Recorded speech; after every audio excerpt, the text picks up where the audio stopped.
Traversing the Marvel Universe, Wang Xiaoming discovers that he is accompanied by a belt. Ding! Congratulations, host! You have acquired the Decade Rider System. What? Transforming into a Kamen Rider grants one superpowers and the ability to merge with the forces of the Marvel Universe. Witness how Wang Xiaoming, an ordinary individual, gradually ascends to become a legend within the Marvel cosmos. Iron Man, this guy's armor is even more dazzling than mine. Loki, wait, aren't you a rider? Why do you possess magic? Scarlet Witch, I am so curious. What do you truly like beneath the mask? Chapter 1. Transmigration. The acquisition of the Decade Driver. Iron Man returns. Damn the screenwriters. They have utterly ruined Decade. This plot is so lackluster. Wang Xiaoming slammed his hand on the table, trembling with rage. He had just pulled an all-nighter binge-watching the entirety of Kamen Rider Decade, only to be infuriated to the point of nearly spitting blood by the melodramatic plot. As a seasoned tokusatsu enthusiast, his favorite Kamen Rider was Decade, the traveler between worlds, the destroyer of realms. But this conclusion was simply too frustrating. If only I could traverse into the world of Kamen Rider, I would surely twist the heads off those screenwriters. Wang Xiaoming thought indignantly, casually picking up a magenta belt toy from the table. It was a trinket he had salvaged from a street vendor in his childhood, rumored to be a family heirloom. Yet he had always regarded it as mere junk. Crack! Suddenly, a bolt of lightning, as thick as a barrel, struck down, hitting Wang Xiaoming, and the junk belt in his hand. Wang Xiaoming screamed, his vision fading to black as he lost consciousness. After an indeterminate amount of time, Wang Xiaoming slowly opened his eyes, finding himself reclining on a soft, grand bed. The room was suffused with a faint scent of antiseptic, and the sunlight streamed through the floor-to-ceiling windows, revealing distant skyscrapers. Where am I? Wang Xiaoming sat up, bewildered, surveying his surroundings. This was an opulent hospital room, equipped with advanced medical devices, clearly not a place for an ordinary person. Sir, you are awake? At that moment, a melodious voice chimed in. Wang Xiaoming turned to see a stunning nurse with golden hair and striking blue eyes entering the room.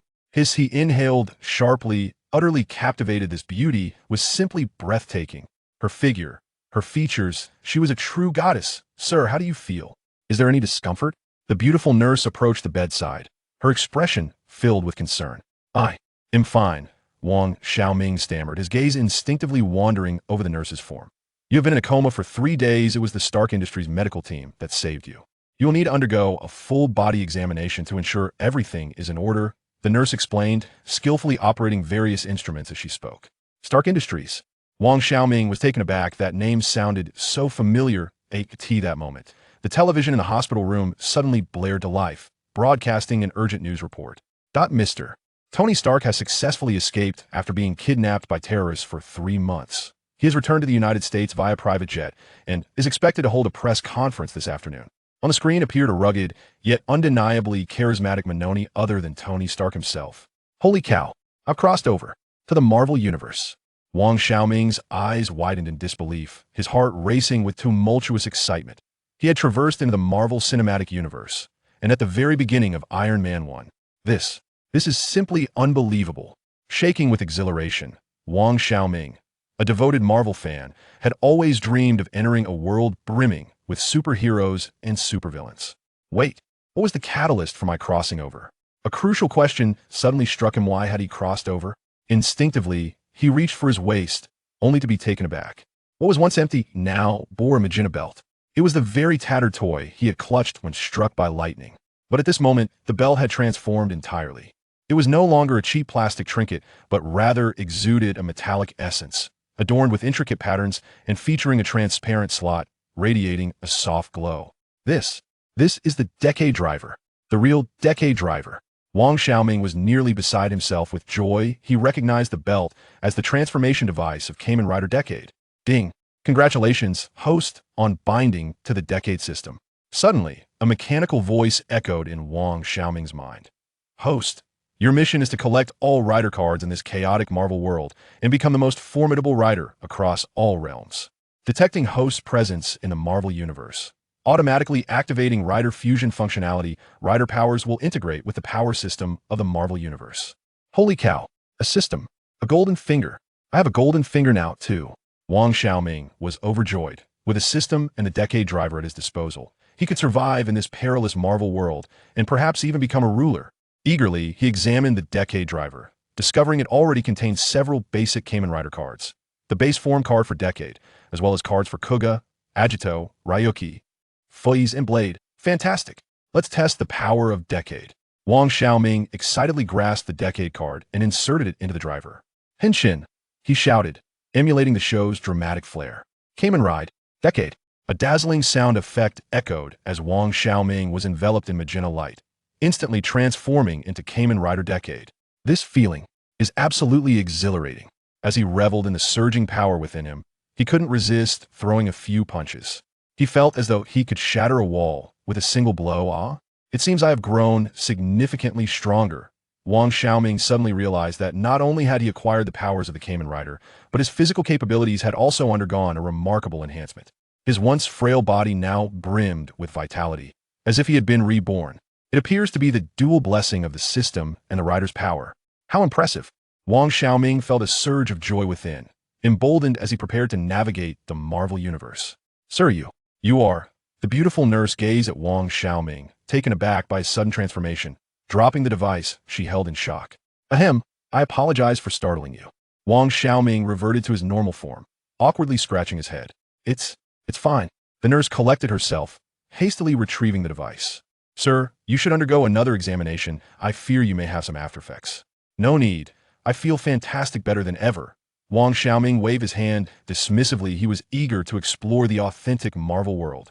But there are no buts. I wish to be discharged, Wang Xiaoming declared resolutely. Very well. The nurse, seeing his determination, reluctantly assisted him with the discharge procedures. Wang Xiaoming donned the casual attire provided by the hospital and stepped out of the ward. Ding! The elevator doors slid open, and he stepped inside. Within the elevator stood a red-haired, poised woman, none other than Pepper Potts. Upon noticing Wang Xiaoming, Pepper paused momentarily, her gaze landing on the device at his waist. What is that? A belt? A toy? Pepper felt a twinge of curiosity, but, out of politeness, refrained from inquiring further. Wang Xiaoming, spotting Pepper, allowed a confident smile to grace his lips. Madam, trust me, this world will soon become exceedingly interesting. He spoke in an intentionally enigmatic tone, laced with a hint of bravado. Pepper furrowed her brow, sensing something peculiar about this young man, yet chose to remain silent. The elevator swiftly descended to the first floor, and Wang Xiaoming exited the hospital, greeted by a throng of journalists, cameras poised at the entrance, eagerly awaiting a press conference featuring Tony Stark. Tony Stark, Iron Man, here I come. A glimmer of excitement flickered in Wang Xiaoming's eyes as he resolved to deliver a small shock to this world. He retreated to a secluded corner and once again retrieved the Kamen Rider driver. Henshin, Kamen Rider Decade. Before the astonished crowd, Wang Xiaoming transformed into Kamen Rider Decade and soared into the sky. Wow, what is that? Look, someone is flying. The journalists exclaimed, their cameras fixated on the airborne Decade. With a graceful turn in midair, Decade landed flawlessly at the site of the press conference, perfectly positioned before Tony Stark. Boom! The crowd erupted into a cacophony of astonishment. Everyone was astounded by the sudden appearance of the masked rider. Flashes illuminated the scene, and the sound of shutters clicked incessantly. Tony Stark had just taken to the stage when he laid eyes upon Decade, momentarily taken aback. Narrowing his gaze, he scrutinized the peculiar figure clad in strange armor, a sense of bewilderment filling his mind. Who are you? Tony Stark inquired. Decade stood upon the stage, his voice resonating with a deep timbre as he declared, Tony Stark, I have come here to borrow your strength. Chapter 2, Iron Man in Shock. The S.H.I.E.L.D. takes notice.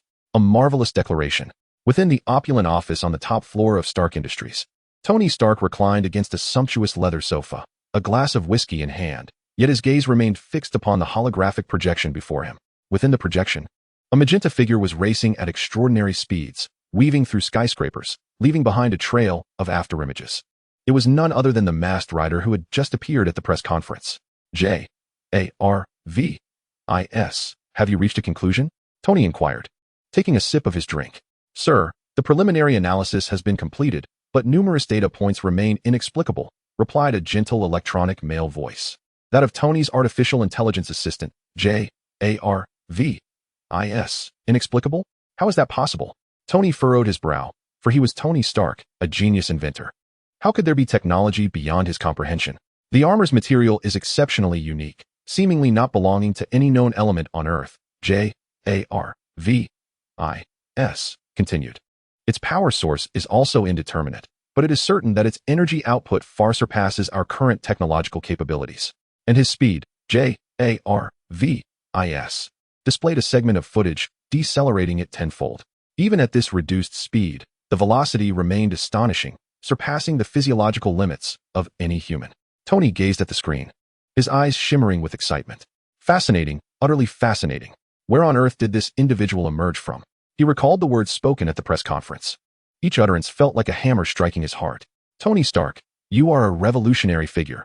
You have ushered in a new era. The voice was deep and magnetic, imbued with a certain enchantment that compelled belief. The iron armor you have created will guide humanity towards a distant future. Yet, simultaneously, you have attracted countless prying eyes and impending crises. You will face unprecedented challenges, and I shall bear witness to it all.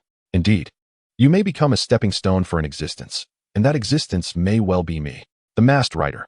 These words, sounding exceedingly arrogant and brazen, nonetheless imparted an unusual sensation to Tony. Was this individual somehow endowed with prophetic insight regarding the future? Was he a seer? Moreover, why did he allude to utilizing my power? What are his true intentions? Does he seek to usurp my armor technology? No, that is impossible. Tony Stark held unwavering confidence in his abilities. His technology was unparalleled, irreplicable by anyone. Yet who exactly was this individual? How could he possess such extensive knowledge? The more Tony pondered, the more he found this enigmatic figure shrouded in mystery, akin to a colossal whirlpool, drawing him ever deeper into the quest for understanding. JARVIS. Retrieve all available information regarding the Masked Rider. I wish to study it meticulously.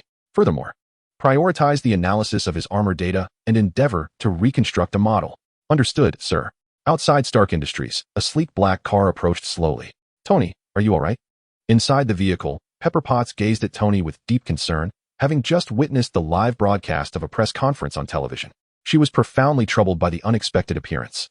I'm fine, Pepper, Tony reassured her, regaining his composure and displaying a relaxed smile. I merely encountered something intriguing. Intriguing? Pepper's brow furrowed. Who is that peculiar armored individual? I have no idea. Tony shook his head, but one thing is certain. He is certainly not an ordinary person. His armor is extraordinary. I have never encountered technology like it. Moreover, his speed is astonishing, surpassing my current understanding. What he said was also quite compelling. Tony recounted the remarks made during the press conference.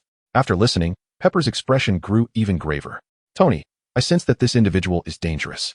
You must exercise caution. Rest assured. Pepper, Tony patted her hand. I will handle this matter. I need you to gather all available information regarding this Masked Rider, including surveillance footage and eyewitness accounts. Also, have Happy arrange for enhanced security measures. Of course, Tony, Pepper nodded, fully aware of his determination to investigate this enigma. Meanwhile, at the SHIELD headquarters, in the Triskelion building, Nick Fury sat with a stern expression in a secret conference room, scrutinizing the images on the screen. Coulson, is this the potential threat you mentioned? Fury's voice was deep and authoritative. Yes, Director, Agent Coulson replied respectfully, standing by. According to our intelligence, this individual who claims to be the Masked Rider possesses formidable superpowers, and his behavior is highly suspicious. Suspicious? I see him as a charlatan. Fury scoffed. How dare he speak so boldly at Tony Stark's press conference? It's sheer folly. Director, we have ascertained his identity, Coulson continued. His name is Wang Xiaoming, an ordinary young man of Chinese descent, with no notable background. Ordinary? Fury raised an eyebrow. An ordinary person wielding such superpowers? Do you truly believe that? Coulson hesitated slightly. We discovered that Wang Xiaoming's life prior to his transformation was indeed unremarkable, but after awakening in the hospital, he suddenly acquired superhuman abilities, which is rife with anomalies. Furthermore, according to hospital surveillance, this Wang Xiaoming had interactions with Stark Industries' medical team during his stay. It appears we require a more thorough investigation. Fury's eyes gleamed with determination. Coulson, this matter is now your responsibility. I want to know everything about him. Additionally, label his dossier as an unidentified superpowered individual, potentially dangerous, potentially an ally. Understood, Director. Coulson acknowledged. Remember, do not act impulsively. Observe his behavior first and assess his threat level, Fury instructed. If he truly poses a threat, eliminate him. On the other side, Wang Xiaoming had returned to his newly rented luxurious apartment. This residence was situated in the heart of Manhattan, boasting an unparalleled cityscape, with a monthly rent amounting to several $1,000s. Certainly, the money holds little significance for Wang Xiaoming at present. His abilities have enabled him to effortlessly amass millions of dollars at the casino, sufficient for a period of indulgence. After all, there is no reason to squander one's potential when it can be utilized effectively. This wealth is ample for establishing my foothold in this world. Wang Xiaoming reclined on the plush bed, admiring the nocturnal panorama outside the window. Next, he aimed to enhance his powers and unlock more night cards. He extracted the driver and meticulously examined it. How exactly can these gray cards be unlocked? He attempted to insert one of the gray cards into the driver. Yet no response ensued. It appears that some special conditions are necessary for unlocking. Wang Xiaoming pondered thoughtfully. Suddenly, he noticed a card within the driver subtly glowing, seemingly on the verge of being unlocked. What is this? He retrieved the card and scrutinized it closely, discovering a vague design that resembled an Iron Man helmet. Could it be the Iron Man card? A spark of excitement flickered in Wang Xiaoming's eyes. If he could acquire the Iron Man card, his prowess would undoubtedly be significantly augmented. He resolved to seek out this Iron Man, hoping to gain some advantages from him. However, before that, he glanced at the other gray cards within the driver, contemplating trying out different abilities. He picked up a card adorned with a clock motif and inserted it into the driver. Accompanied by sound effects, Wang Xiaoming's figure instantaneously vanished from the room. On the other side of the city, Coulson led a small team that had stealthily arrived near the apartment where Wang Xiaoming resided. The target is just above. Everyone remained vigilant. Coulson commanded his team through the communicator.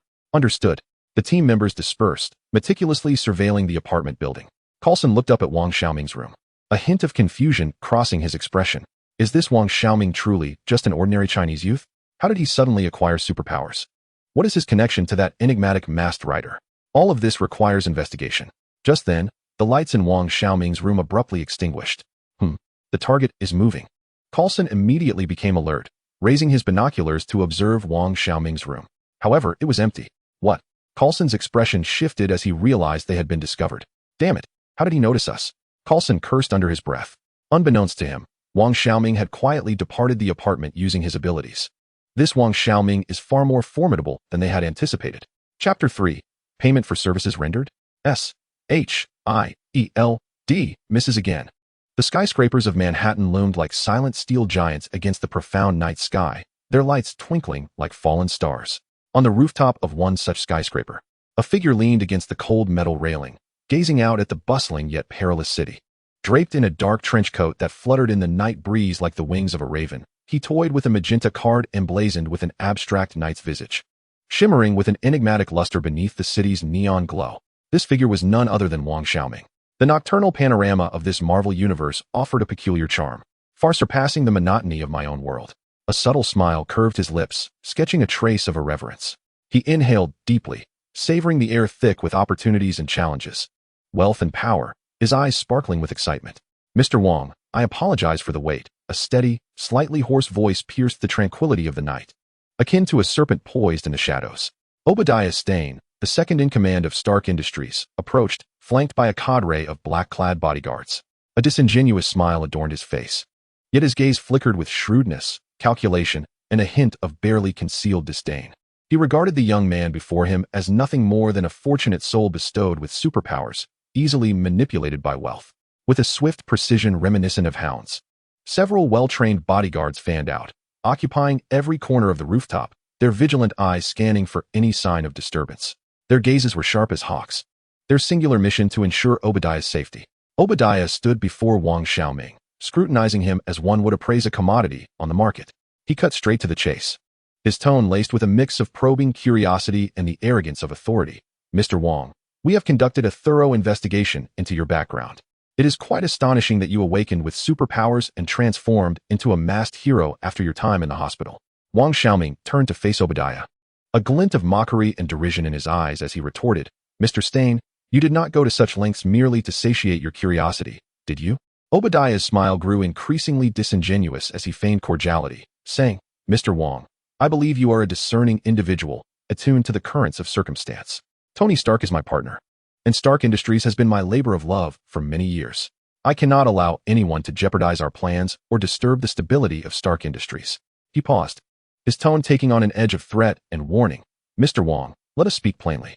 I do not wish to delve into the grievances between you and Tony, nor do I have the authority to do so. However, you must not interfere with Stark Industries. And certainly, you must not harm those close to Tony, such as Potts. With a gentle wave of his right hand, a bodyguard stepped forward, opening an exquisite black briefcase neatly filled with crisp, brand-new bills, exuding an enticing scent of ink. "Here lies $1 million, a token of my personal regard," Obadiah declared.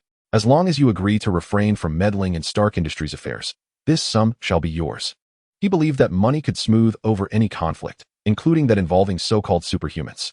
Yet, Wang Xiaoming appeared indifferent to the verdant bills, casting a cursory glance without any change in expression, as if they were but a pile of worthless paper.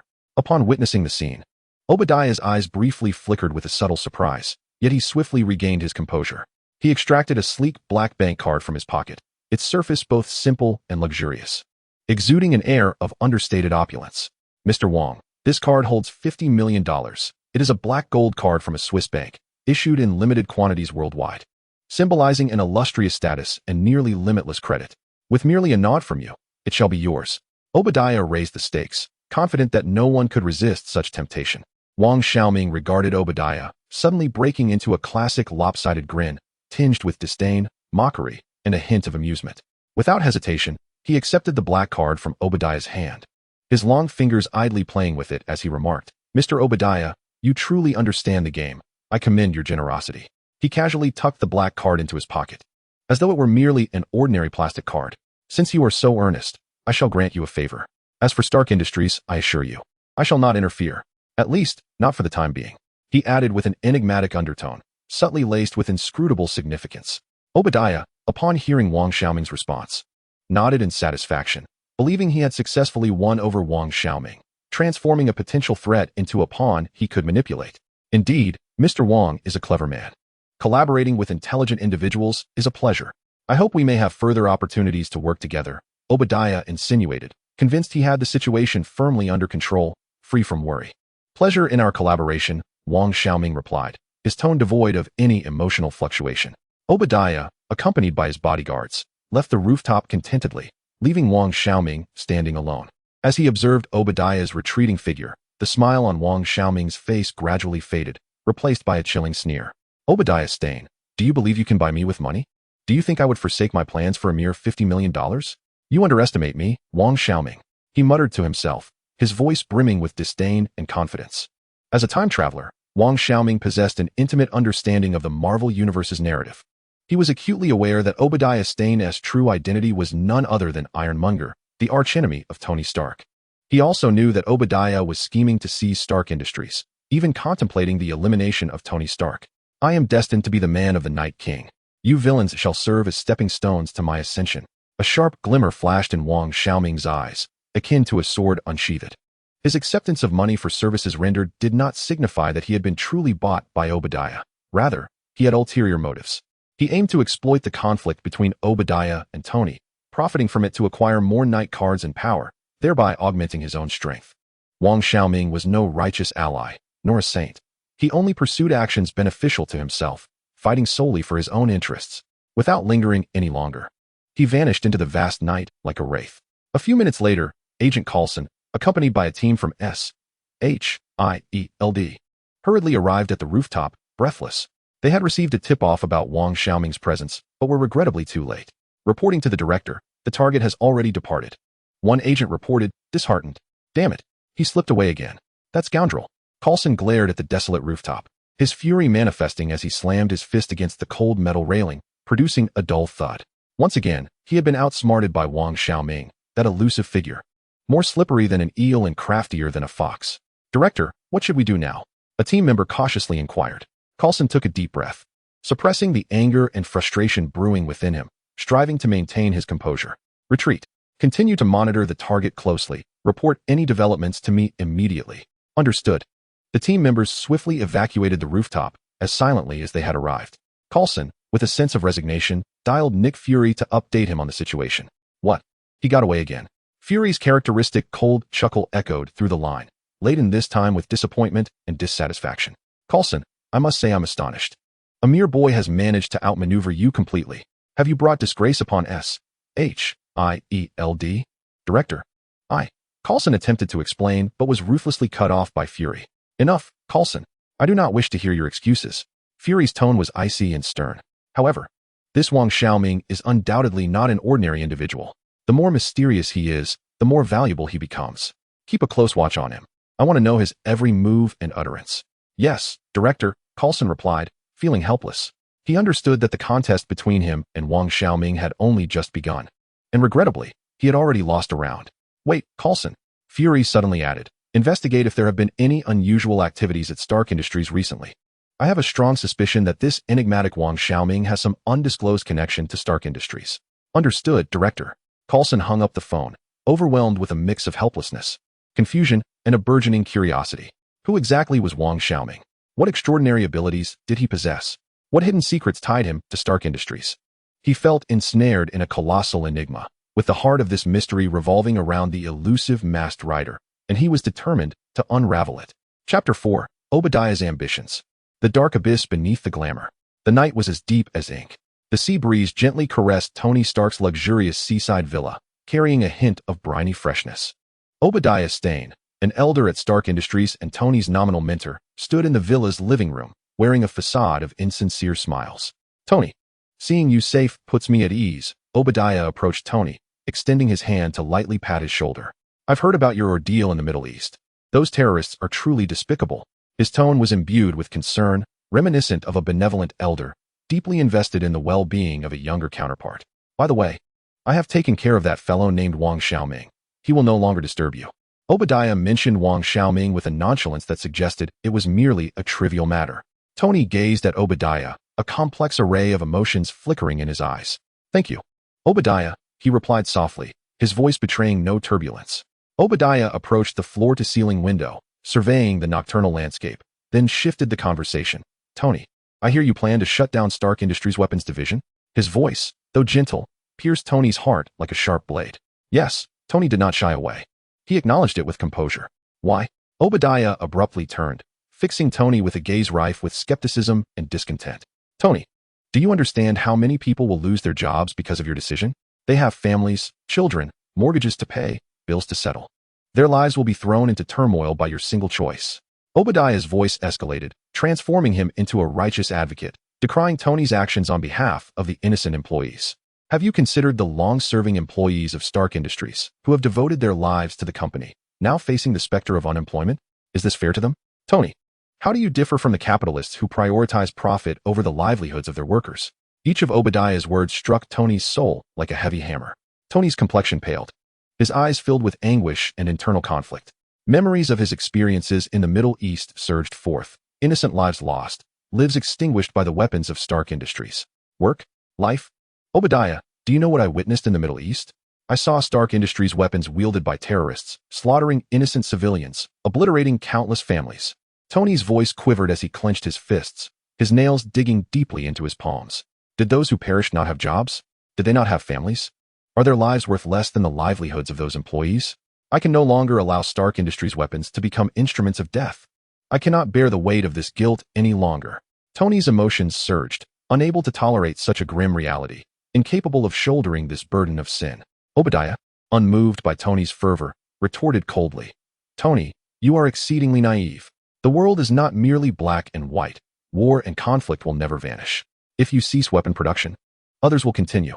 If Stark Industries refrains from selling weapons, other companies will take up the mantle. Closing the weapons division simply cedes the market to others, allowing those more unscrupulous to profit from bloodstained gains. Do you truly believe that your actions will save the world? You are merely deceiving yourself. Obadiah's words struck Tony with the precision of a dagger, leaving him in profound despair. Tony painfully closed his eyes, fully aware that Obadiah spoke the truth. Yet he found it unbearable to accept such a reality. Nevertheless, I cannot continue down this path. I refuse to allow Stark Industries to become an accomplice to evil. I would rather see the company shuttered than witness the death of innocents. Tony's voice was low yet resolute. He had made a decision that, regardless of the cost, he would not retract. A prolonged silence enveloped them, the atmosphere oppressive to the point of suffocation. Ultimately, Tony sighed in resignation and declared, "The weapons division must be shut down. As for the employees, I will compensate them according to their contracts and do my utmost to assist them in finding new employment. With their knowledge and experience, they should not struggle to find new paths." Obadiah feigned understanding, responding, "Very well, Tony, since you have made your decision, I shall refrain from further objections. However, I require a comprehensive transformation plan for the company, encompassing future directions, technological pathways, financial budgets, and so forth." He paused, a flicker of cold malice dancing in his eyes. Tony, you are still too young. Do you genuinely believe that by closing the weapons division, you can rid yourself of evil? Such naivety. I shall make you aware of the darkness that pervades this world. Obadiah sneered inwardly. Tony agreed to compile the report for Pepper to send to Obadiah. As Obadiah departed from Tony's villa, a chilling smile graced his face. He dialed a number, his tone frigid as he commanded, "Bring the team from the weapons division to me. I have important matters to discuss with them." In a clandestine laboratory, Obadiah addressed the core members of the weapons division, initiating a process of brainwashing and seduction. "You are the finest engineers at Stark Industries, the elite in weapon development. Yet, that fool Tony Stark intends to shut down the weapons division, jeopardizing your futures." Obadiah's voice brimmed with fury and resentment. "But do not fret. I will lead you to continue our endeavor. We shall create more powerful weapons and advanced armors. We will transform Stark Industries into the mightiest arms empire in the world." His eyes sparkled with a frenzied light. "I have mastered the core technology of the Iron Man suit. I will guide you in constructing our own Iron Legion. Soon, the entire world shall tremble beneath our feet." He spread his arms wide, as if to embrace the entire world. "As long as you remain loyal to me, I promise each of you will become billionaires, elevated above the masses, rulers of this world." Obadiah's promises, like poison, ensnared every soul present. Initially, the engineers hesitated. But under Obadiah's myriad assurances, they gradually succumbed, their eyes gleaming with greed and ambition. Satisfied with the engineers he had successfully brainwashed, Obadiah turned away. He stood before the floor-to-ceiling windows, gazing down at the city's nocturnal splendor, his eyes filled with ambition and madness. "Tony, you are far too weak. You are unworthy of possessing Stark Industries. I shall reveal to you who the true conqueror is. I will seize everything from you, your company, your technology, your woman, and even your life. This world shall ultimately belong to me, Obadiah Stane." He growled softly, his voice echoing in the vast room. The wheels of fate have begun to turn, and the conflict between Tony Stark and Obadiah Stane has become inevitable. A tragedy replete with darkness, despair, and sacrifice is about to unfold. Chapter 5. The Art of Seduction. The Temptation of Black Widow. The morning sunlight, akin to golden gossamer, streamed through the vast floor-to-ceiling windows, casting a warm and luxurious hue over the opulent office on the top floor of Stark Industries. Obadiah Stane stood before a grand mahogany desk, a disingenuous and fervent smile adorning his face, resembling a benevolent elder welcoming Pepper Potts. "Pepper, you've arrived. Please, take a seat. No need to stand on ceremony." He gestured towards the plush leather sofa opposite the desk, his tone laced with feigned concern. "How is Tony's health? Did he sleep well last night? Any nightmares?" he inquired, feigning interest while his gaze flitted over Pepper's face, seeking any valuable information. Pepper placed the black folder on the desk with a poised and graceful motion. Her tone remained neutral, devoid of any emotional inflection. "Tony is fine, merely a bit fatigued and in need of rest. Here is the company transformation report and related materials he prepared overnight for your review." "Oh, completed so swiftly? It seems Tony is quite invested in this report," Obadiah remarked, a flicker of barely perceptible surprise crossing his features before he quickly regained his composure, his smile growing ever more disingenuous. "Tony is indeed a workaholic, reminiscent of my youth. However, the young must remember to rest. Health is the foundation of all endeavors. Wouldn't you agree, Pepper?" As he spoke, he casually opened the folder, perusing its contents while occasionally glancing at Pepper, keenly observing her reactions. Pepper regarded Obadiah with a hint of concern and vigilance, her tone laced with subtle probing. "Mr. Stane, Tony has decided to shut down the weapons division, which will significantly impact the company and many livelihoods. How do you plan to address the placement of those employees? Do you have a specific plan in mind?" Obadiah raised his gaze to meet Pepper's, his face adorned with a sincere and caring smile, as if he were genuinely a benevolent employer concerned for his employees. "Pepper, rest assured, I will handle this matter with utmost care. No employee will suffer injustice. I shall exert every effort to ensure a smooth transition for the company while taking the utmost care of each employee. After all, they are the pillars of Stark Industries, our invaluable assets. We cannot allow them to suffer and weep, can we?" He patted his chest, earnestly assuring her, resembling a kind elder who cares for his family and friends. "Mr. Obadiah, Tony's recent health has indeed been quite poor, and he is under substantial mental strain. I hope you can be more understanding and supportive of him." Pepper's words hinted at a lack of trust in Obadiah, simultaneously cautioning him against rash actions and exploiting vulnerabilities. "Rest assured, Pepper, Tony and I have been long-standing partners and close friends. I will wholeheartedly support his decisions and assist him through this challenging time." Ensuring the prosperity of Stark Industries, Obadiah declared with fervor, his hollow promises concealing the schemes and avarice lurking within. The two engaged in a conversation rife with subtle probing, their words laden with hidden meanings, creating an atmosphere that was both delicate and tense, akin to the calm before a storm. Once Pepper departed, the smile faded from Obadiah's face, replaced by a grim, cold, and menacing expression. He meticulously scrutinized Tony's transformation report, his gaze greedily lingering on keywords such as new reactor, clean energy, and resource recycling, as if he could envision vast riches beckoning him.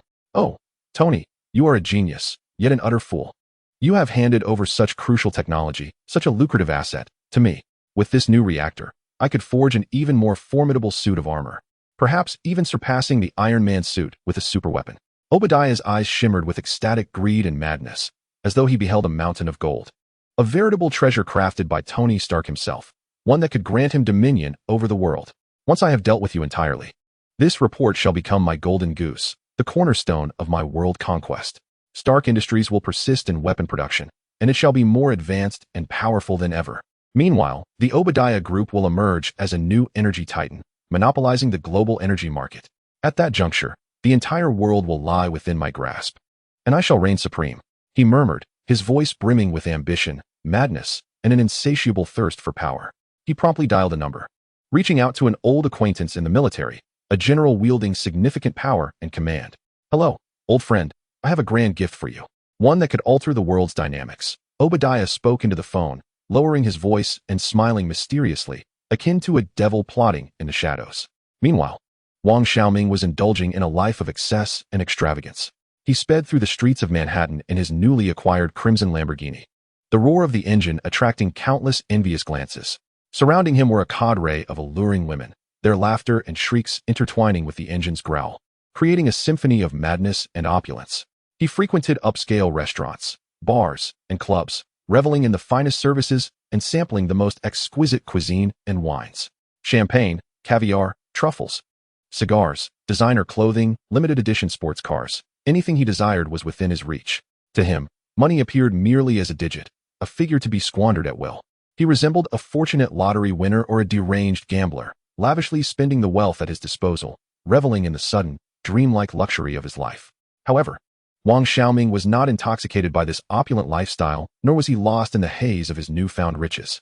While he outwardly indulged in pleasures and surrendered to desires, he maintained a vigilant clarity of mind. In the shadows, he keenly observed the movements of Obadiah and Tony, biding his time for the opportune moment to ensnare them all at once. He was akin to a seasoned hunter, meticulously setting traps and awaiting his prey to unwittingly fall into his grasp. In a sophisticated bar named Nightshade in Manhattan, dim lighting, ethereal music, and swaying silhouettes intermingled to create a surreal tableau. Wang Xiaoming sat alone at the bar, savoring a glass of Scotch whiskey worth thousands of dollars. The amber liquid gently swirled within the crystal tumbler, exuding a rich aroma. Suddenly, a figure materialized beside him like a specter, imbued with an air of mystery, danger, and a deadly allure. It was a woman, breathtakingly beautiful, causing hearts to race. Her hair, a cascade of fiery red waves, flowed like a waterfall, shimmering with an enchanting luster. Her exquisite features resembled a masterpiece, flawlessly crafted by divine hands. Her eyebrows arched gracefully like a crescent moon. Her eyes, deep as the night sky, sparkled with wisdom and enigma, as if they could penetrate the soul. Her petite, elegant nose and her full, sensual lips, adorned with vibrant crimson lipstick, resembled ripe cherries, invitingly alluring. She emanated a subtle fragrance, the classic scent of Chanel No. 5, intertwined with her own natural essence, creating a unique, intoxicating aura reminiscent of opium poppies, irresistible and captivating. Clad in a form-fitting black dress that perfectly accentuated her voluptuous curves, the neckline artfully revealed her porcelain skin and a hint of her décolletage, provoking the imagination. The dress's hem gracefully brushed her knees, striking a balance between modesty and seduction. Crafted from silk, it shimmered with understated luxury under the bar's dim lights, akin to flowing moonlight. The soft texture clung to her curves, enhancing the smoothness of her skin. On her feet, she wore red high-heeled sandals, the slender stiletto heels resembling sharp needles, accentuating her delicate, alluring ankles. The minimalist yet chic design showcased her porcelain-like foot and dainty toes, painted in a vivid crimson hue that mirrored the shoes, resembling flickering flames in the night. "Handsome, are you alone? You seem a bit lonely. May I buy you a drink? Consider it an introduction."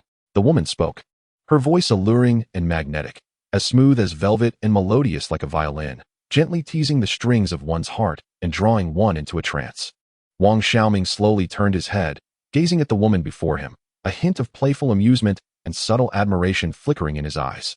He was certainly aware of her identity, Natasha Romanoff, the Black Widow, a top agent of S.H.I.E.L.D., a woman embodying beauty, intelligence, skill, and danger. Such beauty you possess, and your figure is exquisite. How could I possibly mind? He said. However, I am not accustomed to being treated by women, especially one as enchanting as yourself. Wang Xiaoming turned the tables, gently swirling the amber liquid in his glass, refracting a bewitching light. His gaze was charged with provocation and assertiveness, unabashedly revealing his interest in Natasha. Oh, is that so? What type of woman do you prefer? Or rather, what kind of prey do you seek? Natasha gracefully settled into the seat beside him, leaning slightly forward, accentuating her curves for Wang Xiaoming's viewing pleasure. Her movements were elegant and natural, devoid of artifice, yet brimming with allure. As she spoke, her crimson lips parted slightly, revealing pearly teeth, with her tongue teasingly peeking out, adding to her sensuality. I favor women like you. Wang Xiaoming unabashedly expressed his desire, his gaze wandering indiscriminately over Natasha's form, from her exquisite collarbone to her voluptuous bosom, then to her slender waist and long, enchanting legs, finally resting on her captivating eyes. You are quite the charmer and remarkably forthright. However, I am not easily conquered by men, especially those as perilous as you, Natasha responded, employing a strategy of feigned restraint as she delicately played with her crimson locks, a strand brushing against her fair neck, enhancing her allure. A captivating smile graced her lips, reminiscent of a blooming rose, beautiful yet dangerous. Is that so? Then I find myself even more intrigued. To conquer a woman as untamable as you presents a greater challenge, does it not? Wang Xiaoming played along, fully aware that Natasha had come with a mission, seeking to test him, yet he was unperturbed by this dangerous game. He relished the thrill of such a challenge. The two engaged in a flirtatious exchange, their dialogue imbued with ambiguity, provocation, and subtle tests, akin to two butterflies dancing in the dark, mutually attracted, yet ever cautious. Natasha continually probed into Wang Xiaoming's background, attempting to extract information and uncover secrets. Her words oscillated between gentle and fiery, sharp as a blade, rendering her intentions elusive. Wang Xiaoming skillfully sidestepped her inquiries, responding with ambiguous replies, suggestive banter, and counter-questions, maintaining control of the interaction. Natasha delicately lifted her glass, bringing it to her lips, sipping gracefully. The elegance of her drinking posture was enchanting, her red lips brushing the rim of the glass, leaving a faint imprint behind. She discreetly observed Wang Xiaoming from the corner of her eye, endeavoring to glean any subtle hints from his expressions and movements. Unintentionally, her hand rested upon Wang Xiaoming's arm, her fingertips gliding gently across his skin, evoking a tingling sensation. She leaned slightly against his shoulder, conveying the fragrance of her perfume and the warmth of her soft body. Attempting to disorient his mind through this intimate gesture, Wang Xiaoming reveled in Natasha's allure, captivated by her beauty, sensuality, and intellect, while savoring her almost imperceptible physical contact and the enchanting aura she exuded. He understood that this was a perilous game, fraught with temptation and traps. Yet he found delight in the thrill of dancing on the edge of danger. For he was the masked rider, the harbinger of destruction, and the master of this game. He possessed the confidence to control everything, including the alluring and treacherous woman before him. Chapter 6. The Calm Before the Storm. Iron Man's Resolution. The Investment of S.H.I.E.L.D. 3 days passed in the blink of an eye. At Stark Industries Tower, the venue for the press conference was already teeming with people. A veritable sea of humanity. Journalists from around the globe, armed with cameras, eagerly awaited the event. The flashing lights dazzled and disoriented onlookers. All eyes were fixed on the podium, anticipating the arrival of the man himself. Tony Stark, the genius inventor, billionaire, and playboy, commanded the world's attention with every move he made. Today, he was to announce a decision that would alter the global landscape. He has arrived. Tony Stark has come. A voice in the crowd called out, and all eyes swiftly turned to the entrance. Dressed in a sharply tailored black suit and flanked by a cadre of bodyguards, Tony Stark ascended the podium with measured steps. A confident smile adorned his face, his eyes radiating determination and resolve. Good morning, everyone. Standing before the microphone, Tony surveyed the room, his voice resonant and clear. I know you are all awaiting my decision. Yes, I have decided to close the weapons division of Stark Industries. As his words echoed, the room erupted in a cacophony of astonishment. Journalists fervently clicked their shutters, the flashes illuminating the venue. Mr. Stark, could you explain why you have made this decision? What impact will closing the weapons division have on Stark Industries? Have you considered the interests of shareholders and employees? What does the future hold for Stark Industries? Questions poured forth, each more incisive than the last. Tony Stark met these inquiries head-on, unflinching in the face of skepticism and challenges. I understand that this decision will shock many and even incite anger. They will claim I am mad, that I have jeopardized Stark Industries' future, that I have betrayed the interests of shareholders and employees. He paused, his tone growing somber. However, I am acutely aware that if I persist in allowing Stark Industries to manufacture weapons, I shall never be able to forgive myself. I will be forever haunted by the condemnation of my conscience, unable to escape the shadows of those innocent lives. A flicker of anguish crossed his eyes, as if he were transported back to that dark cave, that place where existence felt worse than death. I witnessed the brutality of war, the darkness of humanity, the sorrow and despair that enveloped this world. I refused to be an accomplice to any of it. His voice grew fervent, each word imbued with power. I aspire for Stark Industries to transform into a responsible enterprise, one that strives for the future of humanity, an entity that can illuminate the world with hope.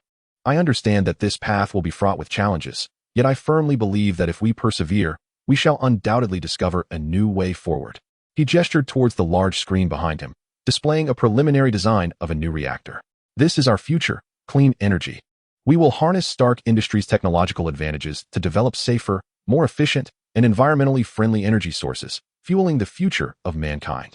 His words resonated profoundly, echoing in the hearts of all present. The audience erupted in astonishment, reporters feverishly documenting every utterance of Tony Stark, acutely aware that today's news would reverberate throughout the globe. After the conference concluded, Tony Stark and Pepper Potts retreated to a lounge. Pepper gazed at Tony, her face a canvas of worry and unease. Tony, what you are doing will not sit well with our business partners, the board, or the higher-ups.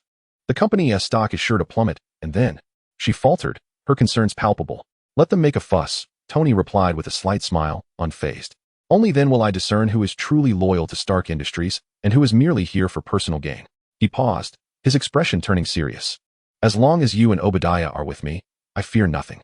Upon hearing his words, a faint blush crept onto Pepper's cheeks. She lowered her gaze, avoiding Tony's scrutiny. Perhaps you should return to the office and reassure those anxious souls, she suggested softly, with a hint of shyness, adding, and you should also communicate with Mr. Obadiah.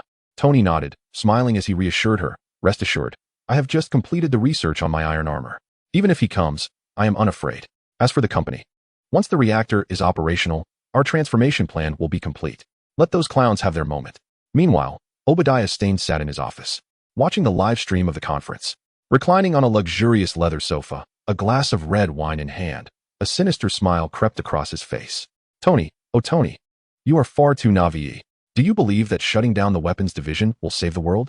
Do you think that transitioning into the clean energy sector will absolve you of your sins? You are mistaken. This world will always be a realm of the strong preying upon the weak, where only the fittest survive. He muttered to himself, his voice brimming with disdain and derision. Tonight marks the moment of your disappearance from this world. I shall make you aware of the dire consequences that await those who betray me. A glimmer of madness and cruelty flickered in his eyes. Once you are gone, Stark Industries will be mine. I will restore it to its former glory as the world's foremost arms empire. And I, Obadiah Stane, shall ascend as the ruler of this realm. He threw his head back in laughter, his mirth laced with ambition and desire. Tony, I regret that it has come to this, but you stand in my way. Stark Industries cannot thrive without its weapons division. This is for the good of the Stark family and for America.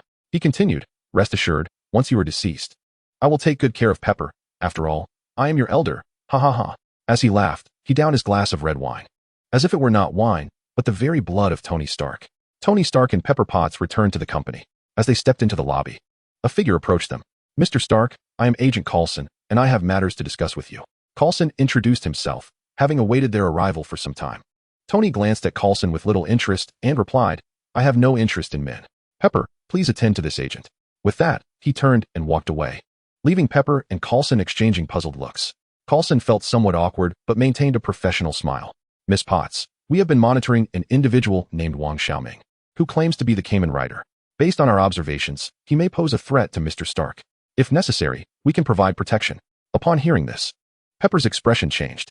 She recalled the mysterious figure and his audacious proclamation at the press conference. That is wonderful, she exclaimed hastily. His armor is quite unique. She struggled to articulate her concerns. Agent Coulson, please follow me. Pepper led Coulson to the finance office. She opened the safe and retrieved a bank card. This contains $10 million, a personal sponsorship from me. Please ensure Tony Stark's safety. She handed the card to Coulson, her tone filled with desperation. Coulson was taken aback. He had not anticipated such generosity from Pepper. This may not be appropriate, he stammered, attempting to decline. Agent Coulson, Tony's life is paramount above all else. I implore you. Tears shimmered in Pepper's eyes as she clutched Coulson's hand tightly, her voice imbued with urgency. Observing her expression, Coulson felt a pang of conflict within. Very well, Miss Potts, I shall accept your investment. Ultimately, he took the bank card. I will arrange for the most elite agents to provide round-the-clock protection for Mr. Stark. Additionally, I will compile the security details and have them delivered to you by tomorrow. He assured her, his tone resolute. Thank you, Agent Coulson. Pepper expressed her heartfelt gratitude, as if a heavy stone had finally been lifted from her heart. After Coulson's departure, she was engulfed in a sense of helplessness. Indeed, Tony Stark was a man who considered himself above all others. Yet, who could blame him for being a genius? The $10 million would suffice to satisfy the demands, but this money felt like a burning ember in her hands. Nevertheless, the director was more than eager for agents like them to not only fulfill their duties, but also contribute financially to the agency. She murmured to herself, her heart a tumult of emotions. Meanwhile, Pepper stood silently, fervently praying for Tony's safety. A tempest was brewing, with its epicenter being none other than the charming, exceptionally talented Iron Man, Tony Stark, who was on the brink of a life-threatening crisis. Chapter 7. The Night of Betrayal. The Iron Tyrant seizes the reactor. A rescue in the offing? As night descended upon Malibu Beach, the waves crashed against the rocks, producing a deep, resonant roar. Inside Tony Stark's coastal villa, the lights blazed brightly. Tony sat wearily on the sofa, rubbing his temples. Ever since he had shuttered the weapons division, he felt as if he were ensnared in a colossal whirlpool, with pressure mounting like an unrelenting tide. Sir, Colonel Rhodes will arrive in half an hour to discuss the events of the day before yesterday, when you piloted the prototype armor. Jarvis's voice echoed in the room, shattering the silence. Additionally, Mr. Obadiah Stane will be arriving shortly to deliberate on the company's transformation plan. Tony nodded, a faint sense of unease stirring within him, though he chose to dismiss it. Half an hour later, Obadiah entered the villa with a warm smile, carrying a bottle of red wine and 2 glasses. Tony, my boy, I am truly delighted to see you return safely, Obadiah exclaimed, embracing Tony with genuine concern. Mustering his spirits, Tony stood to greet Obadiah and inquired about his thoughts on the transformation plan. What do you think of my transformation plan? Do you have any suggestions? Obadiah enthusiastically praised Tony's vision, expressing unwavering support while also inquiring about Tony's well-being. Tony, your plan is simply brilliant. Clean energy is the wave of the future. Stark Industries will undoubtedly reach new heights under your leadership. As he spoke, he poured wine for both of them. Come, Tony, let us toast to your success. To the future of Stark Industries. He raised his glass, a sincere smile gracing his face. Tony reciprocated, clinking glasses with Obadiah. Thank you, Obadiah. Your support gives me even greater confidence. He took a sip of the wine, feeling the warmth of the alcohol coursing through him. As the evening progressed, Obadiah's smile gradually faded, replaced by a chilling and frenzied demeanor. Tony, have you truly resolved to shut down the weapons division? His voice turned low and hoarse, as if emanating from a demon of the abyss. Taken aback, Tony Henty anticipated Obadiah's sudden inquiry. Yes, Obadiah, I have made my decision, he asserted resolutely. You are a fool. Obadiah slammed his hand on the table, causing the wine glass to topple and shatter into fragments upon the floor. Stark Industries was built upon the foundation of weaponry, and you dare to forsake our advantage in pursuit of what? Clean energy? Have you lost your mind? He pointed an accusatory finger at Tony, bellowing with fury. Tony gazed at Obadiah, his eyes brimming with disappointment and rage. Obadiah, I had hoped you would comprehend my intentions. I refuse to allow Stark Industries weapons to become instruments of murder. He exclaimed passionately. Murder? Huh. Obadiah suddenly erupted into laughter, his mirth laced with scorn and disdain. Tony, you are exceedingly naive. This world operates on the principle of survival of the fittest. If you do not kill, others will surely kill you. He produced a small device from his pocket and pressed a button. The device emitted a piercing hum, disrupting the arc reactor in Tony's chest, rendering it uncontrollable. Ugh. Tony collapsed to the ground in agony, convulsing and foaming at the mouth. Obadiah, you. He widened his eyes in disbelief and despair as he looked at Obadiah. With a cold smirk, Obadiah approached Tony and ruthlessly extracted the arc reactor from his chest. Tony, you are far too naive. You are unworthy of Stark Industries. He leaned closer, whispering in Tony's ear, I shall make you aware of the dire consequences of betraying me. Rest assured, Tony, once you have breathed your last, I shall take good care of Pepper. After all, I am your elder, ha ha ha. He wore a malevolent grin as he placed the arc reactor into a specially designed container, then strode away. Tony lay on the cold floor, his vitality ebbing away, his consciousness fading into obscurity. He felt as though he were plunging into an abyss of infinite darkness, enveloped by despair and terror. Jarvis. He summoned with his dwindling strength, calling out weakly. Sir, I am here. Jarvis's voice came through intermittently, seemingly affected as well. Just as Tony was on the verge of losing consciousness, a light-hearted voice rang out. Well, Iron Man, you do look rather disheveled. Do you need my assistance? The figure of Wang Xiaoming appeared before Tony, a mischievous grin adorning his face. Who are you? Tony, his gaze unfocused and dazed, mustered his last bit of strength to inquire. Me? I'm just a passing Kamen Rider. Wang Xiaoming shrugged nonchalantly. Jarvis. Tony called out once more. Sir, the backup reactor is located in the laboratory below. Please replace it as soon as possible. Jarvis's voice resonated again, guiding Wang Xiaoming. Without hesitation, Wang Xiaoming swiftly scooped Tony up and dashed toward the laboratory beneath the villa. Under Jarvis's guidance, he located Tony's backup reactor and carefully replaced it. As the new reactor was installed into Tony's chest, he jolted awake, finally regaining consciousness. Gasping for air, his eyes aflame with fury and hatred, he growled, Obadiah, I will never forgive you. He had no time to express his gratitude to Wang Xiaoming and swiftly donned the steel armor. Boom. Tony transformed into Iron Man, bursting through the villa's rooftop, soaring towards Stark Industries, driven by a thirst for vengeance against Obadiah. Wang Xiaoming watched Tony's receding figure, shaking his head, contemplating that he had hoped to let him experience the temporal curtain, but it seemed the grand performance was about to commence. With that thought, he unleashed his powers, disappearing into the night. Simultaneously, Colonel Rhodes arrived at Tony's villa, witnessing Tony's departure with a look of confusion. Tony, where are you going? He shouted into the sky. Yet Tony had long vanished into the night. On another front, Coulson, having received Pepper's investment, promptly assembled an elite team to secure Stark Industries, tasked with safeguarding Tony. He met with Pepper, introducing her to the security measures in place, assuring her of their unwavering commitment to Tony's safety. Pepper expressed her profound satisfaction with Coulson's arrangements, offering her heartfelt thanks. Just as they were conversing, a colossal figure abruptly materialized before them. Obadiah Stane, clad in the massive Ironmonger armor. Pepper Potts, Agent Coulson, your performance has concluded. Now, it is time for you to witness what true power entails. Ironmonger declared in a chilling tone. You have disappointed me, Pepper. You should not be associating with these agents, but fear not. I shall ensure you comprehend who your true master is. His voice dripped with menace and derision. Coulson immediately drew his pistol, shouting, Everyone, protect Miss Potts. The S.H.I.E.L.D. agents swiftly formed a defensive line and launched an assault on Ironmonger. Yet their weapons proved utterly ineffective against him. Ironmonger effortlessly shattered the agents' defenses with his enormous mechanical arms, plunging Pepper into grave peril. A fierce battle was on the brink of erupting. Chapter 8. The Iron Deathmatch. A cold spectator? A glimmer of hope amidst despair. The plaza surrounding Stark Industries had been reduced to ruins. Debris and charred earth lay strewn about, the air thick with the acrid scent of smoke and blood. S.H.I.E.L.D. agents lay scattered across the ground, some lifeless, others grievously injured, a scene of utter devastation. Ironmonger stood in the center of the plaza, resembling a demon from hell. His armor was splattered with blood and remnants of flesh, various heavy weapons continuously belching flames, turning everything nearby to ash. Bang, bang, bang.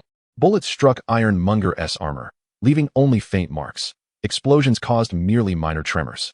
Ha! Futile. You mere ants cannot harm me. Obadiah Stane cackled from within the Ironmonger suit, relishing the exhilarating sensation of absolute control over life and death. Agent Coulson, get Miss Potts out of here. One agent cried out with his last strength, only to be crushed into pulp by Ironmonger's foot. Agent Coulson gripped Pepper Potts tightly, retreating to safety while simultaneously rallying the remaining agents for a counterattack. Miss Potts, please believe me. I would sacrifice my very life to ensure your safety. Agent Coulson's tone was resolute and unwavering, for he had prepared himself for the ultimate sacrifice. Pepper gazed into Coulson's steadfast eyes, her heart brimming with both gratitude and concern. She understood that Coulson had willingly placed himself in such perilous circumstances to protect her and Tony. Thank you, Agent Coulson, she choked out, tears blurring her vision. However, their escape was short-lived. A deafening roar echoed as the Ironmonger armor descended from the heavens, its colossal form crashing to the ground and sending plumes of dust into the air. The earth cracked beneath it, and the surrounding structures trembled precariously. Coulson and Pepper found themselves cornered, with no avenue of retreat. Run. By all means, continue your futile flight. Obadiah's voice resonated from within the ironmonger's suit, rife with mockery and malice. Mustering her courage, Pepper confronted Obadiah, her voice rising above the chaos. Obadiah, why are you doing this? Tony regards you as a beloved mentor. How could you betray him? Why must you seek his demise? From within the ironmonger, Obadiah's chilling laughter rang out. Pepper, your naivety is astounding. In this world, only self-interest prevails. Tony obstructed my ambitions. Thus, he must be eliminated. He wore a triumphant expression, and I could hardly wait. Did you truly believe I would be swayed by that boy's transformation plan? Let me be frank. I am the true power behind Stark Industries. He cast a scornful glance at Coulson. And you, Agent Coulson, are utterly inept. My associates have failed to uncover your true identities and intentions. Your existence poses a significant threat to me. Coulson's complexion drained of color as he absorbed Obadiah's words. The realization struck him. Obadiah was the mastermind behind Tony Stark's abduction and the arms trade with terrorists. His eyes reflected shock, fury, and disbelief. So it was you all along, scheming in such a heartless manner, he murmured, filled with sympathy and regret for Tony. He had never imagined that the individual Tony trusted most was, in fact, such a treacherous fiend. Obadiah, tired of idle chatter, maneuvered the ironmonger, raising its arm to aim at Coulson and Pepper. The various weapons on the armor began to charge, emitting a piercing hum, and bullets rained down like a torrential storm. Coulson knew he was doomed. He closed his eyes, awaiting the inevitable end. Pepper screamed in terror, shutting her eyes as despair engulfed her. Thoughts of Tony flooded her mind, memories of their shared moments filling her with sorrow and longing. Tony, where are you? Please save me. She silently called out his name in her heart. At that critical moment, a cacophony of metal clashing suddenly erupted. Clang! A figure clad in red and gold descended from the sky, positioning itself protectively in front of Coulson and Pepper, none other than Iron Man, Tony Stark. The bullets from Ironmonger ricocheted off the steel armor, failing to inflict any harm. Pepper opened her eyes and, spotting Iron Man's figure, exclaimed with excitement, Tony, is that you? Tony. Tony did not turn around. His voice was cold as he commanded, Baldy, take her away from here, as far as possible. Without a moment's hesitation, Coulson grasped Pepper's hand and darted away. Tony turned to confront Ironmonger, his eyes brimming with fury and hatred. Obadiah, I once regarded you with the reverence of a father, yet you seek to kill me? Is this your so-called love from an elder? His voice was icy and hoarse, each word laced with accusation. Tony, you are terribly naive. In this world, only power is eternal. You have obstructed my path, and for that, you must die. Obadiah's voice, emanating from the ironmonger's suit, was filled with madness and cruelty. Power? Is your so-called power built upon the blood of innocence? Is your strength defined by betrayal and slaughter? Tony's tone dripped with disdain and scorn. Be silent, Tony. You fail to comprehend. This world is governed by the law of the jungle, where the strong survive. Only the powerful can dictate the rules. Only the mighty can endure. Obadiah's voice was a cacophony of insanity and distortion. The true strong protect the weak, not bully them. The genuine strong uphold justice, not yield to evil. Tony's voice resonated with unwavering conviction. Justice? Huh, Tony, you remain as childish as ever. In this world, justice is worthless. Only self-interest is eternal. Obadiah's tone was rife with mockery and contempt. An intense battle ensued, as the steel armor clashed with the ironmonger's suit, creating thunderous roars. Explosions, sparks, and metal fragments engulfed the square in chaos. Due to Tony's recent switch to a backup reactor, his energy was insufficient, and his suit was significantly inferior to Ironmonger's, causing him to gradually falter. Tony, surrender. You are no match for me. Your iron suit is merely a toy in my presence. Obadiah taunted, launching attacks while laughing arrogantly. Tony gritted his teeth, summoning every ounce of strength to withstand Obadiah's onslaught. He understood that he could not afford to lose. He must protect Pepper and avenge the innocent lives taken. Just as Tony was on the brink of defeat, a figure suddenly emerged in the center of the battlefield, Kamen Rider Wang Xiaoming. With his hands in his pockets and a nonchalant grin, he regarded the battle as if it were nothing more than a tedious game. Oh, quite the fierce skirmish, isn't it? Wang Xiaoming remarked casually. Seeing Wang Xiaoming, Obadiah roared. Did we not agree that you would not interfere in Stark Industries' affairs? How dare you betray me? Wang Xiaoming shrugged, his demeanor unfazed. Obadiah, you are too naive. I merely stated that I wouldn't intervene for now, but I never claimed it would be forever. Besides, if you can attempt to kill Tony, why shouldn't I lend him a hand?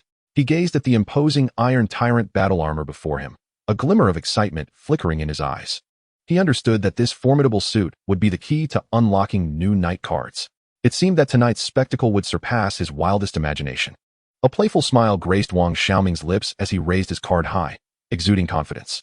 With a deep, magnetic voice, he declared his intentions and inserted the card into the drive at his waist. A dazzling magenta light erupted from the device, enveloping Wang Xiaoming in its brilliance. Particles of light danced around him, while energy waves rippled outward, distorting the very fabric of space. As the radiance dissipated, Wang Xiaoming had transformed into a Kamen Rider, his magenta armor enveloping him with an aura of strength and advanced technology. The barcode-like head design, compound eye structure, and intricate detailing all showcased a unique and enigmatic presence.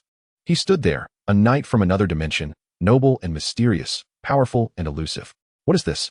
Although Obadiah Stane had witnessed such transformations before, witnessing it firsthand left him utterly astonished. He had not anticipated that such extraordinary power existed in this world. This guy's transformation is even more impressive than my iron armor. Tony Stark mused, marveling inwardly. Obadiah's fury escalated upon witnessing the emergence of this new figure. Damn you! How dare you ruin my plans? He roared. In the distance, Coulson and Pepper watched the transformation in disbelief, their mouths agape. Yet, for reasons unknown, a sense of security surged within them, as if they had glimpsed a glimmer of hope. He has transformed into that, Pepper whispered, her eyes filled with astonishment and curiosity. Miss Potts, we might be saved. Coulson's voice trembled, as if he had caught sight of a dawning hope. Obadiah, controlling the Iron Tyrant armor, launched the first assault. He swung his massive mechanical arm down with ferocity. Boom! The impact on the ground sent dust swirling into the air, fissures cracking the earth beneath. Yet, the figure had already vanished from sight. He was as light as a feather, graceful and ethereal, akin to a bolt of lightning, swift and fierce. Too slow, Obadiah. Your movements are far too sluggish. The voice rang out behind Obadiah, dripping with mockery and disdain. Whirling around, Obadiah activated the various weapons of the Iron Tyrant armor. Machine guns, missiles, and lasers unleashed a torrent of firepower. Rat-a-tat-tat. Boom. Zzz. The trajectories of bullets, the explosions of missiles, and the searing lasers intertwined, forming an impenetrable web of assault. Yet, unperturbed, he either evaded, parried, or shielded himself with energy barriers, deftly neutralizing the onslaught of the Iron Tyrant. He moved like a dancer wading through a hail of bullets, poised and composed. Suddenly, seizing an opening, he accelerated and charged directly towards the Iron Tyrant. Bang! He delivered a powerful punch to the chest of the Iron Tyrant. The colossal figure staggered several steps back, leaving a pronounced dent in its armor. Is this the strength you speak of? Hardly impressive, he remarked disdainfully, gazing at the Iron Tyrant. With a swift spinning kick, he sent the Iron Tyrant flying. Crashing into a wall, the wall crumbled, debris scattering as smoke billowed into the air. Without pursuing further, he turned to Tony and inquired, Iron Man, can you still stand? Despite his severe injuries, Tony gritted his teeth, struggling to rise. Gratitude and admiration filled his gaze as he declared resolutely, I can still fight. Though he had previously been irked by his opponent's arrogance, at this moment, all he felt was a comforting sense of reassurance emanating from him. As the smoke dissipated, Obadiah emerged from the ruins, roaring in fury. Who on earth are you? With a slight smile, he replied, I am merely a passing masked rider. Remember that well. He sensed a card within the rider's driver behind him flickering, extracting it to reveal an image of Iron Man. A chuckle escaped him, seemingly unfazed by this outcome. Inserting the card into the driver, a dazzling gold-red light enveloped him, transforming him into the form of Iron Man. The armor shifted from magenta to gold-red, its structure adjusting as energy coursed through it, radiating an aura of power. Tony, Obadiah, Coulson, and Pepper were once again astonished by this extraordinary transformation, having never witnessed such magic before. How is this possible? Obadiah's voice brimmed with disbelief. He has become Iron Man. Pepper exclaimed in shock. What on earth is going on? Coulson's mind was rife with confusion and astonishment. In Iron Man form, gazing at Tony, he said, it may hurt a bit, bear with it. He produced another card and swiped it across the driver. Suddenly, Tony's armored suit morphed into a colossal armored sword. The process of folding, retracting, and reassembling exuded a sense of advanced technology and futurism. In Iron Man form, grasping the armored sword, he pointed it menacingly at Obadiah. Obadiah, your doom is upon you, he declared coldly. Realizing his inevitable defeat, Obadiah remained unwilling to concede. I am the overlord of this world, he shouted, commanding the Iron Tyrant armor to activate all its weaponry, launching a final assault on Tony. A torrential downpour of bullets and missiles rained down upon them. Inserting a lethal card into the driver, in Iron Man form, he disregarded the Iron Tyrant's onslaught, igniting his thrusters and transforming into a streak of gold-red light. Charging towards the Iron Tyrant. Wielding the armored sword, he cleaved down with Tony's indomitable spirit, the energy flowing along the blade, the arc of the strike. And the shockwave produced, all exuding a sense of raw power and annihilation. With a resounding crash, the Iron Tyrant's armor was severed in two, erupting in a violent explosion. Flames soared into the sky, and shockwaves swept through the surroundings, scattering debris in every direction. Obadiah was obliterated in the explosion, marking the definitive end of his nefarious existence. Reverting from his Iron Man persona, Tony transformed back into his human form. He turned to express his gratitude to Wang Xiaoming, only to find that he had vanished without a trace. Tony, Pepper rushed toward him, disregarding everything else, enveloping him in a tight embrace as tears streamed down her cheeks. Are you all right? You terrified me. She choked out, her voice imbued with the joy of survival and deep affection for Tony. I'm fine, Pepper. I promise.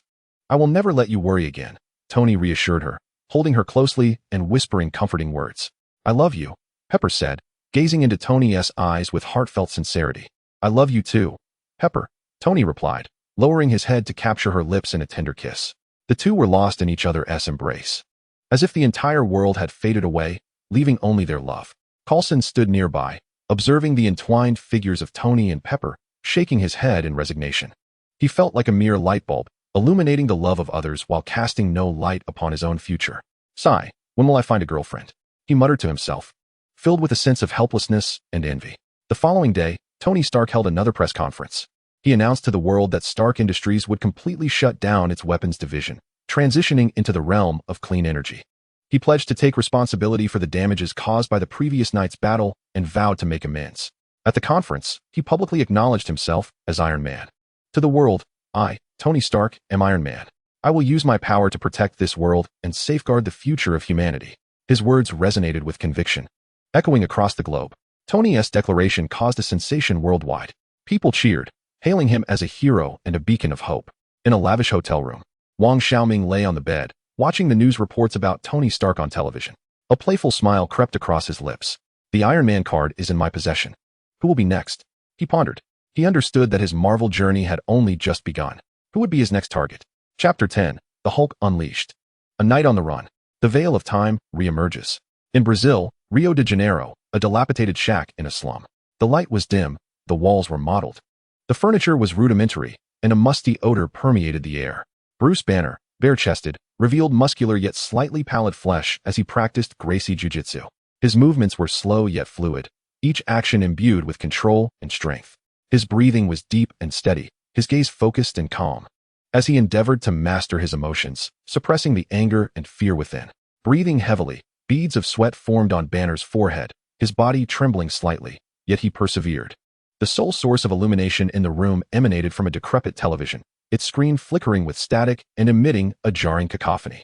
Suddenly, a familiar voice resonated from the television. I, Tony Stark, am Iron Man. On the screen, Tony Stark exuded charisma, boldly declaring his identity to the world. Banner's gaze was captivated by the imagery, drawing him back into the recesses of his past. Gamma rays, explosions, a radiant green glow, a colossal figure, wilderness, jungle, desert, city. Banner was perpetually on the run, evading the relentless pursuit of the military. As he watched Tony on the television, his eyes brimmed with envy, jealousy, and anguish. And I, Bruce Banner, am the monster on the run, he murmured, his voice steeped in despair and helplessness. Why must our fates diverge so drastically? All I yearn for is to be an ordinary man, to lead a tranquil life. Yet, I am unable to escape this curse. The Hulk resides within me, ready to emerge and wreak havoc. A flicker of fear crossed Banner's eyes, and his body began to tremble slightly. He approached a corner of the room where an old laptop lay. Skillfully, he powered it on, entering a complex password to access an encrypted communication software. Mr. Blue, I have diligently practiced Gracie Jiu-Jitsu as per your guidance, yet I still cannot fully control the Hulk. Banner initiated a dialogue with the enigmatic figure known as Mr. Blue. Bruce, mastering the Hulk demands time and patience. You cannot rush the process, Mr. Blue replied. I am concerned, worried that I may lose control and inadvertently harm innocent lives. Banner articulated, his tone fraught with anxiety and unrest. Bruce, you must have faith in yourself. You will triumph over the Hulk. I shall continue to assist you in seeking a remedy, Mr. Blue reassured him. Additionally, I require your assistance in gathering data regarding the effects of gamma rays on the human body. Mr. Blue proposed a new task. As Banner conversed with Mr. Blue, a sudden wave of intense unease washed over him. His heartbeat quickened, and his breath became shallow. He surveyed the room, which appeared unchanged. Yet his instincts whispered that something was amiss. Approaching the window, he gazed outside at the desolate slums, the eerie silence sending shivers down his spine. It's too quiet. This isn't normal, he murmured to himself. Abruptly, a flurry of gunfire and explosions shattered the tranquility of the slums. Bang, bang, bang, boom, boom. A squad of fully armed Special Forces soldiers stormed into the slums, their training evident as they moved in unison, swiftly advancing towards Banner's location. Clad in tactical vests and equipped with night vision goggles and assault rifles, they communicated through silent gestures. Over the radio, General Ross's voice boomed. Locate Bruce Banner. Capture him alive. If he resists, eliminate him. Upon hearing the gunfire and explosions, Banner's complexion drained of color. He realized that the military had found him. He exerted every ounce of willpower to suppress his emotions, unwilling to transform, unwilling to inflict harm upon anyone. Yet, fear, anger, and despair surged within him like an unstoppable tide, overwhelming his control. His body began to metamorphose. His muscles swelled. His skin turned a vivid shade of green. His eyes became bloodshot, and his teeth sharpened into menacing points. A pained roar escaped Banner's lips as his form twisted and convulsed uncontrollably. No, he struggled to utter, desperate to halt the impending transformation. With a deafening roar, Banner was irrevocably transformed into the Hulk. The colossal figure of the Hulk shattered the walls of the room. Bursting forth into the open, he let out an enraged bellow, engaging in a fierce battle with the Special Forces amidst the slums. He swung his massive fists, sending soldiers flying as if they were mere insects. He seized cars and hurled them at his foes with the ease of tossing stones. His thunderous roar reverberated, causing the eardrums of soldiers to rupture. The soldiers unleashed an array of weaponry upon the Hulk, bullets, grenades, and rockets, but none could inflict any significant harm. Bullets merely left shallow white marks upon his skin. Grenades and rockets exploded, only momentarily halting his rampage. The chaos of battle wrought immense destruction. Houses crumbled, the ground fissured, and the entire slum descended into pandemonium. In the midst of the fray, the Hulk seized a soldier, poised to rend him asunder. Yet, at that moment, he abruptly halted, a flicker of confusion and agony flashing in his eyes. Banner's voice echoed in his mind. Do not harm him. He is merely following orders. With a tortured roar, the Hulk flung the soldier aside and turned to flee. His roar was a blend of fury directed at Banner and helplessness toward himself. The soldier, fortunate enough to have survived the Hulk's throw, gazed in disbelief and terror as the green behemoth retreated. What a monster, he murmured to himself, utilizing his formidable leaping ability. The Hulk vaulted over towering walls and rivers, hastily escaping the slums. The Special Forces pursued relentlessly, employing helicopters and an array of advanced weaponry in a desperate attempt to thwart his escape. The Hulk dashed onward, ultimately finding refuge within a dense jungle. Deep within the thicket, he reverted back to Bruce Banner, collapsing onto the ground in utter exhaustion. Banner, utterly naked save for a tattered purple pair of underpants, bore the marks of battle and grime, looking utterly disheveled. What kind of superhero am I? I am but a monster, he lamented, surveying his disheveled state with a bitter smile. At that moment, a mocking voice pierced the air. Well, if it isn't Dr. Bruce Banner. What on earth has happened to you? The figure of Wang Xiaoming emerged before him, a smirk of irreverence dancing across his face. Startled, Banner spun around, instinctively shielding himself with his hands and eyeing Wang Xiaoming warily. Who are you? How do you know my name? He demanded. As he questioned, Banner's body began to undergo another transformation. His skin tinged green once more, muscles swelling, and a glimmer of green light flickered in his eyes. The voice of the Hulk reverberated within Banner's mind. The bad man has the aura of a villain. No, Hulk, he may not be a bad man. Banner struggled desperately to maintain control over his body. He did not wish to transform, nor did he desire to harm anyone. The Hulk relentlessly battered at Banner's consciousness, yearning for dominion over the body, intent on annihilating the perceived foe before him. Banner's form twisted and trembled, his complexion growing increasingly pallid, his breath becoming more rapid. Ultimately, through sheer force of will, Banner subdued the Hulk and regained control of his body. He stared wide-eyed, his body collapsing weakly to the ground, gasping for air as sweat drenched his frame. Wang Xiaoming observed the struggle for control between Banner and the Hulk with a look of bemusement. How fascinating. Is this truly the Green Giant, the Hulk? Indeed, quite intriguing, he murmured to himself. At that moment, the Special Forces pursuing Banner arrived in the jungle. The soldiers swiftly encircled Banner and Wang Xiaoming, their guns aimed at them. Hands up, they shouted. Wang Xiaoming regarded the encircling special forces with a disdainful smile. You lot think you can capture me? He scoffed, raising his middle finger in a provocative gesture.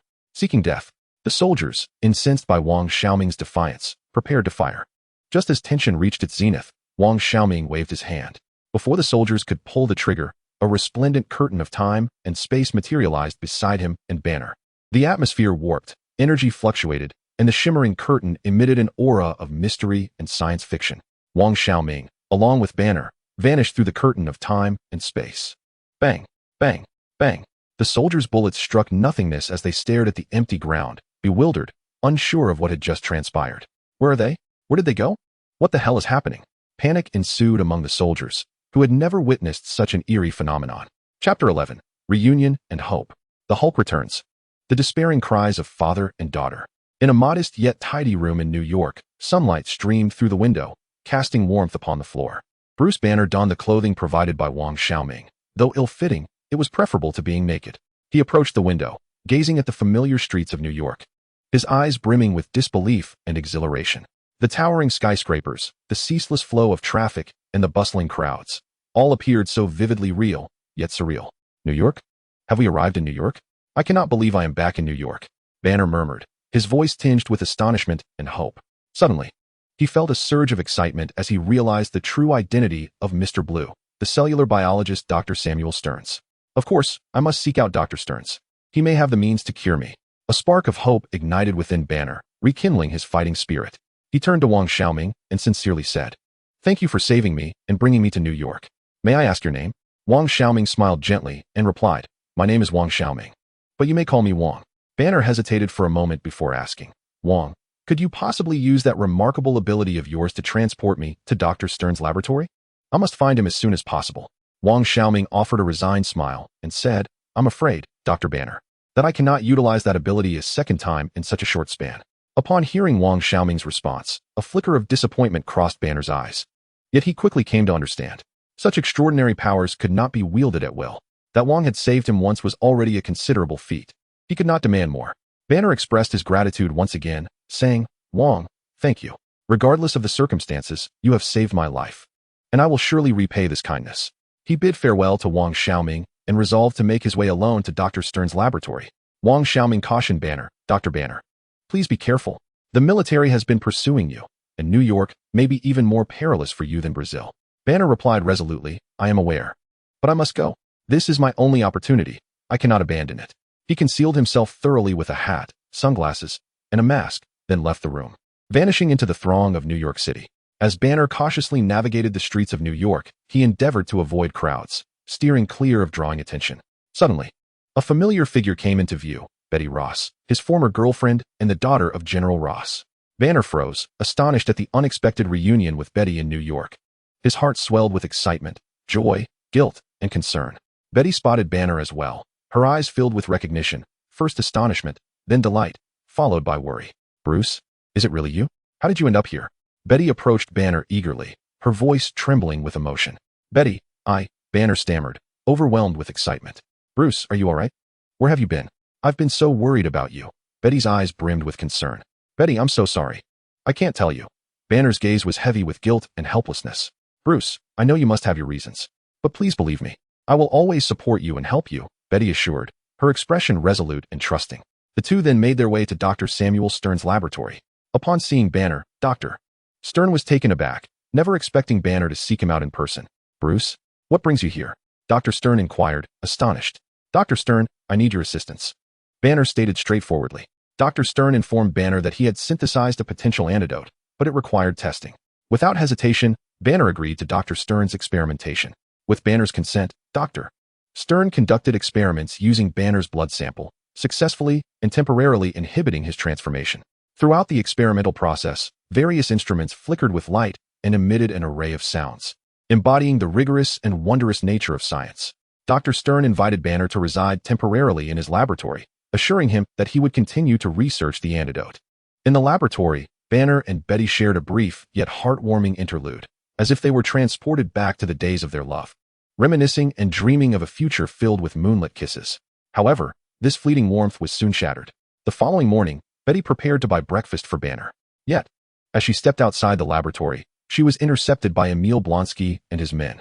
General Ross also appeared, his gaze fixed on Betty, filled with anger, disappointment, and heartache. Betty, why are you doing this? Why are you aiding that monster? General Ross's voice resonated with fury and accusation. Dad, Bruce is not a monster. He is merely a patient. He needs help. Betty cried out, pleading fervently. A patient? He is a threat. He will destroy everything. General Ross's tone was resolute and unyielding. No, Dad, you are mistaken. Bruce has been striving to control himself.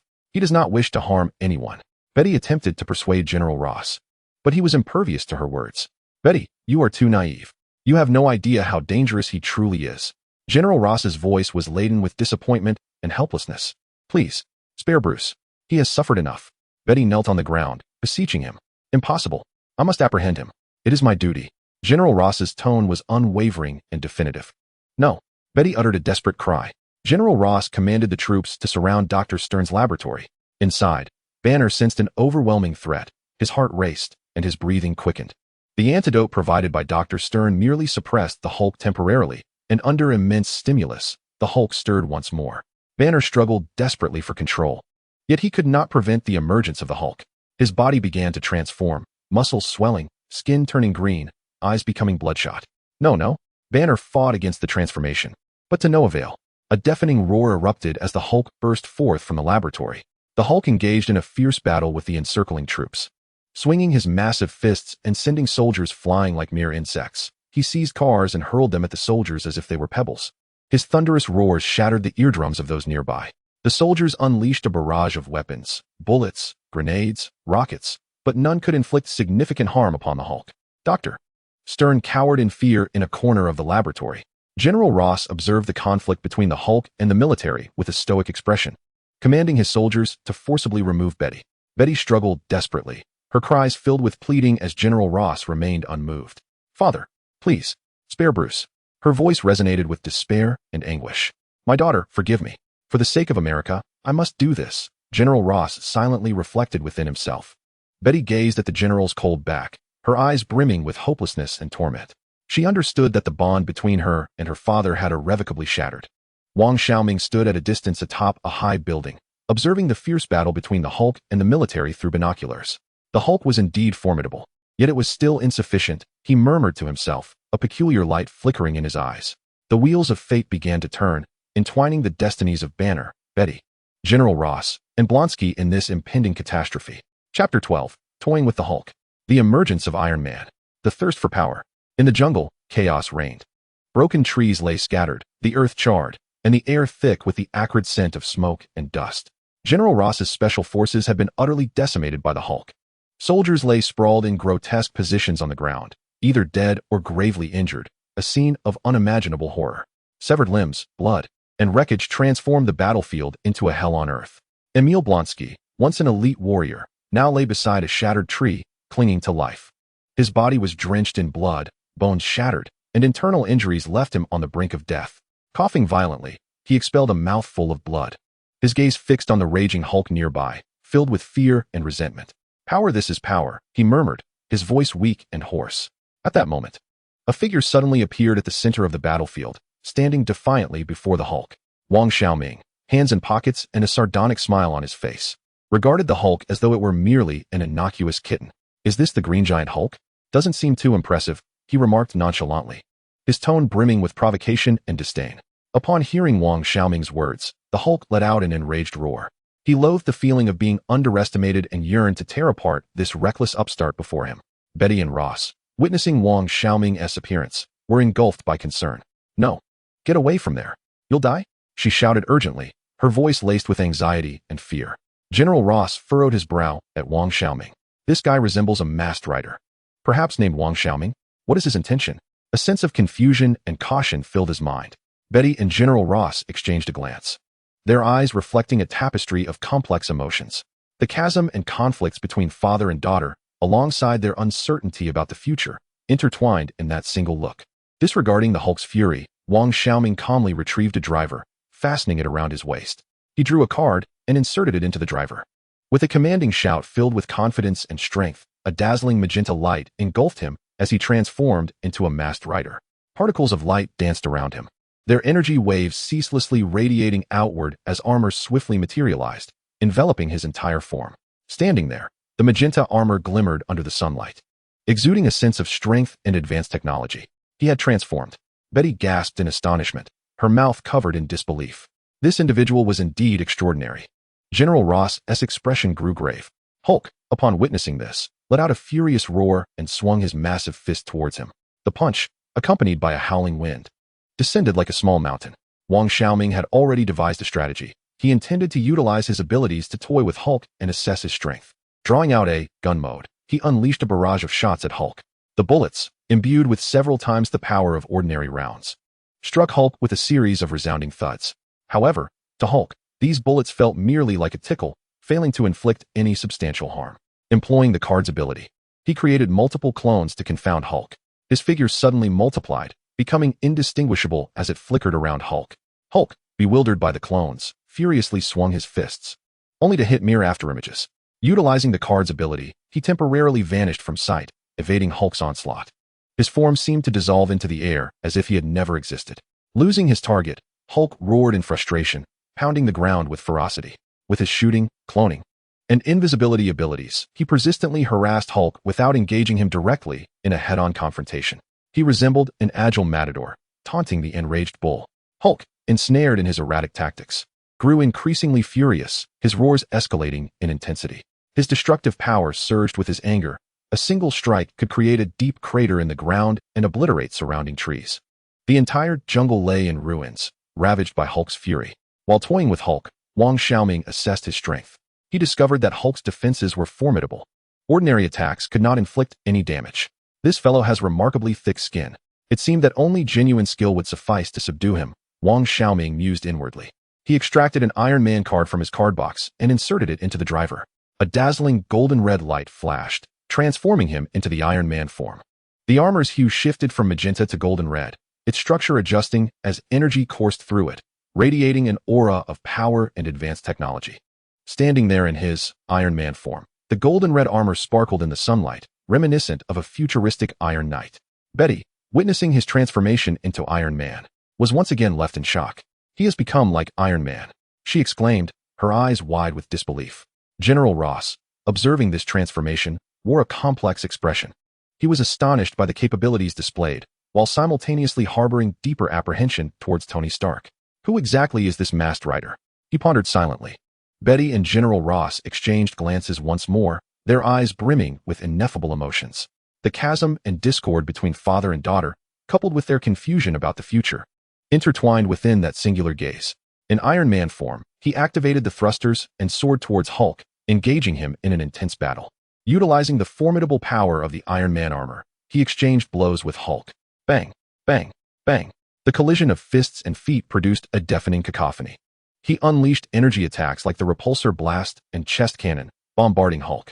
Boom, boom, boom. The energy beams struck Hulk, resulting in violent explosions that lit up the sky. Hulk, undeterred, swung his massive fists with ferocity. He seized stones and trees from the ground, hurling them with force. The clash with Hulk was cataclysmic, leaving the entire jungle in utter devastation. The earth fissured, trees toppled, and charred remnants of explosions littered the landscape. In Iron Man form, he produced an Iron Man skill card and swiped it across the device. With palms aimed at Hulk, he unleashed two powerful repulsor blasts. Two thick beams of gold and crimson light, emanating with potent energy, struck Hulk with tremendous force. Roar. Hulk, hit by the repulsor blast, emitted a strained roar. His chest scorched black. Although Hulk's defenses were formidable, they were not invulnerable. His weaknesses lay in his eyes and vital areas. Moreover, his intellect appeared limited, making him easily provoked, an opportunity to exploit. Analyzing Hulk's vulnerabilities in his mind, he devised his next tactical move. Having assessed Hulk's power, his objective was accomplished, and he resolved to retreat. Hulk, this ends today. When we meet again, you shall witness the true might of a knight, he declared to Hulk, his tone laced with arrogance and provocation. He activated the thrusters and ascended into the sky, utilizing the temporal veil to depart. Witnessing the retreat, Hulk's fury intensified, unleashing a thunderous roar as he pounded the ground with force. Roar. The earth quaked under Hulk's blows, creating deep craters, sending tremors through the entire jungle. Hulk's gaze shifted to General Ross and Betty not far away, his eyes aflame with hatred and murderous intent. Roar! Hulk bellowed at General Ross, preparing to charge at them. Bruce! No! Betty screamed in terror and despair as she saw Hulk advance. Upon hearing Betty's call, Hulk halted, a flicker of struggle crossing his eyes. Memories of Betty's smile, her tenderness, and her care and affection for him flooded his mind. In that moment, Bruce Banner's consciousness briefly seized control of his body, murmuring in pain and confusion. However, anger and hatred quickly reclaimed Hulk's awareness, and he roared once more, ready to attack General Ross. At that critical juncture, Hulk unexpectedly paused, turned, and leapt into the depths of the jungle, vanishing from sight. General Ross and Betty stood in stunned silence, watching as Hulk disappeared into the distance. They were unaware of why the Hulk abruptly ceased his assault, yet a sense of relief washed over them. The severely wounded Blonsky gazed at the Hulk's retreating figure, his eyes brimming with an insatiable yearning for power. I need strength, a power far greater, he murmured to himself, coughing and spitting blood. A manic glimmer flickered in his eyes. He had resolved to obtain more formidable strength at any cost. Wang Xiaoming returned to his hotel in New York, reverting from his transformation and lying on the bed, reflecting on his battle with the Hulk. Indeed, the Hulk's prowess was formidable, yet his vulnerabilities were equally apparent. His intellect was lacking, making him prone to provocation, a weakness to exploit. Moreover, while his defenses were robust, they were not infallible. In his mind, Wang Xiaoming analyzed the Hulk's strengths and weaknesses, formulating a strategy for their next encounter. He realized that his conflict with the Hulk was merely in its infancy. He retrieved the Hulk's card from the case, but it remained gray. He understood that he needed to engage with the Hulk further. What should he do next? Wang Xiaoming sank into contemplation. Meanwhile, General Ross transported the grievously injured Blonsky back to the military base for urgent treatment. Although Blonsky had narrowly escaped death, he suffered multiple fractures and internal injuries, requiring an extended period for recovery. General Ross regarded the bedridden Blonsky with eyes full of disappointment and fury. Incompetent fools. You couldn't even handle a single monster. The invincible America, he berated. Blonsky, gazing at General Ross, was filled with resentment and bitterness. General, I need more powerful strength, he managed to utter, his voice hoarse and faint. Upon hearing Blonsky's words, a glint of intrigue sparked in General Ross's eyes. Greater power? What kind of strength do you desire? He inquired. Strength akin to the Hulk's. Blonsky's voice resonated with longing. General Ross paused for a moment in silence before responding. I can grant you power, but it will come at a cost. I am willing to pay any price, Blonsky replied without hesitation. A chilling smile spread across General Ross's face. Excellent. I shall fulfill your wish. He turned to exit the infirmary and dialed a number. Hello, it's me. The Super Hulk project can be reinitiated. I have a volunteer yearning for power. Emil Blonsky is the perfect candidate. Bring Samuel Stern to me. Quickly. Immediately. General Ross's voice was laced with cold determination. The wheels of fate began to turn, and Blonsky's destiny would be irrevocably altered. He was to become General Ross's pawn, transformed into a mindless monster driven solely by a thirst for destruction. Meanwhile, Betty returned home, gazing at the empty room, her heart heavy with sorrow and loss. Memories of Bruce Banner flooded her mind, fragments of their shared moments and the happiness they once knew. Bruce, where are you? Are you all right? She murmured to herself, tears cascading down her cheeks. She understood that the chasm between her and Bruce was widening, uncertain if they would ever meet again. She was oblivious to the direction their future might take. She felt lost, helpless, and despairing. How she wished it were all merely a nightmare. How she longed to awaken and find everything restored to its former state. Yet, she recognized the futility of such desires. Reality was harsh, and she must confront it. Drying her tears, she compelled herself to regain her composure. She knew she could not falter. She must remain strong. She would seek out Bruce, aid him, and together they would overcome the challenges posed by fate. Chapter 13. The Birth of Hatred. The rift between father and daughter. Drifting in the turbulence of time and space. Within a heavily guarded military base, in a clandestine laboratory, the lighting was dim and the atmosphere oppressive. An array of advanced instruments illuminated the room, buzzing ominously. Petri dishes, test tubes, centrifuges, and microscopes were meticulously arranged, with wires and tubes intertwining to create a scene both technological and eerie. Emil Blonsky lay bare-chested on a cold surgical table, his body interlinked with various tubes and wires. His muscles were taut, veins prominent, yet he appeared pale and frail. A group of scientists clad in white coats surrounded Blonsky, nervously manipulating the instruments. Their faces bore expressions of gravity and focus, every movement executed with utmost caution, as if they were conducting a life-and-death operation. General Ross stood in the monitoring room of the laboratory, coldly observing the experiment's progress through a screen. His expression was devoid of emotion. his gaze filled with ruthlessness and resolve. "Commence," he commanded through the intercom, issuing orders to the scientists in the laboratory. The scientists retrieved a vial of green serum from a specialized container, an imitation of the gamma-ray serum that had transformed Banner into the Hulk, albeit in a smaller dosage. The serum glowed with an eerie green luminescence under the light, as if harboring some mysterious and perilous power. The scientists slowly injected the green serum into Blonsky's body. Upon its introduction, he was immediately seized by excruciating pain. His muscles began to swell, veins bulged, and his skin changed color. Blonsky let out a pained howl, his body convulsing and trembling as if something were striving to break free from within. His muscles bulged grotesquely, veins writhing beneath his skin like worms. His body resembling a balloon on the brink of bursting. "Increase the dosage," General Ross commanded coldly. The scientists hesitated for a moment, but ultimately complied with his order, escalating the serum's dosage. Blonsky's agony intensified, his cries growing ever more harrowing. His physical transformation became increasingly pronounced. His skin began to exhibit an eerie shade of green. His eyes turned a bloody red, and his teeth grew sharp. The scientists proceeded to the second phase of the transformation. Extracting a vial of dark red liquid from another container, a substance derived from Bruce Banner's bone marrow. The viscous liquid exuded a metallic scent, as if it harbored a ferocious and sinister power. The scientists injected this dark red liquid into Blonsky's spine. The moment the liquid coursed through him, Blonsky's body reacted violently. His heart raced, blood pressure soared, and his temperature skyrocketed, with various physiological indicators reaching perilous thresholds. Heart rate, 200. Blood pressure, 180/120. Temperature, 42 degrees. The scientists gasped, their faces etched with concern. They understood that if Blonsky could not withstand this transformation, he would meet his demise. "Hold on, Blonsky. You can do this," General Ross shouted from the control room, urging Blonsky onward. Fueled by his thirst for power and his hatred for the Hulk, Blonsky endured the agony of the transformation with sheer will. His body underwent a dramatic metamorphosis. His muscles expanded, his bones thickened, his skin hardened, his visage became grotesque, and bony protrusions sprouted along his spine. He grew taller, stronger, more hideous, and increasingly terrifying.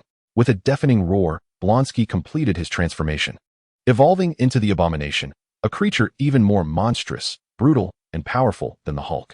The Abomination's eyes were filled with madness and a lust for destruction. He had completely lost his sanity, becoming a mindless harbinger of chaos.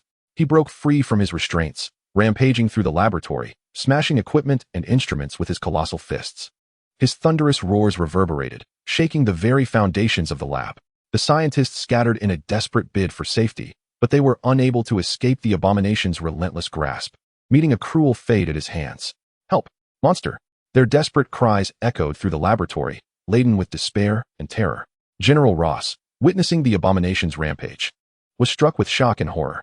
He had not anticipated that the creature he had helped create would prove to be so formidable and uncontrollable. "Stop him! Quickly stop him!" General Ross shouted into the intercom, but it was already too late. The Abomination crashed through the laboratory walls, fleeing the military base and charging toward the heart of New York City. Betty, upon learning of Blonsky's transformation into the Abomination, furiously confronted General Ross, demanding to know why he had taken such actions. "Dad, why would you do this? You knew Blonsky was a dangerous individual. Why would you inject him with that serum? Why create such a monster?"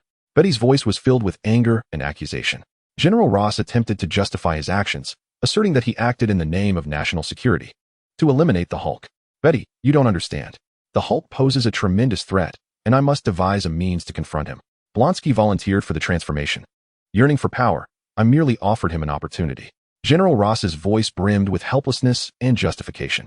Betty felt a profound disappointment in her father's response. She had never anticipated that her father would metamorphose into such a cold-hearted individual. "Father, you have changed. I scarcely recognize you. You sacrifice others' lives for your own ambitions. How do you differ from those terrorists?" Betty's voice resonated with despair and anguish. General Ross, incensed by her words, rebuked her sharply, believing she failed to comprehend his perspective. "Betty, you are exceedingly naive. This world is not as simple as you perceive. For the sake of national security, certain sacrifices are indispensable." His voice was laced with anger and determination. Betty gazed at General Ross, her eyes filled with despair and sorrow. She understood that the bond between her and her father had irreparably shattered. "Father, I despise you. I will never forgive you." Her voice was imbued with desperation and resolve.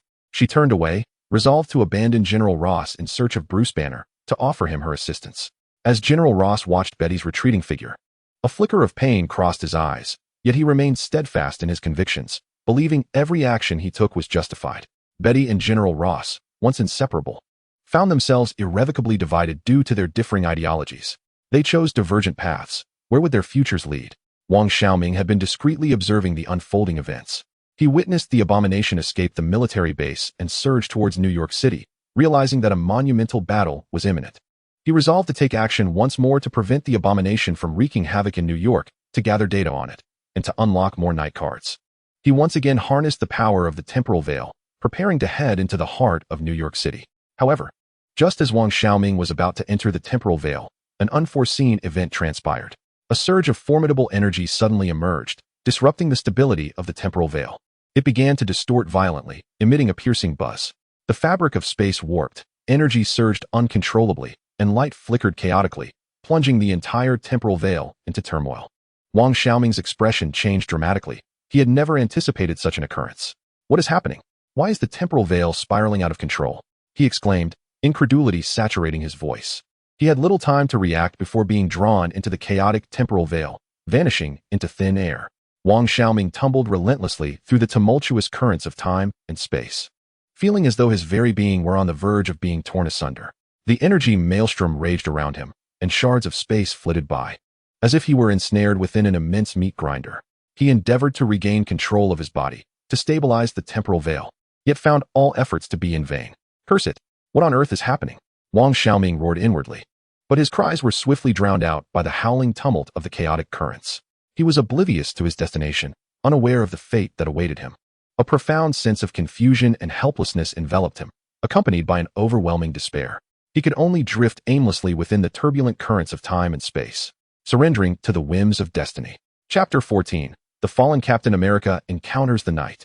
The true essence of a hero lies beyond physical might. In 1943, Brooklyn, New York. On a dilapidated street, the sign of the recruitment office swayed in the wind, creaking as if narrating the helplessness and heartache of wartime.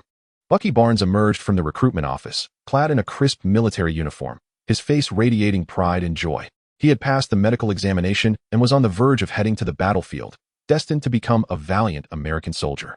Steve Rogers stood nearby, observing Bucky with eyes brimming with envy and well-wishes.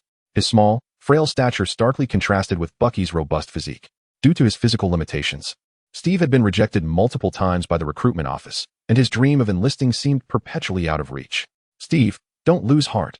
One day, you too shall serve, Bucky said as he approached Steve, patting him reassuringly on the shoulder. Bucky, spare me the consolation. At this rate, which unit would ever accept me? Steve replied with a bitter smile, shaking his head, his tone heavy with self-doubt and resignation. Steve, you are my dearest friend. I have faith in your potential. Even if you cannot enlist, there are still myriad ways to contribute to our country, Bucky encouraged, wrapping an arm around Steve's shoulders. Excuse me, officer. Hello. My name is Cindy. May I have the pleasure of your acquaintance? A tall, stunning blonde approached Bucky, initiating conversation. Bucky's face lit up with a proud grin as he regarded the blonde beauty. Straightening his uniform, he replied, Of course, beautiful lady. I am Bucky Barnes, and it is a pleasure to meet you. Steve observed the interaction between Bucky and the blonde, exchanging a knowing glance with Bucky, silently urging him to seize the opportunity. Steve, I must take my leave. We shall converse another day, Bucky said. Go on, Bucky. Best of luck, Steve replied with a smile, nodding in encouragement. Bucky wrapped his arm around the blonde's waist and departed the recruitment office. As Steve watched Bucky's retreating figure, a flicker of loneliness and inferiority clouded his gaze. He lowered his head, contemplating his frail form, his heart heavy with helplessness and disappointment. Why am I so weak? Why am I not even qualified to enlist? Am I destined for a life of mediocrity? Steve muttered to himself, his voice laden with self-doubt and denial. Just as he wallowed in self-pity, a mocking voice suddenly echoed from behind him. Well, if it isn't Steve Rogers. Back to face rejection at the recruitment office again. Turning around, Steve encountered a stranger standing behind him. The young man, hands in pockets and adorned with a roguish smile, seemed vaguely familiar. Yet Steve was certain he had never crossed paths with him before. Who are you? How do you know my name? Steve inquired, perplexed. I am Wang Xiaoming. A passing masquerading knight, the young man replied. Wang Xiaoming smiled gently and spoke. Steve furrowed his brow, evidently perplexed by the term Kamen Rider. Kamen Rider? What is that? He inquired. Instead of answering Steve's question, Wang Xiaoming retorted, Steve, why do you wish to enlist in the military? Do Do you believe that becoming a soldier equates to being a hero? With unwavering conviction, Steve replied, I want to defend my homeland. I aspire to vanquish evil and become a person of value to my country and its people. Wang Xiaoming shook his head and said, Steve, you are mistaken. A hero is not defined by their uniform nor by their strength. The true essence of heroism lies in the fortitude of one's spirit, the steadfastness of one's will, and the unwavering commitment to justice, regardless of the circumstances one faces. Do you yearn for power? Wang Xiaoming suddenly asked. No, I yearn for peace. However, should evil exist, I shall fight in my own manner, Steve responded. Even if your methods appear utterly futile to others? Wang Xiaoming pressed. Even if it seems futile, I shall act, for it is the right thing to do, Steve answered without hesitation. Wang Xiaoming's words plunged Steve into contemplation. He began to reevaluate his understanding of heroism and to ponder the true purpose behind his desire to enlist. At that moment, several burly American soldiers emerged from the recruitment center, their faces twisting into mocking smiles upon seeing Steve. Oh, isn't that little Steve? Back at the recruitment center again? Do you really think you can enlist?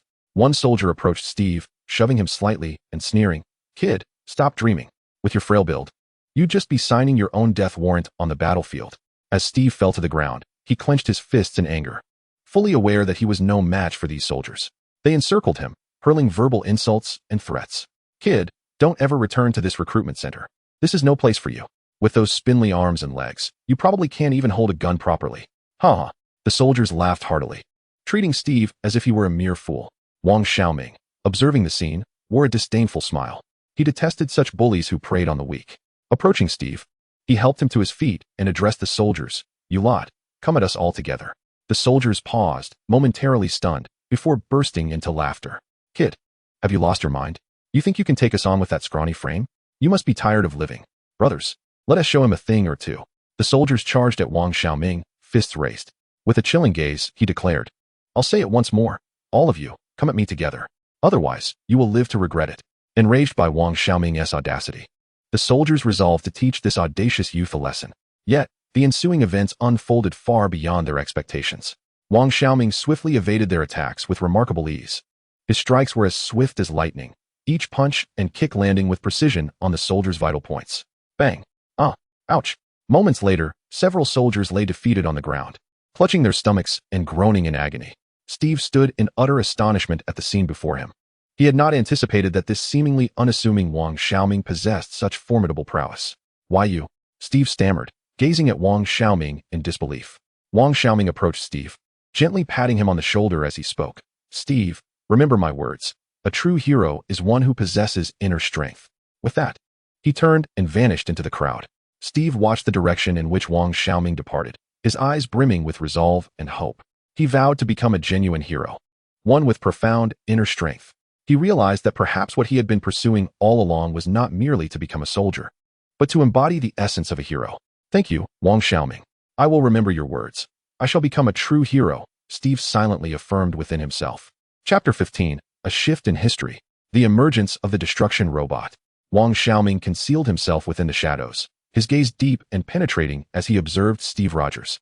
Like a patient hunter, he scrutinized the movements of his prey. The conflict between Steve and the soldiers did not deter him. Rather, it ignited a fire within him. The steadfastness and resilience reflected in Steve's eyes shone like sparks in Wang Xiaoming's vision. Steve Rogers, it appears my presence has begun to alter the fates of this world. Wang Xiaoming murmured softly, his voice dissipating into the air. His thoughts surged like a tidal wave. Was my entanglement in the temporal rift that brought me to 1943 merely a twist of fate, or was it inevitable? Is it because of Steve Rogers, a pivotal figure of this era? Or has the tremor of the space gem resonated with my temporal veil, thus unlocking this gateway through time? He furrowed his brow, striving to untangle the chaotic threads of fate. Regardless, he resolved to accept his situation. For the time being, the Green Giant card could be set aside. The immediate objective was to acquire the Captain America card. A glimmer of shrewdness flashed in Wang Xiaoming's eyes, signaling that it was time to assume the role of a heroic mentor. The wheels of destiny turned slowly, charting a new course for Steve Rogers' life. In what seemed like a serendipitous encounter, Steve met Dr. Abraham Erskine, a scientist who had escaped the clutches of the Nazis and was secretly working on a plan capable of altering the course of the war, the Super Soldier Program. His goal was not solely to create formidable warriors, but to embody a symbol of hope. Dr. Erskine's gaze penetrated through Steve's frail exterior, recognizing the treasure that lay within his heart. Steve Rogers, I have been observing you from the shadows. Though your physique may be frail, your spirit is undeniably strong. The kindness, courage, and resilience you possess far surpass any external strength. That is the essence of true power. Dr. Erskine's words illuminated the confusion within Steve's heart. Doctor, can I truly become that hero? Steve's voice quivered, suffused with disbelief and yearning. I firmly believe in you, Steve. I am confident you shall become a great warrior, a true hero, a beacon of hope for our nation.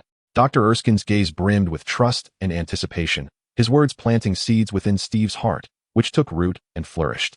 Accepting Dr. Erskine's invitation, Steve embarked on a path fraught with uncertainty and peril. The experimental process unfolded like a purgatorial trial. The super soldier serum coursed through Steve's veins, searing him like molten lava. His body felt as though it were being torn apart. His bones emitted a cacophony of distressing sounds while his muscles surged with frenetic growth. Waves of agony crashing relentlessly against his nerves. The rays of the Vita beam felt akin to torture. His form twisted and contorted in the radiant light, as if being reshaped into an entirely new being. Steve emitted a primal roar, drenched in sweat. Yet he gritted his teeth, battling against this inhuman torment with sheer will. He could not relent. He must prove himself. He must embody the hero that Dr. Erskine envisioned. Miraculously, the experiment succeeded. Steve emerged from the chamber, reborn. No longer the frail youth, he stood transformed into a super soldier with a physique of iron. His eyes radiated strength and confidence. However, fate's cruelty often reveals its grim visage when hope is at its zenith. A long-simmering Hydra spy materialized like a specter, seeking to snatch away this world-altering promise. The laboratory erupted into chaos, gunfire, explosions, and screams intertwining. Wang Xiaoming struck from the shadows, his knightly prowess acting as an unseen hand, disrupting the spy's maneuvers. Though the serum was preserved, amidst the turmoil, a bullet from the spy's gun struck Dr. Erskine. Doctor, no. Steve's heart-wrenching cry echoed as he rushed towards the fallen figure of Dr. Erskine, powerless to alter the course of fate. The formula for the super soldier serum lay in ruins. Dr. Erskine's demise signified the merciless extinguishment of this flicker of hope. Initially, Steve was not bestowed with the mantle of combat. He was molded into Captain America, a symbol of hope and victory. Clad in a resplendent uniform, he performed on stage, selling war bonds to the public. Captain America! Captain America! The crowd's deafening cheers elevated him to a pedestal. Yet, within Steve's heart lingered confusion and turmoil. He yearned for combat with real weapons, not to serve as a mere spectacle. I do not wish to be an actor. I want to be on the front lines, to vanquish the enemies with my own hands. Steve implored his superiors, his voice laced with frustration and indignation. Steve, your role is equally vital. You uplift morale and raise funds for the war. You are contributing to the nation. His superiors attempted to placate him. No, this is not what I desire. Steve clenched his fists, the flame within him unquenchable. The turning point of fate often arrives unexpectedly. During a morale-boosting performance in Europe, Steve learned of the harrowing news that his dearest friend, Bucky Barnes, had been captured by Hydra. His heart was struck by this sudden calamity. Unable to endure the anguish, he resolved to take action, to rescue his friend, and to prove his worth. Ignoring the objections of his superiors, he embarked on a mission of salvation with unwavering determination. Stealthily infiltrating the Hydra base, he moved like a specter in the night, silently navigating beneath the watchful eyes of the enemy. Armed with extraordinary bravery and combat prowess, Steve successfully liberated Bucky and his fellow captives.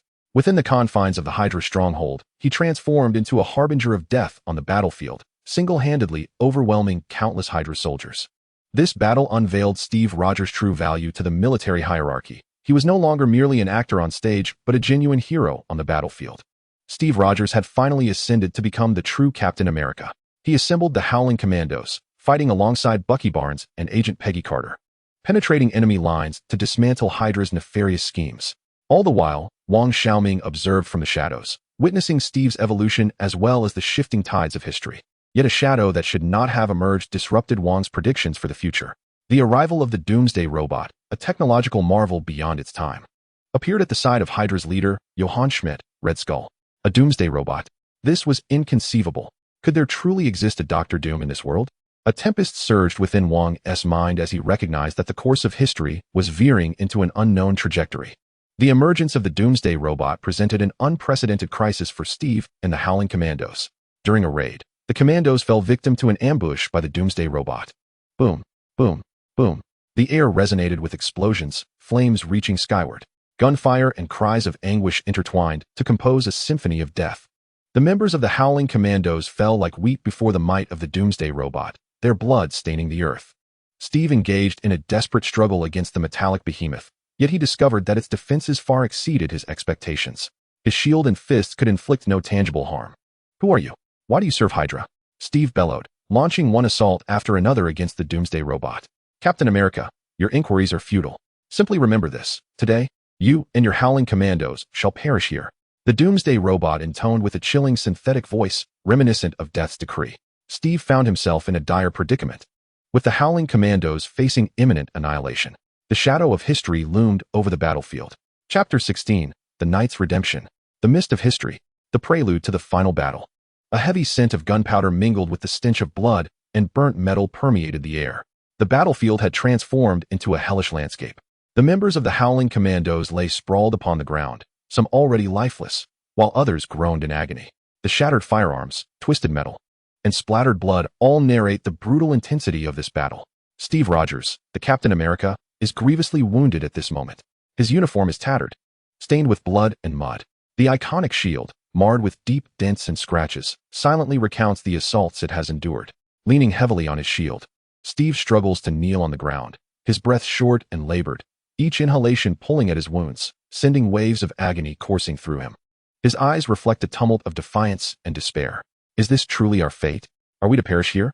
Steve silently screams within, his resolve wavering, his faith crumbling. Not far off, the colossal form of the Annihilation Robot looms closer, akin to the harbinger of death. Although its armor bears the scars of recent combat, it still radiates an unyielding sheen, exuding an aura of invincibility. The energy cannon mounted on the robot's arm begins to charge, emitting a low hum. The muzzle flickers with a brilliant blue light, growing ever more intense and blinding. As if the eyes of death are fixated on Steve and the remaining members of the Howling Commandos. "Captain, flee," a gravely injured teammate whispers, his voice steeped in despair, yet still harboring hope that their leader might survive. Steve gazes at his comrades, his expression laden with anguish and turmoil. "No, I cannot give in. I cannot allow my teammates to die here. I must take action." He silently roars within, his spirit igniting, his convictions being reforged. Gripping his shield tightly, he rises with great difficulty, his body trembling, yet he does not falter. He understands that he cannot succumb. He must fight until the very last moment. "Come forth, monster. I shall not allow you to prevail." Steve bellows at the Annihilation Robot, his voice hoarse yet resolute. The robot finishes charging its energy cannon, unleashing a massive, blinding blue energy beam, imbued with the essence of destruction, directed at Steve and his comrades. "No." Steve emits a desperate roar, raising his shield in a bid to deflect the lethal assault. He knows this is futile, yet he must act, for he is Captain America, and he will never surrender. Just as the moment hangs in the balance, a figure suddenly appears before Steve, intercepting the Annihilation Robot's onslaught. "Who is that?" The controller within the robot exclaims, astonished. Steve's eyes widen as he beholds a young stranger standing before him. The young man extends his hand, and an invisible barrier materializes, entirely blocking the energy beam from the Annihilation Robot. The beam strikes the barrier, producing a sizzling sound, yet fails to penetrate even a fraction. Who is he? Confusion and astonishment flood Steve's mind. Wang Xiaoming gazes at the towering Annihilation Robot, a slight smile of confidence gracing his lips. "It appears that I have arrived at the perfect moment," he remarked nonchalantly, as if the imminent crisis were merely a game. With poise, he retrieved a device and secured it at his waist. He drew forth a card and inserted it into the apparatus. A low exclamation escaped his lips, infused with power and resolve. A dazzling magenta radiance erupted from the device, enveloping Wang Xiaoming's form entirely.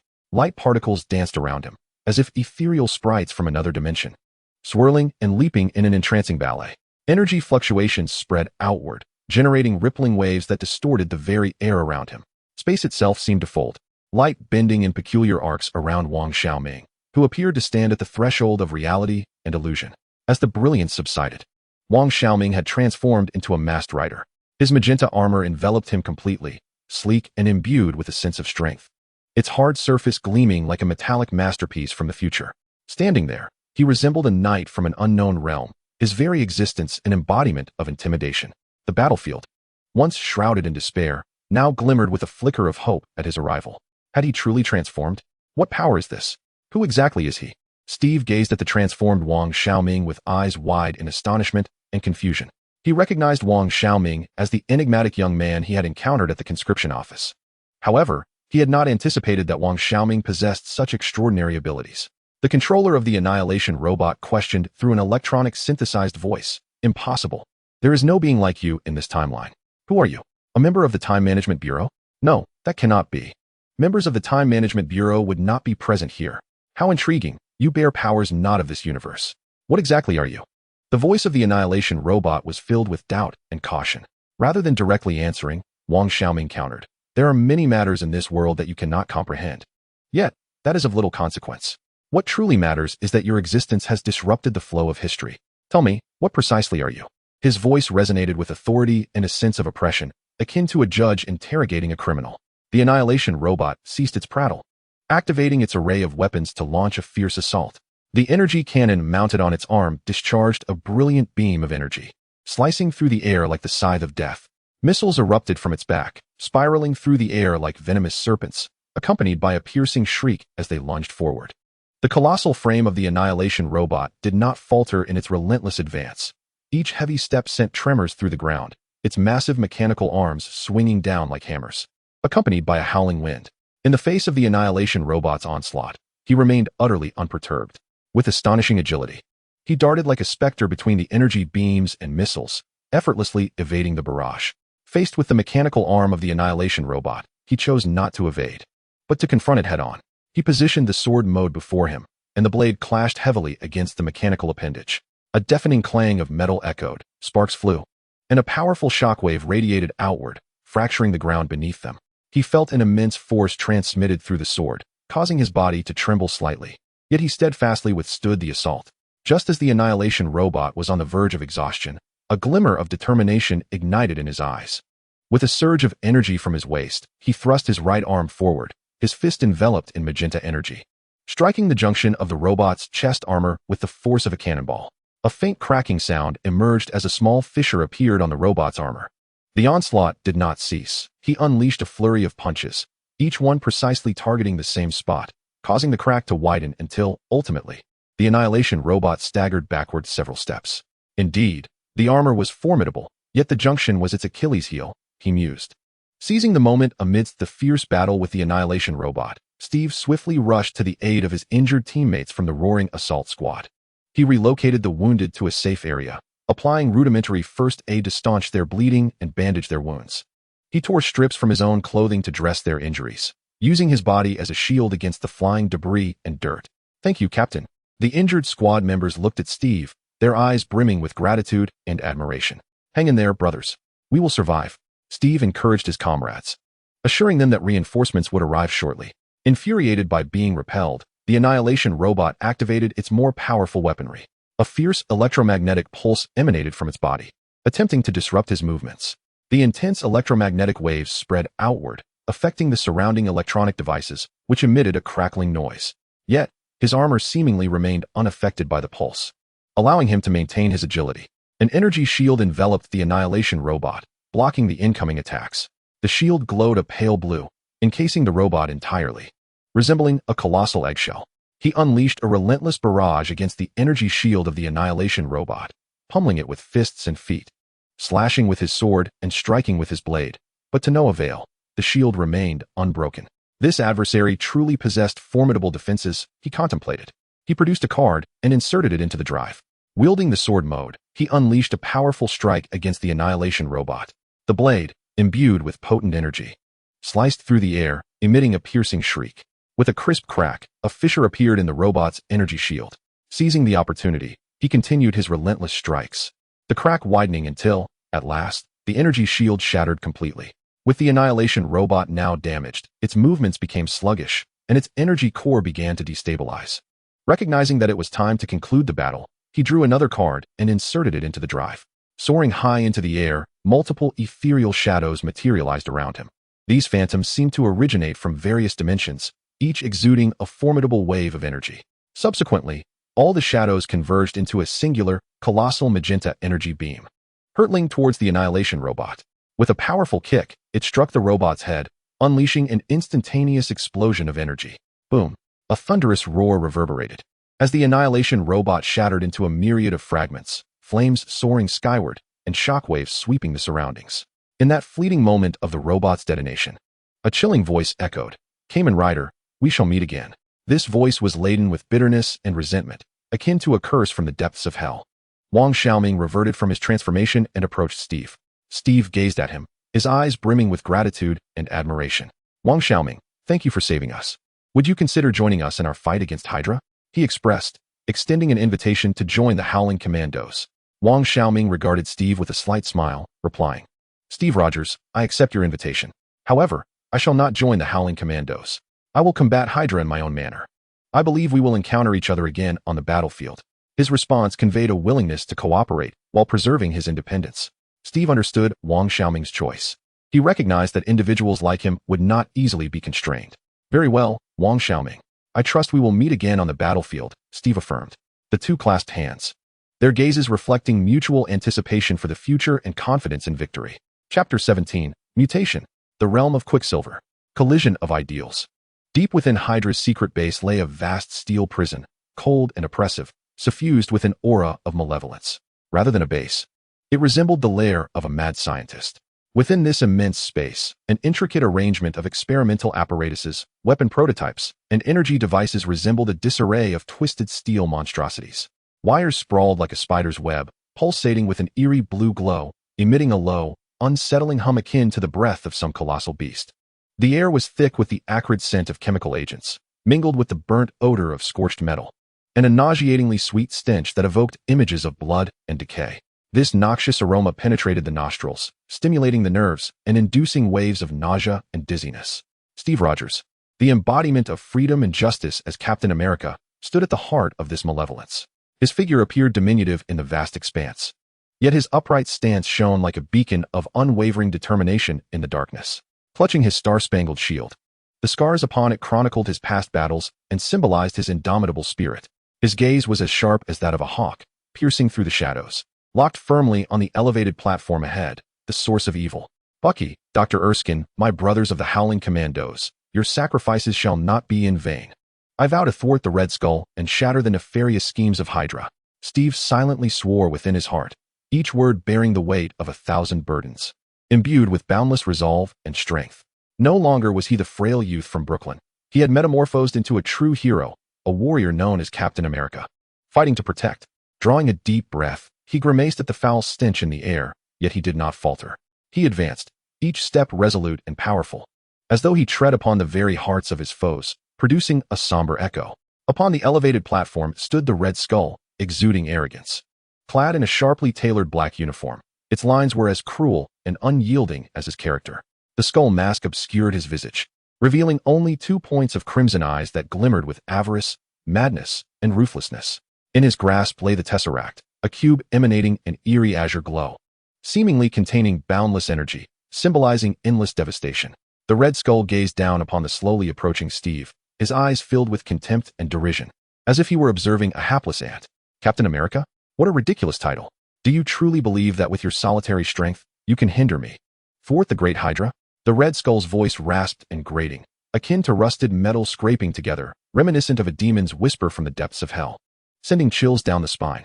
At that moment, the air seemed to tear open a rift, a silver lightning bolt slicing through the atmosphere, instantaneously appearing beside the Red Skull. Whoosh! A faint silver trace lingered in the air, akin to a meteor streaking across the night sky.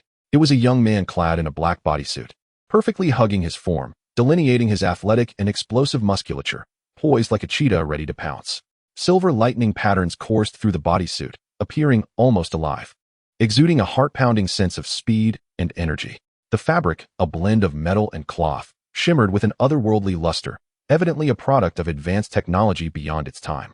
His black short boots, designed with simplicity yet imbued with a sense of futurism, seemed custom-crafted for his supersonic movements. He was none other than Quicksilver, the speedster from the mutant realm. Quicksilver turned to Steve, his gaze rife with disdain and scorn, as if regarding an antiquated relic, a discarded remnant of a bygone era. Captain America? Such an antiquated title. This era no longer has need of you, relic. His voice dripped with flippancy and derision, each syllable a sharp blade piercing Steve's dignity. Quicksilver then directed his attention to the Red Skull, his tone tinged with a modicum of respect for strength, but predominantly laced with ambition and anticipation for the future. Red Skull, swiftly dispose of this relic. Do not forget your promise to me. You must fulfill your vow and assist me in accomplishing the mission bestowed upon us by Lord Doom. The Red Skull regarded Quicksilver, a cunning smile creeping across his face, reminiscent of a wily fox.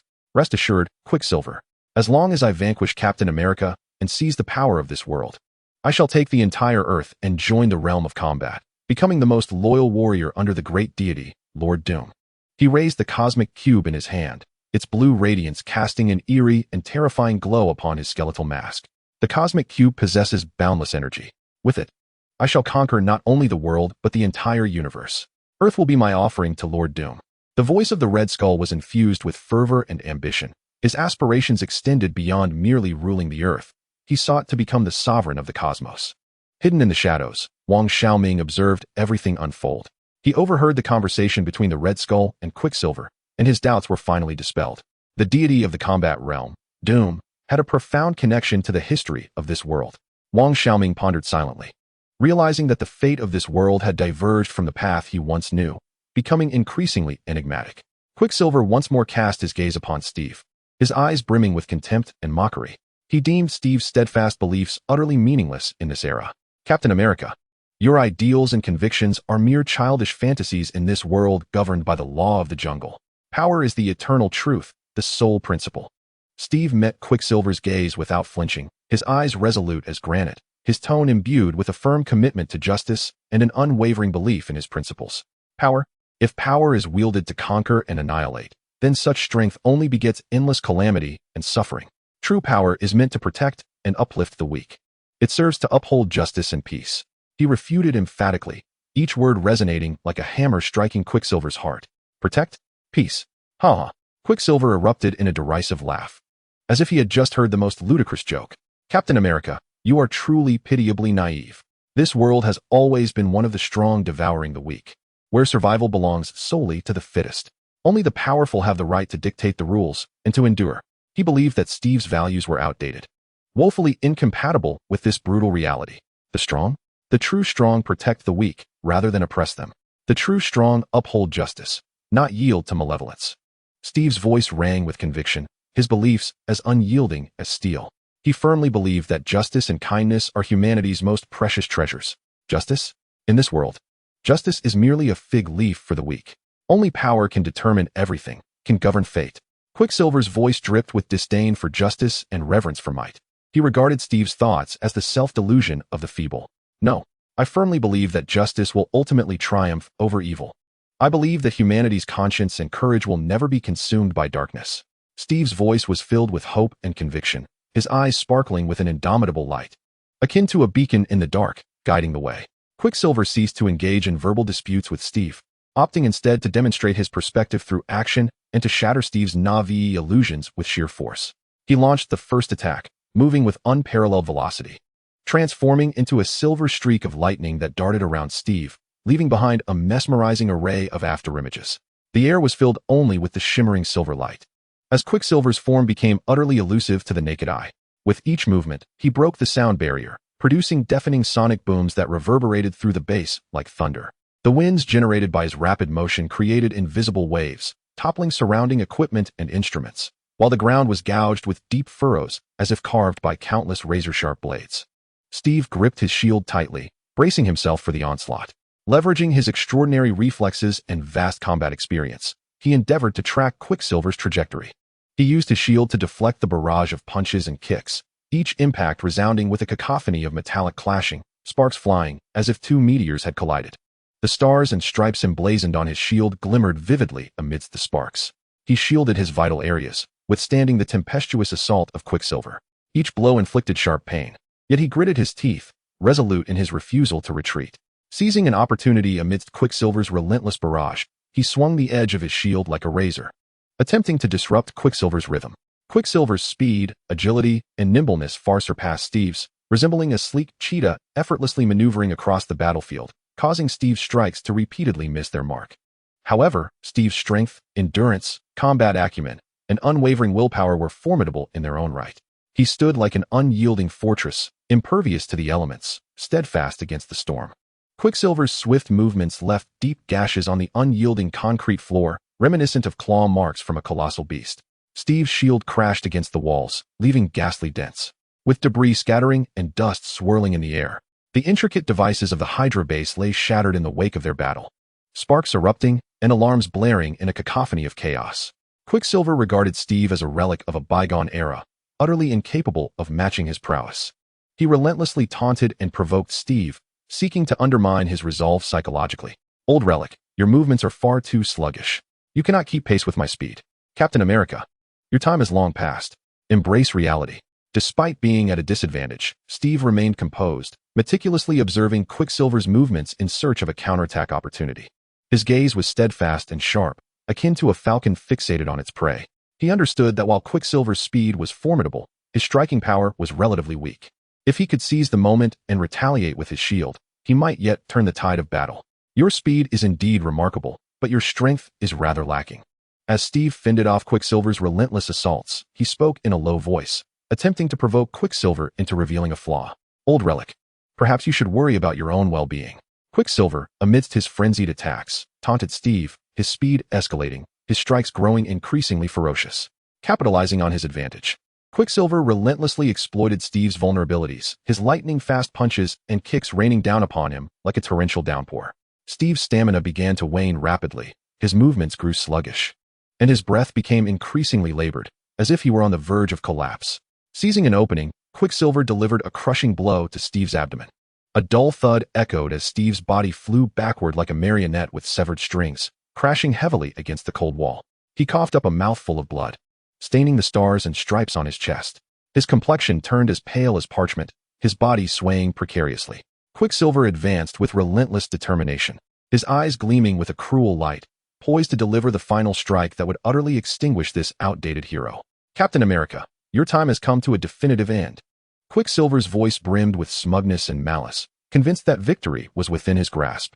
In that critical moment, a figure appeared like a wraith before Steve, obstructing Quicksilver's path. Really? I beg to differ.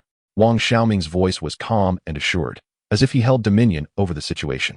Ignoring Quicksilver, he turned to face the Red Skull atop the platform, his gaze serene yet profound. Red Skull, you possess the Tesseract, do you not? Might you relinquish it to me? Wang Xiaoming's tone was unassuming and natural, as if he were merely requesting an inconsequential item rather than a world-ending artifact. The Red Skull, taken aback by Wang Xiaoming's sudden appearance, initially displayed surprise, which quickly morphed into fury and murderous intent. Who are you to intrude upon my domain? How dare you demand the Tesseract from me? You are courting death. The Red Skull's voice dripped with rage and brutality. He could not abide anyone challenging his authority, nor could he tolerate anyone coveting his coveted treasure. Without hesitation, he raised the Tesseract, aiming it at Wang Xiaoming, unleashing an attack. A blinding beam of azure energy shot forth from the Tesseract, akin to a laser, imbued with the power to annihilate all in its path. As the beam traversed the air, it distorted the atmosphere violently, instantaneously melting the hard concrete ground, leaving behind a bottomless, charred pit. Chapter 18. Traversing the Mirror Realm. The Light of Legacy. Wherever the energy beam passed, the air was torn asunder, emitting a sharp crack like thunder, as if the very fabric of space were being twisted and torn. The once solid concrete floor vaporized under the beam's intensity, resembling a candle melted by extreme heat, leaving behind a gaping, blackened hole that exuded a pungent sulfurous odor, reminiscent of a portal to hell. Facing this annihilating attack, Wang Xiaoming remained astonishingly composed. His gaze was as profound as the starry sky, seemingly having already discerned the mysteries of the cosmos, piercing through the passage of time, and foreseeing the fate of the future. With a calm demeanor, he retrieved the driver, its silver metallic sheen strikingly prominent in the dimly lit base. Akin to the dawn of hope, as he affixed the driver to his waist, his movements were fluid and graceful, reminiscent of a seasoned warrior preparing for battle, executing the final preparations with expertise. With a gentle flick of his elongated fingers, a card sprang forth from the card box, fluttering like a butterfly before landing precisely in his hand. He inserted the card into the driver with a swift and decisive motion, devoid of any hesitation.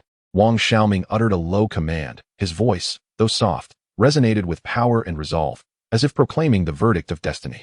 A mechanical sound echoed, crisp and resounding, shattering the oppressive silence of the base. A dazzling magenta light erupted from the driver, enveloping Wang Xiaoming entirely.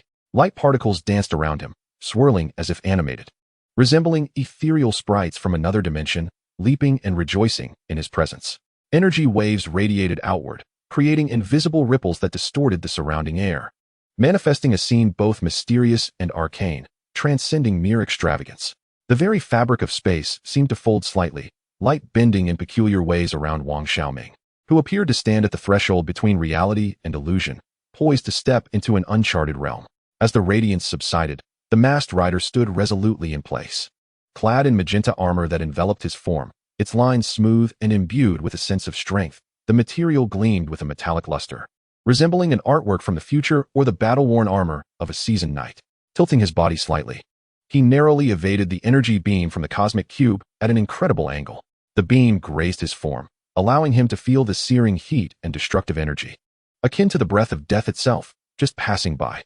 He mused to himself, the cosmic cube, while powerful, is not infallible. Victory lies in the element of surprise. Swiftly, he drew a Dragon Knight card, the vivid image of a crimson dragon seemingly bursting forth, promising endless flames and devastation. He inserted the card into the driver. A brilliant red light erupted from the driver, enveloping his body entirely like a raging inferno. Within the glow, crimson armor rapidly materialized, covering him completely. The armor's lines were fluid and exuded strength, with a dragon motif emblazoned on the chest plate, seemingly ablaze, symbolizing courage and power. The design of the shoulder and arm guards resembled overlapping dragon scales, providing formidable defense while exuding an aura of intimidation. The helmet was fashioned like a dragon's head, its eyes glimmering with a red light, as if capable of piercing through all illusions and unveiling every disguise. Raising his left hand, the mirrored light converged in his palm. The surrounding environment began to distort violently, transforming. Once solid walls and cold equipment blurred into a dreamlike haze, as if submerged in water. The entire space seemed to transform into a colossal, grotesque mirror, reflecting bizarre and fantastical scenes, where the boundary between reality and illusion became increasingly indistinct. The realms of the tangible world and the mirror world began to overlap and merge. His silhouette flickered within the mirror's surface, existing in a state between being and non-being. He could distinctly perceive the Red Skull and Quicksilver in the real world, yet they remained oblivious to the mirror realm, as though separated by an invisible barrier. As he stepped into the mirror, his form instantly vanished from the reality, as if he had never existed. Within the mirror world, it was akin to teleportation. With a single stride, he found himself behind the Red Skull. The distances in the mirror world were utterly unlike those in reality. Here, there were no directions, no measurements.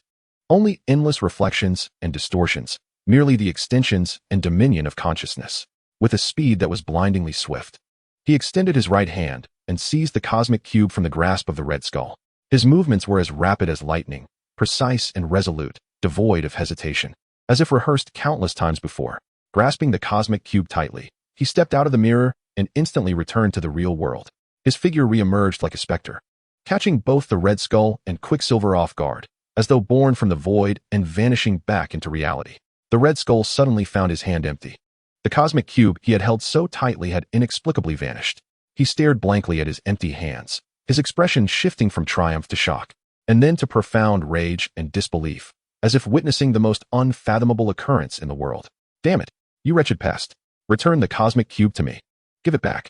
The Red Skull's voice was hoarse and distorted, akin to the desperate roar of a wounded beast, filled with resentment and madness.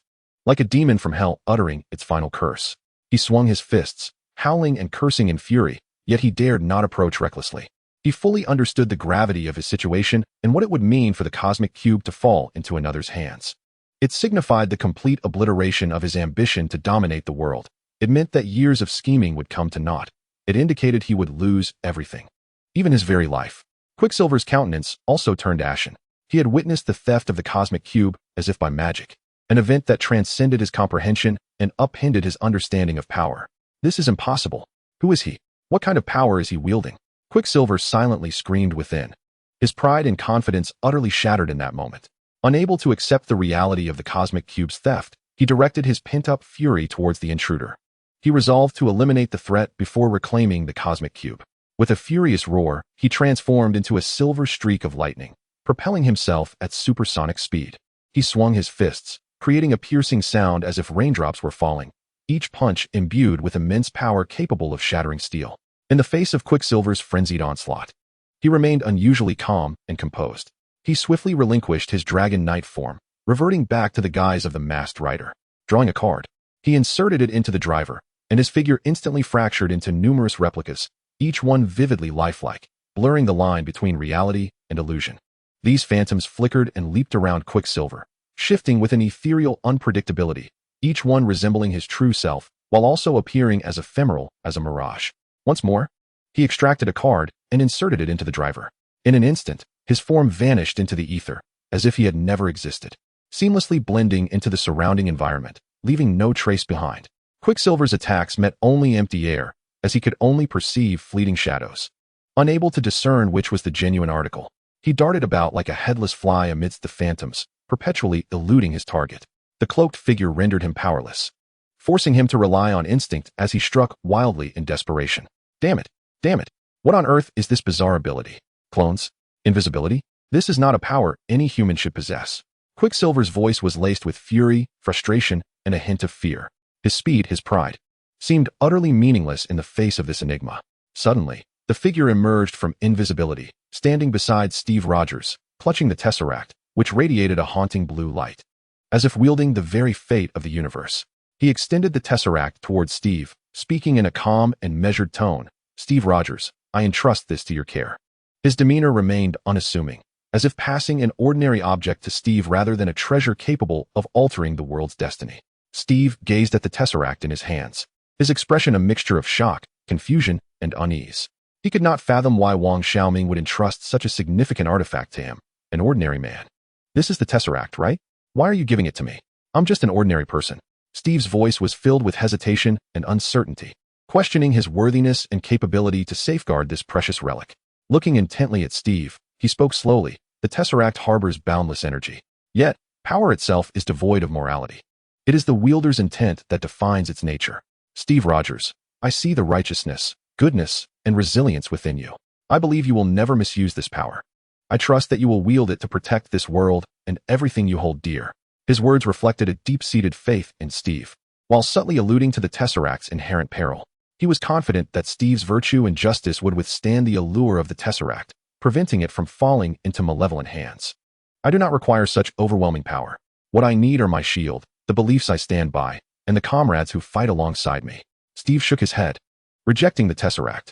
He believed that true strength emanated from within, rooted in a steadfast commitment to justice, and forged through the trust and unity shared with his allies, rather than from an external, formidable force.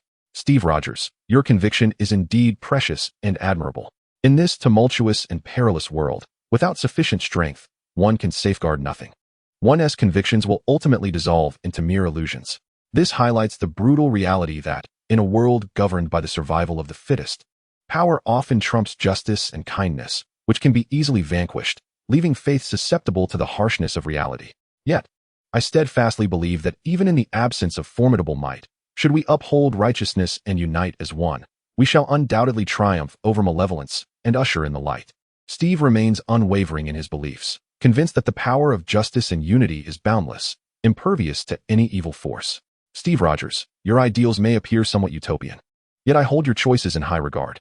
However, remember this. Should there come a day when you find yourself in dire need of strength, when despair engulfs you, I shall return to extend my assistance. He does not coerce Steve into accepting the Tesseract, respecting his decision while subtly hinting at his willingness to aid when necessary.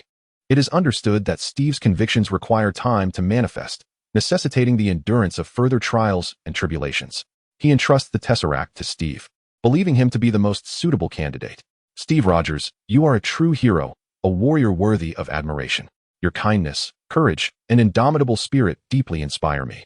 I am confident that you will emerge as a great leader, guiding the forces of justice to vanquish evil and stride towards the light. This is not merely acknowledgement. It signifies a profound camaraderie among heroes, a spiritual legacy passed down through their shared struggles. Wang Xiaoming, I am grateful for your trust and encouragement. I shall remember your words and, through my actions, prove that your faith is not misplaced, safeguarding all that I hold dear. Steve solemnly pledges to uphold justice and protect the world, promising not to betray expectations. Quicksilver, witnessing the Tesseract being entrusted to Steve, feels a volcanic rage erupt within him. He cannot endure the scorn and contempt, nor can he tolerate the Tesseract falling into another's hands. Who are you? Why do you impede me? Why assist this outdated relic? The Tesseract belongs to the great Dr. Doom. Quicksilver bellows, his voice brimming with frustration and madness, unable to comprehend his actions or accept the reality of failure. Turning to face Quicksilver, A smirk graces his lips, revealing a hint of amusement. I am merely a passing masked hero. Remember that well. Die. Quicksilver's fury escalates. A cruel glint flashing in his eyes, the intent to kill saturating the air. As he regards Quicksilver, he scoffs lightly. Humph, to deal with you, this card suffices. He produces a card adorned with a beetle emblem, shimmering with metallic brilliance, seemingly imbued with swift power. He inserts the card into the driver. Chapter 19. The Moment of Super Speed. A glimmer of hope amidst despair. A dazzling gold-red radiance erupts from the driver, enveloping his form entirely like the sun. In the radiant glow, a resplendent golden-red armor swiftly materialized, enveloping the entire body. The design of the armor was inspired by the form of a rhinoceros beetle, exuding an aura of strength and advanced technology. The horn upon the head was sharp and pointed, glimmering with a chilling light, as if it could pierce through anything. The chest plate and shoulder guards were crafted akin to the exoskeleton of an insect, robust and heavy, providing formidable protection. The overall silhouette possessed both biological characteristics and mechanical elegance, resembling a warrior from a futuristic realm. Quicksilver observed the transformation with a fleeting look of astonishment. But he quickly regained his pride and disdain. Oomph, it's merely a change of appearance. Do you truly believe this will defeat me? Such naivety. In the face of absolute speed, all is futile. Quicksilver believed that no matter the form taken, it could not alter his disadvantage in speed. He transformed once more into a streak of silver lightning, dashing forth at supersonic velocity. He swung his fist, producing a sharp sound as it cut through the air, aiming directly for the vulnerable area of the neck, intent on delivering a decisive blow. As Quicksilver charged forward, a confident smile curled at the corners of his mouth, as if he had everything under control. Is that so? Then come and see for yourself. With the activation of his ability, his left hand gently brushed against his belt. Everything around him slowed to an excruciating crawl, reminiscent of a slow-motion sequence in a film. Quicksilver's movements, which were originally as swift as lightning, appeared in his eyes as if a snail were inching along, each motion distinctly observable. The dust particles in the air hung almost motionless, as if time itself had come to a standstill.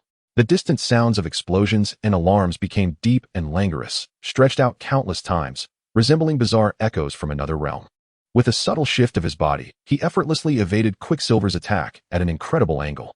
To Quicksilver, the motion seemed as instantaneous as teleportation, impossibly swift. With a powerful thrust of his right leg, he delivered a crushing sidekick that struck Quicksilver's abdomen with tremendous force. As the ability was released, the flow of time resumed its normal pace. Quicksilver's body was sent reeling backwards like a kite severed from its string, crashing heavily to the ground with a muffled thud. He struggled to rise, but a wave of excruciating pain radiated from his abdomen, prompting him to involuntarily spit out a mouthful of blood. Clutching his midsection, his eyes brimmed with shock and disbelief. He could hardly fathom that his pride and his speed had been so effortlessly dismantled. This is impossible. My speed can't possibly be outmatched like this. What has he done? Quicksilver silently screamed within, his pride and confidence shattered in that singular moment. Harnessing his ability, he entirely controlled the rhythm of the battle, imposing an overwhelming dominance over Quicksilver. Activating his powers once again, in a state of super speed, he flitted around Quicksilver like a phantom, delivering punches and kicks with lightning speed, as relentless as a torrential downpour. Quicksilver could barely perceive the movements, let alone mount an effective counterattack. He could only endure the onslaught passively, akin to a punching bag, wholly at the mercy of the relentless barrage. The figure flickered around Quicksilver, leaving behind trails of golden red afterimages, as if countless entities were simultaneously assaulting him. The clash of fists and feet resonated with a series of sharp, thunderous sounds, reminiscent of firecrackers, dense and crisp, yet as ferocious as a tempest. The rigid concrete floor, amidst the reverberations of their battle, began to fracture and collapse, revealing alarming fissures that spread like a spider's web. How can your speed possibly surpass mine? This is impossible. I refuse to believe it. Quicksilver exclaimed incredulously, struggling to fend off the relentless attacks. Speed, however, is not the sole determinant of victory. Strength, skill, willpower, and experience hold greater significance than mere velocity. You remain far from that pinnacle. The voice was laced with disdain and admonition, reminiscent of a martial arts master instructing a fledgling disciple. I refuse to believe it. I am the fastest. I am the strongest. I will kill you. Quicksilver's voice brimmed with fury and resentment, unable to accept the harsh reality of his defeat. A frog at the bottom of a well can never conceive the vastness of the sky. Your perspective limits your achievements. The tone carried a sense of pity and helplessness, as he recognized that Quicksilver had strayed onto a misguided path, unable to return. Under the continued onslaught, Quicksilver gradually faltered. His body was marred with wounds, blood staining his once black suit. His movements grew increasingly sluggish, breaths becoming more labored, as if he were on the verge of collapse. His once proud speed was rendered useless before the relentless assailant. He resembled a puppet, manipulated at will, left defenseless against the onslaught. Seizing the opportune moment, the adversary launched another attack. He soared high, his right leg swinging like a battle axe, aimed with formidable force at Quicksilver's chest. Quicksilver had no time to react, as the knight's kick struck him with brutal impact. A pained cry escaped him as his body was launched backward like a cannonball, crashing against the wall before crumpling to the ground, utterly devoid of combat capability. Just as the assailant prepared to approach and ensure Quicksilver's demise, the Red Skull erupted into a fit of maniacal and desperate laughter, akin to a demon from the depths of hell mocking its prey. Ha! Masked Rider, do you think you have won? You are naive. If I cannot possess the Cosmic Cube, then no one shall. I will ensure that all of you accompany me to the grave.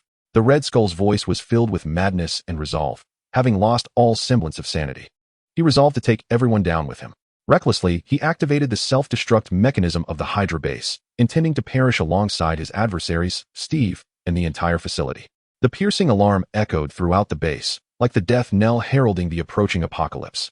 Red warning lights flashed violently, painting the entire space a blood-red hue, evoking a sense of despair and dread akin to an impending doom.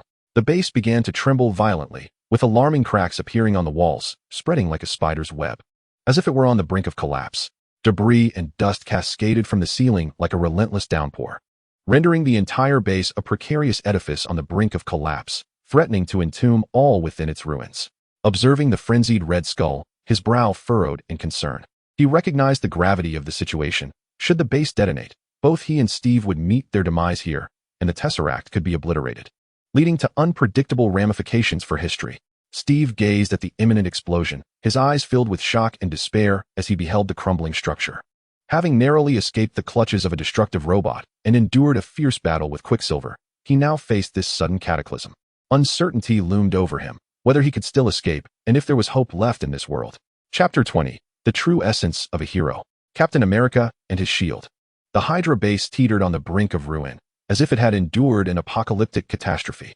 The piercing wail of alarms shattered the air, echoing through the desolate base like a lament of despair, heralding the approach of annihilation. The crimson warning lights flashed erratically, staining everything in a shocking scarlet hue, creating an atmosphere of suffocating oppression. Jagged fissures spiderwebbed across the walls, threatening to collapse at any moment. In the midst of the chaotic battleground, his demeanor was as tranquil as a still pond, seemingly detached from the turmoil that surrounded him. He observed the deranged Red Skull initiating the self-destruct sequence, his tone laced with sarcasm and profound inquiry. Is this what you deem greatness? Is this the new order you pursue? To validate your existence through the annihilation of all? To satiate your twisted ambitions with the lives of the innocent? Each word, though softly spoken, struck like a hammer upon the Red Skull's heart, unsettling him deeply. Red Skull, you incessantly proclaim your intention to forge a new world, yet all your actions merely serve to mercilessly obliterate the old. What you have brought forth is not the promised hope, order, and future, but an unending cycle of fear, despair, and death. You are but a pitiful worm, ensnared by power, lost to yourself, devoured by ambition.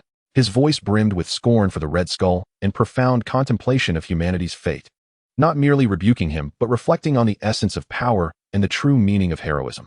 The Red Skull, hearing the challenge, erupted into maniacal laughter, sharp as the cry of a night owl. His gaze was twisted and fervent, reminiscent of a gambler blinded by desperation, ready to wager everything in a final gamble. Pitiful worm? Huh. You do not comprehend, Kamen Rider. It is the weak who require pity and sympathy. The strong should wield dominion over all. His voice rasped and grating, akin to rusted metal scraping against itself, evoking the chilling whispers of demons from the depths of hell. This decayed world ought to be utterly annihilated. Only from the ashes can a new, powerful, and pure empire arise. The eyes of the Red Skull gleamed with fervent zeal. He was unwavering in his belief that only annihilation could usher in rebirth, and only total destruction could forge the ideal order he envisioned.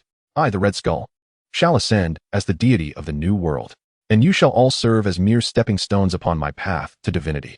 His voice resonated with boundless ambition and madness. His aspirations extended beyond mere dominion over the earth, aspiring instead to transcend all existence and become the supreme god of the new world. Gazing at the Red Skull, one felt a profound sense of pity and helplessness. God, The deity you proclaim to be is merely a self-deceiving fallacy. What you seek is not divine power, but rather the status of divinity, the supremacy that looms over all. The words were calm and profound, akin to a sage guiding a wayward lamb, striving to awaken the Red Skull's long-lost essence. You proclaim your intent to forge a new world, yet your every action serves solely to satiate your personal desires. You care not for the fate of this world. Your sole concern is yourself. These words dissected the Red Skull's psyche with the precision of a scalpel, exposing the selfishness and hypocrisy concealed beneath his veneer of madness. Red Skull, you shall never attain godhood, for you fundamentally misunderstand the essence of true power. The tone conveyed a resounding denial of the Red Skull and a profound interpretation of authentic strength. The Red Skull, hearing these words, grew even more incensed, roaring, "True power? Huh, Kamen Rider, you are Navi.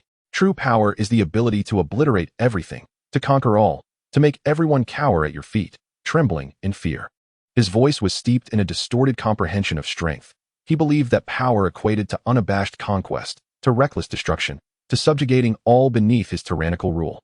Only with absolute power could one seize their own fate and create a world of their own, a world ruled by me. The Red Skull was convinced that mastery of absolute power was the key to realizing his ambitions, to becoming the sovereign of the new world, compelling all to act according to his whims. Observing the Red Skull, one slowly shook their head, eyes filled with disappointment. "No, Red Skull, you are mistaken. True power is not about destruction, but rather about protection. It is not about conquest, but about inclusion.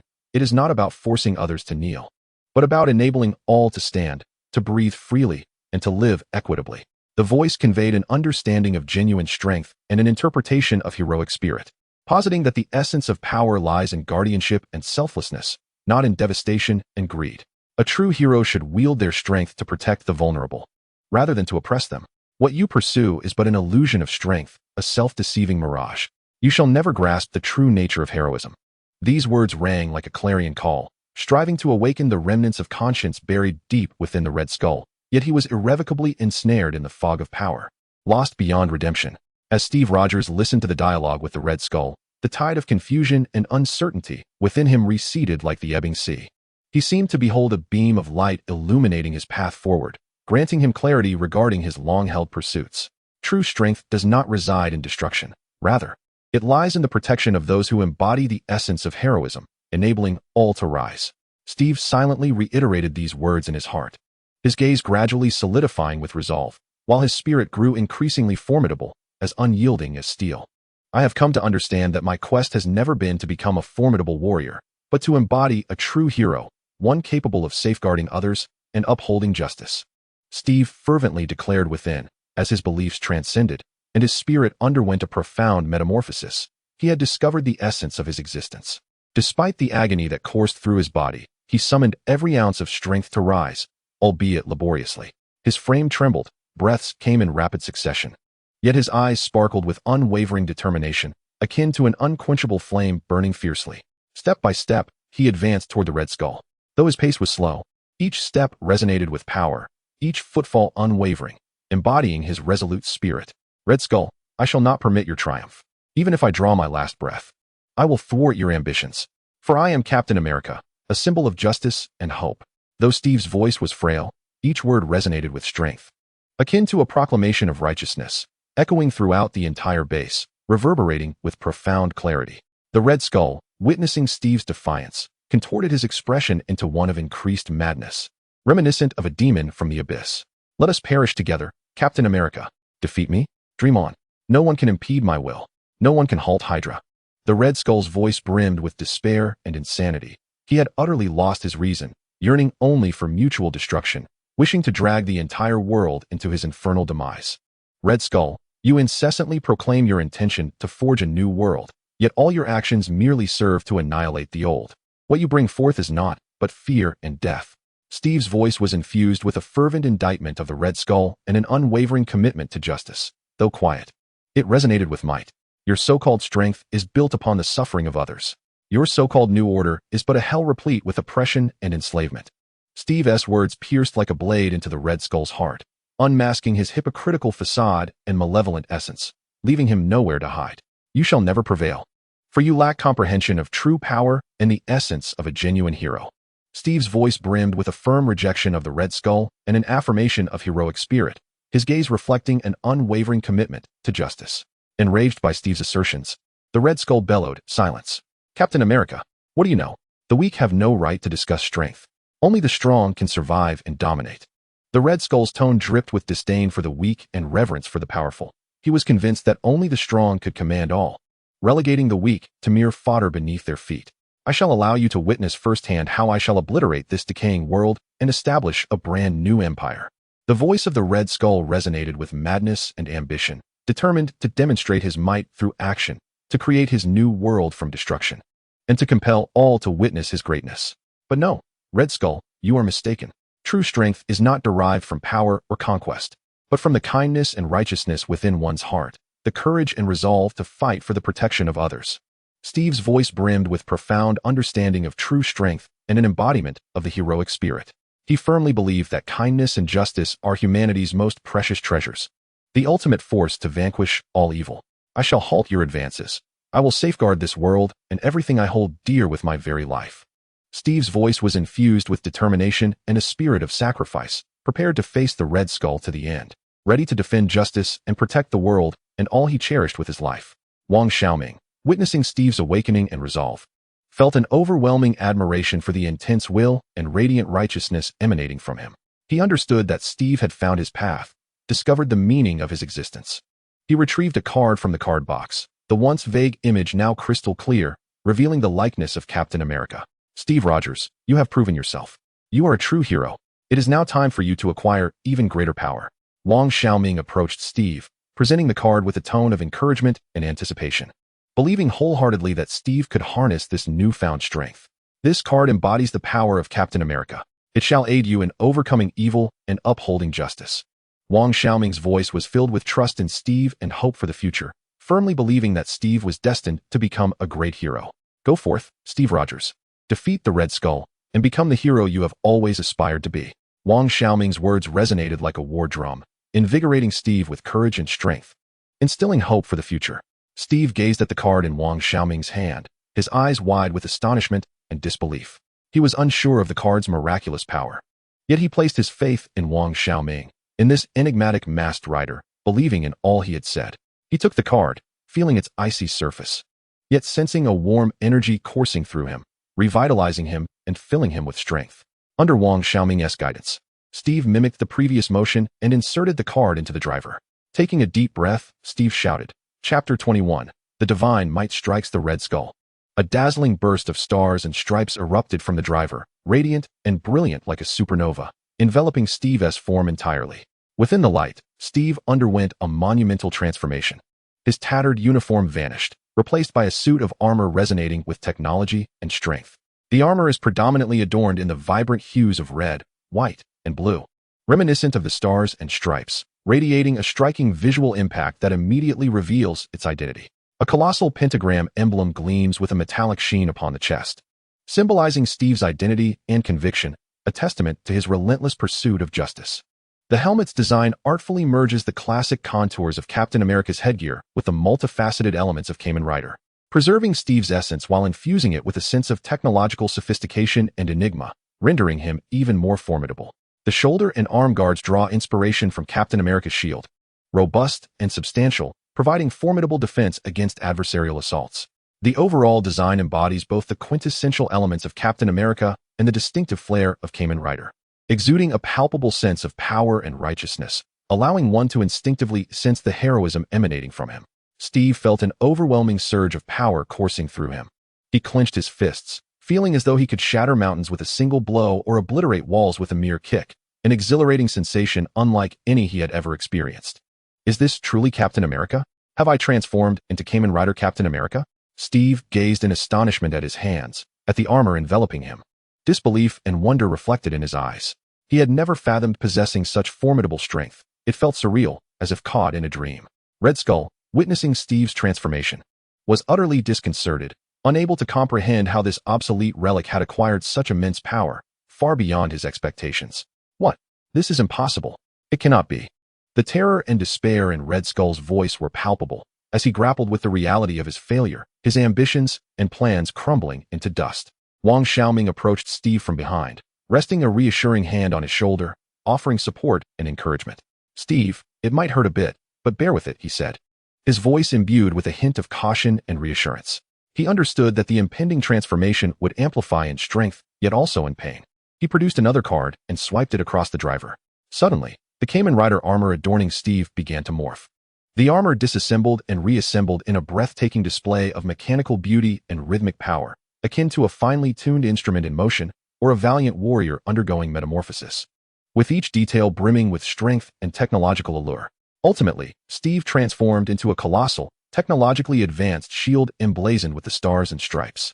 The shield's design mirrored that of Captain America's iconic shield, yet it was grander, more imposing, and steeped in futuristic sophistication, akin to a weapon from the distant future. The surface of the shield glimmered with a metallic luster, the vibrant stars and stripes pattern seemingly ablaze with the flames of justice, evoking an irresistible sense of invincibility. Wang Xiaoming grasped the shield, feeling its weighty presence, yet it seemed to meld with him, becoming an integral part of his being, instilling an overwhelming sense of strength and confidence, as though he had tapped into boundless power. With the stars and stripes shield held aloft, Captain America pointed resolutely at Red Skull, his tone imbued with authority and righteousness, akin to a divine proclamation. "Red Skull, your ambitions cease here. In the name of Captain America, I shall pass judgment on you in the name of justice." Fear and despair welled in Red Skull's eyes as he beheld the emblem of justice, yet he remained unwilling to concede defeat, determined to make one final stand. "No, I shall not be vanquished. I am Red Skull. I am the god of the new world. I will annihilate you. I will obliterate everything."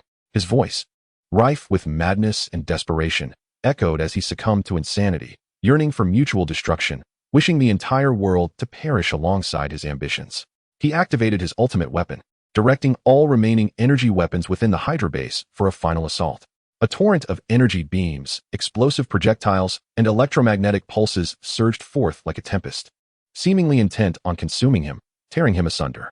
Yet, Captain America, wielding the stars and stripes shield, deflected each of Red Skull's onslaughts.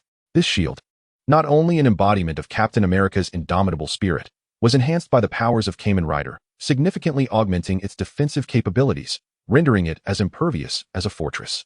It could absorb and reflect energy attacks, converting them into its own strength and then rebounding that power back at its source. As he advanced towards Red Skull, the stars and stripes shield transformed into more than mere protection. It became a formidable weapon, seamlessly blending offense and defense.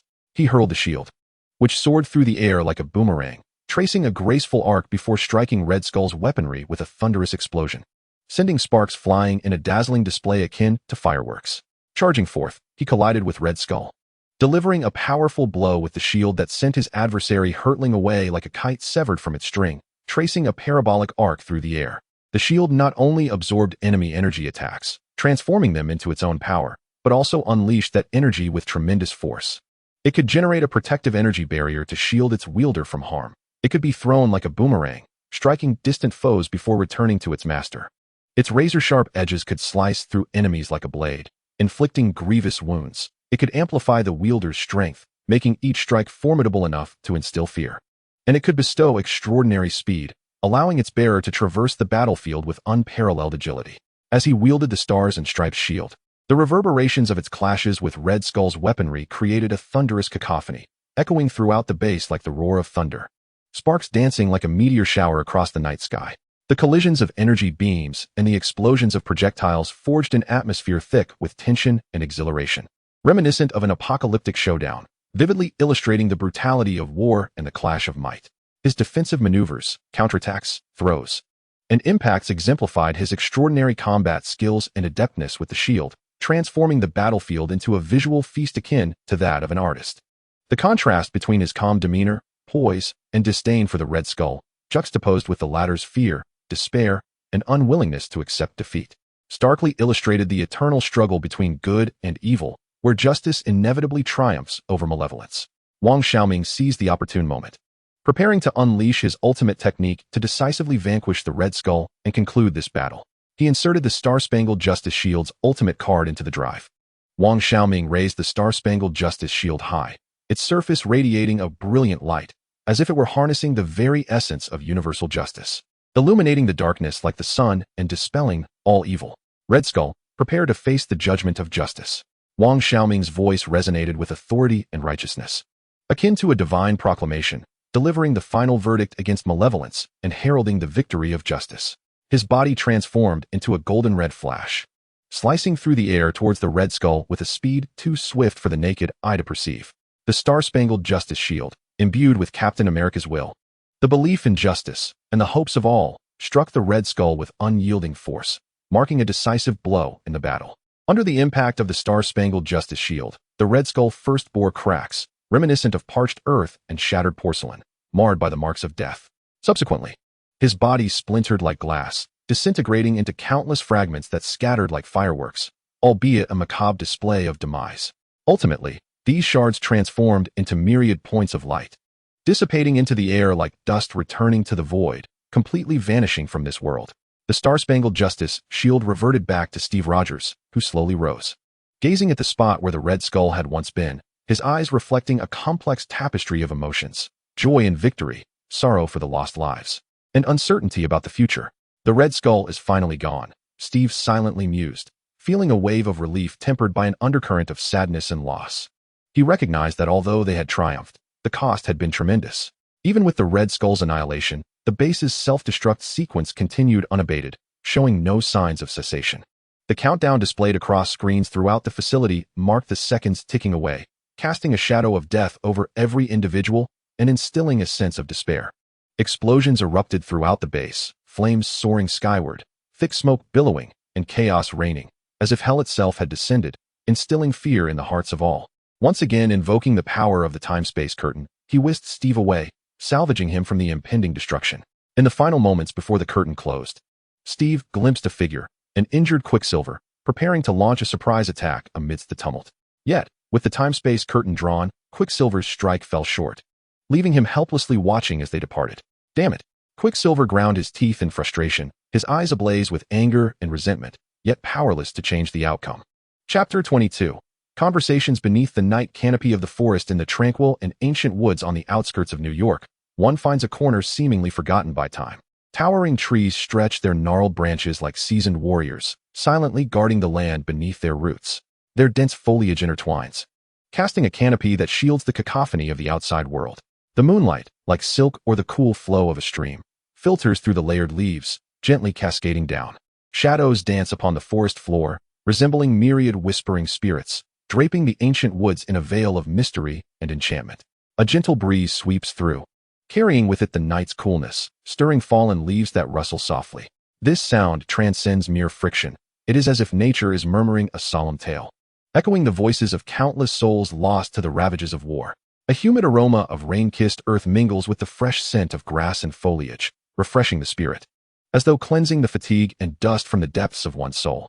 Steve Rogers stands alone in a slightly open meadow within the woods, inhaling deeply.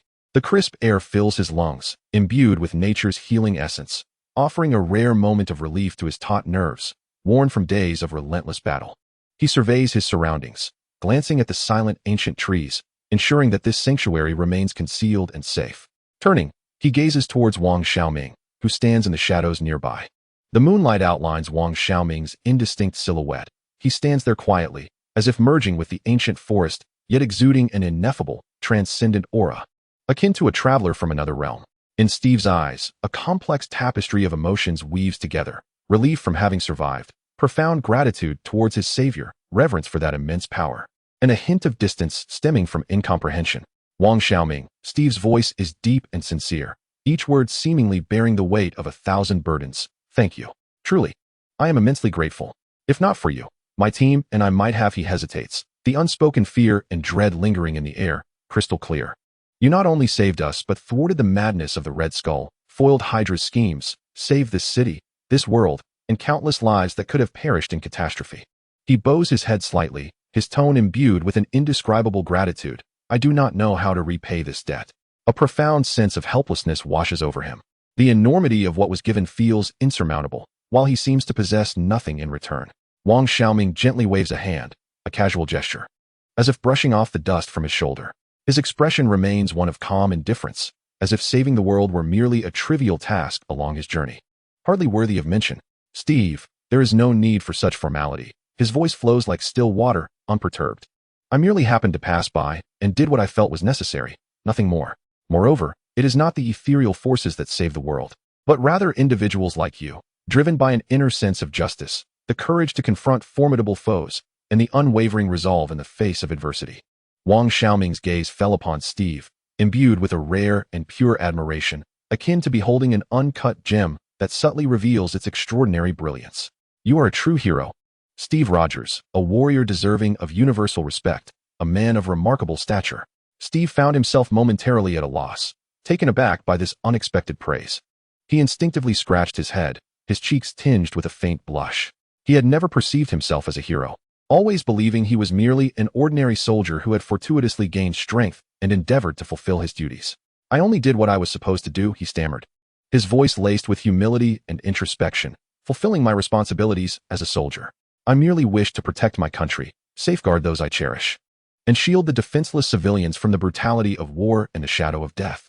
His gaze drifted, seemingly ensnared in memories of the war's harsh realities and the uncertainty of the future. Steve, Wang Xiaoming's voice pulled him back to the present. I must take my leave. This world, having endured such devastation, stands on the brink of renewal. It requires your guardianship, your leadership, and your efforts to rebuild hope. His tone carried the weight of farewell, imbued with a profound expectation, as if he were entrusting an intangible responsibility to Steve.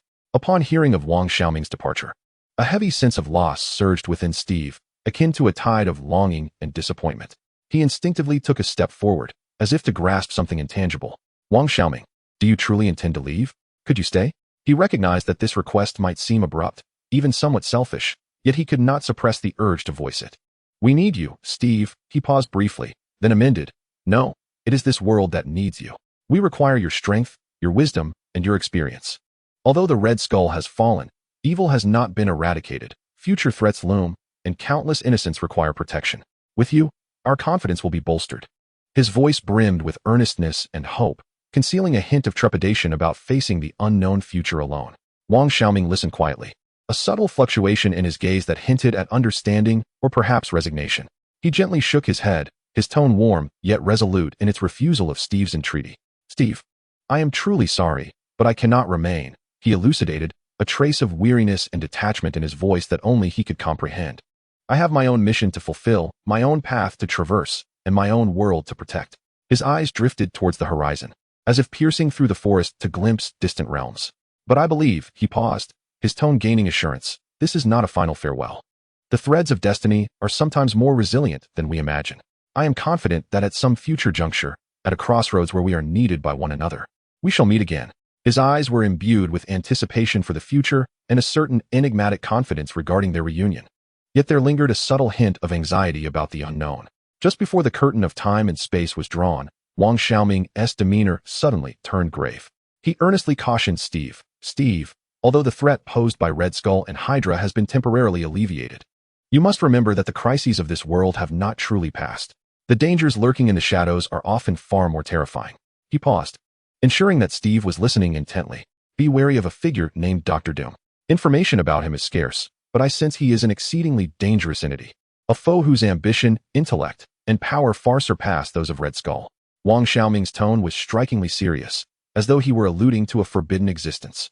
His abilities are both uncanny and formidable, perhaps even exceeding the realms of our current understanding. Wang Xiaoming furrowed his brow, seemingly recalling an unpleasant sensation. If one day in the future you hear this name or encounter him, whatever you do not attempt to confront him directly. Preserve yourself as best as you can. Retreat swiftly and seek out forces capable of opposing him or await my return. Wang Xiaoming's warning fell like a boulder cast into a tranquil lake, stirring ripples in the depths of Steve's heart. This was not merely a caution, but rather a weighty prophecy, casting a new shadow over a world that had just begun to embrace peace. The name Dr. Doom was entirely unfamiliar to Steve. In his knowledge and all the intelligence he had encountered, this figure had never surfaced. Yet from Wang Xiaoming's grave tone, he sensed an extraordinary peril.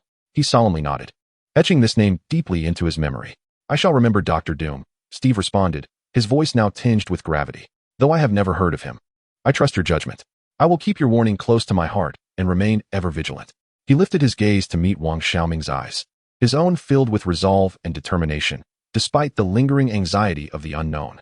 I will protect myself, safeguard Peggy, defend my comrades, and shield this world. which has only just emerged from the ravages of war. I will not allow any malevolent forces the opportunity to drag it into the abyss once more. Wang Xiaoming observed the light in Steve's eyes and nodded, as if some burden had been lifted. He refrained from further words, raising his hand as the device reappeared. A resplendent curtain of time and space, shimmering with a kaleidoscope of colors akin to the aurora borealis, slowly unfurled before Wang Xiaoming, as if it were tearing the fabric between reality and illusion, revealing a portal to another dimension. Within the curtain, the space exhibited strange distortions and folds. Countless bizarre scenes flashing by at a rapid pace, with energy waves surging like tides, exuding an aura of awe-inspiring yet unsettling mystery. Steve stood still, quietly observing Wang Xiaoming. He watched as Wang Xiaoming offered him one last nod before turning without hesitation, step by step advancing towards the dazzling yet perilous radiance, his figure gradually fading until he was entirely enveloped within it. The fabric of time and space unfurls like ripples scattered by the wind, gradually contracting until it vanishes entirely, as if it had never existed, leaving behind only the cool night breeze rustling through the forest and the dappled shadows of the moon. Wang Xiaoming, the masked rider Steve, softly murmurs this name, his voice laden with a tangle of emotions. He gazes upward at the profound night sky, where countless stars twinkle like unresolved enigmas. Who is he truly? Where does he hail from? What is the mission he speaks of? Will he return? These queries linger in his mind like clouds of uncertainty, refusing to dissipate. He understands that the answers may forever remain concealed within the mists of time and space. This world is vaster and more perilous than I could have ever imagined. Steve is overwhelmed with sentiment. This war, particularly the emergence of Wang Xiaoming, has utterly upended his previous understanding. What I have witnessed and experienced may indeed be but the tip of the iceberg, merely an insignificant note in the grand symphony of this vast universe. He clenches his fist, feeling the surging power within him, as well as the heavy burden of responsibility on his shoulders. Yet, I shall not waver. His gaze hardens once more, regardless of what the future may hold, regardless of the countless unknown threats that may arise. As long as we uphold our inner sense of justice, as long as we unite as one, and as long as we possess the courage to confront all challenges, we shall undoubtedly triumph over evil, safeguarding this world and everything we hold dear. The flame of hope rekindles within his heart, illuminating the path ahead. The smoke of war finally dissipates, and the trumpet of victory resounds through the heavens. To celebrate this hard-won peace and to honor those heroes and comrades who sacrificed during the protracted conflict, the American military hosts a grand celebratory ball. Inside the ballroom, crystal chandeliers cast a dazzling radiance, illuminating the space in resplendent gold, resembling a dreamlike palace. The melodious strains of a waltz are passionately performed by a live band, the notes flowing like a babbling brook, swirling and drifting through the air, creating an atmosphere that is both joyful and tinged with a hint of melancholy. Elegantly attired men and women, their faces alight with the joy of survival and hopes for the future, glide gracefully across the mirror-like dance floor, their swirling skirts akin to blooming flowers. The air is suffused with the sweet effervescence of champagne, the delicate fragrance of women's exquisite perfumes, and the faint scent of cigar tobacco, mingling to form a celebratory aura that is intoxicating. The ambience is vibrant and jubilant, brimming with the elation and hope of rebirth. Yet, amidst this sea of joy, Steve Rogers stands as an isolated island, clad in a sharply tailored blue military uniform, adorned with medals of honor upon his chest. He lingers alone in the shadow at the edge of the dance floor, exuding a sense of solitude that starkly contrasts with the surrounding revelry. He holds a glass of champagne that remains virtually untouched, his gaze sweeping over the jubilant faces on the dance floor, listening to the enchanting music. Yet his heart feels as though it is burdened by a colossal stone, filled with an indescribable sadness, loss, and confusion. In his mind, the faces of fallen comrades continuously flashed, each smile, each shout, and the haunting gaze of those in their final moments. He recalled the sacrifice of Dr. Erskine, a wise figure akin to a father. He remembered his dear friend Bucky, who had plunged into the abyss, a brother who once stood by his side in the heat of battle. An overwhelming sense of loneliness and guilt engulfed him. The war had been won, yet he had lost far too much. In the absence of conflict and foes, he pondered the meaning of his existence. What direction should his life take? Did he deserve the joy of victory? Just as he was steeped in sorrow and confusion, a brilliant flash of red, reminiscent of dawn's first light, pierced through his vision, illuminating his somber heart. Peggy Carter.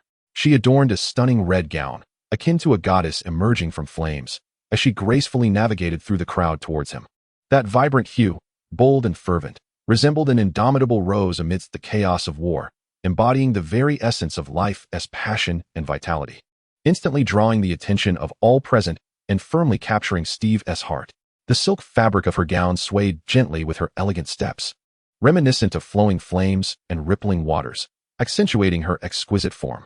Her face, adorned with meticulous makeup, featured lips of striking red, a perfect highlight, radiating warmth that harmonized beautifully with her gown.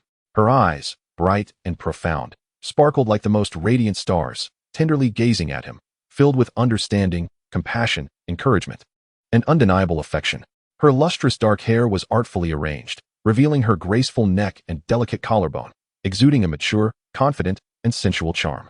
She stood before him like a red rose, boldly blooming amidst the smoke of battle, beautiful, resilient, and dazzling, embodying a captivating strength that dispelled the shadows in Steve's heart. Peggy approached Steve and paused before him. Ignoring the curious glances from those around them, she focused solely on him and extended a slender, elegant hand adorned with white lace gloves. "Captain," her voice was gentle, laced with a playful mirth, akin to the warmest breeze of spring, softly caressing Steve's heart. "I believe you owe me a dance, do you not? Are you planning to renege on that promise?" Steve gazed at Peggy, taking in her warm and enchanting smile, the unmasked love and encouragement in her eyes. The heavy stone in his heart seemed to melt away in an instant. A long-lost, genuine smile blossomed on his face, reminiscent of snow beginning to thaw. He gently grasped Peggy's outstretched hand, feeling the delicate warmth beneath her glove. With a subtle tug, he drew her closer, and together they stepped into the dance floor. At that moment, the music seemed to swell into a more enchanting melody. Their movements, initially awkward, soon transformed into a light and elegant dance, their bodies swaying and spinning in harmony, like two swans nestled close together. Their gazes remained locked in an unbreakable bond, as if the world around them had faded into oblivion, leaving only each other, suffused with an overwhelming love and an unspoken understanding. They twirled and glided, drawing close and then apart, every movement imbued with harmony and beauty, as well as the release of long-suppressed emotions. It seemed they had forgotten the bustling crowd surrounding them, the scars left by war, and the anguish of lost friends and family. In their eyes, there existed only the reflection of one another, and in their hearts, only the warmth of each other. As the melody drew to a close, Carter gently rested her head against Steve's broad, sturdy shoulder, feeling the strength of his heartbeat, his warmth, and the faint scent that belonged to a soldier. She closed her eyes, greedily savoring this moment of tranquility and reassurance. "Steve," she whispered, her voice imbued with a sense of relief and boundless hope for the future. "The war is finally over. We can start anew, can't we? We can have our own peaceful and happy life." Her tone carried a hint of cautious inquiry, as if fearful that this beautiful vision might be but a fragile dream. Steve wrapped his arms tightly around Carter's slender waist, relishing the palpable warmth and softness in his embrace. He lowered his head, placing a gentle kiss in her fragrant hair, and promised with unwavering conviction, "Peggy, I swear." His voice was deep and resonant, each word a solemn vow. "I will give you a future filled with happiness. I will devote my life to protecting you, loving you, and ensuring you become the happiest woman in the world. There will be no more war, no more separation." After the ball concluded and the clamor subsided, the night deepened. Steve and Carter strolled homeward side by side, cherishing this rare moment of serenity and intimacy. The cool moonlight caressed them gently, casting elongated shadows on the deserted street, as if intertwining their life paths eternally. After a moment of silence, Carter could no longer contain her curiosity, perhaps driven by the instincts of a spy. She softly inquired about the enigmatic figure. "Steve." Her voice resonated clearly in the stillness of the night. "Who is that person clad in crimson armor? I sense he possesses immense power, and he seems to belong neither to our era nor our world." Her tone brimmed with curiosity, confusion, and an ineffable sense of awe and unease. Steve halted, gazing up at the star-studded expanse of the night sky. He recalled the brief yet exhilarating encounter with Wang Xiaoming, reflecting on his mysterious strength, his transcendent aura, and his elusive manner. After a moment of contemplation, he began to speak, his voice laced with admiration, reflection, and a hint of a wistfulness he himself had not yet recognized. "He is a hero, Peggy, a true hero, one who transcends our understanding." He carefully chose his words, attempting to articulate the essence of that indefinable presence. "He hails from a realm beyond our imagination, perhaps a world that exists only in legends and myths. Possessing a power beyond our reach, one capable of effortlessly altering or even annihilating the world, he identifies himself as Steve.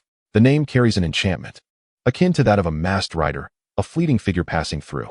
This appellation, like a brand, shall forever be etched in the depths of his memory." becoming an indelible footnote in the saga of his existence. Perhaps Steve's voice takes on an ethereal quality, as if he is conversing with himself or confiding in Carter, asserting that he is the true guardian of this world, or perhaps a variable in the unpredictable tapestry of fate. His words brim with affirmation for Wang Xiaoming, aspirations for the future, while simultaneously harboring a profound unease regarding the unknown forces at play. The world seems to have grown increasingly intricate and unpredictable with his emergence. Chapter 23. The Rampant Hatred Returns. The Return of Captain America. New York, Manhattan. Once a symbol of the pinnacle of human civilization, a metropolis woven with wealth and dreams, now descends into a burning hellscape. What should have been a night illuminated by neon lights, bustling with life and laughter, is now tainted crimson by soaring flames, enveloped in the acrid stench of smoke, and rent asunder by piercing sirens. The once towering skyscrapers, which stood proud against the skyline, now resemble the skeletal remains ravaged by an unseen behemoth, shattered beyond recognition, their glass facades like broken tears, while the sagging steel structures emit a haunting groan in the night breeze. The streets have long lost their original visage. Rubble, bricks, and twisted metal debris pile high, akin to the remnants of a monstrous regurgitation. Burning wreckage of automobiles belches forth thick, black smoke, casting a foreboding grayish hue across the sky. This is no longer a thriving urban landscape, but rather a charred wasteland, a desolate expanse that has recently endured the baptism of artillery fire. A ruin left in the wake of civilization's collapse. The cacophony of sirens, the anguished cries of humanity, the thunderous collapse of buildings, and the roars of inhuman giants meld together, forming a hellish symphony of despair that echoes relentlessly over the once glorious city, mocking the fragility of mankind. The air is thick with suffocating scents. The acrid odor of charred remnants sears the nostrils. The heavy metallic tang of blood assaults the palate, and an indescribable stench of decay induces waves of nausea, as if the very air itself is putrefying. In the heart of this apocalyptic tableau, two colossal figures engage in a primal and savage struggle. One is the Hulk, clad in emerald green, his muscles contorted like rugged mountains, veins bulging like twisted vines. He emits a deafening roar, a cacophony filled with fury, laced with an ineffable pain and confusion. He wields colossal fists, akin to battering rams, each strike seemingly capable of rending the earth asunder, imbued with a ferocity that could obliterate anything in its path. The other, even more towering than the Hulk, embodies an ugliness and a grotesque malevolence that is truly monstrous. His grotesque form, seemingly forcefully stitched together, was adorned with sharp bone spurs akin to the fangs of a ferocious beast, his head contorted in a horrifying manner, resembling a creature from the deepest recesses of a nightmare, with viscous, foul saliva dripping from his maw. Within his crimson eyes burned a pure madness and a desire for destruction, each labored breath escaping him like the wheezing of an ancient bellows, releasing a searing and tainted breath. Thud, thud, thud. The sound of muscle colliding with muscle resonated like two meteors colliding, each impact sending ripples through the air. Boom, boom, boom. The thunderous roar of immense force crashing down upon the ground or structures echoed like the explosion of cannon fire, sending debris flying and dust soaring into the heavens. Crack, crack. The sound of bones fracturing under unbearable strain was sharp and piercing, evoking a chilling sensation, as if one could hear the very essence of life shattering. Roar, roar, roar. The deep, primal growls of two colossal beasts emanated from their souls, filled with rage, pain, and the rawest essence of their animalistic nature. Their battle transcended the realm of human understanding, resembling a primordial clash between two titans from the ancient wilderness, engaged in a life-and-death struggle upon the ruins of modern civilization. Power was their only language, destruction their sole expression. With each collision, visible waves of energy erupted, rippling outward, further shattering the already broken ground, effortlessly tossing aside the toy-like remnants of cars as if they were mere leaves caught in a tempest. Roar. Is this the so-called Green Giant? Merely a shadow of its reputation. Too weak. You are utterly unworthy of wielding such power. The abomination, amidst its frenzied assault on Hulk, unleashed a cacophony of arrogant laughter and sharp derision. It reveled in the intoxicating sensation of dominance over its adversary, relishing the wanton destruction. As if each strike brought it a morbid satisfaction. I shall tear you to shreds. Piece by piece. I will make you regret ever entering this world. I will show you who the true powerful one is. The abomination's voice dripped with cruelty and savagery, its gaze fixed on Hulk as if viewing a toy destined for obliteration, a sacrifice to validate its strength. The weak must be subjugated by the strong. They must grovel at the feet of the mighty. This is the law of the world, an unchanging truth, A frenzied light flickered in the abomination's eyes. Wholly corrupted by power, convinced that only strength could measure all, that only the absolute strong could possess everything, Hulk let out an even more furious roar, a sound potent enough to shatter glass. Yet within the depths of his emerald gaze flickered a glimmer of Bruce Banner's pain and confusion. Roar. Silence. Hulk struggled to articulate his thoughts, swinging his massive fists in an attempt to retaliate, but each effort was thwarted by the abomination's overwhelming force. He sensed that his anger was tinged with something less pure than that of his foe, intermingled with fear, confusion, and a resistance to his own strength. No, I do not wish to harm anyone. I only want to stop him, to halt this destruction. Deep within Hulk, Banner's feeble consciousness fought through the anguish. He resembled a prisoner ensnared within the body of a ferocious beast, helplessly witnessing his own form wreaking havoc. He endeavored to rein in this fury. Yet it surged forth like an unbridled stallion, utterly uncontainable. Was this destructive power truly what I desired? What course of action should I take? Who could rescue me? Banner's consciousness flickered like a candle in the wind, growing increasingly faint as he felt himself being consumed by Hulk's boundless wrath, plunging into an abyss of despair and darkness. The clash between Loathing and Hulk intensified, reaching a fever pitch. They relinquished all finesse, resorting to the most primal exchange of blows. The sound of muscle and bone colliding resounded like a relentless drumbeat, each impact accompanied by the splatter of dark green blood and the shattering of bones. Their bodies became two moving fortresses, colliding and tearing at one another, ravaging the earth beneath their feet into a state of utter disarray. Their battle wreaked devastating secondary destruction upon a city already teetering on the brink of collapse. A high-rise office building that had previously survived the onslaught of artillery was tragically caught in the shockwaves of their conflict. The massive structure began to tremble violently, its walls appearing to be rent asunder by invisible claws, revealing horrifying fissures that spread like black lightning. Ultimately, this once proud edifice could no longer bear its own weight, collapsing with a thunderous roar akin to the lament of a colossal beast. Countless steel and concrete fragments plummeted like meteorites, stirring up a storm of dust that engulfed surrounding blocks, as if the apocalypse had arrived prematurely.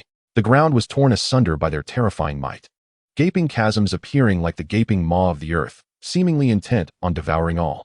Vehicles parked along the roadside erupted in a series of violent explosions, akin to ignited matchboxes, flames soaring into the sky and casting an ominous orange hue upon the night, thick smoke obscuring the moonlight, while the air became saturated with the acrid scent of gasoline and charred metal. The entire neighborhood was engulfed in a conflagration, skyscrapers ablaze, cars ablaze, and even the very air seemed to be on fire. This was no longer the realm of mortals, but a living hell. Remarkably, the television broadcast remained uninterrupted, transmitting the apocalyptic battle unfolding in the heart of New York City to audiences around the globe. The imagery was harrowing, each frame brimming with destruction and despair, instilling a profound fear that resonated deep within the souls of all who bore witness. A news helicopter, akin to a valiant moth, hovered over the chaotic battlefield. Inside the cabin, a blonde anchorwoman and a male cameraman, risking their lives, conducted live coverage. Their faces were etched with terror, yet professional decorum compelled them to suppress their tremors. The anchorwoman's complexion paled in fear, her voice quivering with tension, yet she clutched the microphone resolutely, striving to maintain composure.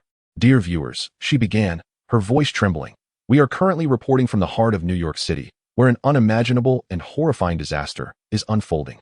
Two colossal green behemoths are engaged in a cataclysmic battle. Wherever they tread, everything is reduced to rubble. We remain oblivious to their origins and identities. Yet it is abundantly clear that if their fierce clash continues unabated, the entirety of New York," she hesitated, as if daunted by the utterance of that dreadful term, "will face utter annihilation." The male photographer gritted his teeth, striving to steady his trembling hands, resolutely fixing his lens upon the hellish battlefield below. In the frame, Hulk and Abomination appear as titans of destruction, each collision yielding devastating consequences. Observers can see that the might of these two monsters transcends human comprehension. They are not human at all. They are demons, fiends from the depths of hell. The photographer's voice quivered with incredulous terror and shock. Before their screens, the audience, regardless of their location or ethnicity, found themselves enveloped in a shared silence and dread. They gazed upon the mythic struggle unfolding, witnessing their familiar city swiftly transformed into ruins. Fear gripped them, and many could not restrain their tears, clinging desperately to their loved ones, praying fervently for a miracle. They could not fathom that such calamity could befall their world. They could scarcely believe that human civilization could be so fragile in the face of such overwhelming power. "Oh God," Holy Mary, save us. Is this the prophesied apocalypse? Where is our army? Where are our heroes? Who can halt these monstrous beings? Who will rescue us? Countless souls cried out in silent desperation, their hope flickering like a candle in the wind, teetering on the brink of extinguishment. At that moment, the live broadcast revealed Abomination seizing an opening, delivering a punch akin to a meteor's descent, crashing forcefully into Hulk's chest. Hulk let out a pained roar. His immense form propelled backward as if struck by a speeding train, crashing into an abandoned restaurant. Boom. Crash. The walls crumbled like paper, and shards of glass rained down like a tempest, the restaurant instantly reduced to a wasteland. Hulk's figure was swallowed by dust and debris, his fate uncertain. The female host aboard the helicopter witnessed this scene unfold, unable to contain her despair, her voice cracking with a cry of anguish. No, the green giant has been felled. Has even he succumbed? Do we still have hope? Who can thwart that monster? Her voice resonated with helplessness and desolation, as if the last vestige of hope had shattered. Despair spread like a contagion, transmitted through the television signal, quickly permeating every corner of the world. Yet, in that moment, the host seemed to recollect something. A glimmer of hope reigniting in her eyes. She lifted her head abruptly, addressing the camera with all her might. Iron Man. Tony Stark. Where are you? New York needs you. The world needs you. Return swiftly. Come back to put an end to this chaos. She placed her final hope in the hands of the superhero clad in iron armor. However, the frigid reality swiftly shattered her last vestige of fantasy. An urgent notification crackled through her earpiece. Tony Stark was currently engaged in matters across Europe and could not possibly return to New York in the immediate future. What? Iron Man is not in New York. He is in Europe. When will he return? Are we to await our demise? In the eyes of the female host, the last glimmer of light extinguished, leaving only an abyss of disappointment and darkness. She felt as though the entire world had forsaken her, with fate constricting her throat. Yet, in this moment of utter despair, an inexplicable courage, or perhaps a resolute determination, rose within her heart. She faced the camera once more, wiped away her tears, and her gaze was now imbued with unprecedented resolve and tenacity. She resolved that even if she could not fight, she would awaken the last flicker of hope and courage within the hearts of the people with her voice. Dear viewers, her voice no longer trembled but resonated with power and fervor. We are confronting an unprecedented crisis. Our city is being ravaged, our homes are ablaze, and our lives may vanish at any moment. Yes, we are fearful, we are desperate. But, she elevated her volume, her voice ringing with strength. We cannot surrender. We need heroes. We require someone who can save us. Someone who can bring hope. With Iron Man absent and the Hulk fallen, who can we rely on? She posed a piercing and brutal question, one that left everyone breathless. Is there truly no other superhero in this world? Is there no one who can rise to combat these two hellish beasts? Her voice was laden with a yearning for miracles and a summons for heroes. I pray for the emergence of miracles. I call upon the arrival of heroes. Whoever you are, wherever you may be, if you can hear my voice, if you possess strength, please step forward. Save us. Save this city. Save this world. The female host's voice resonated through the airwaves, reaching countless individuals who wept before their screens, joining her in a fervent cry and prayer. It was as though her call was answered, as if by the design of fate, just as the host was hoarsely shouting, and as the abomination prepared to advance upon the fallen Hulk with a menacing grin. A vibrant, kaleidoscopic curtain of time and space, radiant as the aurora, materialized before the abomination without warning. That curtain distorted the space around it, emanating mysterious and potent waves of energy, as if bridging to another unknown realm. What is that? The female host in the helicopter was the first to perceive this phenomenon. She gasped in astonishment, her voice filled with incredulity and a flicker of rekindled hope. As the curtain of time and space slowly unfurled, a figure clad in a black trench coat emerged leisurely from that resplendent glow. With hands tucked into his pockets and a sardonic smile gracing his face, he appeared as though he held all the answers. It seems I have arrived just in time. This farce is about to come to an end, Wang Xiaoming remarked nonchalantly, as if the catastrophic disaster before him were merely a tedious game. The abomination halted, turned around, and gazed at this suddenly appearing, insignificant mortal, his crimson eyes brimming with disdain and cruelty. Humph, another ant unafraid of death. No matter who you are, or whence you hail, today you shall perish here. You will become a part of my power. He scarcely regarded Wang Xiaoming. In his eyes, there was no entity left in this world capable of thwarting him. Wang Xiaoming surveyed the grotesque and ferocious beast before him, a smirk of contempt curling his lips. Oh, bulky creature, your ramblings are excessive, and your appearance is most unappealing. Allow me to bring an end to your malevolence, while simultaneously purifying this tainted air you have soiled. Calmly, he retrieved a device, its silver metallic sheen glimmering with a chilling radiance in the flames. He fastened the device to his waist and then drew forth a magenta card. Accompanied by crisp mechanical sound effects and a deep transformation declaration, a dazzling magenta light erupted, enveloping Wang Xiaoming entirely. Particles of light danced, energy surged, and space distorted. This spectacle was vividly broadcasted across the screens of billions worldwide. The female host aboard the helicopter, witnessing the miraculous transformation unfold on screen, gaped in astonishment, momentarily rendered speechless. Oh my, he has transformed. What is that? Is he a superhero? A new superhero? She murmured incoherently, her eyes filled with disbelief, excitement, and ecstasy. The male cameraman, quick to react, immediately locked the lens onto the scene, aware that he was capturing a historic moment poised to alter the world. Hurry, focus the camera on him. Close up. We must let the entire world witness this. A new era may be upon us, he exclaimed excitedly into his earpiece. Viewers before their television sets, after enduring a prolonged despair, finally glimpsed a glimmer of hope. They beheld the mysterious knight clad in magenta armor on the screen, utterly astonished.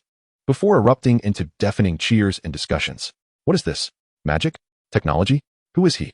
He is transformed? Just like in an animated show. Is he an alien? Regardless of who he may be, he appears incredibly powerful. Surely, he can vanquish that green monster. A hero. A new hero has emerged. We are saved. Hope rekindled in the hearts of the people, like a wildfire spreading across a parched landscape. The abomination, upon witnessing the transformed figure, was initially taken aback, seemingly astonished by this power that exceeded his comprehension, but soon erupted into an even louder, more piercing mockery. Ha ha ha, is this your power? Donning a flamboyant suit of armor? It doesn't seem impressive at all. Beautiful, but useless. I will shred you and your worthless trinkets into pieces. He remained enveloped in his delusion of invincibility, utterly oblivious to the formidable existence he was about to confront. Ignoring the contemptuous taunts, he stood there with tranquility, his crimson compound eyes surveying the surrounding ruins as if appraising the battlefield. He then drew forth a card depicting Captain America once more, inserting it into the device. A dazzling light erupted, radiant as the stars and stripes, transforming his armor instantaneously. Red, white, and blue enveloped his form, a distinctive star emblazoned upon his chest. And a virtual energy shield manifested in his grasp. The global audience, witnessing this spectacle through the live broadcast, erupted with fervor. What is that? It is Captain America. He has assumed the guise of Captain America. My goodness, how is this possible? It is utterly magnificent. Is this our new hero? The captain has returned. In a different manner, he has returned. We are saved. New York is saved. The crowd cheered joyfully, tears of exhilaration welling in their eyes, as they beheld that great emblem of hope re-emerging before them in a renewed, more formidable form. The entity of contempt, upon witnessing this transformation into Captain America, momentarily paused, seemingly stirred by unpleasant memories, only for his fury to reach a crescendo, unleashing a more frenzied roar. Ha! Captain America? A relic that should have been discarded long ago. How utterly ridiculous. No matter what form you take, you shall perish at my hands. I shall make you aware of whose era it is now. He perceived this merely as a desperate ploy, an affront to that which had long since faded. In the visage of Captain America, unwavering resolve and undeniable righteousness shone through as he regarded the raging entity. I am not Captain America himself, yet I shall inherit his will, embodying his indomitable spirit. His voice resonated through the armor, clear and resounding, brimming with strength and determination. I shall wield this power to safeguard this scarred land, vanquishing all evil that dares to disrupt the peace. The words incited the entity's ire to a boiling point, unleashing a beastly roar capable of shattering glass. Enough of your prattle. Come forth. Let me witness what abilities you possess, you counterfeit inheritor of a failed legacy. He hesitated no longer, his colossal form surging forth like a cannonball, propelled by unparalleled force towards the Captain America figure. Thus commenced a battle, pivotal for New York's survival. A clash of faith and strength. Chapter 24. The steel shield shatters the malevolence. The knight rides with the soul of the brave. The Captain America figure hesitated not for a moment, resembling a tiger poised upon its prey, suddenly springing into action following a brief standoff. His leg muscles tensed instantaneously, akin to a spring compressed to its utmost, as he trampled the already cracked concrete beneath him, leaving spiderweb-like indentations. His formidable explosive power propelled him forward, akin to a bolt of blue lightning, tearing through the billowing dust, generating a fierce wind that surged toward the massive entity of contempt. As he ran, his body operated with the precision of a finely tuned machine. His waist twisted abruptly, unleashing a sudden surge of core strength that propelled his right arm at an almost flawless throwing angle, launching the star-spangled shield like a spinning wheel of death. This was not merely a display of brute force, but rather the embodiment of Captain America's combat prowess, seamlessly blending speed, power, and rotational energy. As if the shield had been imbued with a life of its own.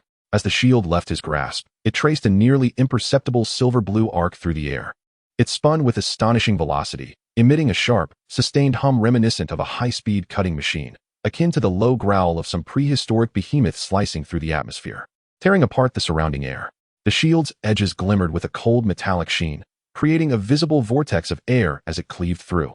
Resembling a miniature tornado that carried with it destructive kinetic energy, hurtling straight towards the grotesque head of the abomination. The abomination's combat instincts surpassed those of ordinary beings. The moment the arm was swung, his bloodshot crimson eyes locked onto the approaching shield. His pupils contracted to the size of pinpricks, his dark green muscles tensed like steel, with veins beneath his skin bulging like twisted earthworms. He chose not to evade, for his massive frame limited his agility, but more importantly, he possessed unwavering confidence in his power and defense, enhanced by both gamma radiation and the super soldier serum. He would withstand it. He aimed to crush this challenger with sheer strength. With a thunderous roar, the abomination unleashed a deafening bellow, akin to the thunderous echoes from the abyss of hell. Filled with boundless rage and fury, the sound waves expanded, setting the surrounding air vibrating violently, causing loose debris from distant ruins to tumble. He raised his right arm. Thicker than his waist, the muscles writhing like a serpent, swelling, while the bone spurs atop it stood erect, glimmering ominously.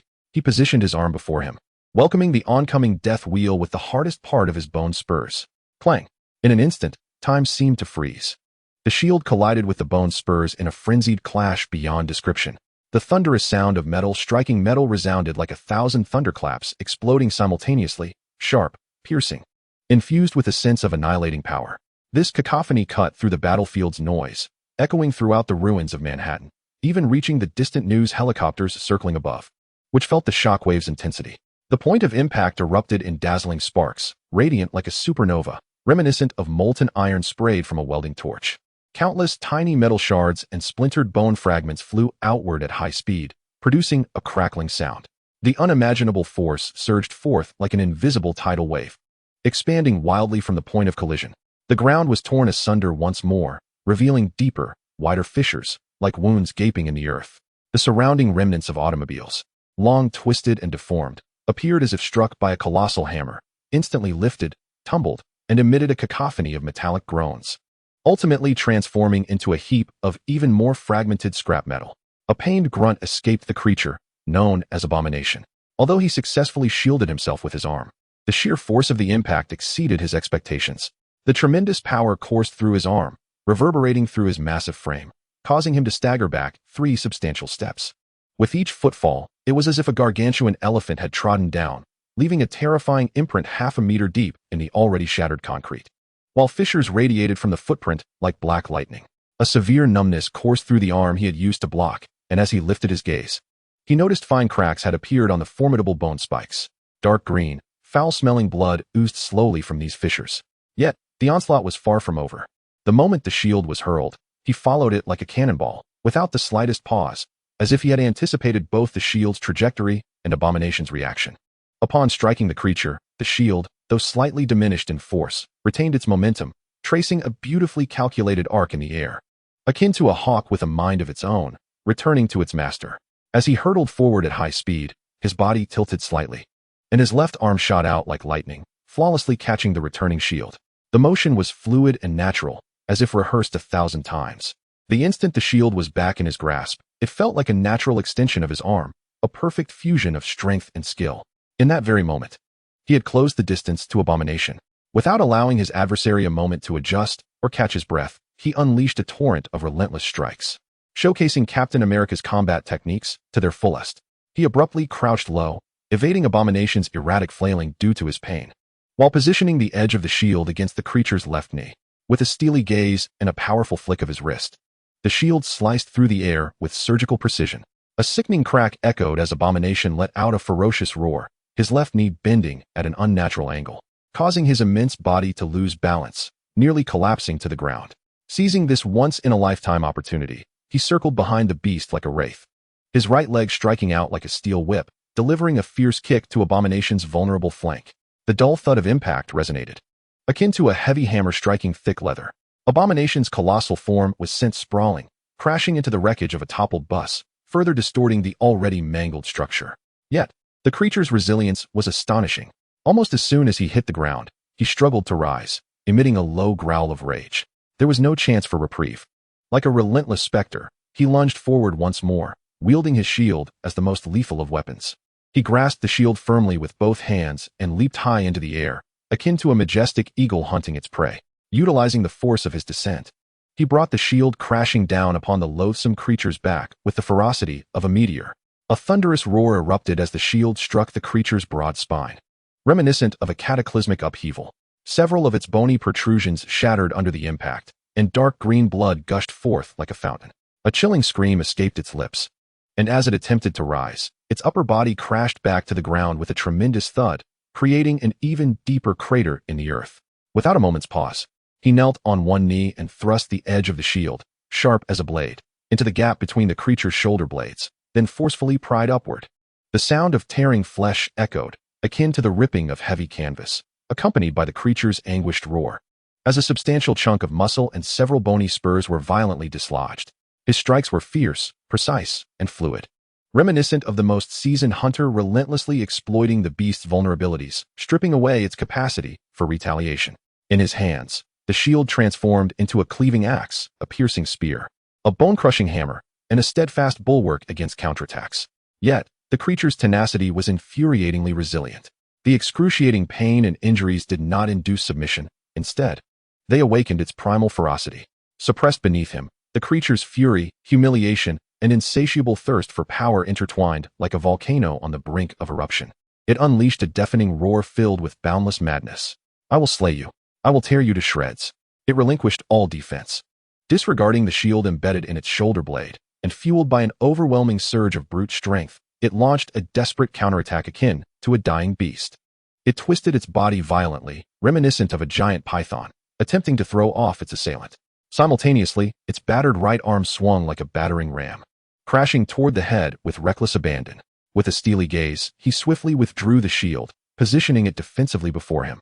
The creature's fist struck the shield with a resounding thud, sending a tremor through him as an irresistible force pushed him backward several steps. Seizing the opportunity, the creature sprang from the ground with ferocity. Though its left knee was injured, rendering it less mobile, madness now governed its every action, rendering pain inconsequential. Like an injured bull, it charged forward, using its sharp, bony protrusions to ram into him. Remaining calm, he advanced rather than retreating, angling his body slightly to deftly deflect the creature's momentum with the side of the shield. The creature's massive form lost balance, staggering several meters before crashing into a crumbling wall. In the fleeting moment the creature turned to launch another assault, he closed in like a wraith. Fist after fist rained down upon the creature's face, chest, and abdomen with relentless precision.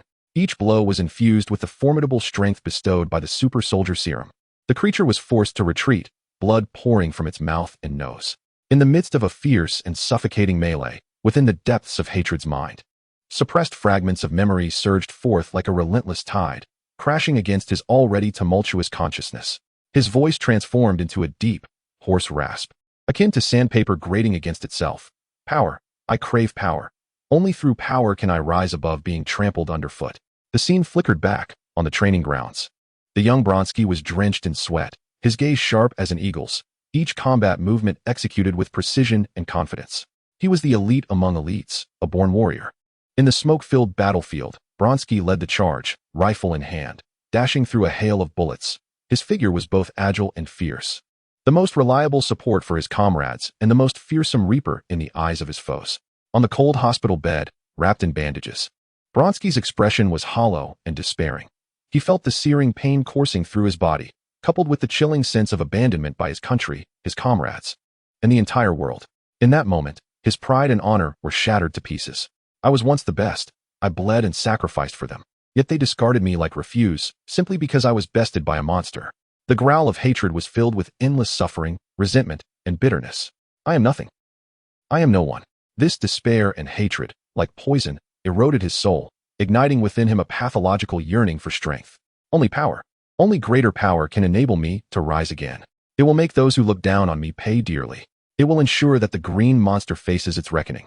His thirst for strength had transcended all else, becoming the sole meaning of his existence and the root of his destruction. He keenly sensed the moment of distraction and hatred brought forth by the memories.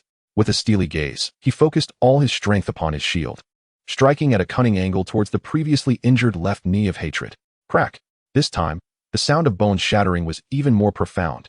Hatred let out a heart-wrenching scream, as the portion of his left leg below the knee twisted grotesquely, utterly devoid of support. His massive frame could no longer maintain balance. And with a thud, he knelt upon one knee.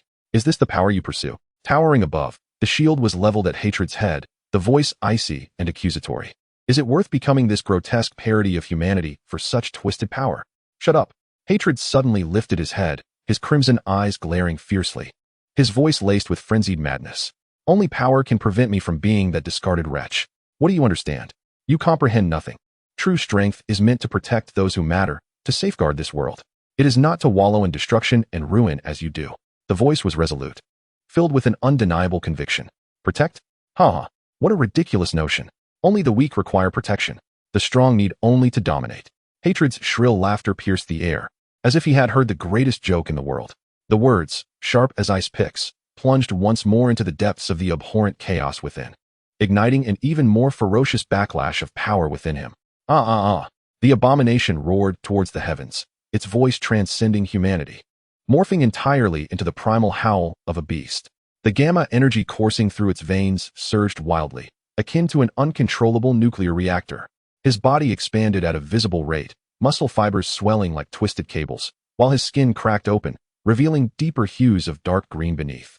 The bone spurs upon his back grew with a frenzied vigor, thickening and elongating like demonic claws reaching from the depths of hell, emanating an ominous aura that instilled dread. A cataclysmic wave of energy erupted from within him, shattering the ground beneath into fragments. His visage altered drastically as he sensed an unprecedented, terrifying force awakening within the abomination, a force potent enough to annihilate all. He realized that the abomination had spiraled completely out of control, on the brink of self-destruction or unleashing enough energy to level all of Manhattan. Roar! The abomination had utterly lost its sanity, its blood-red eyes now reflected pure, unadulterated desire for destruction. It raised its remaining right arm high, muscles swollen to their limits, as if about to burst. All strength, all fury, all despair, all madness coalesced into this singular punch. With a violent swing, it brought its fist down, targeting the one kneeling below. Even before the punch made contact, the air around it was compressed and distorted by the sheer force, forming a visible shockwave. The ground beneath crumbled and collapsed beneath its fist, unable to withstand such might. His pupils dilated in terror. He knew there was no possibility of evading this strike. His only recourse was to use his own body, his dwindling faith, to withstand it. He let out a roar, squeezing the last remnants of strength from his battered form, raising the energy shield emblazoned with the stars and stripes, a symbol of American spirit. Before him, this was his final bastion, his last line of defense as a hero. Come, abomination. Let me witness whether your so-called power can truly obliterate the will to protect. The voice, though diminished amidst the clamor, remained steadfast and resolute, imbued with unwavering determination. In the next moment, time seemed to freeze.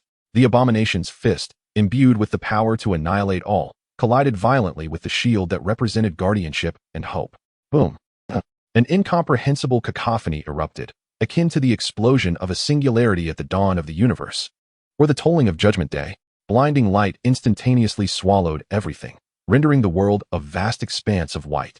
The destructive shockwave surged forth like a tsunami, obliterating everything within hundreds of meters, buildings, vehicles, debris, reduced to mere dust. At the center of that blinding radiance, the shield of justice, forged from one of the hardest metals on earth, a testament to the American spirit that had withstood countless assaults, first bore a web of intricate cracks, then, crack, bang. Accompanied by a crisp and heart-wrenching shatter, the shield could no longer withstand the overwhelming force, erupting with a thunderous crash. Countless shards, glowing in hues of crimson, white, and blue, scattered like broken stars, bursting outward. Bereft of the shield's protection, he was akin to a leaf caught in a tempest. Instantly engulfed by the torrent of raging energy, he felt an irresistible force, as if it sought to rend his very soul, surging through him. His body flew backward like a marionette with severed strings, spewing forth a long arc of blood, before crashing heavily into the ruins hundreds of meters away, carving a deep gash into the ground, visible down to the bone, finally coming to a halt against a crumbling load-bearing wall, his fate uncertain. No. From a distance, the news helicopter's female anchor witnessed the shattering of the shield and the entire sequence of events that followed. Her composure shattered as she emitted a heart-wrenching scream, filled with despair and terror. She could hardly believe that the hero, who had descended like a deity and offered them hope, had been so easily vanquished. Hope had once again been extinguished. Darkness seemed poised to completely engulf the city. Chapter 25. Empty me, forge a new life. Viewers in front of their televisions held their breath, eyes wide, transfixed by the harrowing battle unfolding on the screen. Their hearts raced in sync with the rhythm of the conflict, palms damp with anxiety. Many clasped their hands tightly together, silently praying that the mysterious hero could overcome the monster and save the city, save them all. The abomination advanced toward the fallen figure, its massive form resembling a moving mountain, each step causing the ground to tremble slightly. Its blood-red eyes burned with the ferocity of hellfire, fixated upon him with a gaze that seemed to threaten to devour him whole. Ha! Kamen Rider, you have lost. Ultimately, you have succumbed to my power. All your struggles are in vain. Your efforts will dissolve into nothingness. The abomination's derisive laughter echoed like the call of a night owl, akin to the whispers of a demon, resonating through the ruins and piercing the eardrums of all who heard. It believed victory was already in its grasp, destined to become the sovereign of this world, compelling all to bow beneath its might, gradually straightening its body, though swaying precariously as if it might topple at any moment. It nonetheless held its spine erect, like a resilient pine standing firm against the storm.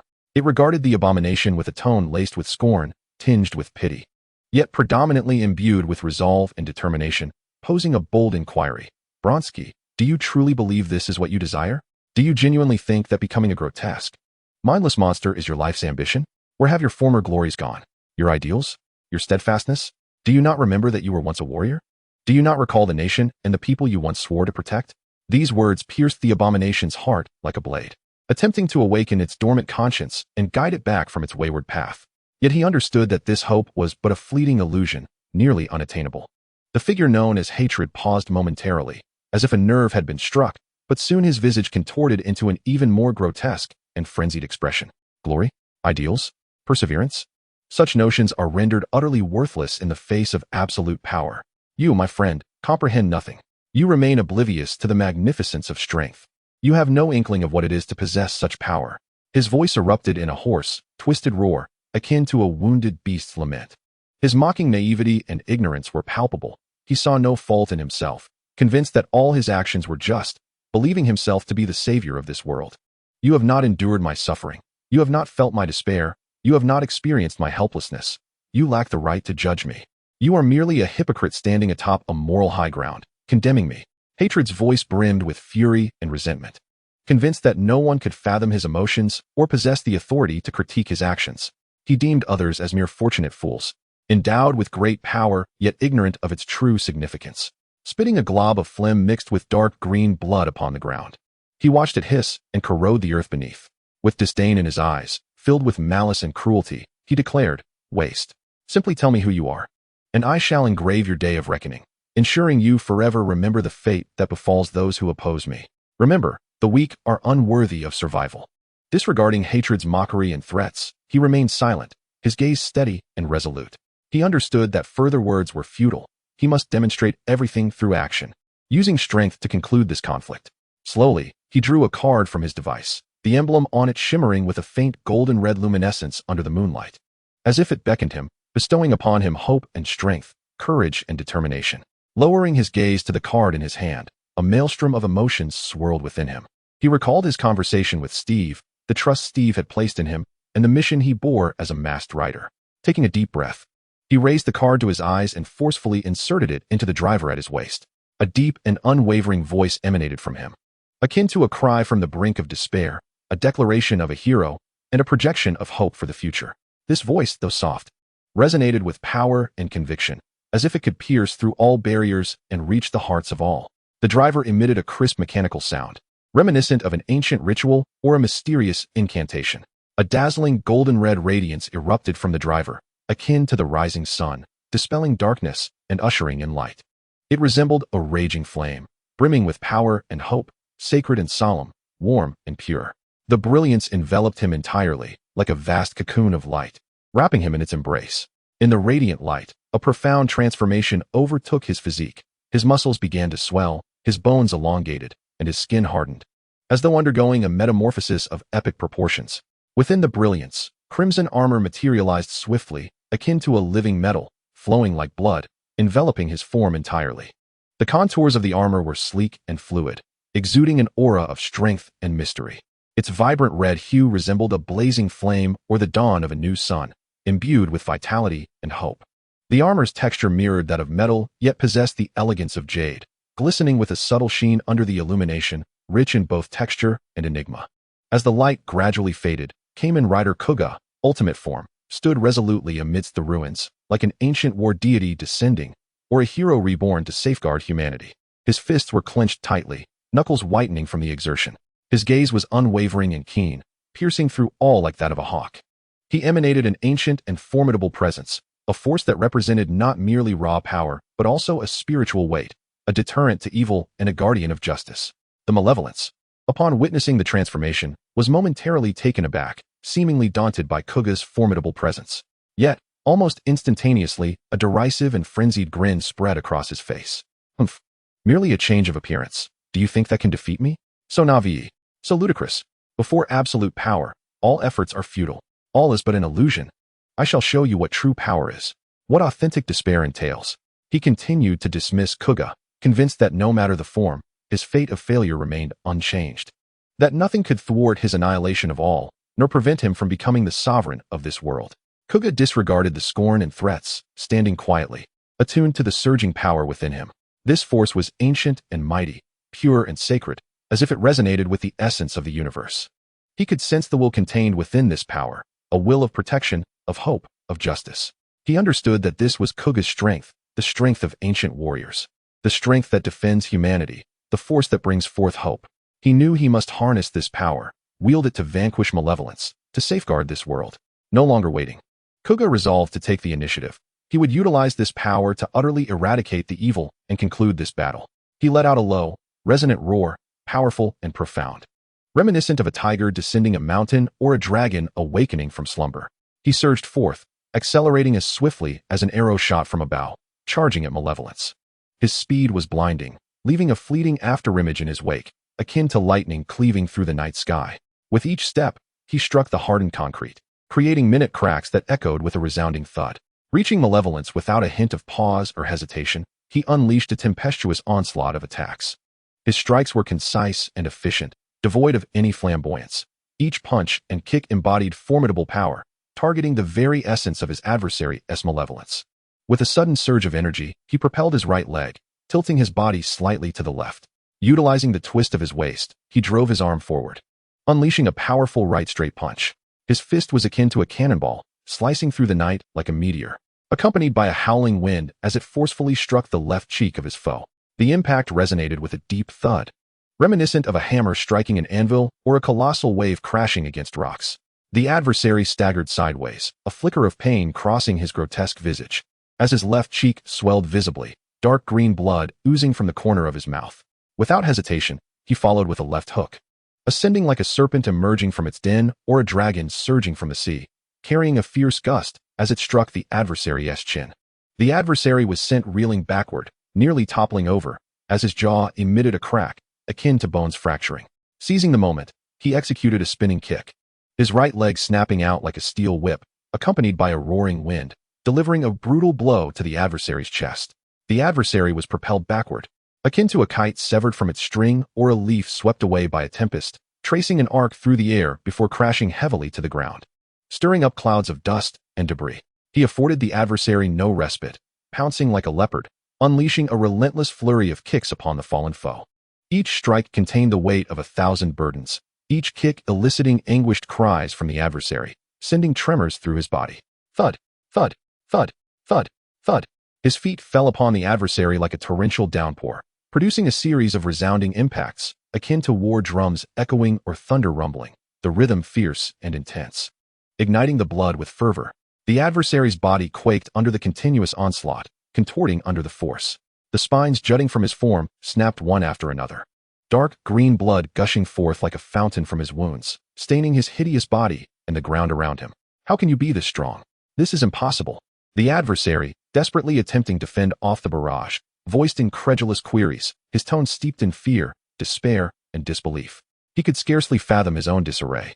Nor could he accept that the strength he once prided himself on was utterly ineffective against his opponent. This is the strength of justice, the power of protection. As he rained down blows, his voice was laced with unwavering conviction and belief, as though proclaiming the triumph of righteousness and articulating the essence of guardianship. Yet, the adversary, embodying malevolence, possessed a potent vitality and regenerative capability. He had not been completely vanquished by the onslaught. He let out a furious roar, his voice infused with madness and brutality. Summoning every ounce of strength, he rose from the ground like a wounded beast, lunging towards Kong Hua. I will kill you. I must slay you. I shall tear you to shreds. I will make your existence a living hell. He had completely lost his sanity. His eyes were consumed by hatred and a thirst for blood, fixated solely on the destruction of Kong Hua and everything around him. Kong Hua, with agility reminiscent of a dancer pirouetting on the edge of a blade, deftly evaded the loathsome attacks. He retreated at times, sidestepped at others, and leaped. Each maneuver fraught with peril. A mere miscalculation could result in being struck by the abhorrent fists, leading to utter ruin. The fierce struggle between Kong Hua and the embodiment of disdain unfolded anew, their figures flashing through the ruins like colliding bolts of lightning. Akin to two ancient titans locked in combat, exuding a primal ferocity and the beauty of raw power. The clash of fists and feet resounded with thunderous booms. Akin to exploding firecrackers, metal colliding, and ominous thunder, instilling a sense of dread in all who bore witness. As the battle raged on, Kong Hua gradually concentrated his energy in his right leg. It began to radiate a golden luminescence, growing ever brighter, more dazzling, and purer. Akin to a miniature sun rising from his limb, illuminating the surrounding darkness, dispersing all evil, and heralding hope and light. Kong Hua understood that this was his final and most potent strike. This blow would determine the outcome of the battle, the fate of the city, and whether he could ascend to the status of a true hero. Taking a deep breath, he felt the surge of power coursing through him, a connection to an ancient and sacred will. He knew he must succeed. Failure was not an option. Seizing the moment, as the embodiment of disdain swung a fist, he deftly angled his body to evade the strike. Then, he leapt high into the air, spinning like a top, soaring like a majestic eagle. His right leg, aglow with golden light, sliced through the night sky like a meteor, resembling the colossal axe wielded by an ancient war deity. Imbued with the force of thunder and the power to obliterate all, yet fortified by the conviction to protect everything. With a fierce kick, he struck at the chest of the loathsome foe.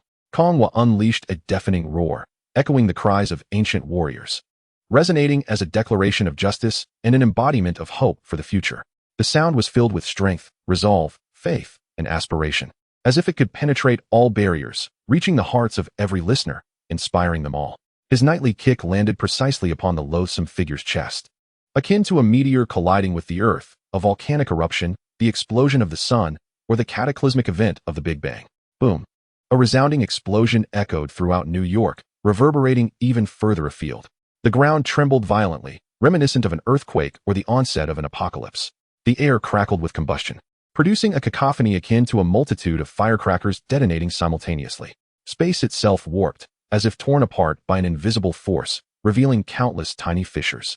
The entire world appears to be engulfed in chaos, a void where light and darkness intertwine, a vivid scene of destruction coexisting with rebirth. A wretched cry of loathing emanates.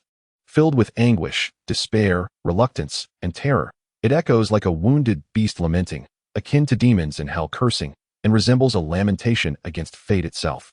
His body, as if struck by a meteor, explodes instantaneously into countless fragments, bursting forth like fireworks in the sky, streaking across the night like a shooting star. Ultimately dissolving into the air, vanishing from this world without leaving a trace, as if he had never existed, or perhaps merely a figment of a nightmarish dream. The shockwave generated by the explosion sweeps through the surroundings like a tempest, utterly demolishing the crumbling remnants nearby, propelling debris and dust skyward, forming a swirling whirlwind. Dark green blood rains down like droplets, staining the ruins and the crimson armor of the empty void. At the explosion's epicenter, a golden radiance shines forth, illuminating the darkness like the sun, dispelling malevolence, ushering in hope, light, new beginnings, and peace. As the golden glow gradually fades, the loathsome form disappears entirely, leaving behind a charred expanse of land, a testament to his past existence, as well as to his sins and destruction, further affirming the triumph of the empty void and the victory of justice. With the loathsome body gone, the figure of Bronsky emerges, lying unconscious on the ground, teetering between life and death. His body bears numerous scars, yet he still breathes, still clings to hope, still possesses the chance to reinvent himself and choose a new path in life. The empty void stands atop the ruins, slowly raising a thumb to the sky. Chapter 26. Rebirth and Confusion. The Self and the Beast. India, Kolkata. The sunlight is bright and fervent, cascading over this ancient and bustling city. The air is infused with spices, sweat, and an indescribable essence unique to India. A modest two-story building quietly stands beside an inconspicuous street. The exterior walls of the small structure, painted white, are somewhat weathered, revealing the bricks beneath, reminiscent of an elderly figure, weathered by time, narrating the marks left by the years. Surrounding it are typical Indian residences, low, crowded, and vibrantly colored, brimming with the essence of life.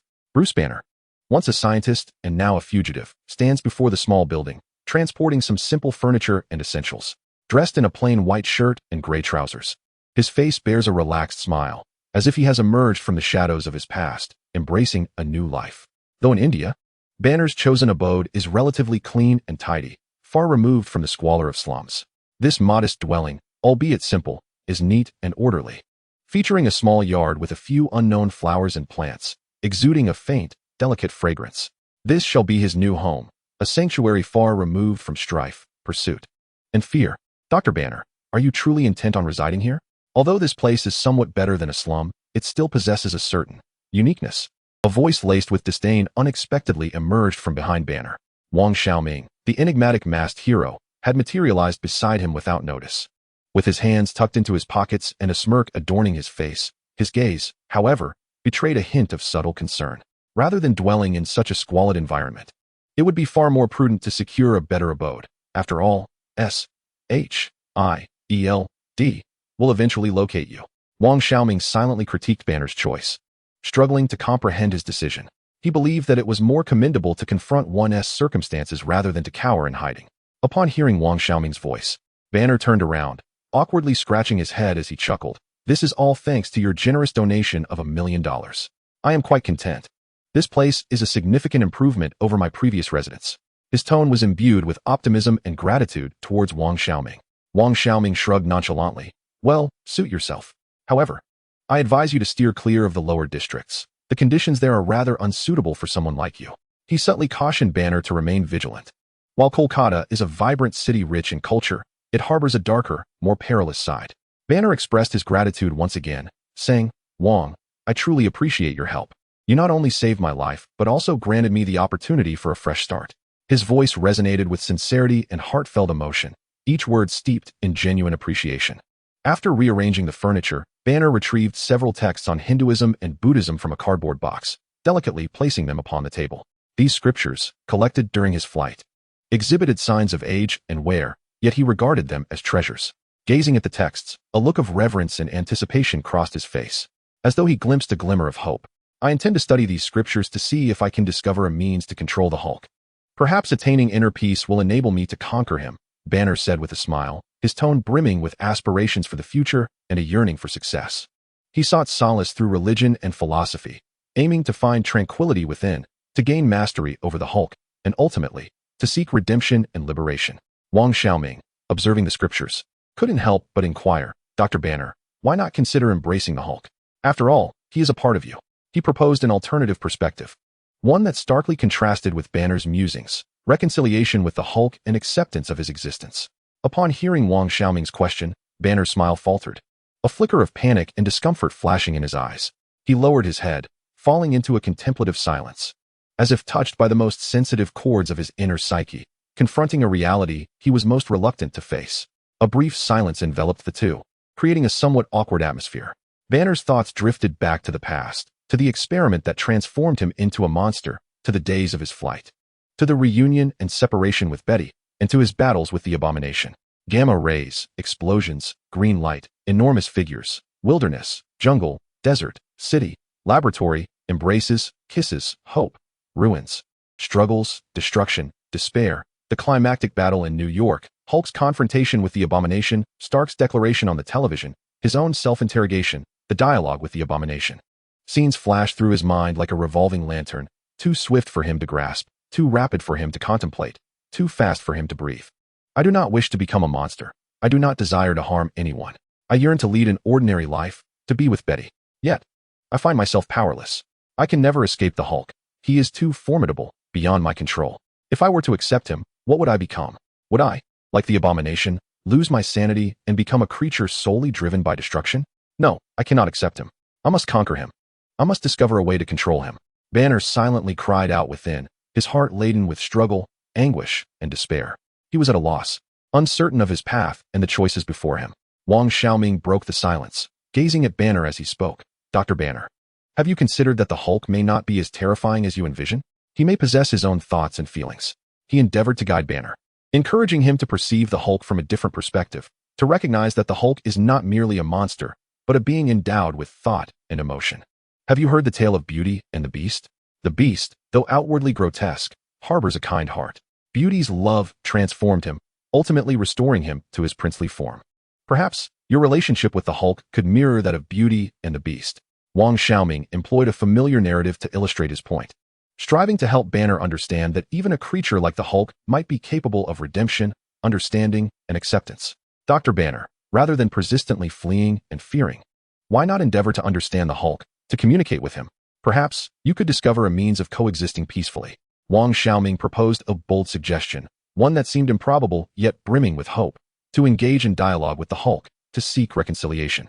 The bond between you and the Hulk is far more intricate than that of Beauty and the Beast.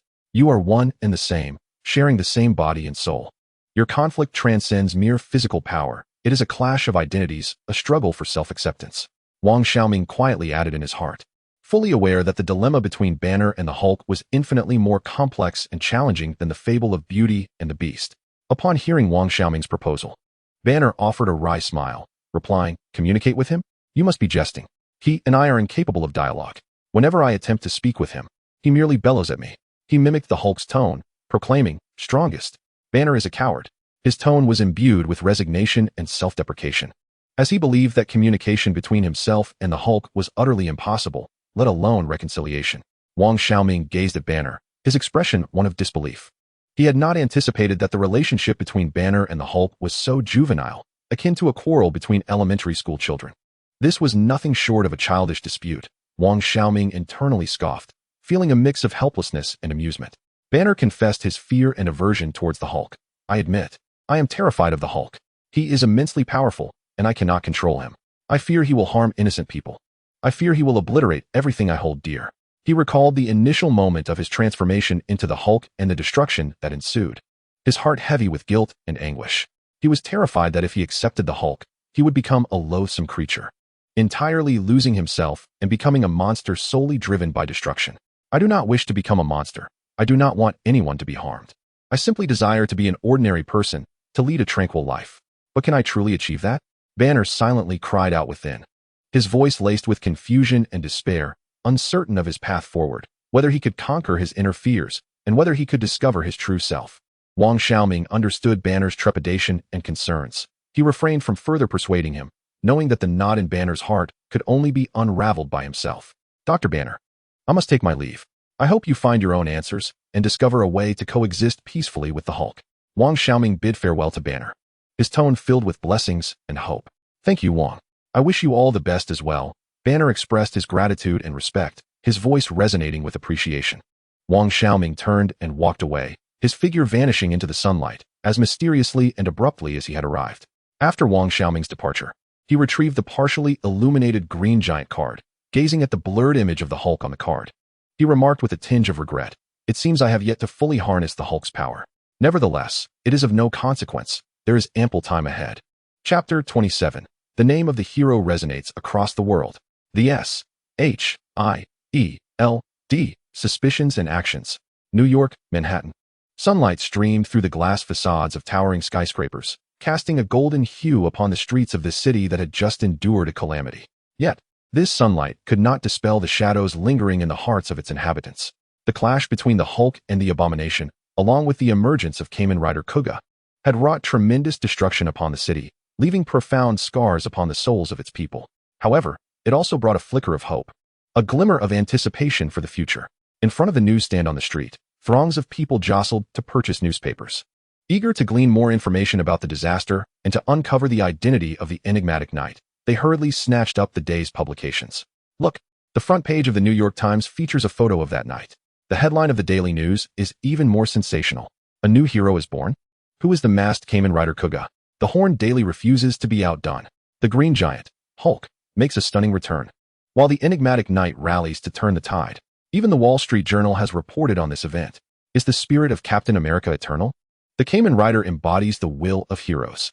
The public is abuzz with excitement, curiosity, and awe. Newspaper sales have skyrocketed, achieving unprecedented heights. The front page features a striking image of Kamen Rider giving a thumbs up, accompanied by various exaggerated headlines that deliver a powerful visual impact. The New York Times showcases a high-definition photograph of Kamen Rider, who stands atop the ruins, sunlight cascading over his crimson armor, reflecting a dazzling brilliance. His iconic thumbs-up gesture radiates confidence and strength, as if declaring the triumph of justice to the world. The Daily News presents an image of Kamen Rider engaged in battle with a malevolent villain, showcasing a moment where Kamen Rider delivers a forceful kick to the antagonist's chest, sparks flying in a display of visual dynamism. The Wall Street Journal features a juxtaposition of a photograph of Steve Rogers from his Captain America days alongside an image of Kamen Rider in his Captain America form, creating a striking contrast that ignites boundless imagination. On television, channels are looping footage of the epic New York battle, the frenetic clash between Hulk and the villain, the mysterious transformation, Kamen Rider's valiant arrival, and that ultimate, heart-stirring rider kick. Each scene is indelibly etched into the minds of the viewers, becoming an inescapable memory.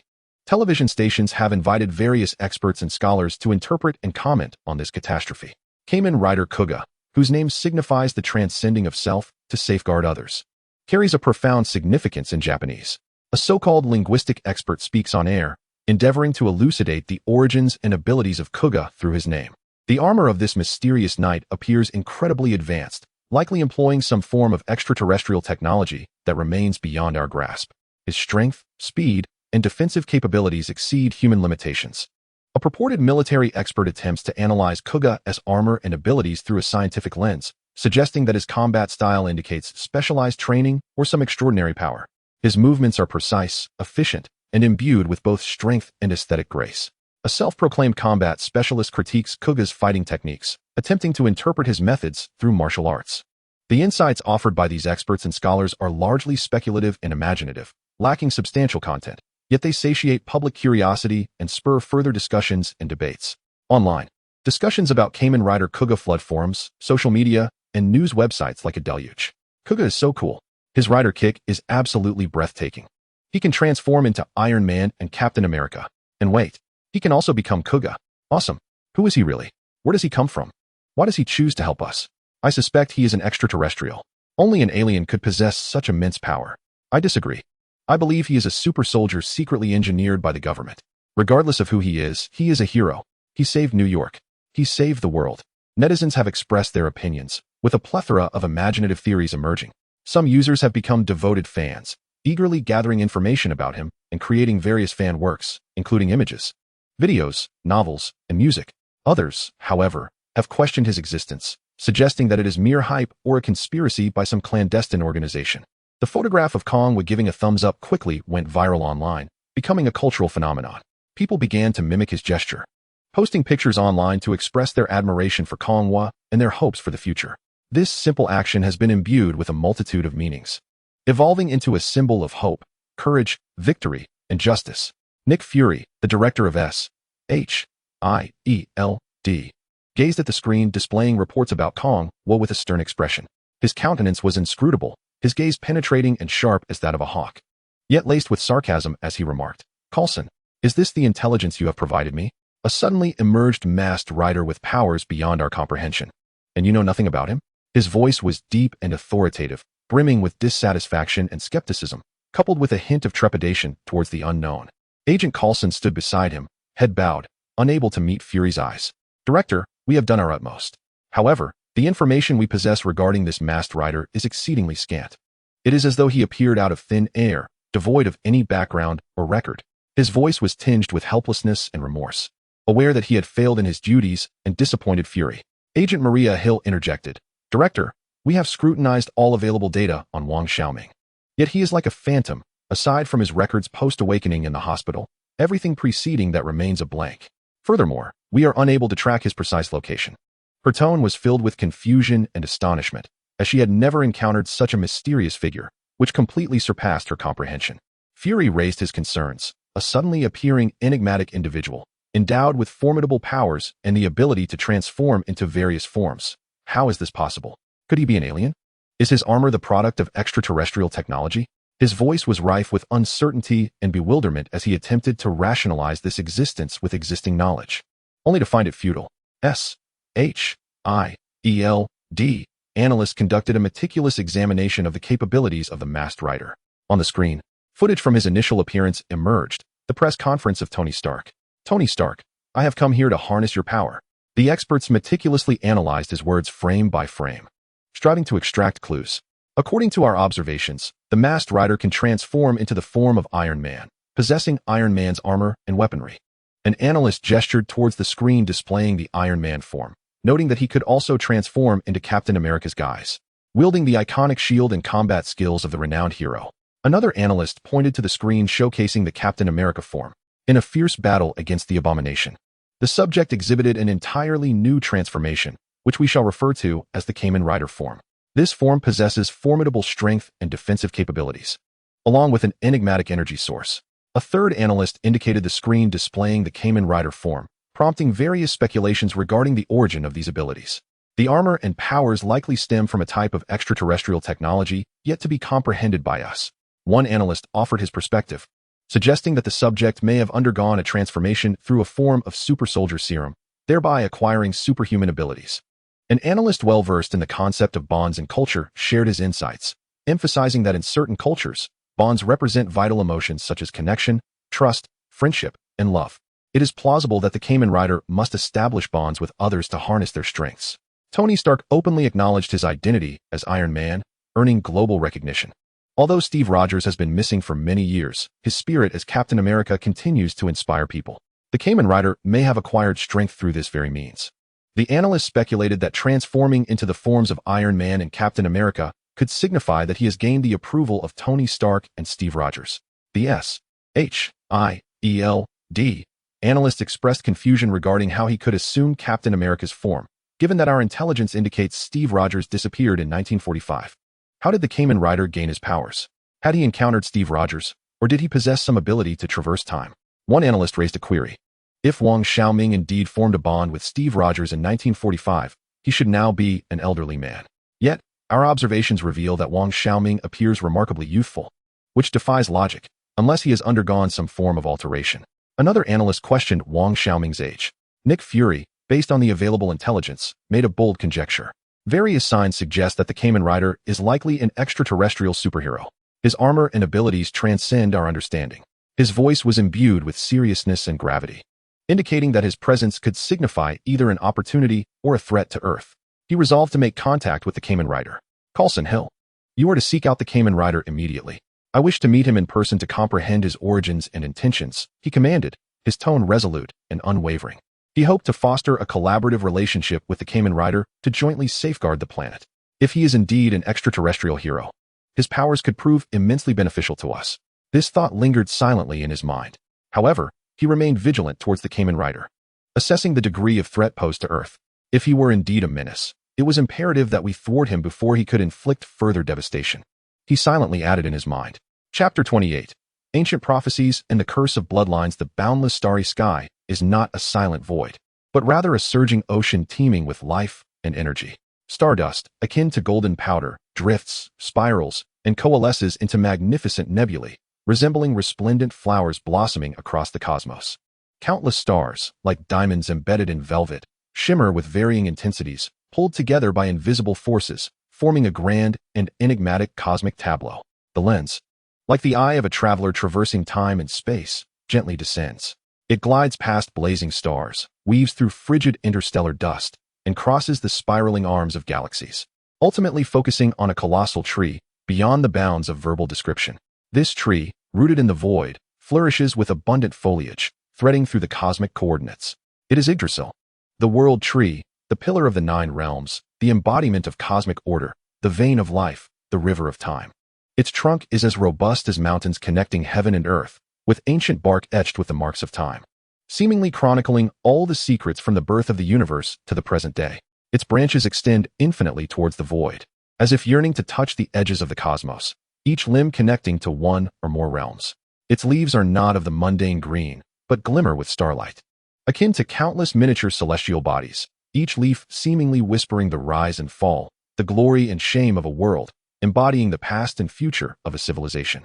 The lens slowly descends along the rough bark of the trunk, akin to perusing a living epic.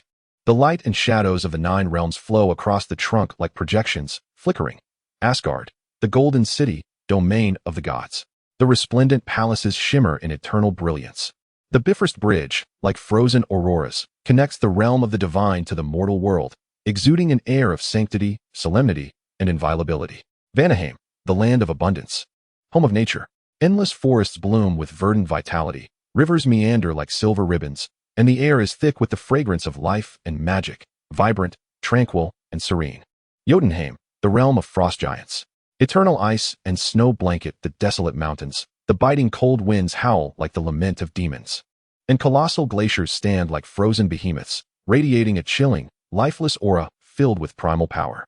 Midgard, a realm where humanity resides, fragile yet vibrant, seemingly insignificant among the 9 realms, yet undeniably essential. Niflheim, the underworld of mist and frost. Muspelheim, the searing domain of the fire giants.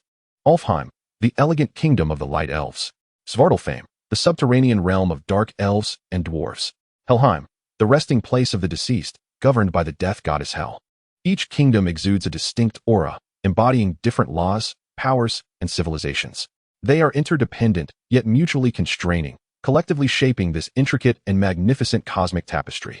Ultimately, the lens delves into the deepest roots of the world tree, a tangled foundation, a shadowy, ancient cave that seems to exist beyond the confines of time. Deep within the cave, flickering firelight reveals 3 indistinct yet enigmatic figures. They are the weavers of fate, the arbiters of time, the Norns. Ord, representing the past, bears an ancient visage marked by wrinkles, her eyes holding the weight of endless ages. Verdandi, embodying the present, appears composed and tranquil, her fingers dancing over the threads with an emotionless grace. Skuld, symbolizing the future, presents a nebulous countenance shrouded in mist, her gaze hollow and unsettling. Seated before an immense and ancient loom, seemingly carved from the branches of the world tree itself, they emanate an aura that is both primal and powerful. Their pale, dexterous fingers dart swiftly among the countless shimmering strands of fate, weaving a tapestry that represents the destinies of all existence. Upon it, countless ancient runes flicker, along with ever-shifting patterns and symbolic insignias. Each illumination and extinguishment of a symbol signifies the birth and demise of a life. Every intertwining and severing of lines heralds the commencement and conclusion of a historical narrative.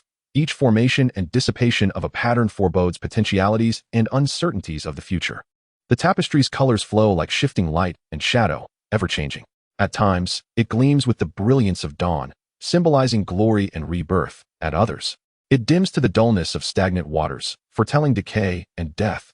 Occasionally, it appears as jarring as blood, hinting at war and betrayal, and at moments, it resembles ashes, embodying silence and despair, signifying destruction and finality. The capricious and harsh nature of fate is laid bare within this constantly evolving spectrum of colors. A somber yet ethereal chant resonates, echoing as if from the very dawn of the universe, whispering through the annals of time, slowly reverberating within the cave. This ancient song, shrouded in mystery and devoid of any known language, seems to reach into the depths of the soul, narrating the origins, evolution, and ultimate destiny of the cosmos. Accompanying the chant, the ancient Nordic instruments, the mournful and distant Viking horn, the hauntingly melancholic tagelharpa, and the weighty, solemn skin drum, intertwined to compose a grand and poignant symphony of fate. The music resounded with solemnity and gravity, imbued with an epic quality yet tinged with a heart-wrenching sense of fate. It allowed listeners to not only perceive the vastness of the cosmos, but also to profoundly grasp the insignificance and helplessness of their own destinies. A voice, ancient and ethereal, devoid of any discernible emotion, emerged softly, as if reciting a verdict long since predetermined. Her voice seemed to emanate from the very end of time, piercing through the layered veils of space and time, resonating clearly in the depths of every consciousness, whether existent or otherwise. The day will inevitably arrive when Surtur's flames will consume the 9 realms, and the earthly serpent Jormungandr will awaken from the depths of the sea, unleashing cataclysmic waves to engulf the land. Fenrir the wolf will break free from his bindings and devour the stars. The gods will face their final battle upon the plains of Vigrid, as Asgard falls and Valhalla crumbles, with the world destined for annihilation. Her voice recounted this apocalyptic vision with a calmness, as if narrating a tale detached from her own existence. Yet, with a slight modulation in her tone, it seemed as though she glimpsed a faint spark amidst the ashes, suggesting that at the end of destruction, there is not an eternal void. As the old world is purified by fire and flood, a new realm will arise from the ruins. The surviving deities and humanity shall, upon this new soil, rebuild their home. Her voice carried an elusive whisper of hope, a subtle anticipation of rebirth and renewal. However, the path to this new existence would undoubtedly be strewn with thorns and blood. A younger yet equally ethereal voice took over, flowing like a cold stream, imbued with the chill of fate. The throne of Asgard was already shrouded in a curse. Behind the facade of glory lay shadows of suspicion and betrayal. Brothers would turn against one another, blades thrusting into kin. Fathers and sons would become estranged, trust reduced to ashes. The curse of kingship would linger like a maggot, passed down through generations until the very thread of destiny is irrevocably severed. Her voice resonated with sorrow for the inevitable tragedy and profound helplessness. As her words unfolded, several striking motifs on the tapestry suddenly illuminated, emanating an ominous glow. A hammer entwined with blinding lightning, Mjolnir, symbolizing unmatched strength, the glory of thunder, and uncontrollable arrogance. A figure tightly bound by heavy chains, eyes filled with malice and cunning, representing lies, betrayal, jealousy, and endless captivity. A golden throne ablaze with fierce flames, collapsing, symbolizing the downfall of power, the destruction of the divine realm, and the end of an era. These 3 motifs, like the marks of fate, intricately intertwined to form a disquieting tableau, clearly heralding a tumultuous and tragic future for Asgard. The resplendent palace of Asgard, seemingly forged from sunlight and gold, stood majestically upon the clouds, surpassing mortal imagination in grandeur. The soaring dome was adorned with exquisite murals depicting the creation myths of Asgard, the valiant feats of the gods vanquishing primordial beasts, and Odin's glorious history of uniting the 9 realms. The grand floor-to-ceiling windows, crafted not from mere glass but from a luminous crystal that emanates a gentle radiance, allow sunlight to filter through, refracting into a kaleidoscope of vibrant hues akin to a flowing rainbow. This spectacle bathes the entire magnificent palace in a dreamlike splendor, a divine aura. Warm sunlight cascades over the opulent carpet that adorns the center of the great hall. Young Thor, with his brilliant golden hair resembling a small sun, radiates vitality. His curious blue eyes wide with wonder. Beside him, the somewhat slender Loki, possessing sleek black hair, exudes a lively yet cunning demeanor as he sits quietly on the floor. They are gathered at the feet of their illustrious father, Odin, the All-Father, clad in golden armor, symbolizing supreme authority, adorned with flowing runes of light. Odin sits alone upon his resplendent throne. His remaining eye, deep and starry, gleams with the wisdom of insight, as his deep, magnetic voice recounts ancient tales to his 2 sons. Thor is completely captivated by his father's narrative, excitement illuminating his eyes, his small frame trembling with anticipation. He is filled with an insatiable longing for the valiant battles, formidable foes, and the glory of the divine realm that Odin describes. In stark contrast, Loki listens quietly, his dark eyes swirling thoughtfully as if pondering deeper meanings hidden beneath the surface of the story. His youthful face bears an unsettling maturity, hinting at an understanding far beyond his years. Long ago, when the 9 realms were first established and order was yet to be secured, Odin's voice resonated with a somber authority, echoing through the grand palace like the distant rumble of ancient thunder. The realms of Asgard and the frost giants of Jotunheim erupted into a protracted war, one that would determine the fate of the 9 realms. A conflict steeped in sacrifice and bloodshed. His singular eye seemed to pierce through the mists of time, revealing the harsh epics woven from ice and fire. Scenes flash back, the icy expanse of Jotunheim, where the howling winds rage and massive glaciers loom like frozen beasts. The valiant warriors of Asgard, clad in shimmering golden armor, wield sharp spears and sturdy shields, charging fearlessly like a golden tide against the colossal frost giants, whose skin glistens like blue ice crystals. The giants wield weapons forged from eternal frost, exhaling frigid air capable of freezing the very atmosphere, resembling terrifying creatures from the Ice Age. The clash of spears against frost axes produces a jarring metallic screech, sparks flying amidst shards of ice. The Asgardian warriors, brave and undaunted, fight valiantly, their exceptional skills and fearless courage propelling them into battle, as the golden blood of the Asgardians mingles with the icy blue blood of their foes, staining the frozen plains red. Yet, the frost giants, numerous and formidable, display a terrifying ferocity, and despite the valiant resistance of the Asgardian warriors, they gradually find themselves overpowered, suffering heavy casualties. In order to uphold the peace of the Nine Realms, to safeguard the people of Asgard, and to preserve the honor inherent in our divine nature, Odin's voice resonated with unwavering conviction, imbued with an undeniable strength. We must fight. We have no alternative, only victory. He sought to indelibly etch this resolute spirit of protection and the profound sense of responsibility that comes with kingship into the hearts of his two sons. Remember, my children. Odin's gaze swept over Thor and Loki. Kingship is not merely a crown of glory or a scepter of power. It encompasses a weighty responsibility and an unending commitment. You are born as princes of Asgard, and your future mission is to protect Asgard and maintain the balance and peace of the Nine Realms with your very lives. Odin emphasized the burdens of kingship, the daunting task of preserving the peace of the Nine Realms, and the fragility of peace itself, which must be diligently safeguarded with both wisdom and strength. Thor felt an exhilarating fervor coursing through him, his small fists clenched tightly, his blue eyes ablaze with a fiery yearning for strength and a fervent aspiration to achieve greatness. "Father," he exclaimed, leaping to his feet with a resounding voice. "Crystal clear and vibrant, I vow. When I grow up, I will become a warrior as formidable as you know, even stronger. I shall wield the hammer of the Thunder God and vanquish all foes. To protect Asgard, to safeguard the Nine Realms."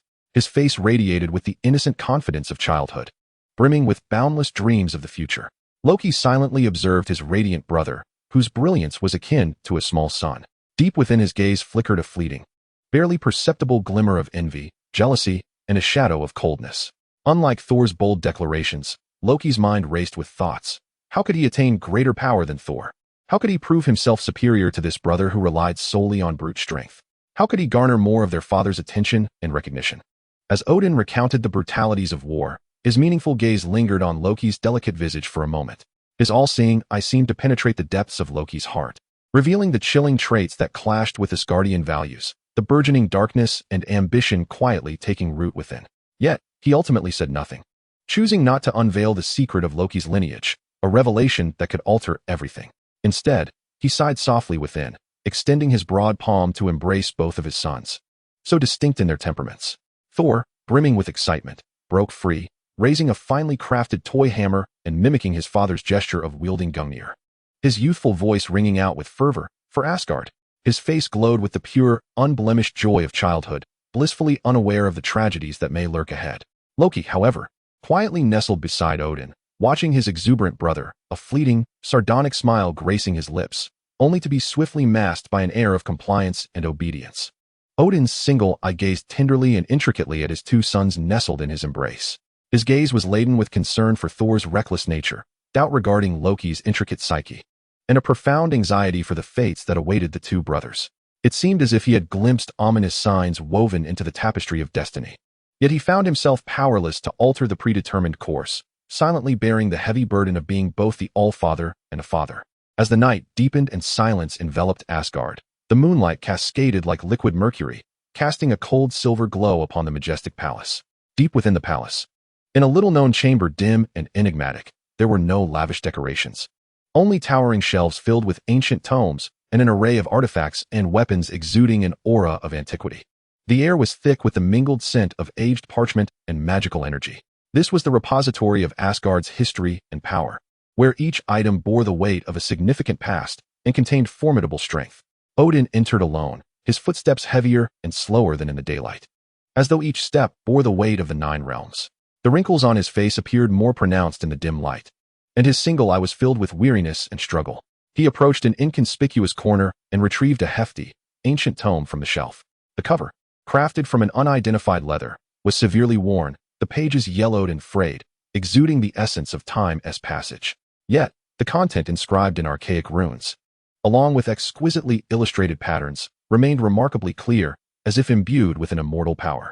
Odin gently turned the pages, his fingers gliding over the text chronicling the enmity between Asgard and the frost giants. ultimately pausing at an illustrated page. The scene flashed back, the frozen realm of Jotunheim, a desolate ruin of an abandoned frost god temple. A biting wind sliced through the air like a knife, swirling snow in every direction. On a frigid altar lay an exceptionally diminutive infant, his skin mirroring the ice-blue hue of the surrounding environment, shivering slightly from the cold, as if on the brink of being frozen and losing his life. This infant was Loki, the recently born son of Laufey, the frost giant king. Deemed an ill omen due to his frail stature and abandoned in this desolate place. At that moment, Odin, having just concluded a brutal war with the frost giants, passed through this land with his army and discovered the forsaken frost giant infant. Gazing upon this fragile life, barely clinging to existence amidst the icy wilderness, Odin's heart, hardened by countless battles, felt an unusual stir of compassion and hesitation. He recalled the brutality of war and the generations of hatred accumulated between Asgard and Jotunheim. A thought took root in his mind.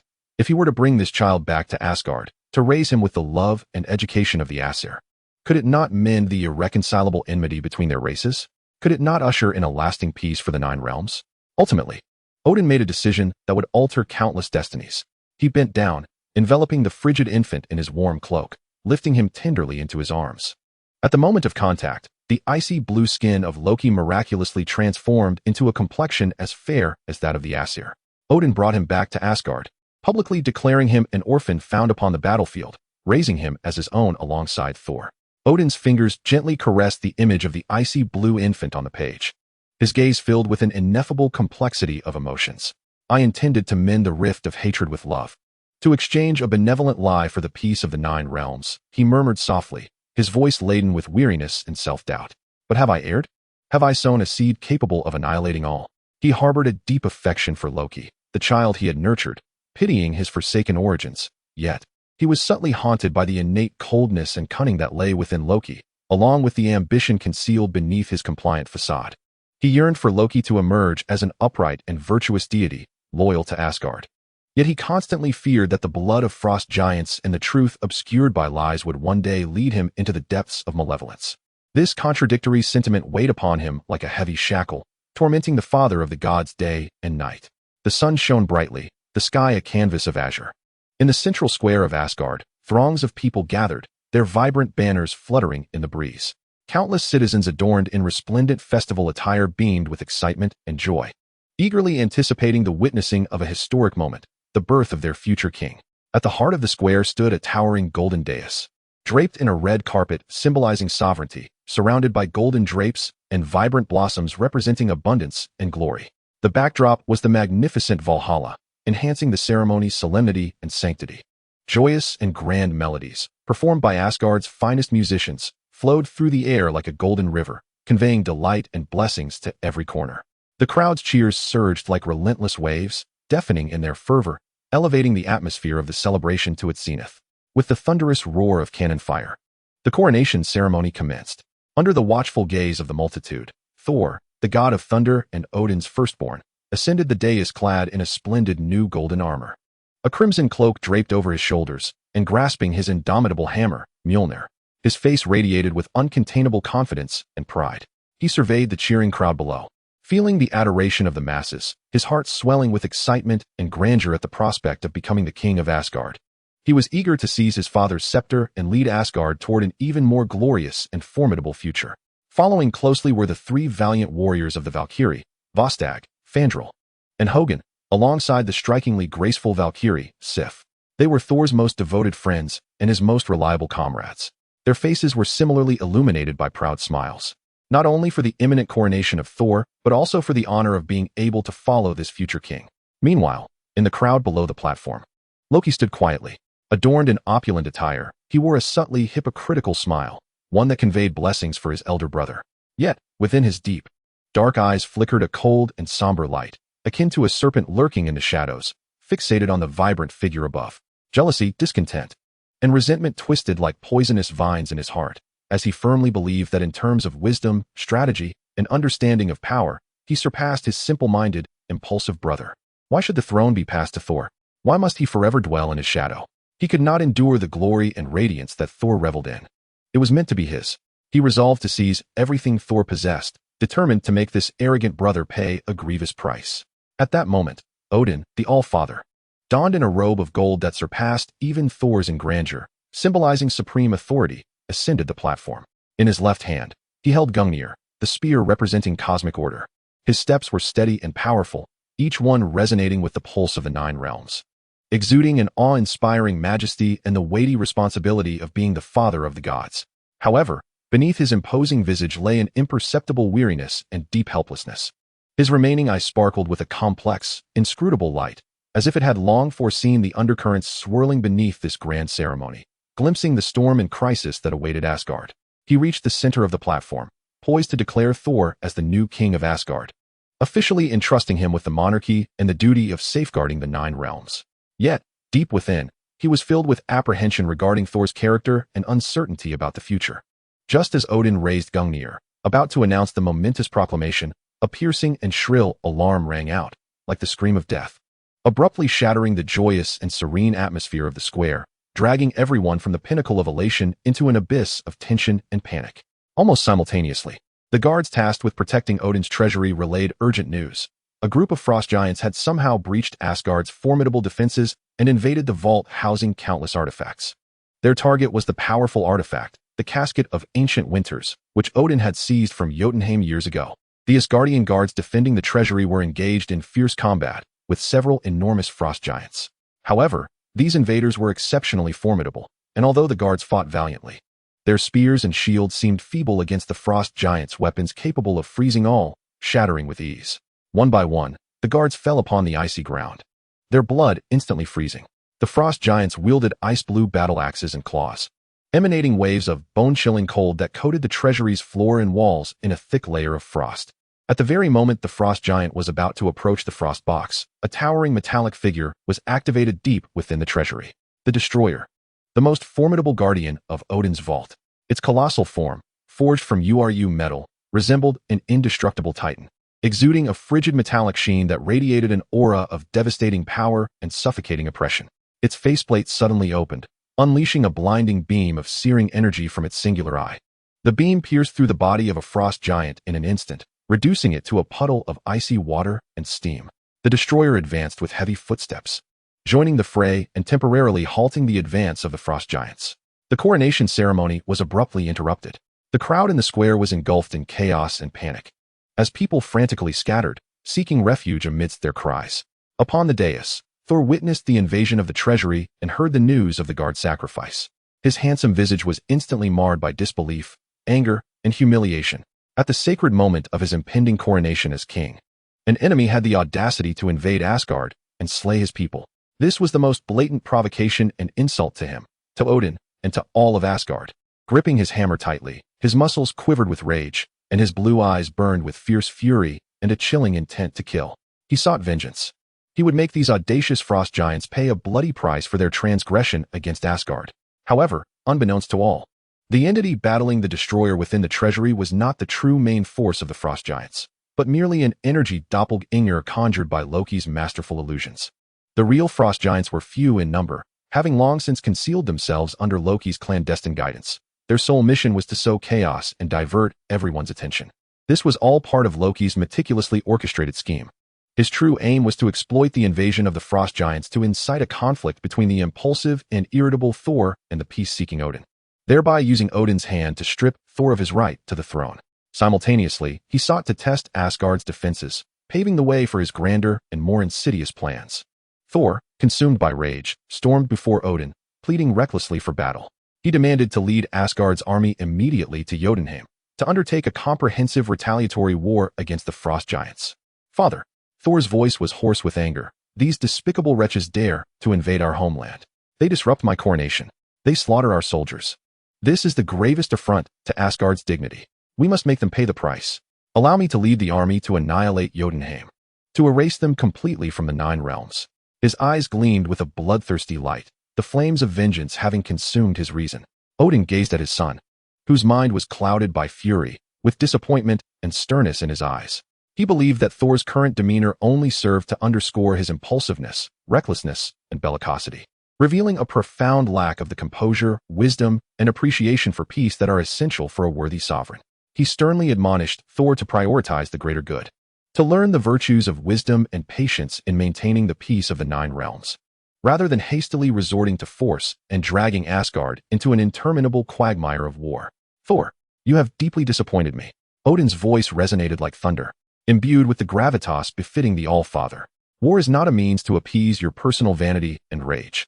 As the future king of Asgard, your foremost duty is to safeguard peace, not incite conflict. When will you learn to engage your intellect rather than be solely governed by your fury? At that moment, as the father and son were embroiled in their dispute, Loki seized the opportunity to approach, his face adorned with just the right blend of concern and discomfort.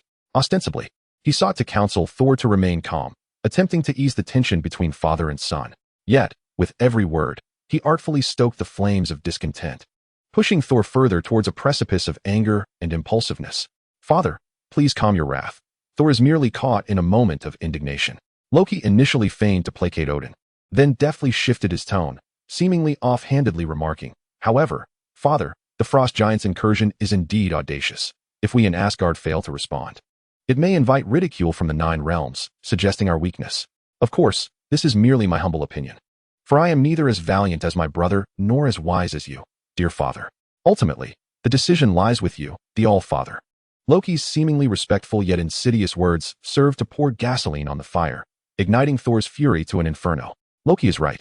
Father, we cannot let this pass. What would become of Asgard's honor? Thor roared, utterly oblivious to the trap laid by his brother. Thor's arrogance, recklessness, and overt defiance of Odin's authority finally culminated in the complete exasperation of the aged All-Father. The rift between father and son reached a critical point, irreparably severed. Odin gazed at his obstinate son, blinded by pride and fury, his eyes filled with boundless disappointment, sorrow, and resolve. Thor Odinson, Odin's voice was cold and commanding, echoing in the ears of every Asgardian. You have defied my orders. You have betrayed my expectations.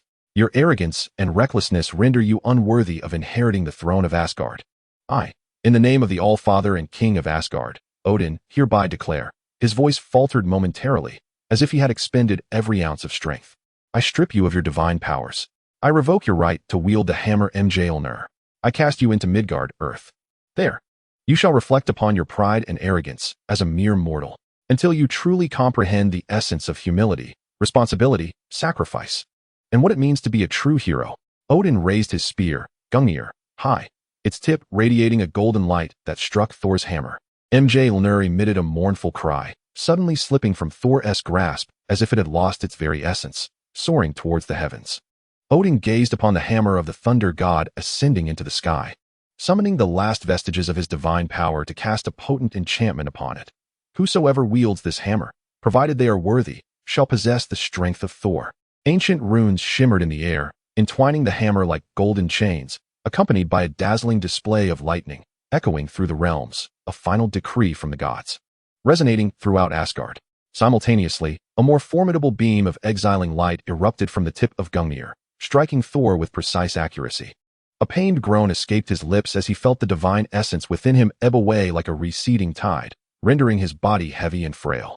He watched helplessly as he became enveloped in a golden pillar of light, plummeting from Asgard like a shooting star, traversing the Bifrost, and vanishing into the vast cosmic sea. In the final moment of his descent, his face bore an expression of despair, anguish, and incredulity, forever captured in time. His eyes reflected an incomprehensible confusion towards his father, bitterness towards his brother, and a profound sense of bewilderment regarding his own fate. Beneath the platform, Loki observed Thor's banishment with a barely perceptible, icy smile of triumph. He had at last achieved his initial objective. The path to the throne had been cleared of its greatest obstacle. Upon the dais, Odin slowly lowered Gungnir, his form appearing to age significantly in an instant. He gazed towards the direction of Thor's disappearance, his lone eye betraying boundless disappointment, exhaustion, resignation, and a deep, unspoken anguish. He understood that he had, by his own hand, cast his beloved son into the unknown, perilous realm of mortals, yet he had no alternative. This was both a punishment for Thor and a trial for him, a calculated risk taken in a desperate attempt to avert the prophesied twilight of the gods. The fate of Asgard and the future of the Nine Realms became once more shrouded in uncertainty from that moment onward. Chapter 29. The Trials of Mortals and the Awakening of Souls. The desert of New Mexico lay desolate, as if abandoned by the gods, barren, vast, and silent. As night fell, the stars dimmed, seemingly indifferent to this forsaken land. Suddenly, a golden beam of light, like the sword of destiny, tore through the tranquil night sky, descending from the heavens. The brilliance struck the desert, raising a tempest of dust and debris, akin to the wrath of the divine, leaving behind a colossal, scorched crater, a grievous scar upon the earth.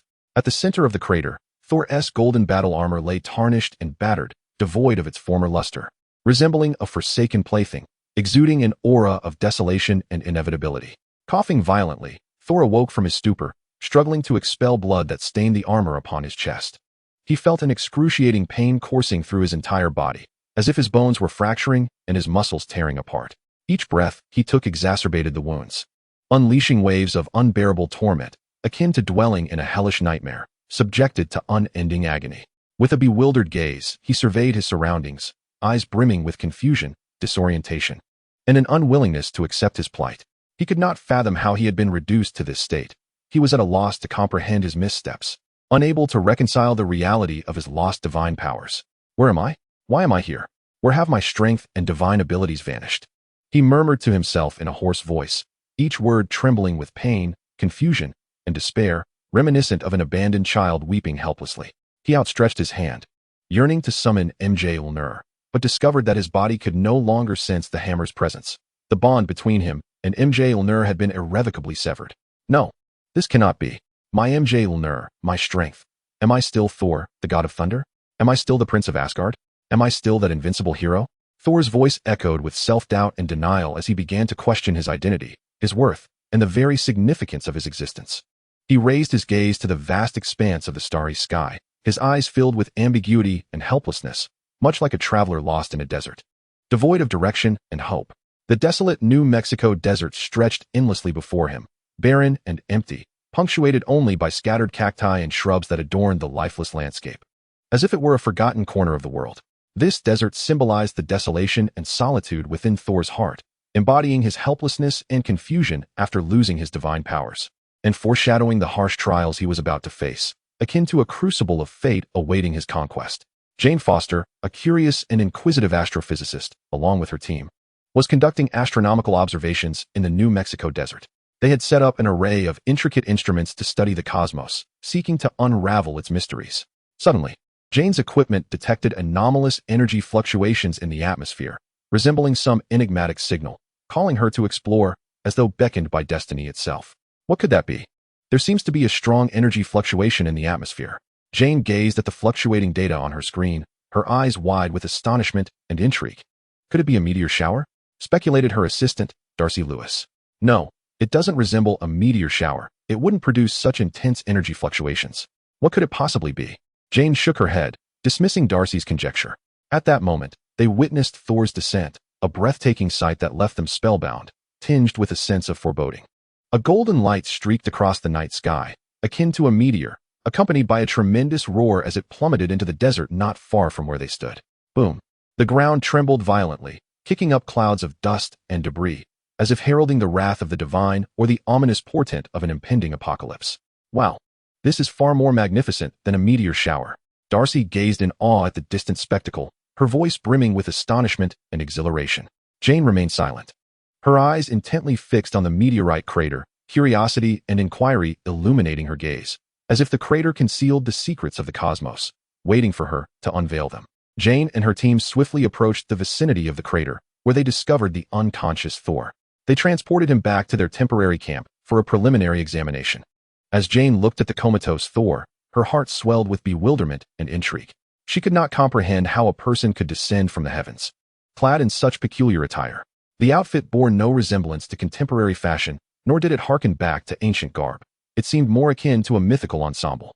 Who was this individual? Why had he fallen from the sky? What was the nature of his clothing? Silently, Jane pondered, attempting to apply her scientific knowledge to rationalize Thor's appearance, yet she found that everything transcended her understanding, evoking both excitement and unease within her. In his unconscious state, Thor repeatedly called out names such as Asgard, Odin, and Loki, which piqued Jane's interest. These names seemed vaguely familiar. Furrowing her brow, she strained to recall. Suddenly, she remembered the king of the gods Odin, the thunder god Thor, and the trickster god Loki from Norse mythology. Could it be that he was indeed the Thor of Norse legend? How could this be? Did mythology truly exist? What secrets were concealed within this world? Jane's mind was a tempest of shock, confusion, and disbelief. She began to question her acquired knowledge, her understanding of the world, and the truths she had held dear. She realized that science was not omnipotent. There were countless phenomena beyond its grasp, uncharted realms awaiting human exploration, and myriad hidden secrets yearning to be unveiled. SHIELD, a clandestine government organization, was tasked with managing various supernatural events, safeguarding national security, and protecting Earth from extraterrestrial threats. Their emblem, an eagle in flight, symbolized strength, freedom, and vigilance. Agent Phil Coulson, a seasoned operative of SHIELD, was dispatched to investigate the incident of Thor's fall.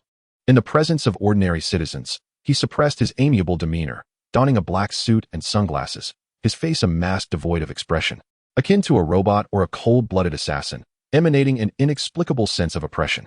His investigative approach was steeped in mystery and tension. He cordoned off the scene, confiscated Jane's equipment, interrogated witnesses, and commenced tracking Thor's whereabouts with the precision of a hunter pursuing its prey, leaving no trace overlooked. For a long time, SHIELD had been secretly studying various supernatural forces, striving to harness these powers for military purposes, seeking to control everything, to dominate all, and to become the sovereign of the world. The SHIELD harbored profound skepticism regarding Thor's identity and intentions, fearing that he might pose a threat to Earth, disrupt their meticulously laid plans, and potentially become their adversary. In a tranquil and serene town in New Mexico, the residents led simple yet blissful lives, rising with the sun and retiring at dusk, living in harmony, as if in a paradise untouched by the world. Suddenly, a tremendous roar shattered the town's tranquility. The hammer of the thunder god descended from the heavens like a harbinger of fate, landing near the town. At the moment of its arrival, the ground trembled violently, stirring clouds of dust and debris, akin to the wrath of a deity, or perhaps a portent of doom. With a resounding crash, it struck the earth, leaving behind a colossal crater, the surrounding ground fracturing like a spider's web, a sight both shocking and awe-inspiring. The townsfolk, taken aback by this unexpected spectacle, emerged from their homes and gathered around the hammer, engaging in animated discussions. They attempted to lift the hammer.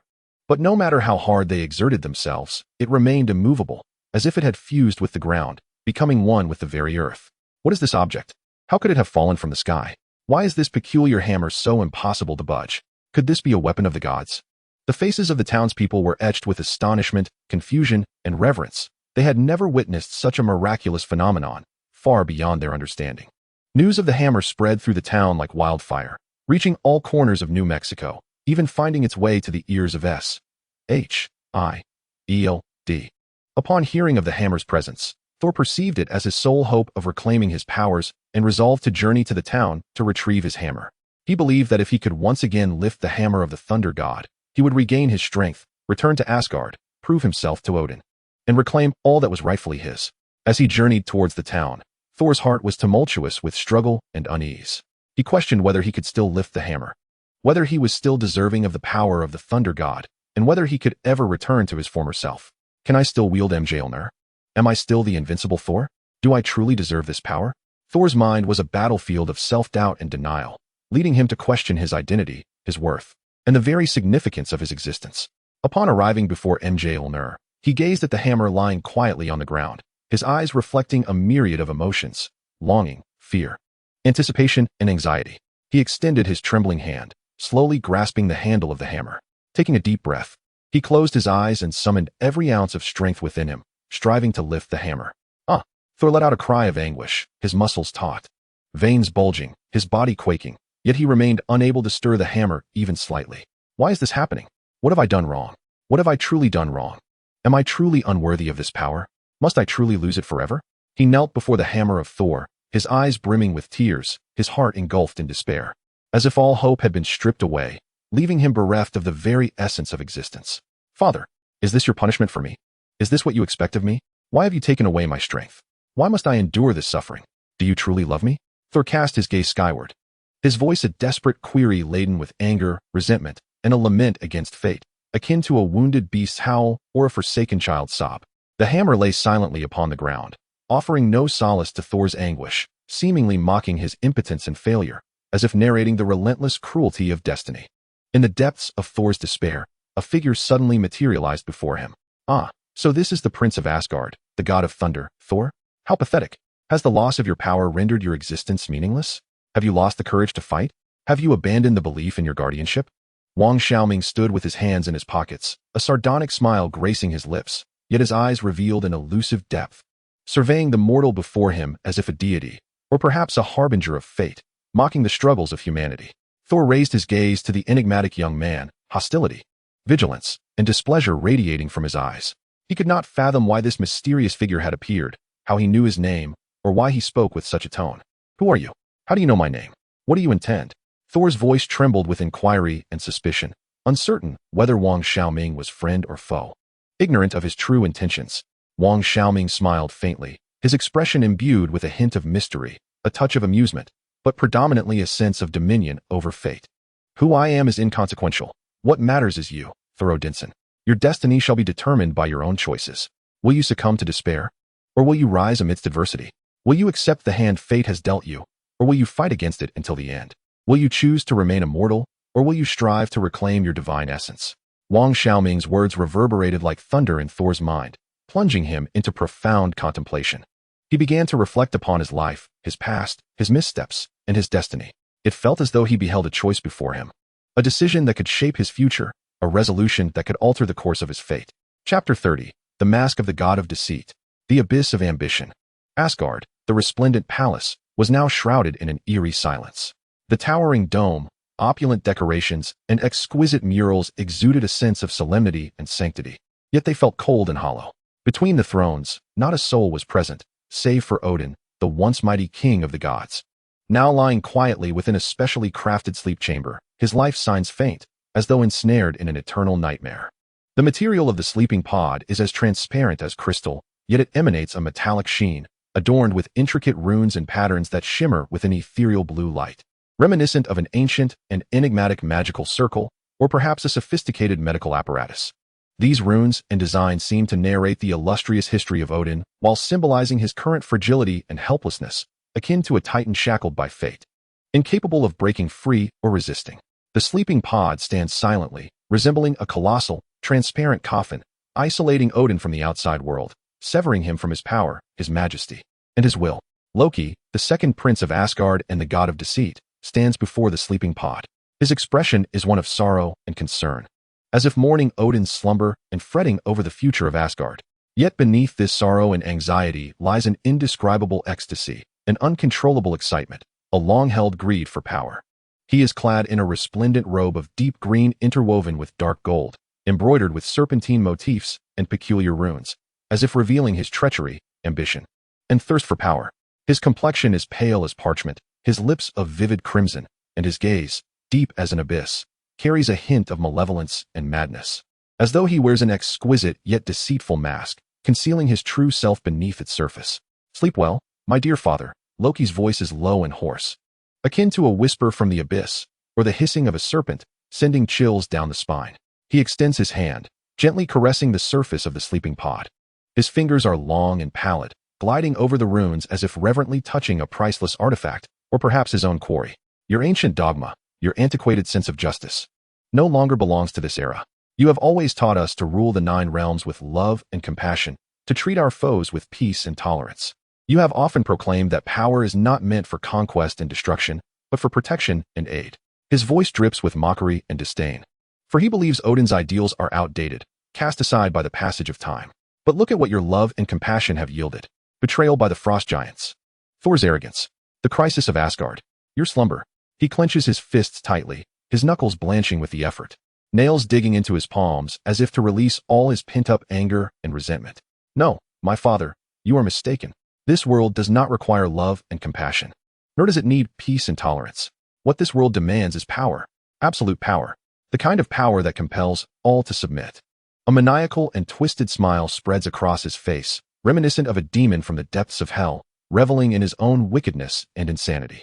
Asgard shall flourish under my rule, and I, Loki, shall become the greatest god of the 9 realms, nay, of the entire universe. He spreads his arms wide, as if to embrace the world, or like a majestic eagle poised to soar to the pinnacle of limitless power. His figure, silhouetted against the backdrop of the slumber pod, appeared even more imposing, regal, and sinister. In the space between thrones, the gods and warriors of Asgard gathered, awaiting their new ruler. Their faces bore expressions of sorrow and apprehension, mourning Odin's slumber and fretting over the future of Asgard. Loki ascended the throne with measured, resolute strides, each step resonating like the heartbeat of the assembly, echoing with a dull thud. He stood before them, facing the crowd, his gaze flickering with a complex array of emotions: grief, anguish, determination, madness, and a barely perceptible hint of triumph. "My brothers, my people." Loki's voice was deep and hoarse, yet imbued with profound sorrow, reminiscent of a prince lamenting the loss of a beloved. "Our great father, Odin, for the sake of Asgard's peace and the tranquility of the 9 realms, has exhausted his divine essence and succumbed to slumber. This is a monumental loss for Asgard and a source of grief for us all." His tone swelled and waned, rich with emotion. His eyes glistened with feigned tears, and every gesture, every expression, brimmed with theatricality, as if he were a masterful actor performing a tragic play upon the stage. The soldiers of Asgard, upon hearing Loki's words, bowed their heads, their faces etched with sorrow and mourning. They revered their king, Odin, the great leader who had vanquished countless foes and safeguarded Asgard for millennia. Unable to accept the reality of Odin's slumber, they felt lost and helpless, uncertain of the path Asgard would tread without him. Could Prince Loki truly rise to the occasion? Could he lead them to victory? The soldiers silently questioned in their hearts, their eyes reflecting worry and unease. They doubted Loki's capabilities, his character, and whether he could, like Odin, protect Asgard and the 9 realms. Seemingly sensing their skepticism, Loki abruptly lifted his head, his eyes ignited with a steadfast light. With a voice brimming with power and resolve, he proclaimed, "I, Loki, son of Odin, vow upon my life that I shall inherit my father's legacy, safeguarding Asgard and the 9 realms until the day of his awakening. With my wisdom and strength, I shall guide Asgard toward a more glorious future." His voice reverberated like thunder amidst the thrones, his oaths serving as a balm, momentarily soothing the soldiers' hearts. Yet, was this vow a genuine promise or a duplicitous falsehood? Only Loki knew the truth. Returning to his chamber, Loki found it transformed into a den of intrigue and deception. The walls adorned with an array of weapons and armor glimmered with a cold sheen, whispering tales of war and slaughter. Upon the table lay an assortment of tomes and scrolls, chronicling ancient spells and forbidden knowledge, as if tempting Loki to embrace the shadows. In the center of the chamber stood a colossal and oppressive statue known as the Destroyer. This was no mere metallic effigy. It was depicted as a far more terrifying and formidable entity. Its armor was thick and adorned with spikes and blades, resembling a war machine from the depths of hell. Its eyes flickered with a crimson light, akin to 2 burning flames, exuding an aura of annihilation and slaughter. Surrounding its body was a swirling mass of black energy, twisting like a venomous serpent, radiating an essence of malevolence and peril. Loki gazed upon the Destroyer, his eyes glinting with madness and cruelty, reminiscent of a demon from the underworld observing its servant. "Go forth, my minion. Venture to Earth, seek out Thor, and obliterate him utterly. Let him pay for his arrogance and folly. Make him understand who the true master of Asgard is." Loki's voice was laden with hatred and insanity, each word a sharp dagger aimed at Thor's heart. He extended his hand, gently caressing the Destroyer's armor, his fingers gliding over the cold metal as if he were tenderly stroking a precious work of art, or perhaps a beloved pet. Suddenly, the very fabric of space seemed to tear open, a massive rift appearing before Loki. From this fissure emanated an eerie glow and powerful waves of energy, resembling an entrance to another realm, or perhaps a gaze from the abyss. The edges of the rift were jagged, akin to torn fabric, continuously distorting and shifting, as if poised to collapse at any moment. Within the rift, lights of various colors flickered, dazzling like a nebula, yet terrifying like the depths of a nightmare, provoking a sense of unease and trepidation. Loki sensed the immense and mysterious power emanating from this rift, instantly heightening his alertness, prepared to confront the unknown peril. "What is this? This force is unlike anything I have ever encountered. Could it be an entity from another world?" Loki silently questioned within, his gaze filled with confusion and vigilance, striving to rationalize this sudden phenomenon with his knowledge, only to discover that everything transcended his comprehension. From the rift emerged a figure, shrouded in black shadow, obscuring its true visage, revealing only a vague outline reminiscent of a harbinger from the dark, akin to a specter of nightmares. The silhouette was tall and imposing, exuding a formidable aura, as if it were an ancient sovereign or a demon from the abyss, instilling an inexplicable sense of oppression and dread. The shadow emitted a deep and commanding voice, as though it originated from another realm, imbued with mystery and power, reminiscent of divine whispers yet tinged with the sinister murmurings of a demon. "Loki Odinson, do you crave power? Do you yearn to become a true god?" The shadow's voice carried an alluring force, as if it could penetrate Loki's innermost desires, tempting him toward corruption, unlocking the door to the darkest yearnings within his soul. Though Loki felt a surge of shock, he did not lose his composure. He endeavored to probe the identity and purpose of the shadowy figure. Who are you? Where do you hail from? Why have you appeared here? What is your intent? Loki's tone was imbued with vigilance and skepticism, his eyes glinting with a cunning light as he sought to uncover any inconsistencies in the shadow's words, attempting to wield his intellect against this enigmatic entity. The shadow did not directly respond to Loki's inquiries, instead articulating in a voice laced with temptation, "My identity is of little consequence. What matters is that I can provide you with everything you desire: power, glory, dominion, even the entirety of the cosmos." The seductive and beguiling timbre of the shadow's voice resembled a devil's whisper, luring Loki towards corruption, akin to an immense, enticing web seeking to ensnare him completely. Suddenly, a belt materialized in the shadow's hand, emanating a dark mist and a chill reminiscent of frost, as though it were an infernal artifact or a curse from the frost giants. The belt's texture was akin to an unknown metal or perhaps the very bones of a creature, adorned with intricate patterns and runes that shimmered with an eerie azure light, as if whispering ancient secrets and beckoning Loki towards darkness. The black mist coiled around the belt, twisting like a venomous serpent, exuding an aura of malevolence and peril that instilled a sense of trepidation and unease. The frosty essence radiating from the belt chilled the air, transforming the chamber into a frigid wasteland.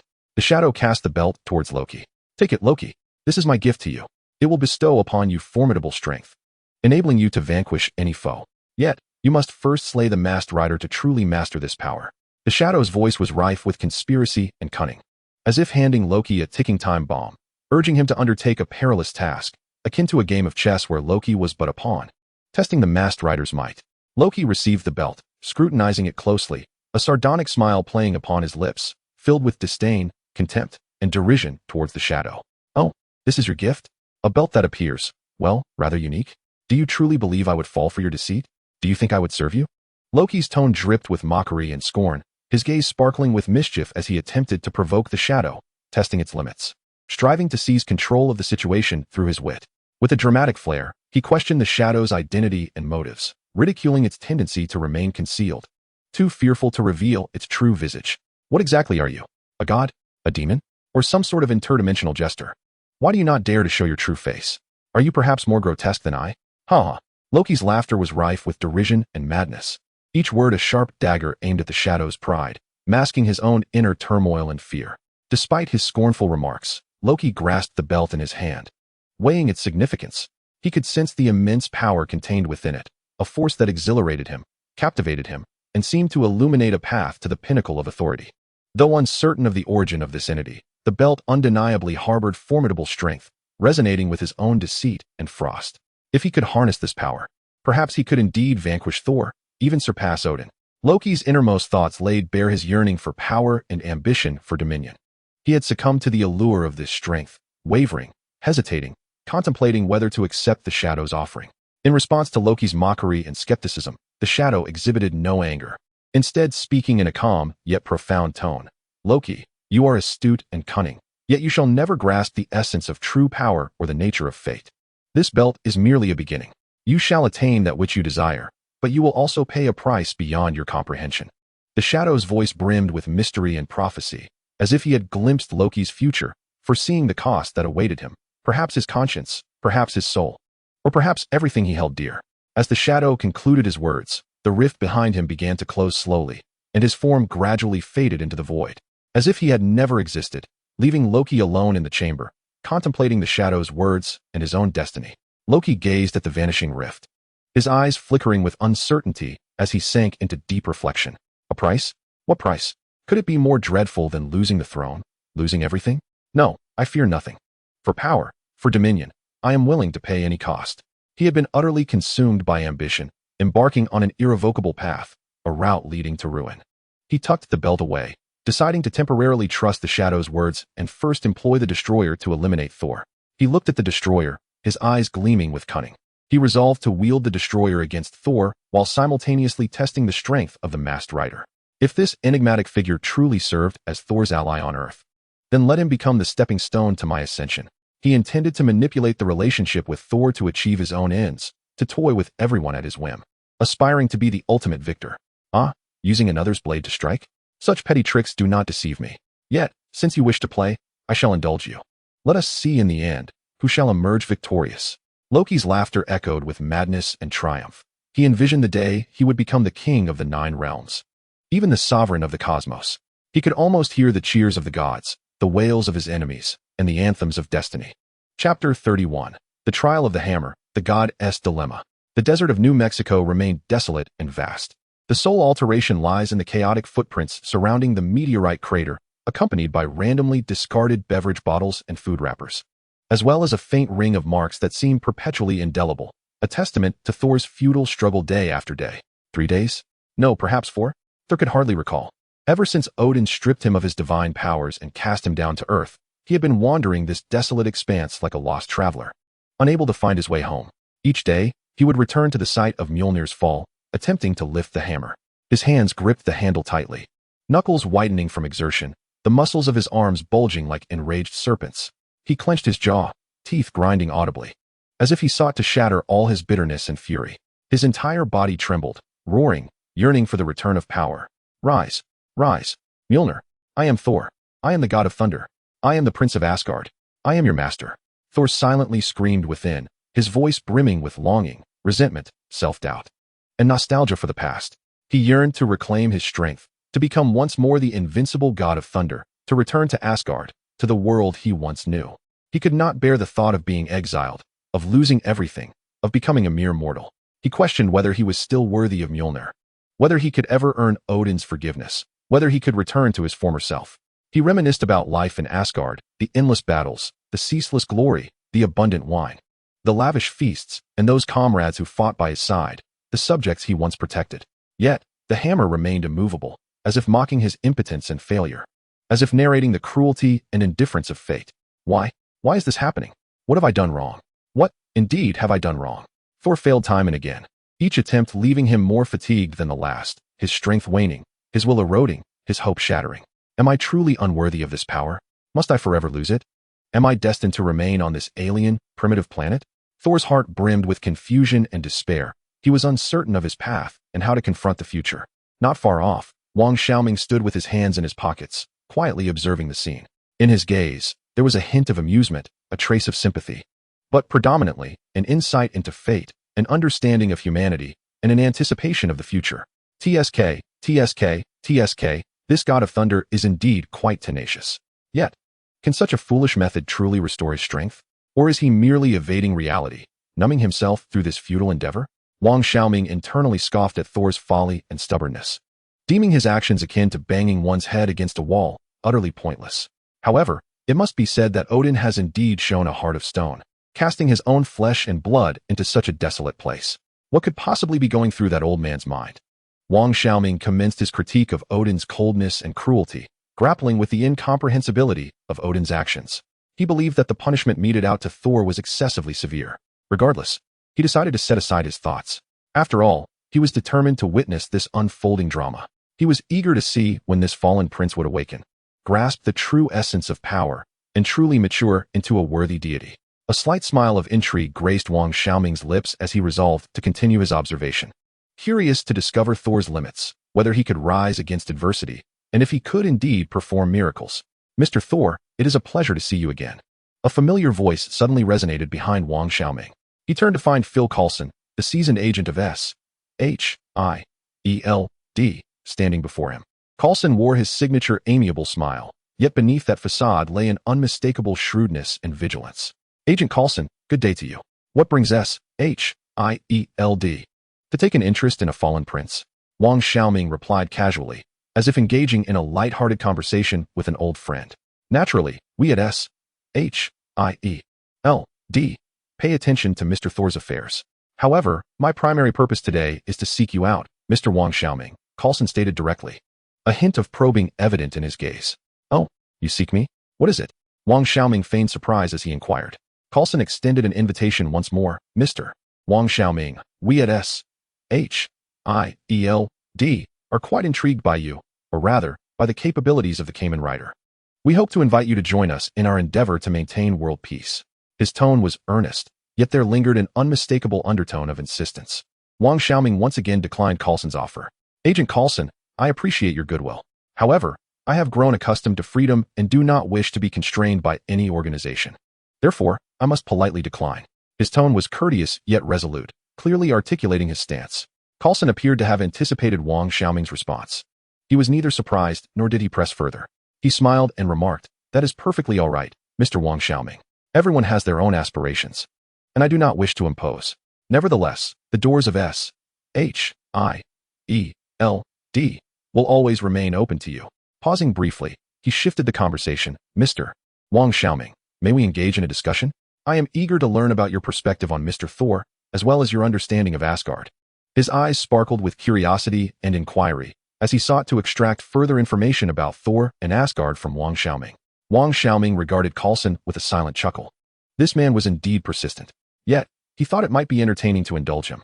He nodded in agreement, saying, "Of course, Agent Coulson. What would you like to know?" Thus, in the midst of the desert, Coulson and Wang Xiaoming commenced their leisurely conversation. On the other side, Jane Foster, an astrophysicist filled with sympathy for Thor's plight and curiosity about his identity, stood at a distance, quietly observing him. Her eyes were laden with concern and heartache as she witnessed Thor's repeated attempts to lift the hammer, each one culminating in failure, tightening her heart with every effort. What has he endured? Is he truly the god of thunder? Can he return to the past? Jane silently questioned within herself, unsure of how to assist Thor, how to confront this sudden upheaval, and how to grapple with the incomprehensible circumstances surrounding her. She began to doubt the authenticity of Thor's tales about Asgard. She questioned his mental state and pondered whether she should continue to believe in him. Could it be that all he spoke of was merely a figment of his imagination? Was he simply a madman? Her heart was a tempest of contradictions and struggles, leaving her at a loss. In a diner situated in a small town in New Mexico, Thor sat at a table, voraciously consuming his meal. He had not had a proper meal in days, and at that moment, he resembled a starving specter, eager to devour everything in sight. "Waiter, another serving. No, make it 10. Thor bellowed as he ate, completely oblivious to the stares of those around him. All he knew was that he needed sustenance, energy, and to satiate his hunger. The surrounding patrons watched in astonishment, having never witnessed anyone consume such a vast quantity of food with such reckless abandon. Is this fellow a reincarnated glutton? How long has he gone without food? Surely he won't devour the entire diner. They whispered among themselves, speculating about Thor's identity and origins. Thor polished off the food on his plate and, with a resounding crash, smashed the plate to the ground. "Delicious. Truly the finest meal I have ever tasted," he exclaimed, a customary gesture of appreciation for the chef in Asgard. The other diners were startled by his actions and instinctively recoiled, fearing they might be inadvertently harmed. Has he lost his mind? Surely, he doesn't intend to dine and dash. Someone call the authorities, they thought, beginning to doubt Thor's mental condition and worrying about his potential for further erratic behavior. Wang Xiaoming, seated nearby, watched Thor's antics and couldn't help but chuckle inwardly. This guy is truly something else. Eating and shattering plates. What sort of Norse custom is this? He is nothing short of a barbarian, and his manner of eating is utterly grotesque. He resembles a reincarnated Jew Beiji. Alas, the mighty god of thunder has fallen to such depths. It's truly bewildering. Wang shook his head, feeling a mix of helplessness and amusement. He felt that Thor was utterly oblivious to the endearing contrast in his behavior. To him, Thor appeared to be an eternal child, a pampered prince. As dusk settled, he sat alone upon a large stone outside the town, gazing at the setting sun, his eyes brimming with confusion, desolation, and trepidation about the future. The afterglow of the sunset painted the sky a vivid crimson, akin to a blazing flame or the blood of a hero, infusing the desolate landscape with a touch of tragic grandeur. "Father, why have you exiled me? Why have you stripped me of my divine powers? Why must I bear all this?" Thor confided to the sunset, pouring out his inner turmoil and anguish, his voice laden with bewilderment and grievance. "What have I done wrong? Do I truly not deserve to be the god of thunder? Am I destined to forever lose Asgard?" He began to reflect upon his past, his life in Asgard, and the relationships he shared with his father, brother, and friends. Memories of endless battles, boundless glory, exquisite feasts, and profound slumber flooded his mind. He gradually recognized the emptiness and monotony of his previous existence, its profound lack of meaning and value. "I always believed I was a hero, an invincible champion. I thought that possessing immense power would grant me victory and allow me to protect everything. Yet now, I realize I was gravely mistaken." Thor's voice resonated with regret and self-reproach as he came to terms with his past naivety and ignorance. Power is not everything.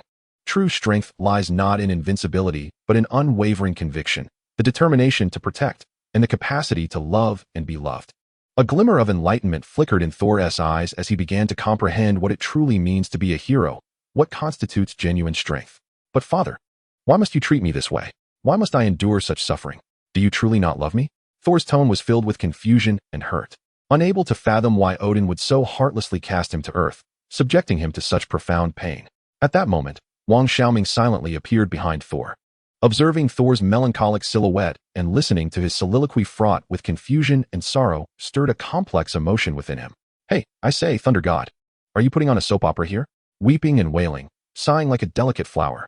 This isn't like you at all. Wang Xiaoming chided Thor's despondency and self-pity with a tone of disappointment. So losing your powers means losing everything? Losing your throne equates to losing your glory? Losing your homeland signifies losing hope. You're quite a failure as a prince, aren't you? And as a god, you're rather pathetic, too. His voice dripped with disdain and mockery, attempting to rekindle Thor's fighting spirit and urge him to rise anew. Upon hearing Wang Xiaoming's jibes, Thor felt no anger. Instead, a warmth began to blossom within him. He understood that although Wang Xiaoming spoke harshly, he was genuinely concerned for him and was extending a helping hand. Wang Xiaoming, you cannot fathom the taste of losing everything. You do not comprehend the agony of losing one's strength. Thor's voice was filled with resignation and bitterness. He felt as though he had lost everything, including the very essence of life itself. Who says I do not understand? The losses I have endured far surpass yours. But what of it? Should I wallow in self-pity and despair like you? Wang Xiaoming retorted, his tone imbued with determination and confidence, intent on inspiring Thor through his own experiences. Come, old man, allow me to buy you a drink and share my story. He patted Thor's shoulder as he spoke.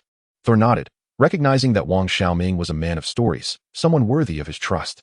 Chapter 32. The Confusion of the Divine, Shadows of Deceit. The two arrived at the town's bar, a hub for the residents' leisure and a melting pot of information. The dim lighting, cacophonous music, and bustling crowd created an atmosphere that was chaotic, boisterous, and vibrantly alive. Thor and Wang Xiaoming found a secluded corner to sit. Thor ordered a beer, while Wang Xiaoming opted for a juice. Speak, old man. What do you wish to tell me? Wang Xiaoming inquired, gazing at Thor. Thor took a sip of his beer and began recounting his life in Asgard. He spoke of his battles against frost giants, the glory he had earned, his friendships with the three warriors of the Valkyrie and Sif, his relationship with his father Odin, and his feelings towards his brother Loki. His tone was steeped in nostalgia and pride, as if he sought to validate his former grandeur, to prove that he had once been a remarkable hero. I was once the mightiest warrior of Asgard, the most illustrious prince of the 9 realms. Thor's voice brimmed with pride. Yet beneath that pride lay an ineffable sense of loss and confusion. Wang Xiaoming listened intently, his eyes reflecting a blend of amusement and disdain. He perceived Thor's tales as the boastful prattle of a child flaunting his toys, naive and absurd.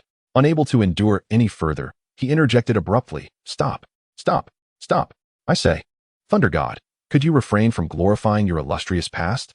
Can you not speak of something more substantial? Wang Xiaoming's tone was laced with impatience and mockery. Endless battles? Endless glory? Endless wine? Endless feasts? And endless slumber? Is this the entirety of your life as a prince of Asgard? Is this all that defines your duties as the god of thunder? Is this the ultimate significance of your existence? Wang Xiaoming's voice resonated with questioning and disappointment. He felt that Thor was utterly oblivious to the responsibilities he bore, believing that he was unworthy of being the god of thunder and even less deserving of being the king of Asgard. Thor was taken aback by Wang Xiaoming's words, staring blankly at him, at a loss for how to respond. Thor opened his mouth, intending to utter something, yet found himself at a loss for words. A wave of confusion and helplessness washed over him. He was uncertain of how to confront Wang Xiaoming's inquiries, and equally uncertain of how to face his own existence. At that moment, a voice laced with mockery and derision abruptly interrupted the dialogue between Wang Xiaoming and Thor. Oh, who do we have here? Is this not my illustrious brother? How disappointing to see you reduced to drowning your sorrows in this inferior realm. The voice exuded a sense of triumph and contempt, as if it reveled in Thor's downfall and failures. Both Thor and Wang Xiaoming turned their heads towards the source of the voice, and there stood Loki, the prince of Asgard and god of deceit, approaching with a languid grace. A duplicitous smile adorned his face, reminiscent of a venomous serpent's flicking tongue, sending shivers down the spine. In his eyes flickered a cold light akin to the frost of winter, instilling a sense of dread. Clad in a resplendent robe interwoven with deep green and dark gold, adorned with serpentine patterns and enigmatic runes, it seemed to narrate his deceit, ambition, an insatiable thirst for power. His steps were elegant and unhurried, each imbued with confidence and pride, as though he were the sovereign of this world, commanding all within his grasp. Yet beneath this veneer of elegance and composure lurked an ineffable tension and unease, a profound fear and apprehension of the unknown. Upon seeing Loki, Thor's heart leaped with excitement, for he believed Loki had come to escort him back to Asgard. Loki, how did you come to be here? Are you here to take me home? What a father! How is he? Thor's voice brimmed with astonishment and anticipation, eager to glean news of Asgard and Odin's well-being. Loki approached Thor, his visage transforming into one of sorrow and anguish, resembling a prince bereaved of a loved one, poised to deliver grim tidings. Thor, my dear brother, I bear unfortunate news. Our father, Odin, has passed away. Loki's voice was heavy with grief, his performance so convincing that it blurred the lines between truth and deception. Yet, the flicker in his gaze and the nervous fidgeting of his fingers betrayed an inner turmoil, exposing the truth of his deceit. Thor, upon hearing the news of Odin's demise, felt as though struck by lightning, rendered utterly speechless. He could not fathom, dared not to believe, and refused to accept this cruel reality. No, this cannot be. Father, he cannot be gone. It is impossible, absolutely impossible. Thor's voice resonated with shock, sorrow, and disbelief. He could not reconcile with this sudden calamity, nor could he bear the thought of losing his father. In a fit of rage and despair, he sprang to his feet, seizing Loki by the collar. His eyes ablaze with fury as he bellowed, Loki, tell me, this cannot be true. It cannot be. Father would never abandon us. It is inconceivable. His voice trembled, laden with tears, despair, and helplessness, akin to a child who has lost all hope, struggling in utter futility. Loki gazed at Thor's anguished expression, a complex sense of satisfaction surging within him. He relished Thor's suffering while simultaneously grappling with a twinge of unease regarding his own deceit. Suppressing the turmoil within, he continued in a sorrowful tone, Thor, I know you are heartbroken, and I share in your sorrow. However, this is the truth we must accept. Father, he has done all he could. He sacrificed everything for Asgard and the 9 realms. He endeavored to mask his inner thoughts with feigned sorrow, attempting to shroud his malevolence with grandiose justifications. Thor, before he passed, our father expressed his wish for you to remain on Earth and become the king of humanity. He believed this to be your rightful place and a means of atonement. Loki wove his fabrications with the intent of extinguishing any glimmer of hope Thor might harbor of returning to Asgard, ensuring he would remain on Earth, thus rendering him incapable of threatening Loki's claim to the throne. His tone, though seemingly imbued with concern and resignation, was in reality a subtle denigration of Thor, stripping him of his birthright and relegating him to the periphery. Loki's ultimate aim was to ensure Thor would never rise again, never pose a threat to him. Hearing Loki's words only deepened Thor's despair. He slowly released Loki's collar, his eyes filled with desolation and confusion. He believed Loki's assertions, perceiving them as Odin's dying wish, feeling compelled to honor it. Father, have I truly disappointed you? Am I truly unworthy of being the king of Asgard? Must I remain on Earth forever? Thor silently pondered, his heart heavy with guilt and anguish, feeling he had failed Odin's expectations and the hopes of Asgard's people. Wang Xiaoming observed Loki's performance with a detached gaze, a cold smirk forming within. He had long seen through Loki's lies, aware of his machinations and ambitions. This fellow is indeed a natural actor, he thought. Such talent, squandered if not pursued in Hollywood. Despite the authenticity of Loki's act, it was riddled with flaws that could not escape his discerning eye. Well then, let him continue his charade. I am curious to see what tricks he will employ next. Wang Xiaoming resolved to remain a passive observer, eager to witness the progression of Loki's scheme and the choices Thor would ultimately make. Loki shifted the topic toward Wang Xiaoming, probing into his identity and intentions. Thor, who is this? Loki inquired, regarding Wang Xiaoming with a hint of suspicion and curiosity. He is Wang Xiaoming, a friend, Thor replied, uncertain how to characterize Wang Xiaoming, perceiving him as a mysterious and formidable figure beyond his comprehension. A friend? Thor, to think you have made a friend on Earth is truly astonishing. However, this friend seems rather complex. Loki's tone was laced with sarcasm and probing curiosity as he sought to uncover any inconsistencies in Wang Xiaoming's demeanor, attempting to discern his identity and intentions from his reactions. Greetings, Mr. Wang Xiaoming. I am Loki, the Prince of Asgard. May I inquire about your profession? How do you know Thor? Loki extended his hand towards Wang Xiaoming, his face adorned with a feigned smile, yet his eyes betrayed a watchful scrutiny. Wang Xiaoming refrained from shaking Loki's hand and replied nonchalantly, I am merely a passing masked rider, nothing more. As for my acquaintance with Thor, that appears to be of no concern to you, Prince Loki. With his ambiguous response, Wang Xiaoming deftly sidestepped Loki's inquiry, his tone casual, yet imbued with an air of mystery and elusiveness. His aim was to render Loki perplexed, thereby enhancing his own enigma and instilling a sense of caution in Loki. Loki's smile faltered. He had not anticipated such a blatant disregard from Wang Xiaoming, who had so straightforwardly dismissed his probing. I shall remember the masked rider. I hope you refrain from meddling in affairs that do not concern you. Otherwise, you shall face the consequences, Loki proclaimed, his voice thick with menace and warning. His intent was to caution Wang Xiaoming against intervening in Asgard's matters while simultaneously testing his composure to ascertain whether he was as unflappable as he appeared. Thor, I have pressing matters to attend to. Farewell, Loki stated coldly, dismissing Wang Xiaoming as though he were a mere stranger. Wait, Loki, how did father pass away? What is the state of Asgard now? Thor interjected urgently, still grappling with the disbelief of Odin's death, his heart heavy with concern for Asgard's future. Loki halted, turning to face Thor, his expression revealing impatience. Thor, I have already informed you that father succumbed due to the exhaustion of his divine powers. As for Asgard, it is under my rule now, and all is well, you need not worry. His tone grew increasingly frigid and irritable as he sought to extricate himself from the conversation. Eager to depart, he began to avert his gaze from Thor, his body trembling slightly, details that hinted at his inner turmoil and unease, suggesting he was fabricating lies and concealing ulterior motives. Thor, sensing Loki's disquiet, began to doubt his words. Loki, are you deceiving me? Did father truly pass away? Is Asgard genuinely under your dominion? Thor's voice was filled with uncertainty and interrogation, as his trust in Loki began to waver, leading him to question Loki's motives and potential schemes. Realizing he could no longer maintain the facade, Loki decided to sever any pretense. He issued a stark warning to Thor, threatening him against returning to Asgard. Thor, you would do well to remain on Earth forever. Should you dare return, I shall ensure you regret ever setting foot in this realm. Loki's voice resonated with menace and forewarning, his gaze imbued with a chilling malice. Having fully unveiled his true nature, no longer concealing his ambitions and schemes.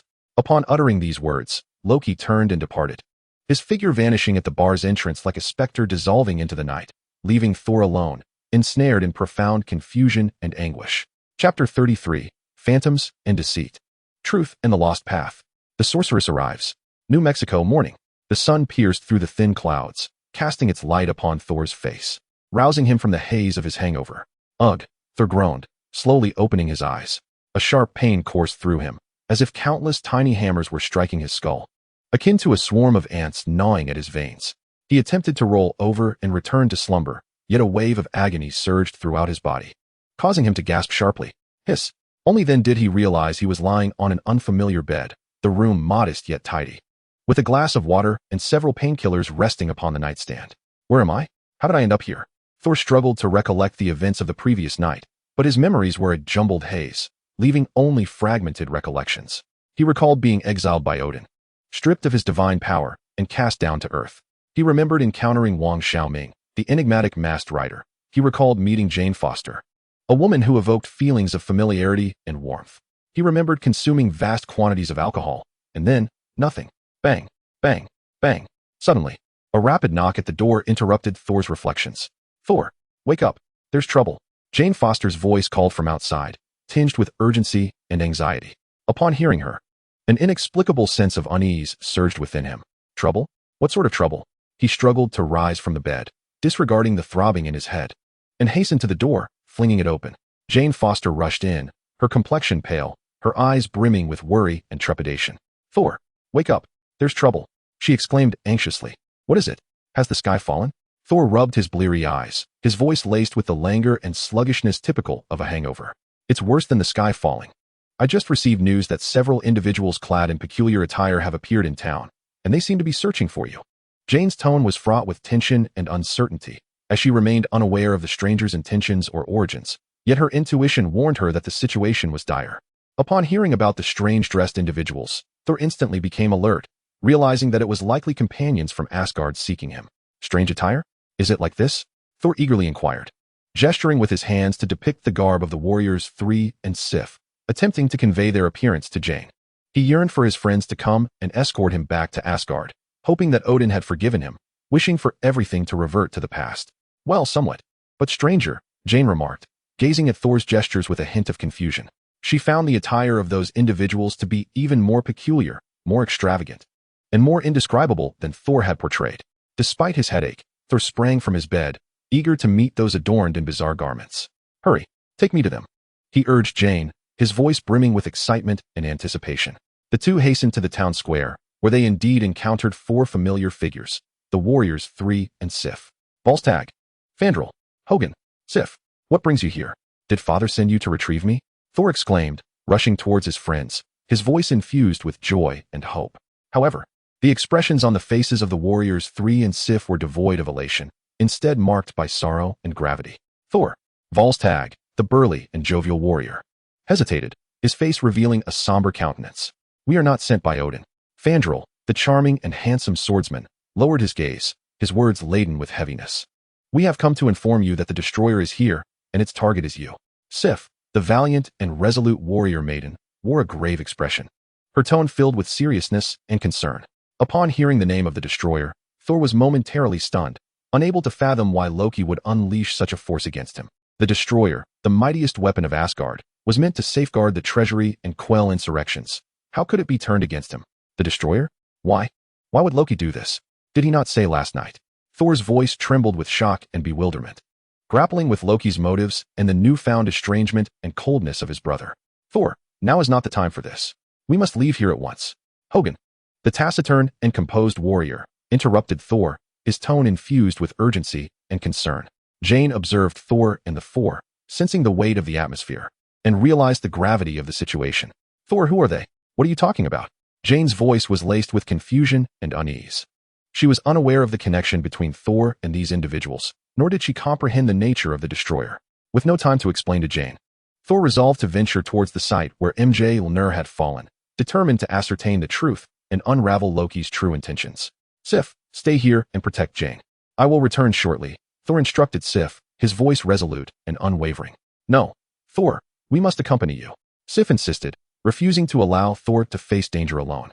Trust me, I will be fine, Thor replied, his gaze fixed upon Sif, radiating confidence and trust. Although Jane was unaware of what had transpired, she resolutely insisted on accompanying Thor. Thor, I cannot allow you to face danger alone. I must join you. Her voice resonated with determination and concern, as she was unwilling to let Thor confront peril by himself. Reluctantly, Thor yielded to Jane's insistence and agreed to let her accompany him. The five of them hurried to the site of Mjolnir's fall, only to find the area in utter disarray. The agents of S.H.I.E.L.D., who had once guarded this place, lay scattered on the ground, their fates uncertain. Their bodies bore numerous wounds, and blood stained the earth, a harrowing sight indeed. Wang Xiaoming stood beside Mjolnir, seemingly awaiting someone. Wang Xiaoming, what brings you here? Thor inquired, astonished at the sight. Me? I am merely a passing masked hero, Wang Xiaoming replied with a casual shrug. Suddenly, Loki's figure emerged before Wang Xiaoming, a duplicitous smile adorning his face. Masked hero, we meet again, Loki's voice dripped with mockery and derision. Loki, you truly are a persistent specter, Wang Xiaoming retorted, disdain evident in his tone. What, do you intend to thwart me? Do you believe that you alone can stand against all of Asgard? Loki scoffed, convinced that Wang Xiaoming was overestimating his own capabilities. Asgard? Are you referring to the Asgard under your dominion? A kingdom built upon deceit and treachery? Wang Xiaoming calmly countered, his voice imbued with scorn for Loki. Deceit? Treachery? These are merely the excuses of the weak. The strong have no need for such things. Loki sneered, asserting that only power constitutes eternal truth, and only the powerful can survive. No, Loki, you are mistaken. The true strength lies in protection, not destruction, Wang Xiaoming asserted, his voice filled with conviction and faith. Protection? Huh, how laughable. In this world of the survival of the fittest, only power is the eternal truth. Loki dismissed him, believing Wang Xiaoming's views to be childishly naive. Masked hero, your presence has already disrupted my plans. Thus, you must perish. Loki no longer concealed his murderous intent, deciding to eliminate Wang Xiaoming as the first obstacle. Loki unleashed his magic, conjuring multiple illusions in an attempt to confound Wang Xiaoming. The surroundings began to warp and distort, transforming the desolate desert into the resplendent palace of Asgard. Numerous illusions of Loki, each brandishing a dagger, advanced upon Wang Xiaoming from various angles. These illusions were so lifelike. The line between reality and deceit blurred. Each emanated a powerful magical aura, appearing as though they were Loki's true self. Yet, Wang Xiaoming saw through Loki's illusionary artifice at a glance. He was not deceived by the phantoms, but rather analyzed the situation with calm composure. Illusions? Such trivial tricks are of no use to me, Wang Xiaoming thought to himself, as Loki's true form lay hidden among the illusions. He seized the opportunity to launch a surprise attack. His figure suddenly materialized behind Wang Xiaoming, the dagger in his hand glinting ominously as it lunged toward the vulnerable spot between Wang Xiaoming's shoulder blades. This dagger is no ordinary blade. It is a creation of Loki's magic, extraordinarily sharp, capable of piercing any defense. At this critical moment, Wang Xiaoming swiftly pivoted and kicked Loki's dagger away. His reaction time was astonishing, as if he had anticipated Loki's ambush. "Loki, I am utterly weary of your tricks," Wang Xiaoming declared, his voice brimming with disdain and mockery. He produced a driver and fastened it at his waist, inserting a card. A brilliant magenta light illuminated the surroundings as Wang Xiaoming transformed into Kamen Rider. Upon witnessing the transformation, Loki's eyes widened momentarily in surprise, but he quickly regained his composure. "Oh, is this your true form? It appears rather unimpressive," Loki taunted, attempting to undermine Wang Xiaoming with his words. Ignoring Loki's derision, Wang Xiaoming wielded his sword in its blade mode and lunged at Loki. Loki conjured an energy shield with his magic, successfully blocking the assault. The clash of sword against shield resounded with a deafening metallic bang, sparks flying in all directions. A fierce battle ensued between Loki and Wang Xiaoming, where blades of light collided with magic, producing thunderous roars. Continuously switching card abilities, he created illusions to confound Loki, evaded attacks with invisibility, and engaged in ranged shooting with his gun mode. The silhouettes of the clone, the temporary invisibility, and the enhanced shooting flickered across the battlefield like phantoms, eluding capture. Loki observed the onslaught, a smirk of contempt gracing his features. "Invisibility? Clones? Huh, such childish tricks. Do you think these petty antics can affect me? I am Loki, the god of mischief. I am the master of illusions and stealth," he mocked, dismissing Wang Xiaoming's abilities as trivial. Loki unleashed his magic, dispelling the clones and revealing the hidden figure. "How does it feel, Kamen Rider? Your tricks have been seen through. Now what else do you have?" Loki proclaimed triumphantly, believing he had the upper hand. Looking at Loki, a confident smile crept across Wang Xiaoming's face. "In that case, I shall employ this card." He withdrew a card from his deck, emblazoned with the emblem of Kamen Rider. "Loki, behold, this is the true magic." He inserted the card into the driver. A dazzling red light enveloped him as he transformed into Kamen Rider, flame mode. His armor blazed in crimson, the headpiece adorned with a gem-like crest, resembling flickering flames, exuding power and mystery. "Come forth," he commanded, flexing his fingers, his voice filled with confidence and anticipation. Loki, witnessing the transformation, again displayed a flicker of astonishment, yet quickly regained his composure. "Oh, you can wield magic as well. But do you think this will be enough to defeat me? You are sorely mistaken." Loki scoffed, convinced that Wang Xiaoming's magic could not possibly compare to his own. Chapter 34, Abyss of Despair, Heart of Guardianship, Awakening of Divine Power. "Mjolnir, have you sensed my call? I am in desperate need of you. I yearn for your strength." Thor, burdened by heavy steps, advanced toward the hammer of the thunder god. His body, weakened by a tumultuous night and exhaustion, swayed precariously, as if he might collapse at any moment. Each step felt like treading upon the edge of a blade, accompanied by excruciating pain. Yet he persisted. Within his gaze flickered a glimmer of hope, an insatiable thirst for power, and a wistful longing for the past. He slowly extended his trembling hand, grasping the handle of the mighty hammer. The familiar sensation, frigid and unyielding, seemed to recount past glories while mocking his present impotence. Closing his eyes, he inhaled deeply, then summoned all his strength, striving to lift the hammer. "Ah!" Thor let out a low growl, his face flushed crimson, veins bulging on his forehead, muscles in his arms quivering, yet he remained unable to budge the hammer an inch. Why can I not lift it? I have acknowledged my wrongs. I have reflected upon my actions. Why am I still unrecognized?" Thor's voice was laced with anguish and confusion. He could not fathom why he remained incapable of wielding the hammer, nor why he could not attain Odin's forgiveness. Gradually, he released his grip, his body sagging back in defeat, as if stripped of all strength and hope. "Is this to be my end? Am I truly to perish here?" Within Thor's heart surged despair and resentment. He felt cornered, as though he had lost all meaning of existence. Just then, a heavy thud resonated, the ground trembling slightly. Thud, thud, thud, each echo like the footsteps of death, drawing nearer. Each beat sent his heart racing, each sound a reminder of mortality's looming threat. The destroyer had emerged. Its towering figure approached Thor like a harbinger of doom. The metallic sheen, cold and merciless, seemed to herald Thor's fate.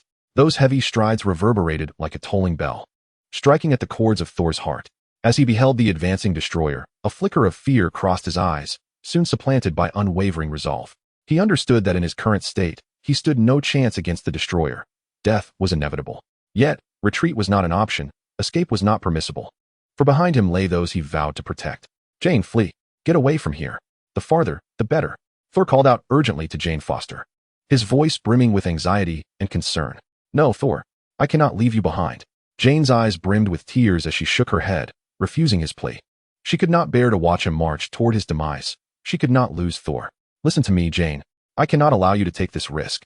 This is my duty. I must stop it. Thor's voice resonated with determination and resolve as he prepared himself for sacrifice. He turned to face the destroyer, gradually rising to his feet. His body trembled, yet he did not waver. In his eyes, there resided an indomitable spirit and resolute determination. Father, if you truly are watching over me, please forgive my disobedience. However, I cannot stand idly by while my friends are harmed. Even if I have lost my divine powers, even if I am no longer the god of thunder, I shall continue to protect those I cherish. Thor silently declared in his heart, his voice imbued with a sense of tragic valor and unwavering resolve. He was prepared to face death. Meanwhile, the three valiant warriors of the Celestial Palace and Sif recognized the imminent danger posed to Thor by the arrival of the destroyer. They yearned to rush to his aid. Yet they were apprehensive for Jane's safety. Thor, escape quickly. Vostag, the burly and boisterous warrior, shouted anxiously. His voice was laced with concern and unease. For he understood the might of the destroyer. He knew that Thor could not contend with it at this moment. The destroyer is far too powerful. We must devise a plan. Fandral, the dashing and handsome swordsman, remarked with worry. The ease and confidence that once graced his face were replaced by gravity and seriousness. I cannot allow Thor to face this peril alone. I will go to his aid. Sif, the valiant and spirited warrior, proclaimed with determination. Her gaze radiated resolve, and she was prepared to fight alongside Thor, even if it meant facing death together. Sif, you must remain here to protect Jane. The three of us will go. Hogan, the taciturn and composed warrior, intervened. His tone was calm and decisive. He understood that this was not a time for emotional impulses, and they needed to collaborate strategically to seize any chance of survival. Transforming into his fiery form, he engaged in an intense battle with Loki, employing fire magic that held a certain advantage against Loki's illusions and frost spells. Fire, I beseech you. He leaped into the air, his right foot enveloped in blazing flames as he aimed a kick at Loki. The flames traced a beautiful arc through the air, akin to a phoenix taking flight or a meteor descending, carrying the power to annihilate everything in its path toward Loki. Wielding his sword, he unleashed multiple fireballs to assault Loki. The fireballs streaked through the air like shooting stars, radiating intense heat as they hurtled toward Loki, seemingly intent on consuming him. Upon their explosion in midair, they created a powerful shockwave and heat wave, distorting the surrounding air. He formed a fiery shield around himself to withstand Loki's magical onslaught. The shield blazed like a burning sun, emanating dazzling light and searing heat, effectively repelling Loki's attacks. Loki conjured several frost spears with his ice magic, launching them forth. The frost spears shot out like arrows, carrying a bone-chilling coldness that froze the air in their wake, leaving a thin layer of frost upon the ground. Loki then created numerous illusory duplicates to confuse his adversary. These phantoms appeared lifelike and were indistinguishable from reality, each radiating potent magical energy, as if they were all manifestations of Loki himself. Loki harnessed the art of spatial magic, deftly evading attacks with instantaneous movement. His figure flickered across the battlefield like a wraith, eluding comprehension. Within, Loki mused, though his magic was enigmatic, my fire magic was perfectly suited to counter him. However, his mastery of sorcery eclipsed my own, compelling me to act swiftly. Loki pondered, this masked rider can wield magic?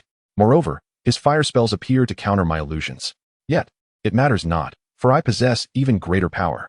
Flames danced at his feet, each kick igniting a fiery arc, reminiscent of the Grim Reaper's scythe slicing through the air, leaving charred marks in its wake.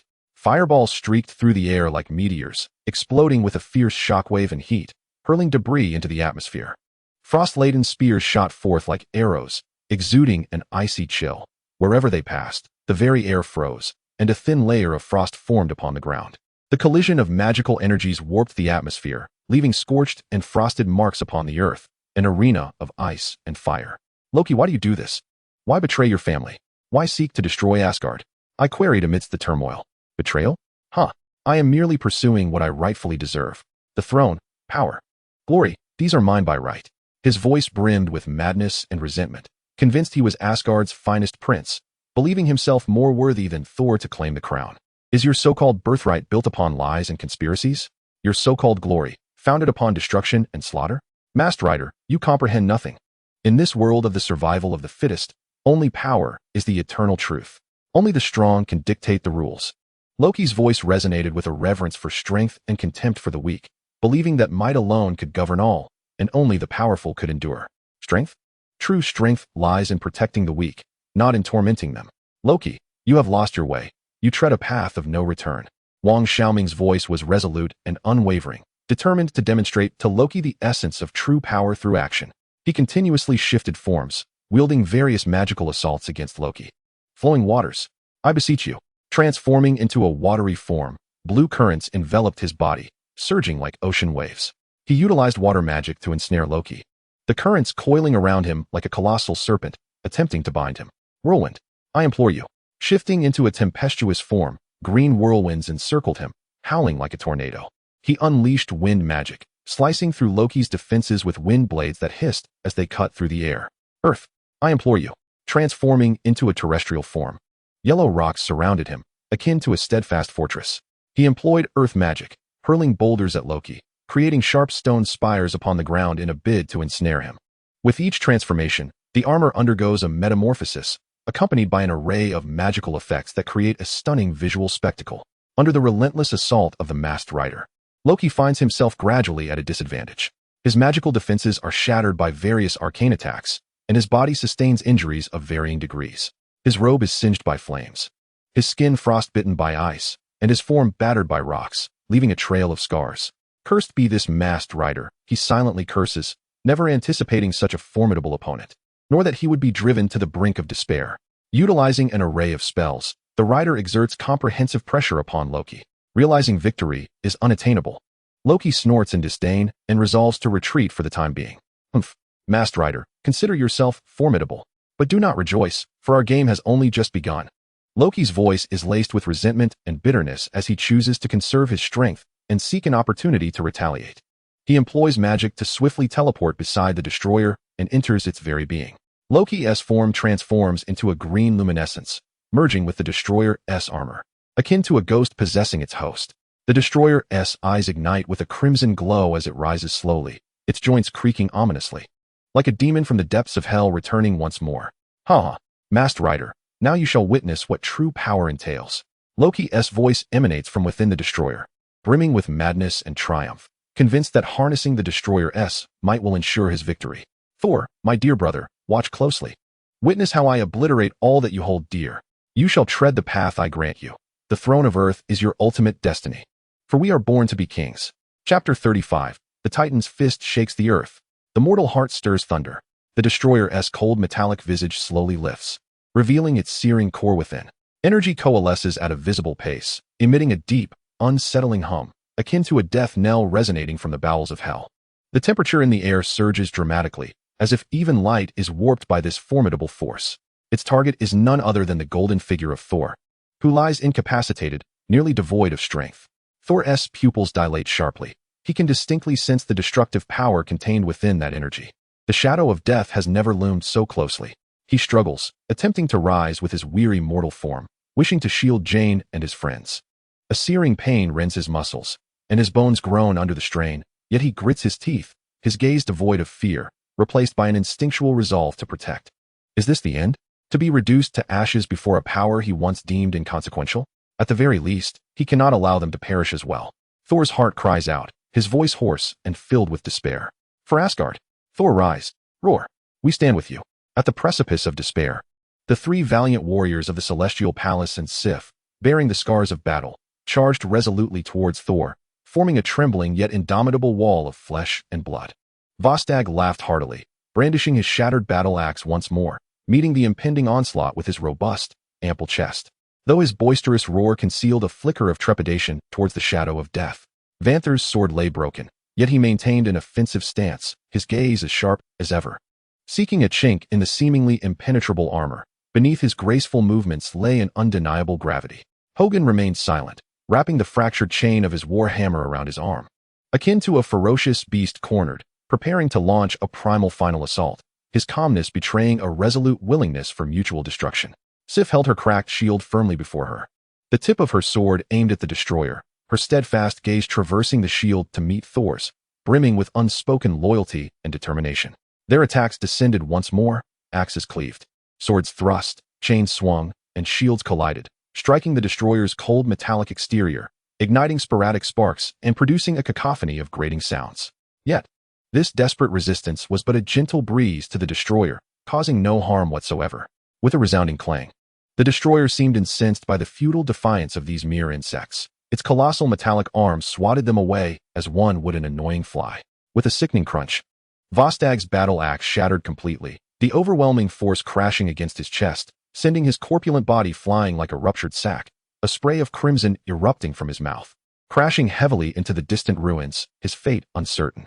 Vanther attempted to evade, but his arm twisted grotesquely at an unnatural angle, the sickening snap of bone echoing clearly. His anguished scream resonating as he fell to the ground.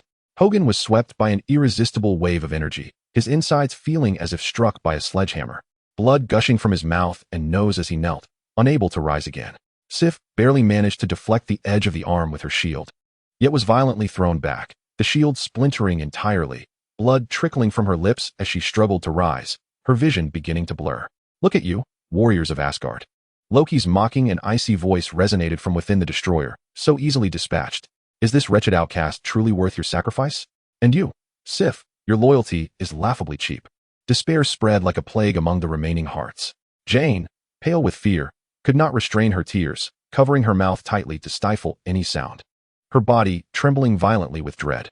The destroyer lifted its visor once more, its searing light more blinding than before, intent on eradicating these bothersome insects entirely. At that moment, a calm voice interrupted the suffocating silence. "Your opponent is me."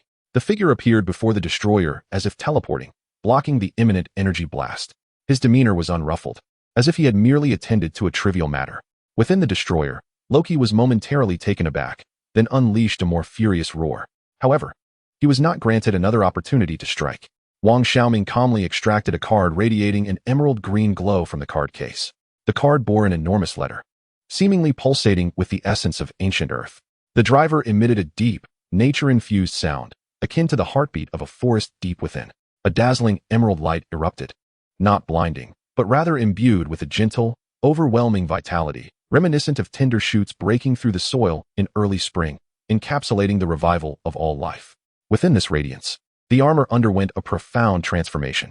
The magenta armor faded away, replaced by a verdant armor brimming with insect-like characteristics and the essence of nature's strength. The compound eyes sparkled like the purest jade, shimmering with the brilliance of life, while the chest plate, heavy as a formidable shell, was adorned with vein-like patterns, exuding a primal and powerful beauty. Yet, this was not the end. Without a moment's pause, he swiftly drew another card, adorned with the same letter but featuring a more intricate background, and inserted it into the driver once more. The driver resonated with a low, rumbling sound reminiscent of the Earth's heartbeat, as if the very pulse of the planet was resonating with him. The ground beneath him began to tremble violently, cracking open, while countless green energy orbs surged forth from the depths of the earth like fireflies, converging upon him like a torrent. With a resounding roar, his body began to expand in a manner defying the laws of physics, rising upwards. The green armor shone with a blinding light, akin to a star undergoing nuclear fusion. The surrounding air warped dramatically due to the immense energy gathering, creating visible ripples. In mere seconds, a towering green giant emerged, standing several dozen meters tall upon the earth. His colossal form cast a vast shadow, obscuring the sky, as if an ancient titan had descended upon the world. In that moment, time seemed to stand still. Thor gazed upward, his mouth agape as if it could hold an egg, utterly unable to comprehend the scene before him. "Can he grow larger?" he muttered, his voice hoarse from overwhelming shock. Jane and the arriving Darcy were equally bewildered, their understanding of physics completely upended. Everything before them transcended the realm of science. As if myth had seeped into reality, the injured Valkyries and Sif, despite their agony, strained to lift their heads, gazing in awe at the mountain-like figure. Their expressions ignited with a flicker of fragile, yet tenacious hope. What power is this? Could it be the will of the world tree? Even Loki, concealed within the destroyer, was taken aback by this spectacle, his cunning and wise mind short-circuiting for the first time.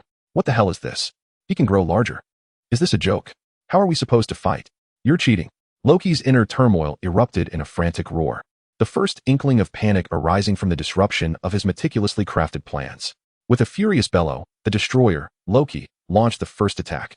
Yet the colossal figure did not appear as cumbersome as Loki had envisioned. With a slight bend in his legs and a surge of energy from his core, his massive green fist, accompanied by a howling wind, descended upon the destroyer's head like a meteor plummeting from the heavens.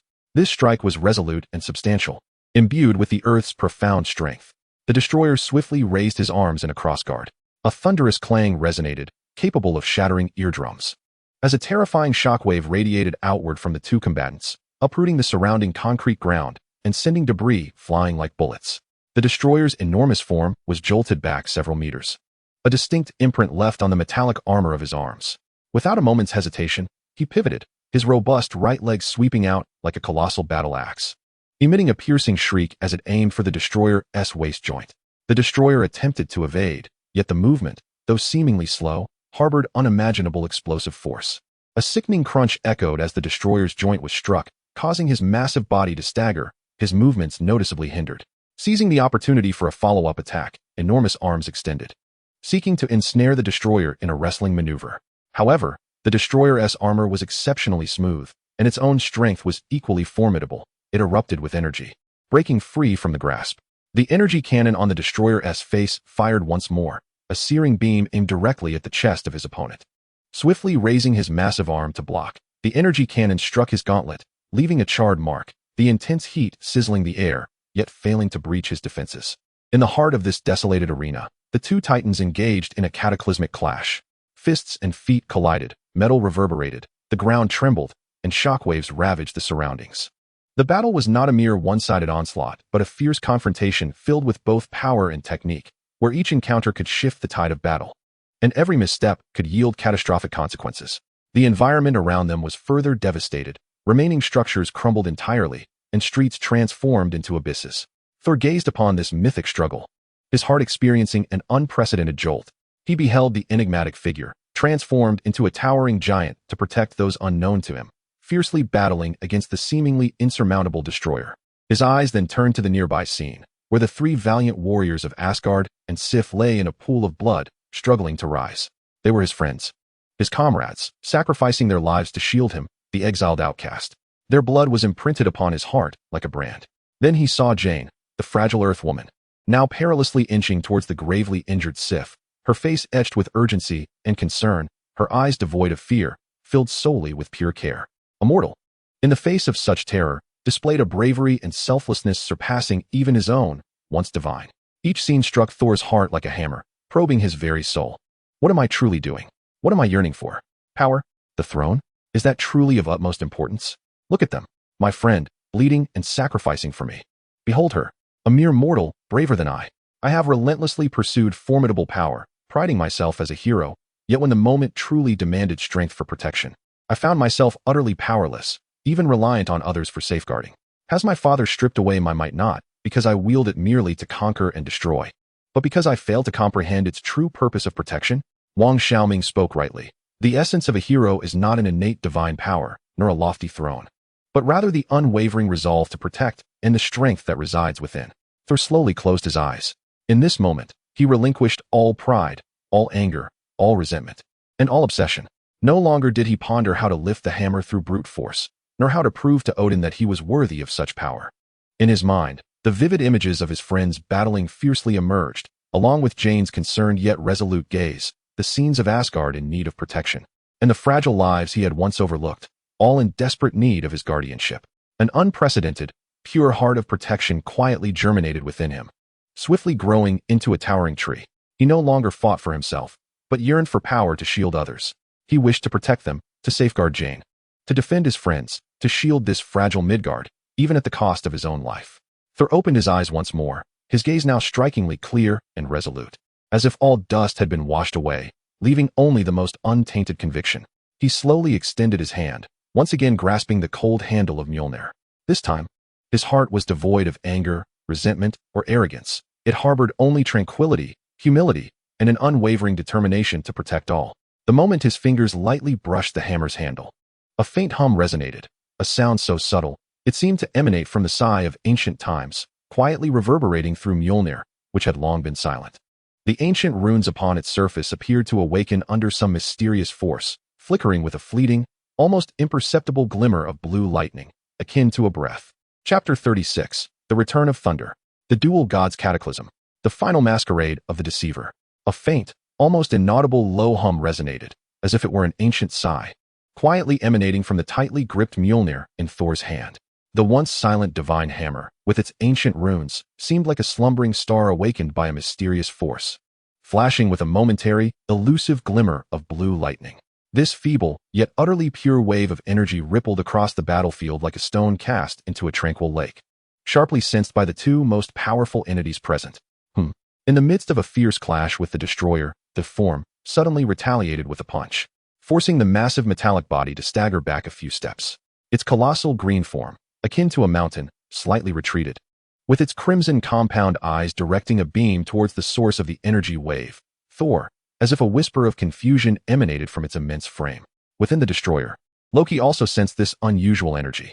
The destroyer, under his control, halted its imminent discharge of the energy cannon. The frigid metallic head mechanically turned towards Thor, as Loki's electronically synthesized voice, laden with uncertainty, echoed from within. This energy is impossible. Could it be? In the next instant, a thunderous roar erupted as Mjolnir violently broke free from Thor's grasp, emitting a sound akin to a lion that had just shed eons of confinement. It surged forth, adorned with blinding, piercing blue lightning, soaring skyward like a meteor. At that moment, the heavens dramatically transformed. The previously clear sky was suddenly shrouded in ominous clouds, dark and roiling like ink, as if the gods themselves were enraged. Countless bolts of lightning, resembling colossal silver dragons, danced wildly within the tumultuous clouds, colliding and producing a deafening cacophony of thunder. The thunder rolled, akin to a stampede of 1,000 steeds, heralding the return of the sovereign. The flashes of electricity shimmered like the sword of divine retribution, piercing through the despair that enveloped the hearts of many. The epic saga of heroes, accompanied by the thunderous symphony, resonated with fervent melodies once more. Mjolnir traced a flawless arc in the sky, imbued with strength and grace. As if it had been baptized by the heavens.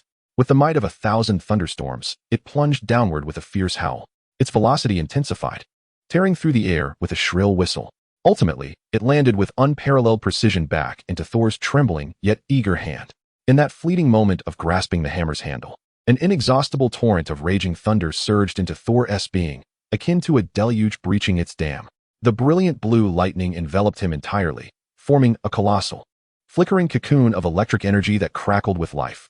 Within this luminous chrysalis, Thor's body underwent a profound transformation.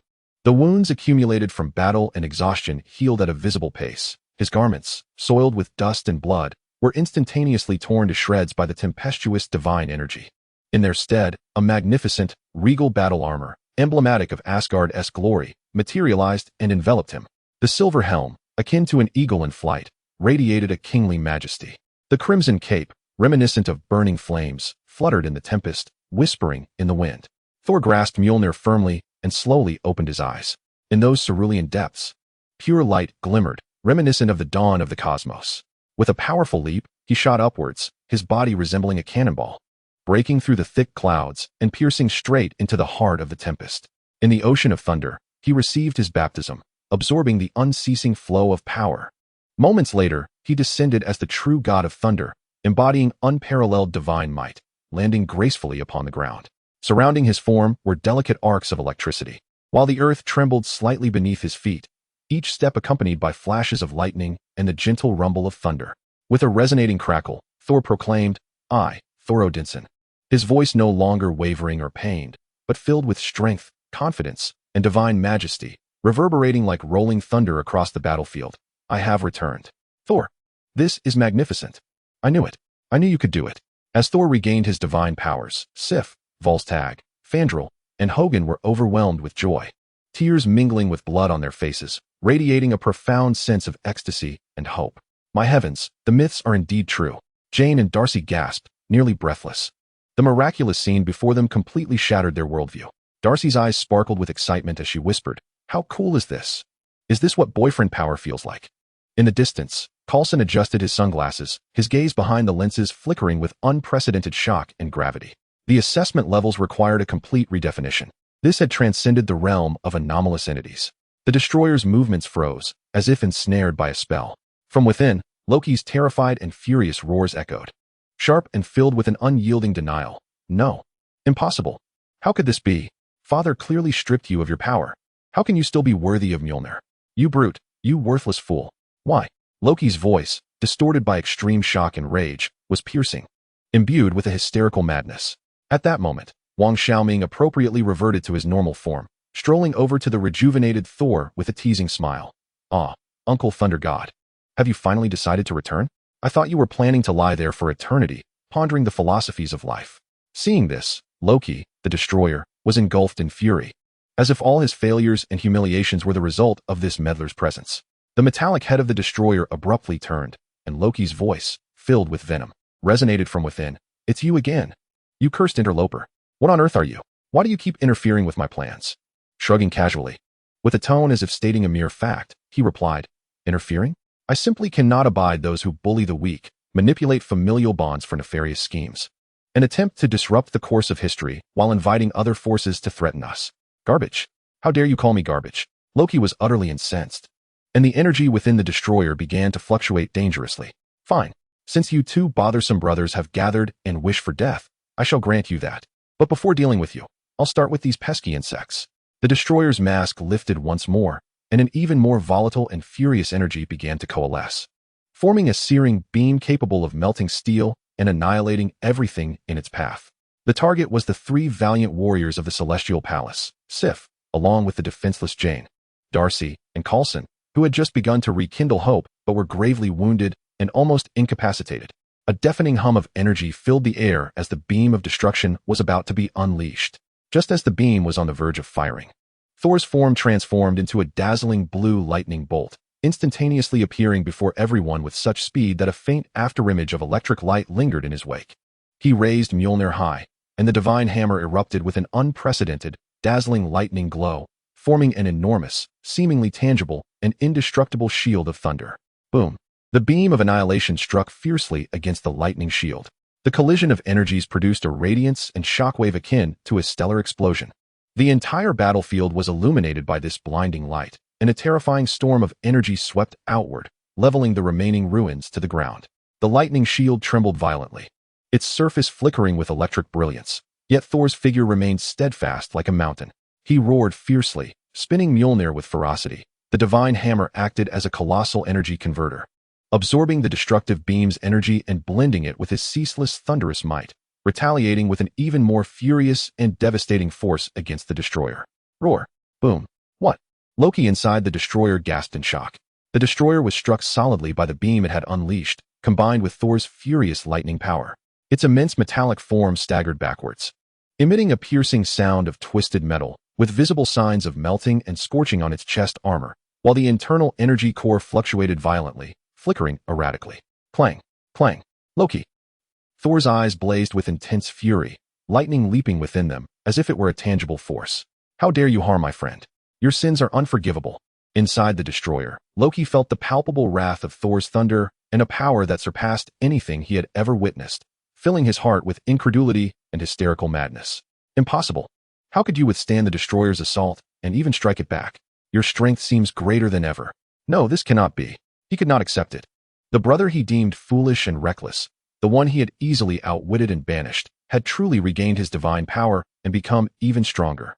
Jealousy gnawed at his heart like a venomous serpent, while rage consumed his remaining sanity. Roar! Thor! Loki bellowed in madness, channeling all his negative emotions into the control of the destroyer. The colossal metallic body surged to life once more, moving with heavy, staggering steps, like a frenzied beast devoid of reason, recklessly charging towards Thor. Its massive metal arm rose high, accompanied by a shriek that tore through the air, crashing down with tremendous force. Thud! Thud! Thud! Come at me! Thor's eyes sparkled with lightning, his fighting spirit soaring. He felt no fear, gripping Mjolnir tightly, and surged forward like an arrow released from a bow. At the same time, his ally moved as well. Instead of confronting the destroyer directly, he ghosted around to its flank, switching his weapon to gun mode, aiming at the exposed armor joints and energy nodes revealed during their earlier skirmish. Thunderous power! Thor roared, raising Mjolnir high to summon the endless lightning from the sky. Crack! A bolt of lightning, thicker and more radiant than before, struck down like a spear of divine retribution from the roiling storm clouds, precisely striking Mjolnir. The Mjolnir erupted with a blinding azure light. As the furious energy of lightning danced upon its head like a living entity, emitting a ferocious roar, Thor, harnessing the force of the lightning, propelled himself towards the destroyer like a cannonball, Mjolnir crackling with the might of 1,000 storms, colliding forcefully with the colossal metallic arm of the destroyer. Boom! This clash was far more powerful than before. A terrifying shockwave spread outward like a tsunami, tearing the ground asunder and forming a massive circular impact crater. The explosion's brilliance compelled Jane and Darcy, even from afar, to shield their eyes. For the first time, the destroyer's metallic arm showed visible bending and deformation upon the direct confrontation with Mjolnir, which contained pure, thunderous energy. Cracks resembling a spider's web marred the once impenetrable metal exterior. Now was the moment. With a glint of determination in his eyes, he pulled the trigger, unleashing a barrage of high-density energy beams from his firearm, akin to precise sniper bullets, relentlessly targeting the joints at the waist and legs of the destroyer. Bang, bang, bang, bang. The energy beams struck true, exploding in dazzling sparks upon the destroyer's formidable armor. Though they could not entirely breach the armor, the relentless barrage successfully disrupted the destroyer's balance, causing its massive form to momentarily stiffen. Seizing this fleeting opportunity, Thor spun fiercely, Mjolnir whirling like a meteor in flight, emitting a piercing sound as it struck down upon the destroyer's knee joint with ferocity. Snap! A disconcerting sound of metal fracturing echoed. The knee joint of the destroyer's left leg was utterly obliterated. Its immense body lost balance, tilting over like a felled tree, crashing to the side. Roar! Fall to the ground, Loki. Thor, emboldened by his advantage, leaped high into the air, rotating as he infused all his strength and the power of thunder into Mjolnir, descending with the authority of a divine being, striking fiercely towards the energy core of the destroyer, which was now marred with cracks. Meanwhile, Loki was not idle. He swiftly switched cards, transforming into sword mode. His figure materialized like a wraith on the opposite side of the destroyer, the lightsaber in his hand gleaming with lethal brilliance as it aimed precisely at the seam in the destroyer's back armor, attempting to interfere with its internal energy conduction. Swoosh! The lightsaber successfully pierced the gap, producing a shrill sound of metal scraping. Sparks flew. Inside the destroyer, Loki felt an unprecedented sense of peril. He frantically tried to maneuver the destroyer to evade Thor's lethal strike, but the damaged joints and interference rendered its movements sluggish and clumsy. No! Loki screamed in despair. Boom! Mjolnir, infused with the wrath of the thunder god, descended upon the energy core of the destroyer's chest like a hammer of divine retribution. The armor of the destroyer instantly caved in and shattered. The ferocious power of lightning surged inward like a deluge breaking free, overwhelming the energy core, which emitted a piercing wail of despair. Crack! Crack! Countless fissures spread across the colossal form of the destroyer like a spider's web. A violent explosion echoed from within. Blinding rays of energy surged forth from the crevices. Ultimately, under the combined assault of Thor and his companion, this once formidable weapon, guardian of Asgard's treasury, completely spiraled out of control. Its massive frame could no longer sustain itself, collapsing like a lifeless beast, crashing heavily to the ground, stirring up clouds of dust and countless metallic shards. Boom! Thud! As the destroyer utterly disintegrated, Loki's figure was flung from the shattered, smoke-emitting armor, akin to a discarded rag doll, crashing heavily to the earth, rolling several meters away. Blood trickling from the corner of his mouth, his breath weak and feeble. The battle had finally come to an end. Thor descended slowly before Loki, his hammer pointed at him, crackling with electric energy, exuding an undeniable authority. Appearing like a wraith from the opposite side, he blocked Loki's escape, his crimson compound eyes coldly fixed upon him. Loki struggled to rise, disheveled, his clothes tattered, hair in disarray, blood at his lips, his face a canvas of resentment, malice, and a near-manic grin. Ha, one. Do you believe this signifies victory? He laughed nervously, his gaze like a poisoned dagger sweeping over Thor and his companion. Thor, you remain as foolish as ever. Always so fortunate. You wretched meddler. This is merely a game. A game I shall never lose. His eyes flickered, seemingly recalling something. A strange smile playing upon his lips. Humph. The true horror is something you remain blissfully unaware of. Just wait. The real spectacle is yet to come. Suddenly, a resolute light flashed in Loki's eyes as he abruptly retrieved a peculiar belt emanating a dense black mist and a bone-chilling aura from within his garments. Since you are so eager to witness it, allow me to unveil my true power. I am the destined king. Loki forcefully pressed the belt against his waist, proclaiming with a chilling, arrogant, and sinister declaration, in the name of deception and ice, the lie becomes the truth. Kneel, mortals. Greet your king of fraud. The belt emitted a bizarre mechanical sound, as if from another dimension, Winter's phantom. My name is Loki. The black mist and icy energy erupted from the belt like a torrent, swiftly enveloping Loki's entire being like countless cold, venomous serpents. The dark fog and frost energy rapidly coalesced, shaping themselves into a brand new armor imbued with an aesthetic of wickedness, enveloping Loki's form. The armor, primarily adorned in dark green, symbolizing deception, and black representing ice, was embellished with icy blue and eerie purple energy patterns, resembling flowing venom, exuding an aura of danger. The helmet retained Loki's iconic curved horn elements but transformed into a more fearsome, sharp visage, akin to the horns of a hellish demon, glinting with an unsettling sheen. The compound eyes radiated a chilling green glow, reminiscent of an abyss, revealing boundless malice and madness. Upon his chest and shoulders, intricate, serpentine patterns entwined with sharp, crystalline engravings exuded an aura of aggression, as though they were poised to transform into lethal weapons at any moment. A tattered yet ethereal black cloak billowed behind him, the edges radiating a palpable chill and wisps of dark mist, resembling the very veil of the underworld. Loki, in his guise as the god of deceit, slowly raised his gaze. In his hand, a staff, forged from pure ice, had materialized unbeknownst to him, crowned with a gem pulsating with a violet glow. A twisted yet confident smirk adorned his face, his eyes brimming with the intoxication of newfound power and boundless disdain for his adversary. An aura more potent, frigid, and perilous than before swept across the battlefield like a tidal wave. Chapter 37. The Icy Coronation. The ultimate form of the god of deceit. As the final piece of shimmering, azure-hued metal enveloped Loki's form, the newly forged armor, exuding endless malevolence and piercing cold, solidified entirely, casting an indescribable sense of oppression over the battlefield. The air seemed to freeze. Even the flames flickering nearby appeared to dim. That chilling, eerie force, steeped in negativity, reverberated like a current from the depths of Niflheim, as if the abyss itself had opened its eyes, silently gazing upon all beings present, invoking an uncontrollable tremor from the very souls of those who felt its presence. Loki. Thor's roar erupted like a long-dormant volcano, tearing through the air with incredulous shock, the agony of betrayal, and a fury toward the unknown power. The mighty Mjolnir responded to its master's turmoil. Crackling with electric energy, the blue-white tempest of lightning akin to countless serpents thrashing in wild abandon, producing a cacophony that threatened to break free and reduce all surroundings to cinders. What have you done? This belt, this power, it is not of Asgard. Nor is it the ice power of Jotunheim. Where did you acquire such might? For the sake of power, for that accursed throne, have you truly cast aside your last shred of decency, our brotherly bond?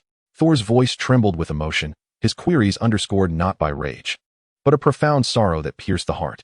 Sif and the three warriors of the realm struggled to rise from their wounds, yearning to support their prince. Yet, upon witnessing Loki's current form, their faces were swiftly overtaken by horror. The figure before them was no longer the cunning, mischievous prince they once knew, who perhaps held a flicker of warmth within. Instead, this being, enveloped in armor seemingly forged from ice and nightmares, radiated pure, suffocating malevolence and coldness. Resembling a demon that had crawled forth from the netherworld, cloaked in the guise of a deity, Jane and Darcy were rendered pale with fear, their bodies trembling uncontrollably, clinging tightly to each other as if only the warmth of their shared presence could offer the slightest solace. Although they did not comprehend the precise principles of magic or technology, the sheer malice emanating from Loki, which seemed capable of freezing one's very soul, triggered their instincts to sound the most urgent alarm. Coulson, reacting instinctively, adjusted the glasses perched on his nose. The gravity of his expression was palpable behind the lenses.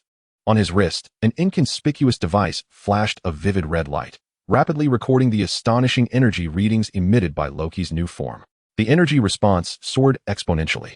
The threat level was assessed as critical. It was imperative to report immediately to Director Fury. However, at the eye of the storm, Loki, in his guise as the god of deception, remained oblivious to the shock, anger, and fear surrounding him. He gracefully, almost ecstatically, extended a finger clad in black crystalline metal, gently caressing the armor adorning his chest, a piece of art radiating an ominous, cold glow. His movements were tender, as if admiring the flawless reflection of himself in a mirror. A morbid smile, laden with pleasure and arrogance, slowly bloomed on his face, yet it contrasted eerily and chillingly with the murderous intent lurking deep within his eyes, reminiscent of ancient glaciers. Bottom line, he mused, a low, frigid chuckle escaping his lips, resonating through the armor with an uncanny metallic echo, akin to ice grinding against ice. My dear brother, you are ever so naive to the point of eliciting laughter. He abruptly raised his head, his crimson gaze piercing like two poisoned ice picks into Thor's eyes. In this cruel and ruthless universe, only power serves as the singular measure of value. The so-called morals, emotions, and boundaries are merely the excuses of the weak, attempting to mask their own impotence. He slowly spread his arms wide, as if to embrace the entire world, more like a display of his newly acquired power, exhibiting what he believed to be the true posture of a deity. Behold me, Thor. Feel this power. This is the true majesty that a god ought to possess. This is the might of the sovereign reigning over the 9 realms. His gaze swept dismissively over Thor, brimming with unabashed pity and mockery, akin to observing a wretched creature struggling in a mire for the ephemeral ideals of morality and emotion. As for the origin of this belt, you need not know, nor do you possess the right to know. His voice suddenly turned cold, imbued with an undeniable authority and the arrogance of the ascendant. You need only comprehend that from this day, from this moment forth, Asgard, Midgard, the 9 realms, and all that you have cherished in the past, present, and future shall prostrate themselves at my feet. Bow before me, Loki, the god of deception. Meanwhile, a silent observer stood to the side, akin to a detached spectator. Yet, his crimson compound eyes functioned like the most precise of scanners, capturing every detail of Loki's armor, every trajectory of energy flow, and every subtle fluctuation of power, all rapidly analyzed within his mind. The design and energy attributes of this belt clearly do not belong to any known technological or magical systems within this universe. Its dark tones emanate an extreme power of frost, coupled with a deceptive aura that lurks beneath the icy surface, akin to shadows. Wang Xiaoming swiftly analyzed in his mind, each detail resonating with a memory of a certain existence. The combination of black mist, frost, and deception, along with the mention of the deity Doom and his mission by Quicksilver, raises the possibility that it truly pertains to the realm of combat. Is it that distorted world ruled by Victor Von Doom, composed of countless fragmented universes? This conjecture cast a shadow over Wang Xiaoming's heart. It appears that the historical divergence of this world is even more outrageous and severe than I had imagined. The power of the realm of combat has begun to interfere at this juncture. Is this world truly not the simple Marvel Cinematic Universe that resides in my memory? Or has history been thoroughly disrupted and veered into an entirely unknown direction due to my arrival? A series of questions rang in his mind like alarm bells, instilling an unprecedented sense of vigilance. The power bestowed by this belt is indeed extraordinary and seems to align impeccably with Loki's inherent attributes of deception, frost, and magic. It appears that Doom, with his intellect and insatiable thirst for power, could very well have crafted something akin to a knight system tailored specifically for him. His crimson compound eyes narrowed slightly, his gaze becoming sharp and resolute, akin to a sword poised to be drawn. Regardless of the circumstances, since fate has brought this to my attention, I cannot allow it to go unchecked.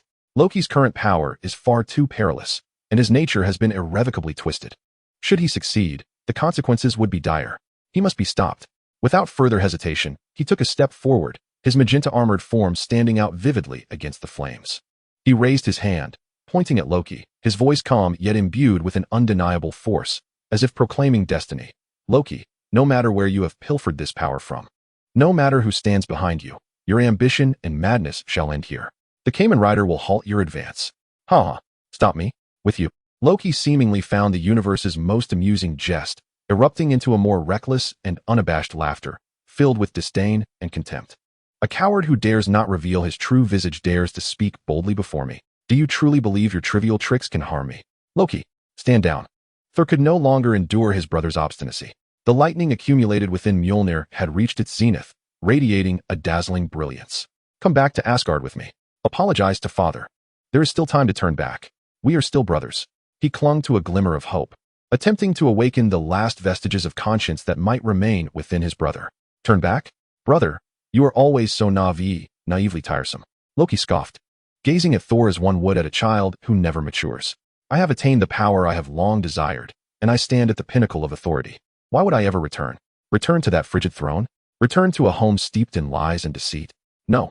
His voice suddenly escalated, resonating with unwavering resolve. This world, which I shall soon tread upon and utterly conquer, is the true stage for me. Loki, we are brothers. Loki, have you truly forgotten the days we spent growing up in Asgard? Have you forgotten the oath we swore beneath the world tree? Thor's voice quivered with suppressed sobs, his azure eyes brimming with anguish and sorrow. Brothers? These words seemed to strike at the deepest wounds within Loki. causing his gaze to turn as cold as the ancient ice from the depths of Jotunheim, devoid of warmth. From the moment I uncovered the truth, from the instant I realized I was merely Odin's pawn for negotiation, a discarded child of the frost giants, our bond of brotherhood ceased to exist. His scarlet gaze locked onto Thor like a venomous serpent, his voice laced with profound resentment. I am the son of Laufey, a descendant of the frost giants. A trophy stolen by that hypocritical old man, Odin. And you are his true son, his favored heir. Now, I shall reclaim all that is rightfully mine, including your life. As his words lingered in the air, the last vestiges of warmth evaporated. Thor's fury and sorrow erupted in a tempest of emotions. He understood that all was irrevocably lost. His brother had plummeted into the abyss of darkness. A roar erupted from Thor, akin to that of a wounded lion. Filled with endless pain and determination, he no longer sought to persuade or clung to any illusions. He raised Mjolnir high, channeling all his anger, sorrow, and the weight of his divine responsibility into a cataclysmic force of thunder. Chapter 38. The Dilemma of the Gods. The Transformation of the Night. The battle commences.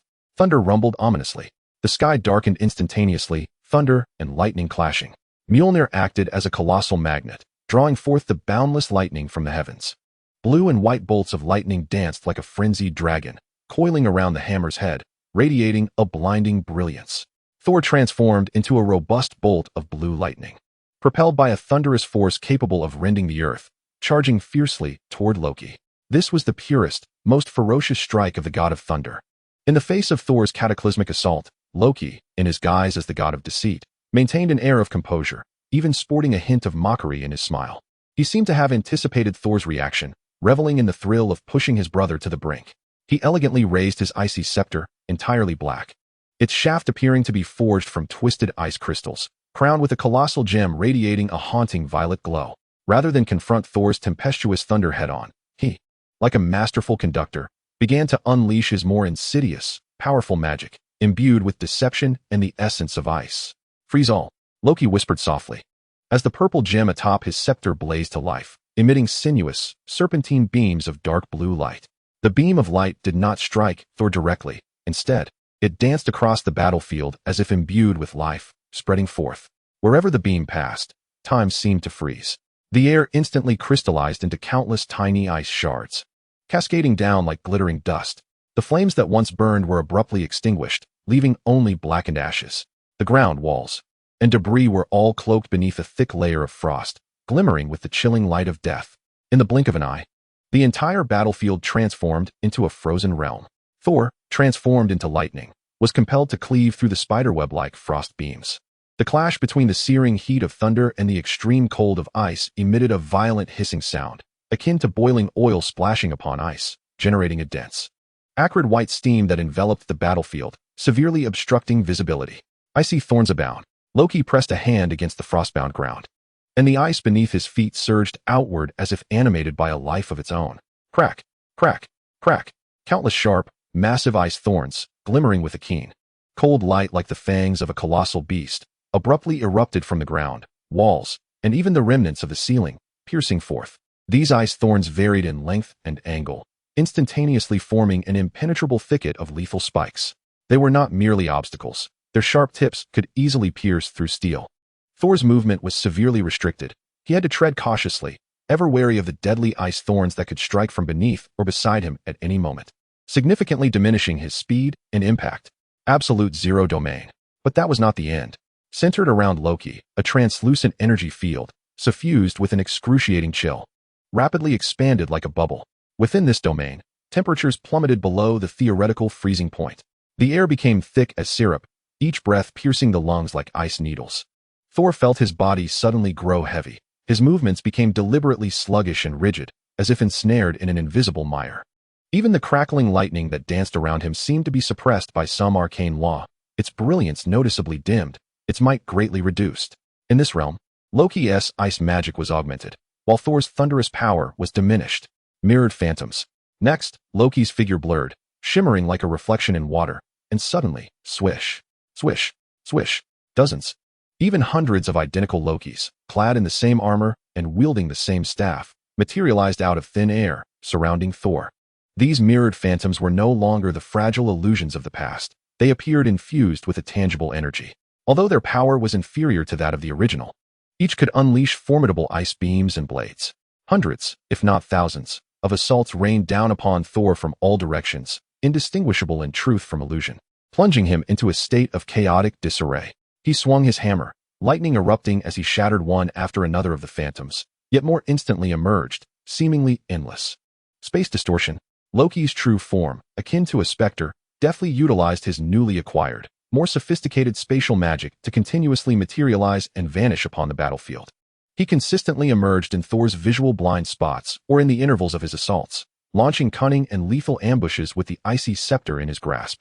Each strike of the scepter, imbued with the essence of frost, left an enduring layer of frost upon Thor's armor, further impeding his movements. Loki even possessed the ability to distort space within a limited radius, causing Thor's mighty hammer strikes to miss their mark or veer inexplicably off course. Summon the Frost Giant. Loki raised his scepter high, reciting an ancient and malevolent incantation, imbued with a chilling intent. The ground beneath him suddenly fissured, revealing a vast, bottomless chasm of ice. Accompanied by a heart-stirring roar, a colossal beast, entirely composed of pure ice radiating an eerie azure glow, slowly emerged from the abyss. This frost giant bore a resemblance to the frost giants of lore, yet its size was even more colossal, and its appearance was far more grotesque and terrifying. Adorned with crystalline armor as hard as diamond, gleaming with a frosty sheen, its enormous ice claws resembled sharp blades, each swing conjuring a biting wind. From its gaping maw, akin to an abyss, it unleashed a terrifying breath of frost capable of instantly freezing steel and extinguishing flames. The frost giant charged forth, roaring like Loki's most loyal hound, its massive frame and frenzied assaults effectively restraining Thor's movements. In an instant, the tides of battle experienced a remarkable reversal. Thor, the god of thunder from Asgard, renowned for his valor and strength, found himself ensnared in an unprecedented predicament. Though he wielded the devastating power of thunder, he was akin to a tiger caught in a web, ensnared by Loki's relentless sorcery and deceptions. Most of his attacks struck empty air or were thwarted by countless mirror images and the frost giant. The might of his lightning diminished in the frigid realm of absolute zero, his movements slowed by the biting cold, all while remaining vigilant against Loki's elusive ambushes. He was weary and beleaguered, appearing utterly disheveled, completely overshadowed by Loki's machinations. Damn it! When did Loki become this formidable? These infernal spells! Thor bellowed, swinging his hammer to shatter a beam of frost aimed at his back, while simultaneously dodging the frost giant's sweeping claws. Observing the battlefield with calm detachment. A pair of crimson compound eyes, akin to the most advanced processors, rapidly analyzed every ability displayed by Loki, assessing the strengths and weaknesses of both combatants. With the power of frost as his foundation, complemented by mirroring, spatial distortion, summoning, and that accursed field suppression, Loki's arsenal had become remarkably comprehensive, and even more bizarre and unpredictable. Although Thor's thunderous power inherently countered frost, his combat style was too straightforward, making him susceptible to Loki's cunning tactics, thus preventing him from fully harnessing his strength and speed to confront an adversary adept in long-range consumption, control, and exhibiting an enigmatic agility. Coupled with an array of disruptive tactics, sheer brute force proves futile. What is required is an equally nimble approach, proficient in precision strikes, endowed with explosive speed, and capable of navigating complex combat scenarios. The decision crystallized in an instant. His fingers, akin to lightning, deftly traversed the card case, extracting with precision the card adorned with the image of a white fox.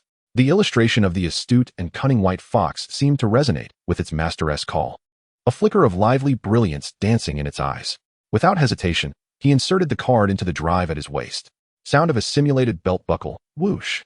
A dazzling light erupted, radiant as the explosion of cosmic stars. This brilliance was not a singular hue. It was a fusion of pure white, symbolizing technology and the future, and a fiery red, representing speed and power. The light cascaded like a meteor shower, exuding a mechanical beauty reminiscent of transforming robots. Amidst this luminescence, his magenta armor appeared to be disassembled and reconfigured by an unseen force. The white, fluidly designed magnum armor, imbued with a sense of futuristic technology, enveloped his upper body like liquid metal, concealing a formidable firepower system beneath its sleek aesthetic. On his chest, the iconic emblem of the white fox head came to life, as if poised to spring forth, radiating wisdom and cunning brilliance. Simultaneously, the red, propulsion armor, akin to a high-performance sports car engine, enveloped his lower body. The leg armor resembled two miniature jet engines, exuding explosive power, as red energy coursed within, ever ready to unleash a staggering speed and impact capable of tearing through the air. In mere seconds, the transformation was complete. The Kamen Rider, Magnum propulsion form, had arrived on the battlefield. With the shift in form, the weapon in his hand underwent a metamorphosis. The silver card case sword instantaneously reshaped and reconfigured, autonomously transforming into his iconic weapon, a sci-fi-styled silver handgun, the Markland Shooter 40. The cold metallic body glinted with lethal radiance, the barrel aglow with visible energy. Shimmering like stars, the form gently rotated the simulated firearm, fingers deftly squeezing the trigger, producing a crisp and melodious click, reminiscent of a gunslinger-esque preparatory stance before a duel in a Western film. The Crimson Fox eyes surveyed the battlefield, ensconced in frost and reflections, a confident curve gracing his lips. Now, let the performance commence. His voice resonated through the armor, imbued with an effortless yet commanding presence. Chapter 39, The Speed of the White Fox. The Trickster's Dead End? In the instant his words fell, he moved. His motions, no longer steady, became as swift as lightning. His hands danced like butterflies weaving through flowers, fast enough to create afterimages. At that moment, the Markland Shooter 40 erupted with a breathtakingly terrifying rate of fire. Bang bang bang bang bang bang bang bang bang bang bang bang. It was akin to a machine gun's onslaught, or a torrential downpour. Intense and laser-like energy projectiles, trailing white tails like vengeful swarms of bees, erupted madly from the muzzle. What was even more astonishing was that this was not a mindless barrage. Each energy projectile seemed imbued with life, akin to bullets shot by the finest sniper, traversing cunning and precise trajectories, unerringly striking the mirror images conjured by Loki, who roamed the battlefield, incessantly unleashing magic. The bullet's speed effortlessly surpassed the sound barrier, creating visible white shockwaves in the air, accompanied by a sharp whistle. The sounds of pop, pop, pop echoed like the bursting of bubbles. Each mirror image, precisely hit by the energy projectiles, shattered instantly like fragile ice sculptures or mirrors, unable to emit a cry, collapsing with a slight explosion, transforming into a dazzling array of icy shards that sparkled like exquisite fireworks in the air. Loki's creation of mirror images was undeniably swift, almost instantaneous. Yet, in the face of this barrage, characterized by terrifying speed and absolute precision, it appeared utterly inadequate, like a drop in the ocean. The moment the images coalesced, before they could even launch an attack, they were instantly obliterated by the relentless energy projectiles. In mere seconds, the battlefield, once teeming with hundreds of mirror images, was cleared by a single individual wielding a gun. What? This is impossible. Loki's true form was forced to reveal itself beneath the gun's muzzle. And for the first time, his normally composed smile was replaced by evident shock and disbelief. He could not comprehend how his opponent had managed to discern and annihilate all his energy-infused images in such a brief span. At that very moment, when Loki's concentration wavered due to the destruction of his images, the propulsion armor beneath him erupted with a blinding flame. This was no ordinary fire. It burned with the searing heat of the sun's core, filled with explosive energy. Boom! An unparalleled thrust burst forth instantly.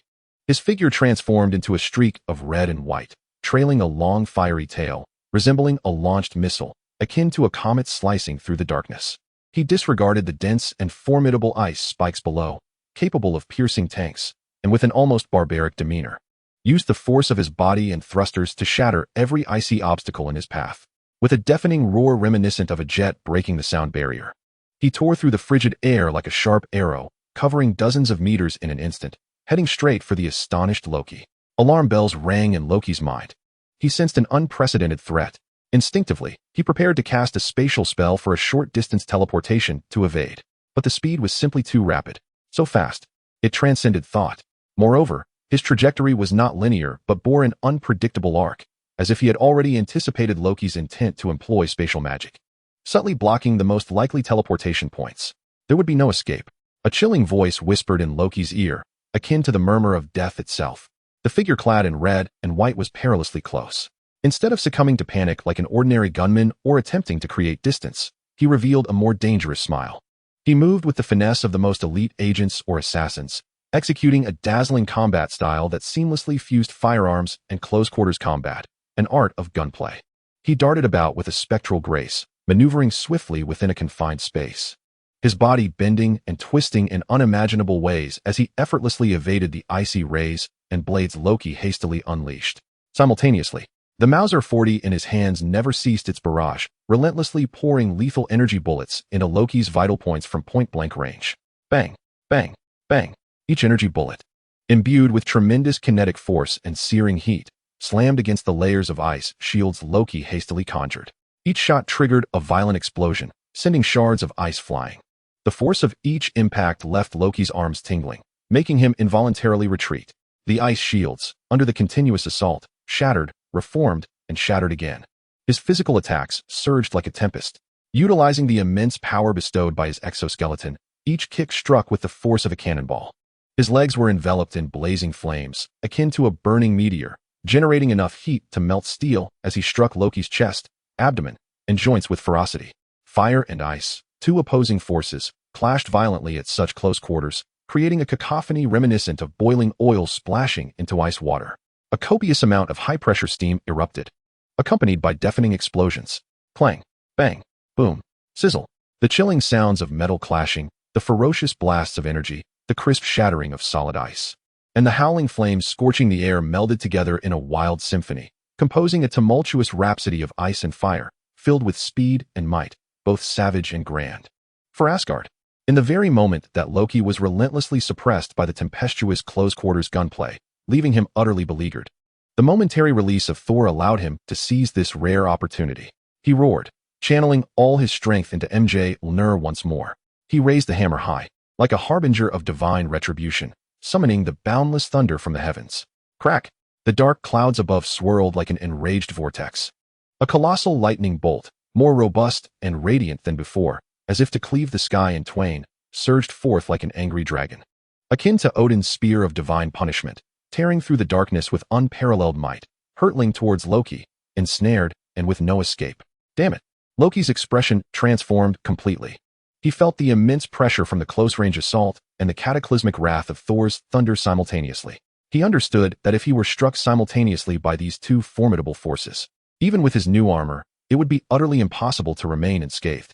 In a moment of dire urgency, he had no alternative but to unleash a furious roar. Extracting the majority of his icy magical energy and recklessly coalescing it above his head into an enormous, formidable shield of super ice, gleaming with a ghostly blue luminescence. Akin to an iceberg, he endeavored to withstand Thor's full-powered assault. With a thunderous crash, the colossal thunder dragon collided violently with the super ice shield. Lightning naturally held a rule-based dominance over ice. The deafening sound of an explosion resounded once more.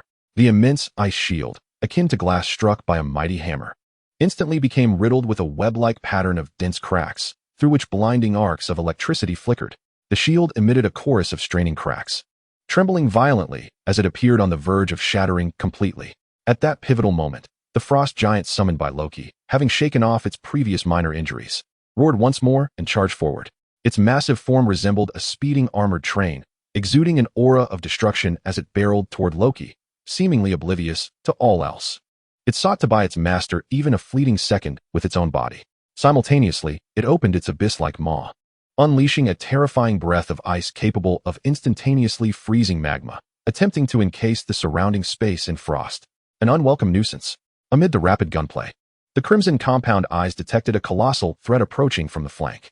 His gaze sharpened, yet his movements remained calm, revealing a glint of cold malevolence.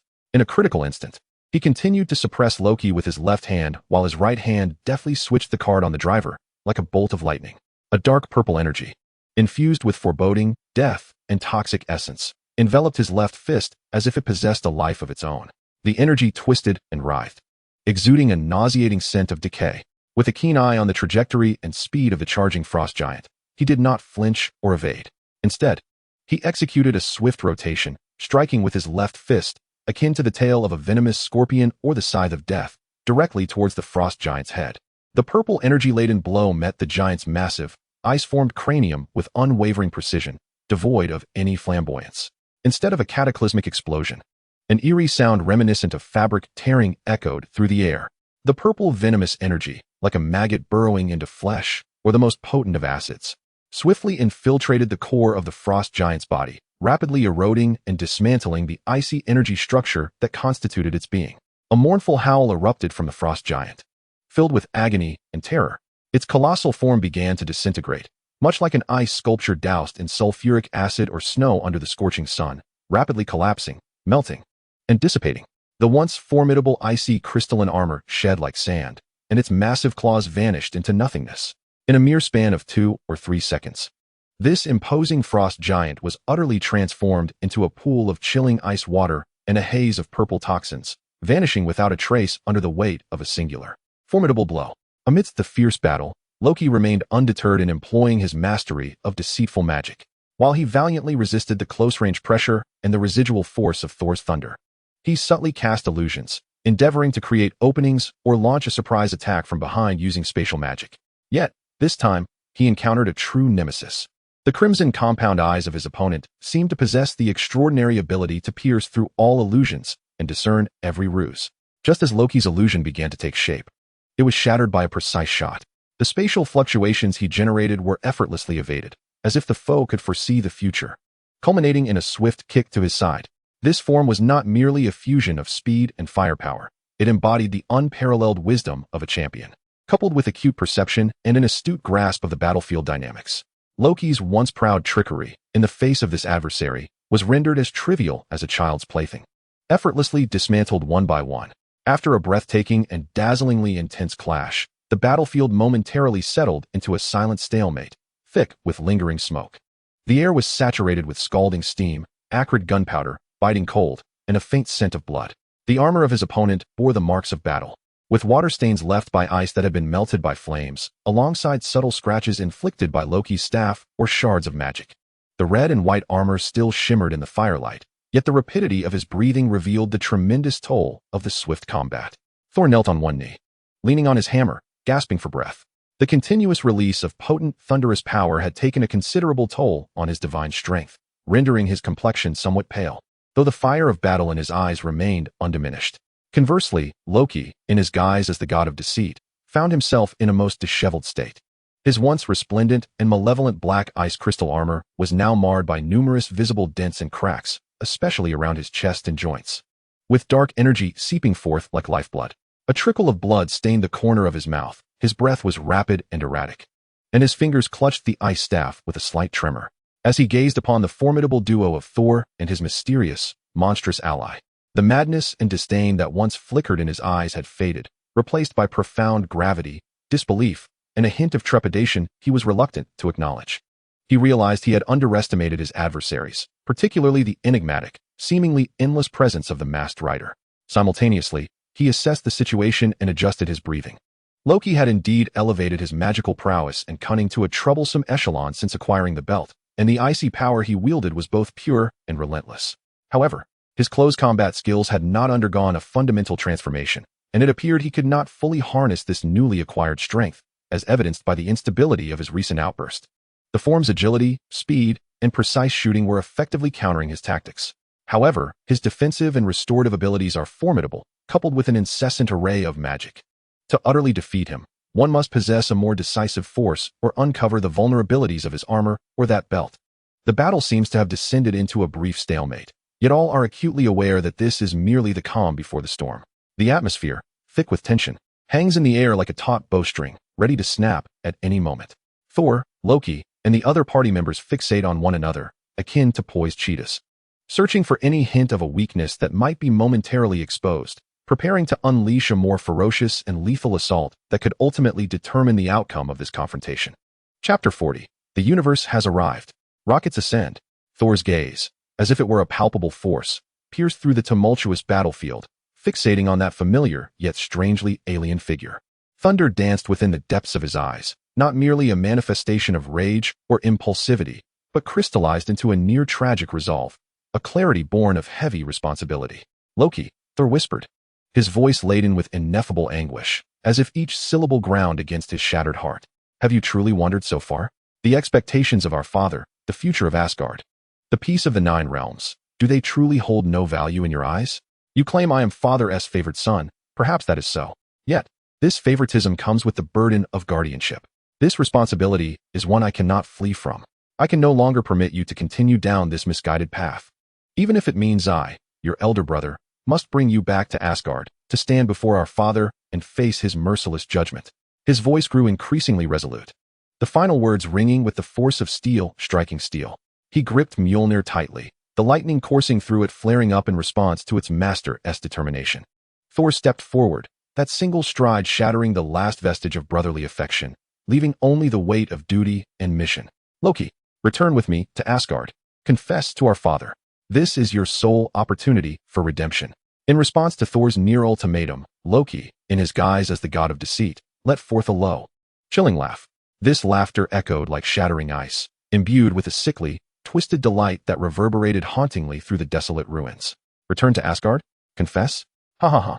My dear brother, you remain as Na'vi as ever, Na'vi to the point of amusement. Loki's voice, emerging through the armor, bore a peculiar metallic resonance. What exactly do you mean by sin? Is it my desire to attain the power that is rightfully mine? Is it my quest to uncover the truths obscured by lies? Or is it simply because I am not the perfect son, born of Odin, flowing with the noble blood of the Aesir? His tone sharpened abruptly, filled with profound resentment. Look at this universe, Thor. The righteous path you profess is nothing but a castle in the air, built upon lies. Peace. Merely a sugary coating used by the strong to lull the weak. My father raised me on a foundation of lies, concealing my tragic fate of abandonment and exploitation beneath a veneer of hypocritical paternal love. Is this truly the Asgard for which you fight and take pride? How utterly absurd. How revolting. Loki's gaze became fervent and obsessive, reminiscent of a madman ensnared in the confines of his own twisted logic. I once believed myself a god, only to realize I was not but a discarded offspring of the frost giants, a lamentable monster. Yet now, I finally comprehend. Gods and monsters are indistinguishable. They are merely different appellations for varying strengths of power. Only by wielding absolute dominion, transcending all, can one shatter the chains of destiny. Only then can one trample upon those hypocritical morals and truths.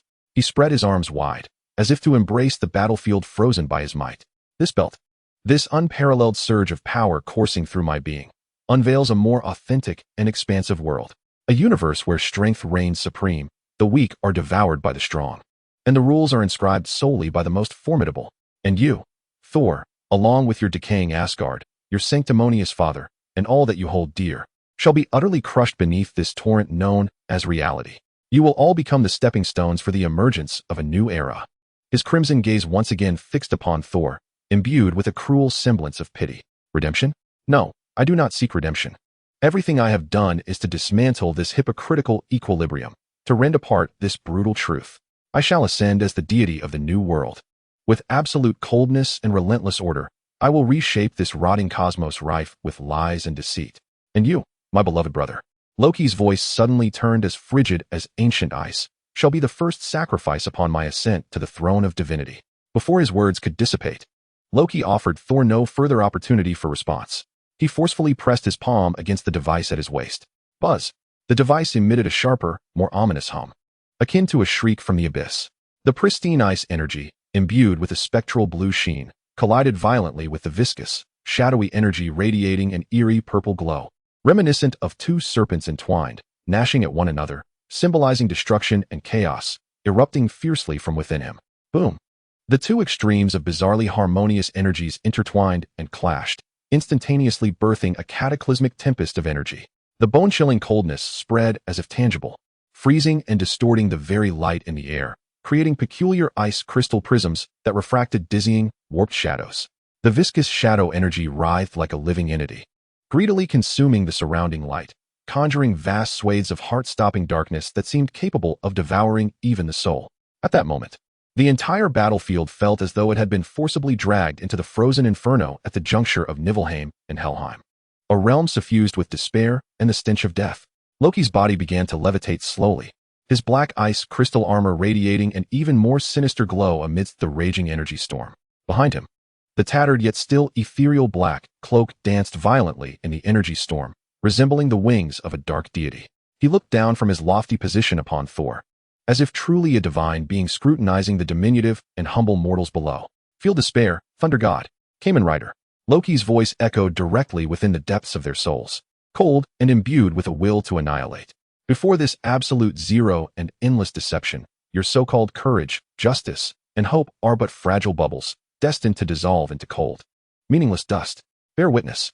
This is the power of a god. This marks your doom. He raised his icy scepter high, the purple gem at its apex erupting with blinding light akin to a supernova explosion. Whoosh, whoosh, whoosh, whoosh, whoosh. Countless arrows of pure ice and shadow energy, resembling black ice crystals, descended like a rain of death upon the battlefield. They swarmed like locusts, darkening the sky, trailing ominous purple flames, indiscriminately blanketing the entire arena.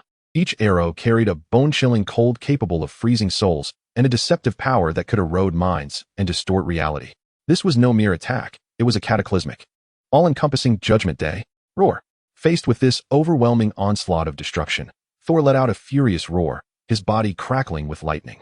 He spun Mjolnir fiercely, the divine hammer conjuring a dazzling blue electric light, forming a tangible, high-speed rotating barrier of thunder, as if creating a colossal vortex of lightning, attempting to engulf and shatter the incoming arrows.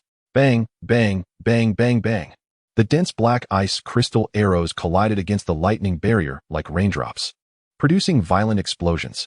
Each impact caused the barrier to tremble violently, its light flickering, cracks constantly appearing and being mended by the ferocious lightning. Thor was jolted back by the immense force, the ground beneath him fracturing inch by inch. Gritting his teeth, he struggled to endure. Yet it was evident that he could not maintain this for long. In stark contrast, Loki exhibited an entirely different approach. Rather than bracing himself against the assault, he moved with ghostly agility, utilizing the remarkable maneuverability afforded by his form, darting swiftly amidst the dense rain of energy arrows. His figure flickered like red and white lightning, weaving through the gaps between the arrows, each evasion perilously close, as if dancing upon the edge of a blade. Meanwhile, his Mauser 40 continued to unleash an astonishing rate of fire, accurately dispatching those arrows that posed the greatest threat or were angled most cunningly. While Thor strained to uphold the lightning barrier, he shouted, his voice slightly distorted by the immense pressure, "Loki's power is even more formidable and insidious than I imagined. If this continues, we shall both be drained. We must find a breakthrough." Understood. He sidestepped, evading several tracking arrows that nearly grazed his body, while deftly firing back, shattering a few more ice arrows aimed at his back. Calmly, he replied, his area of suppression is exceedingly potent. The ranged attacks are dense and immensely powerful. And he hovers in the air, making close combat elusive with spatial magic. Indeed, a troublesome tortoise shell. Yet, it is not insurmountable. The scarlet compound eyes swiftly scan the battlefield, the mind operating with the speed of a supercomputer, instantaneously devising a new strategy. Greater mobility and firepower were required, along with a touch of cosmic energy. Prepare yourself, Thor. We shall ascend to the heavens to strike him down. No sooner had the words left his lips than he rapidly switched the card at his waist. The card was ejected, replaced by one emblazoned with a white rocket head design. The driver emitted an electrifying sound, brimming with youthful vigor and futuristic technology. 3, 2, 1, echoed the familiar countdown. Boom. A blinding white light erupted like the fiery tail of a launching rocket, akin to a morning star piercing through darkness, soaring skyward. It enveloped his entire being. The sleek, white armor, reminiscent of a spacesuit, swiftly encased him from head to toe. The helmet, adorned with a striking rocket head design, appeared poised to launch toward the stars, while the vibrant orange compound eyes radiated an undeniable charm unique to this form. The cosmic form struck its iconic pose, pointing toward the heavens, like a youth determined to conquer the cosmos, summoning all his strength to shout, "Here I come." The voice was infused with an indescribable fervor of youth and an indomitable spirit. Without a moment's hesitation, he pressed the switch on the driver. A massive, power-laden white rocket component, akin to a Transformer-S appendage, instantly equipped itself onto his right arm. The orange energy indicator lit up, emitting a deep, resonant roar. Boom. Igniting the rocket thrusters. Like a true launch vehicle, it ascended into the sky. Trailing a long, blazing white tail, it surged upward with astonishing acceleration. Disregarding Loki's rain of energy arrows, akin to a cannonball shot forth, hurtling toward the suspended Loki. Excellent. Upon witnessing this, Thor's fighting spirit flared anew. He whirled Mjolnir with fervor, conjuring a tempest and dazzling arcs of electricity, transforming his form into a robust blue lightning bolt, akin to a thunderous dragon pursuing a comet. Following suit into the heights. A foolish struggle. Loki gazed upon the two streaks of light racing toward him, a cold smirk gracing his lips. He loomed above, like a cat toying with its prey, beginning to weave a web of doom in the air. Brandishing the ice staff, he unleashed biting frost energy in a frenzied torrent. In an instant, it coalesced into massive ice walls as thick as fortifications. Great ice spikes, resembling claws stretching from the abyss, emerged, along with twisting, writhing frost vines akin to living octopus tentacles. These icy obstructions piled upon one another, transforming the aerial path to Loki into a labyrinth replete with deadly traps.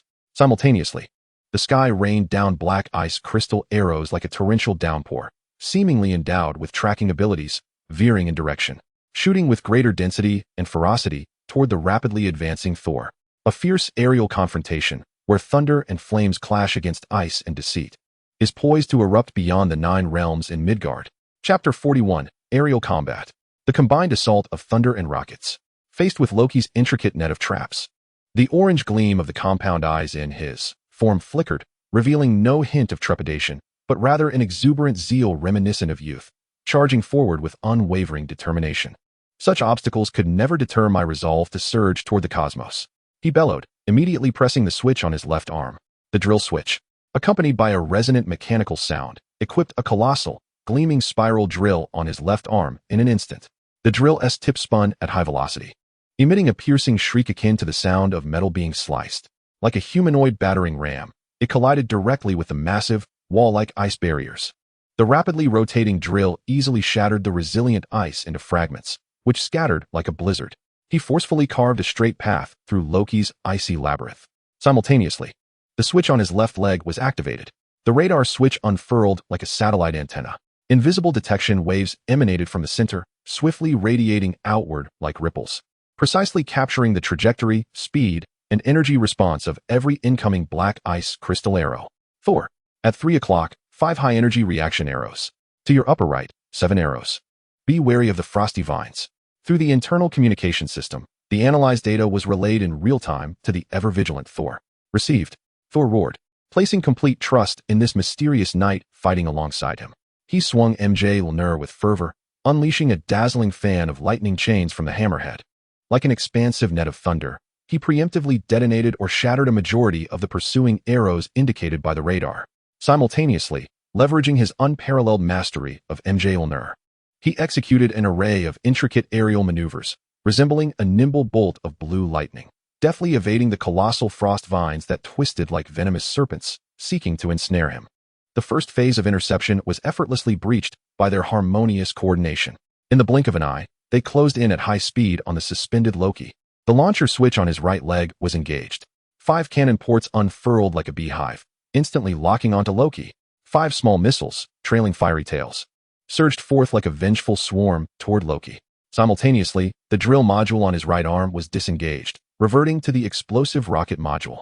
The orange energy indicator illuminated once more, signaling his readiness for a high-speed charge or a powerful close-range strike at any moment. Humph, a mere parlor trick, Loki scoffed, revealing a hint of disdain. Facing the incoming missiles, he did not even shift his position. With a mere flick of his frost staff, layers of thin yet remarkably resilient ice shields swiftly materialized before him. Boom, boom, boom, boom, boom. The 5 missiles struck the ice shields almost simultaneously, igniting a series of violent explosions. The flames and shockwaves shattered the surrounding ice, creating fissures throughout its surface. However, when the smoke of the explosion dissipated, Loki remained suspended in place. His ice shield, though riddled with cracks, had not been completely shattered. At that very moment, as Loki deflected the missile, Thor seized the opportunity. He hurled Mjolnir with the force of a javelin, the hammer transforming into a brilliant blue meteor, emitting a piercing sound that tore through the air. Racing towards Loki's face at an almost imperceptible speed, the arcs of electricity dancing upon the hammer even melted the nearby ice crystals. Simultaneously, Thor propelled himself forward like a cannonball, intent on reaching Loki to catch the hammer and unleash a thunderous close-range assault. Faced with this sudden and lethal onslaught, Loki's expression shifted slightly. He sensed the terrifying power contained within Mjolnir, capable of inflicting severe damage upon him. He dared not hesitate and prepared to cast a spatial spell to distort the trajectory of the hammer. Yet, just as he was about to complete his incantation, the magical hand switch activated, transforming the rocket module on his right arm into a flexible and robust mechanical arm. This enchanted hand, animated with life, lunged with astonishing speed and precision towards Loki's right hand, which clutched his staff. Simultaneously, the Gatling switch on his left leg activated, unleashing a barrage of energy projectiles that fell like a metallic storm. The target was not Loki himself, but rather all potential positions from which he might evade with a spatial jump, effectively sealing off his escape routes with a relentless hail of firepower. What? Loki was taken aback, astonished by the opponent's tactical coordination and swiftness. The interference from the magical hand caused a brief pause in his spellcasting, while the Gatling firepower made it impossible for him to easily utilize spatial magic to flee. In this fleeting moment of vulnerability, Thor's eyes sparkled with determination. He willed Mjolnir to alter its flight path. The hammer, as if endowed with life, traced a bizarre, physics-defying arc in the air, circling behind Loki with an even greater fury of thunderous might, crashing down upon his back. Meanwhile, shielded by the Gatling's fire, Thor advanced upon Loki in a flash. He roared, his fist imbued with boundless thunderous energy, striking down upon the armor encrusted with black ice upon Loki's chest. Surrounded and under siege from both sides, there was no escape. Roaring in defiance and fury, Loki made the most reckless yet singular choice in this life-and-death moment. He forcibly detonated the immense, unmastered icy energy that had coalesced around him. The explosion unleashed a colossal frost nova, its chilling air and violent shockwaves sweeping outward like a tsunami. In a valiant endeavor to thwart the imminent threat posed by Thor, a fierce confrontation ensued, characterized by a swift and decisive response. At the very moment of the explosion, he promptly activated the shield module on his left arm. An immense circular shield, radiant with a gleaming white energy, unfurled instantaneously, forming an impregnable fortress that safeguarded both himself and Thor, who had been magically drawn to his rear just prior to the explosion. The shockwave from the blast collided violently with the energy shield, producing a thunderous roar akin to distant thunder. The shield trembled intensely, its surface flickering with light. Yet it resolutely withstood this suicidal assault. As the remnants of the explosion gradually dissipated, the rocket module on his right arm reignited, emitting a steady flame that stabilized both him and Thor in midair, preparing them for the next offensive. Though Thor was momentarily disoriented by the explosion, he swiftly regained his composure, adjusting his breath and maintaining his stance. With a deft gesture, he summoned Mjolnir, which returned to his grasp, crackling with residual lightning, his fighting spirit undiminished. The recent collaboration between him and this enigmatic knight had fostered an inexplicable synergy, enhancing their fluidity in both offense and defense, thereby exerting an unrelenting and suffocating pressure upon Loki. In a moment of exquisite timing and unexpected coordination, they discerned that Loki appeared to be chanting a formidable spell, one that required considerable preparation yet promised immense power. "Now, Thor," he bellowed. With the activation of the rocket switch, the right arm's rocket module unleashed its maximum thrust. Propelled forward with the force of a cannonball, he charged directly at Loki, interrupting his incantation with ferocity. What? Loki's spell was abruptly disrupted, the backlash of his own magic causing him to stifle a grunt as his body momentarily stiffened, revealing a significant vulnerability. At that precise moment, Thor, as if attuned to an unspoken connection, launched his assault from above. He channeled all his divine power into Mjolnir, the thunderous energy coalescing into a palpable force. Descending like a deity of judgment, he delivered a cataclysmic strike infused with the wrath of the storm. For Asgard, the ground shook violently as Loki, unable to evade, was first struck off balance by the rocket's impact and subsequently met with the full force of Thor's Mjolnir, crashing down upon his back. A pained grunt escaped Loki's lips, accompanied by a torrent of blood. His seemingly indomitable black, crystalline armor shattered under the onslaught of thunderous power, fracturing as if it were fragile glass. Like a kite severed from its string or a downed aircraft, he plummeted from hundreds of meters above, his black form trailing smoke and scattered shards of armor, crashing violently into the desolate ground below. The earth quaked anew, and the impact site yielded a colossal crater reminiscent of a meteorite strike, with dust swirling and debris flying in all directions. As the smoke gradually dissipated, Loki struggled to rise from the depths of despair, swaying like an indomitable insect. His appearance was a portrait of utter disarray. The once resplendent and sinister black ice crystal armor lay in tatters, most of it shattered and flaking away, revealing a skin-tight suit stained with blood and filth beneath. His energy fluctuations were alarmingly unstable, flickering like a candle in the wind. The black cloak had become akin to the rags of a beggar. Blood continuously spilled from the corner of his mouth as he coughed violently, each breath accompanied by excruciating pain. Yet, within his eyes, gazing upward, the madness and malice remained unyielding, burning with a fierceness reminiscent of the eternal flames of hell. Coughing violently, Loki expelled blood laced with shards of ice.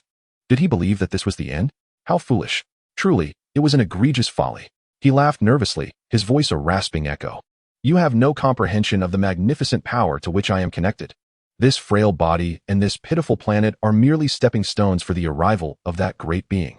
Your so-called victory has only hastened your own demise, and the final destruction of this wretched world. His voice brimmed with frenzied prophecy and venomous curses, as if he could already foresee the apocalypse. Thor and Wang Xiaoming descended gracefully to the ground, standing not far from Loki. Having reverted from his transformation, Wang Xiaoming appeared as himself, a playful smile gracing his lips, yet his gaze was as cold and sharp as ancient ice, capable of piercing through Loki's twisted soul. He gently brushed away non-existent dust from his attire, his movements elegant and composed, as if the cataclysmic battle just fought had no bearing on him. Oh, great power? Stepping stones? Destruction? Wang Xiaoming's tone was relaxed, yet infused with an understanding that hinted at omniscience and absolute confidence, as if he had already unraveled the truths behind Loki's facade. Loki, it seems your grasp of power remains woefully superficial, akin to that of a frog at the bottom of a well. A more dangerous smile curved Wang Xiaoming's lips, his eyes gleaming with a demonic light.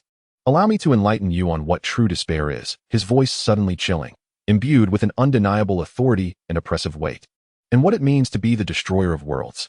Chapter 42, The Masquerade Under Thunder, the Shattered King of Deceit. The battlefield lay in a silence as profound as a grave.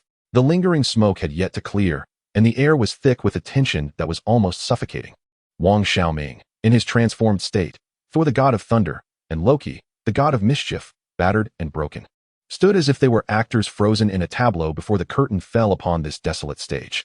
Wang Xiaoming gazed at the disheveled Loki, whose eyes still seethed with venomous resentment, and a calm smile emerged on his face, one that blended pity with cruelty, reminiscent of an observer witnessing the failure of a laboratory experiment on a hapless mouse. Loki's voice, though flat, exudes a chilling depth that penetrates the soul, dissecting with the precision of a scalpel. You just mentioned grand concepts such as great power, stepping stones, and destruction, words that resonate with a grandiosity replete with a sense of cheap epicness. What do you believe you have gained? Wang Xiaoming's voice flows like a cold stream, imbued with a biting chill. A belt bestowed upon you by another? A force that does not wholly belong to you, one that even erodes your very essence. You are akin to a child who has stumbled upon a sharp dagger yet remains oblivious to its use, brandishing it recklessly, inflicting wounds upon others, only to inevitably harm yourself. He paused, his crimson multifaceted eyes seemingly piercing through the layers of Loki's fragile facade. I comprehend your thirst for power, your desire to prove yourself, your longing to escape the shadow of being a pawn. Yet the path you have chosen is the most foolish and lamentable one, surrendering your fate once more into the hands of another, perhaps even more potent, Odin. Becoming yet another pawn on a different chessboard. Wang Xiaoming's words struck like the sharpest of ice picks, mercilessly targeting the deepest wounds within Loki's heart. You despise Odin's deceit, resentful of his failure to reveal the truth. But have you ever considered? Wang Xiaoming's tone remained calm, yet echoed like a devil's whisper in Loki's ear. Why would a father, who merely seeks to exploit you, invest millennia in raising you, imparting knowledge, and bestowing upon you status, merely to craft a tool for peace that may never be utilized? Or could it be that the paternal love you disdain is not entirely false, but rather intertwined with too much calculation, resignation, and an aging king's futile struggle against fate? You envy Thor's favoritism, his strength and inheritance. Yet it seems you have never truly grasped the essence of the brotherhood that has endured for millennia. Is it competition, exploitation, or is it that, despite your countless pranks and betrayals, he continues to believe in you, clinging to a foolish determination to steer you back onto the right path? Each utterance lands like a hammer, striking forcefully against Loki's already twisted heart. Do you believe you have defied destiny, becoming the god of deceit? No. Wang Xiaoming's lips curled into a near-cruel smile. You have merely leaped from one cage into another, larger prison. Your so-called reality may simply be another, more powerful entity's meticulously woven, even more despairing illusion. You could have made different choices, Loki. You could have chosen to confront the truth and earn respect through your intellect. You could have chosen to mend relationships and redefine the essence of brotherhood. You could have even chosen to depart in search of a path truly your own. Yet you opted for the simplest, most extreme, and self-destructive route. Finally, Wang Xiaoming's tone shifted to that of a distant narrator. Cold and indifferent. I have witnessed too many worlds, too many deities, and too many brothers turning against one another. Each tale is rife with similar greed, jealousy, hatred, and eventual destruction. Your story is not unique, Loki. You are merely another lamentable footnote in the endless cycle of tragedy. As I observed, his crimson compound eyes fixated on Loki, merely a passerby, an occasional destroyer who would eradicate those attempting to spread tragedy across other realms. Silence. Silence, I command you. Loki's body trembled violently, akin to a cornered beast consumed by rage. Wang Xiaoming's words inflicted more anguish than any physical assault. The self-perception he had meticulously crafted, the reasons for his resentment, the foundation of his power, were ruthlessly torn asunder in that instant. What do you understand? You comprehend nothing. You are but an observer. What right have you to judge me? His voice was hoarse and frenzied, overflowing with incoherent fury. Lies. All lies. Odin is nothing but a hypocritical old fool. Thor is merely a foolish musclehead. They care not for me. They care only for themselves. Only power. Only power can earn me respect. Only power can liberate me from all of this. The cost? I care not for the price. As long as I can attain power. As long as I can annihilate them. Destroy Asgard. Obliterate all who look down upon me. I am willing to pay any price. Loki roared like a wounded beast, his crimson eyes ablaze with a mad flame of destruction. Thor's voice resonated, deep and imbued with strength, no longer filled with the earlier rage, but rather a profound determination. Wang Xiaoming's words had deeply affected him. He gazed at his seemingly deranged brother, his heart undergoing a fierce internal struggle. The throne, the glory, appeared diminished before this brother who was nearly lost. Perhaps father was at fault. Perhaps I too had erred in the past. Thor inhaled deeply, his gaze resolutely steadfast. Yet none of this justifies your descent into depravity. The throne? Glory? These hold no significance for me now. What matters is that you are my brother. Regardless of your actions, regardless of the form you have taken, you remain my brother.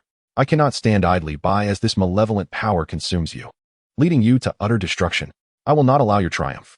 I shall thwart you. Then, Thor's voice faltered, laden with an undeniable resolve. I will take you home, at whatever cost. At that moment, as Thor uttered these words, the protective will within him and his complex emotions for his brother reached a crescendo. Buzz. Wang Xiaoming sensed that the card within his device, the recently acquired Thor the God of Thunder, suddenly erupted with an unprecedented radiance. The image of Thor on the card became strikingly vivid, imbued with divine, thunderous power. The data was completely restored. A glimmer sparkled in Wang Xiaoming's eyes. He observed Thor before him, witnessing the weight of determination in his gaze, and made a decision. He did not transform but, with the nonchalance of throwing a playing card, gracefully hurled the radiant Thor the God of Thunder card directly at Thor. Thor, Wang Xiaoming's voice was calm, yet imbued with an ineffable strength. He is your brother. This familial farce, its final act, should be concluded by your own hand, with the power that rightfully belongs to you. Thor instinctively caught the card, and at the moment it touched his hand, a wave of familiar yet novel, purer and more powerful thunderous energy surged into his being. The card adhered to his chest armor as if it were a living entity. Thor gazed in astonishment at the card before him. Thunder. Erupt. Transform. The card erupted with an intensity far greater than before, radiating a more sacred blue-white lightning. The lightning, as if imbued with life, swiftly enveloped Thor's entire armor. His Asgardian armor began to reshape and reorganize, merging elements of modernity with the mystique of the Kamen Rider. The shoulder plates became more angular, resembling the wings of thunder. A badge combining the essence of Mjolnir and knightly aesthetics emerged on his chest. The helmet's visor closed, forming a compound eye adorned with blue lightning patterns. Thus, a brand new armor was born, one that exuded the might of thunder and the style of a knight, Kamen Rider Thor. Thor felt an unprecedented surge of power within him, a force more concentrated and formidable than his previous divine strength, as though it perfectly resonated with his very soul. No. Why? Why is it you again? Loki.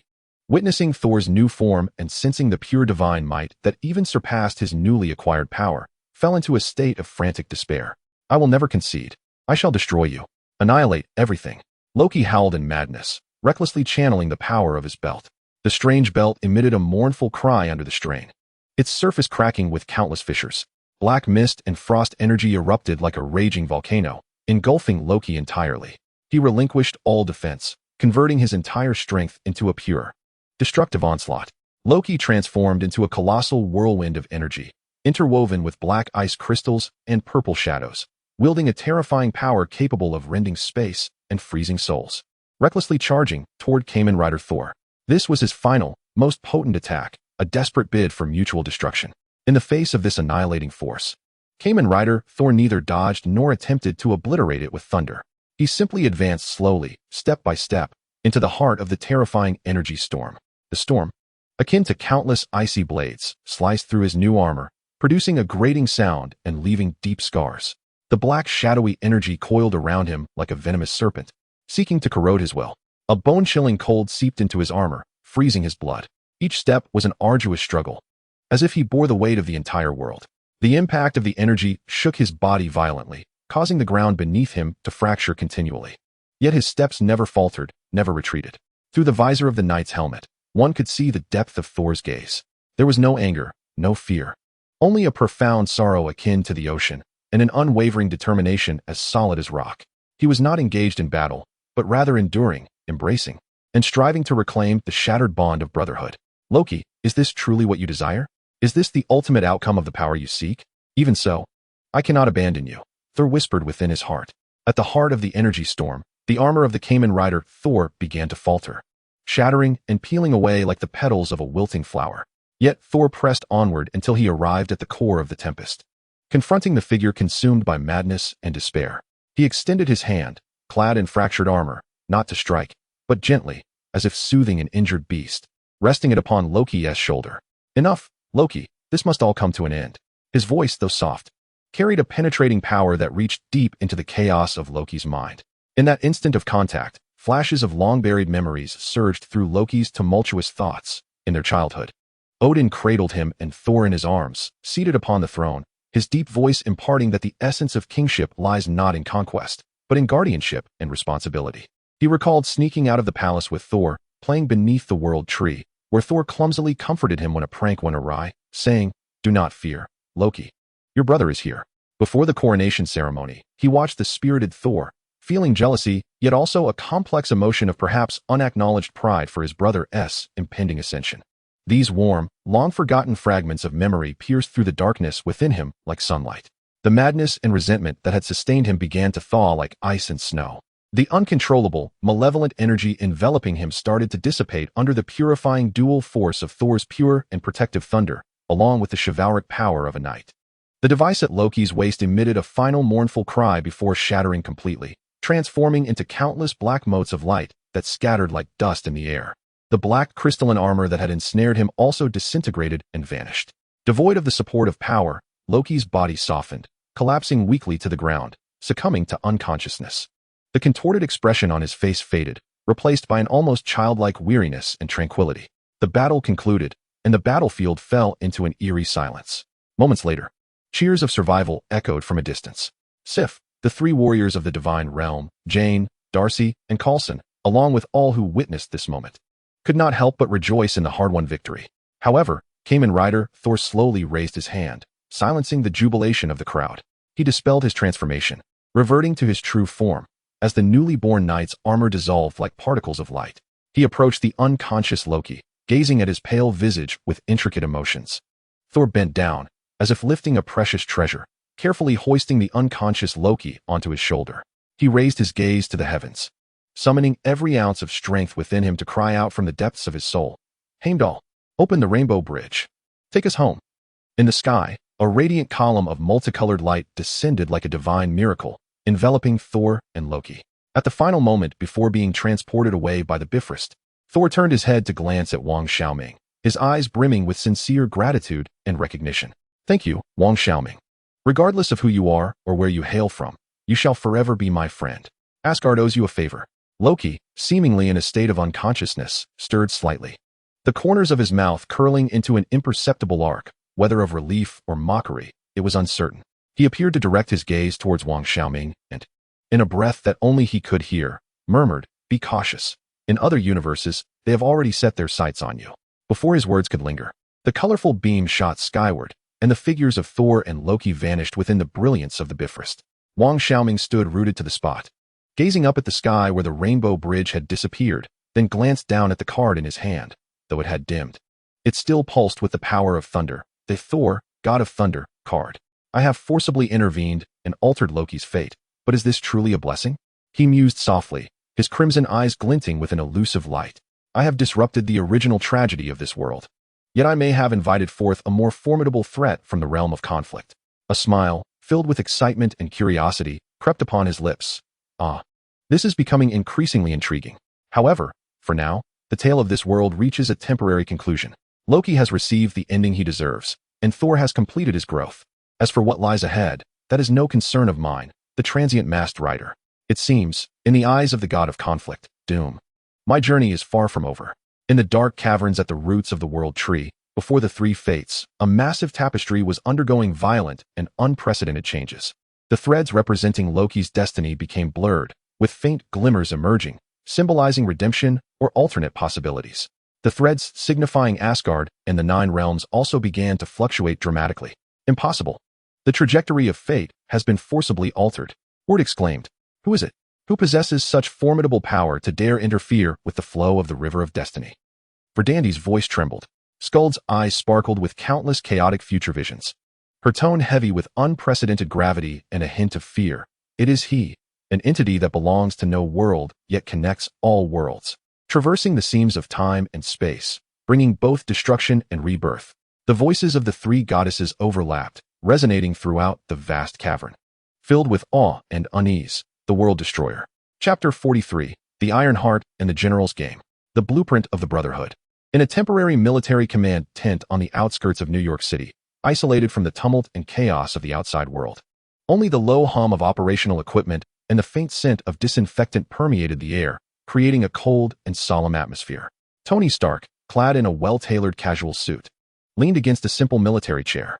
He toyed with a disordered Rubik's Cube in his hands, his slender fingers deftly twisting it, producing a light clicking sound.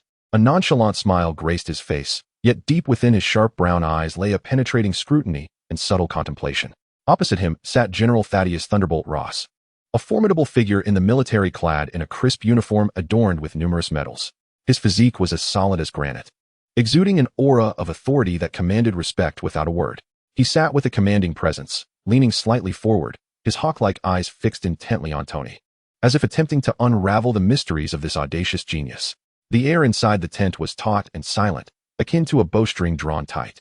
Stark, General Ross began, observing the ever-changing colors of the cube in Tony's hands, his signature gravelly voice breaking the silence. You always seem to find amusement amidst chaos.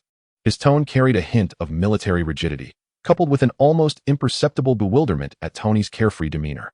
Before Tony could respond, Ross's gaze shifted towards the entrance of the tent, where the ruins of the city and the bustling cleanup crews were faintly visible.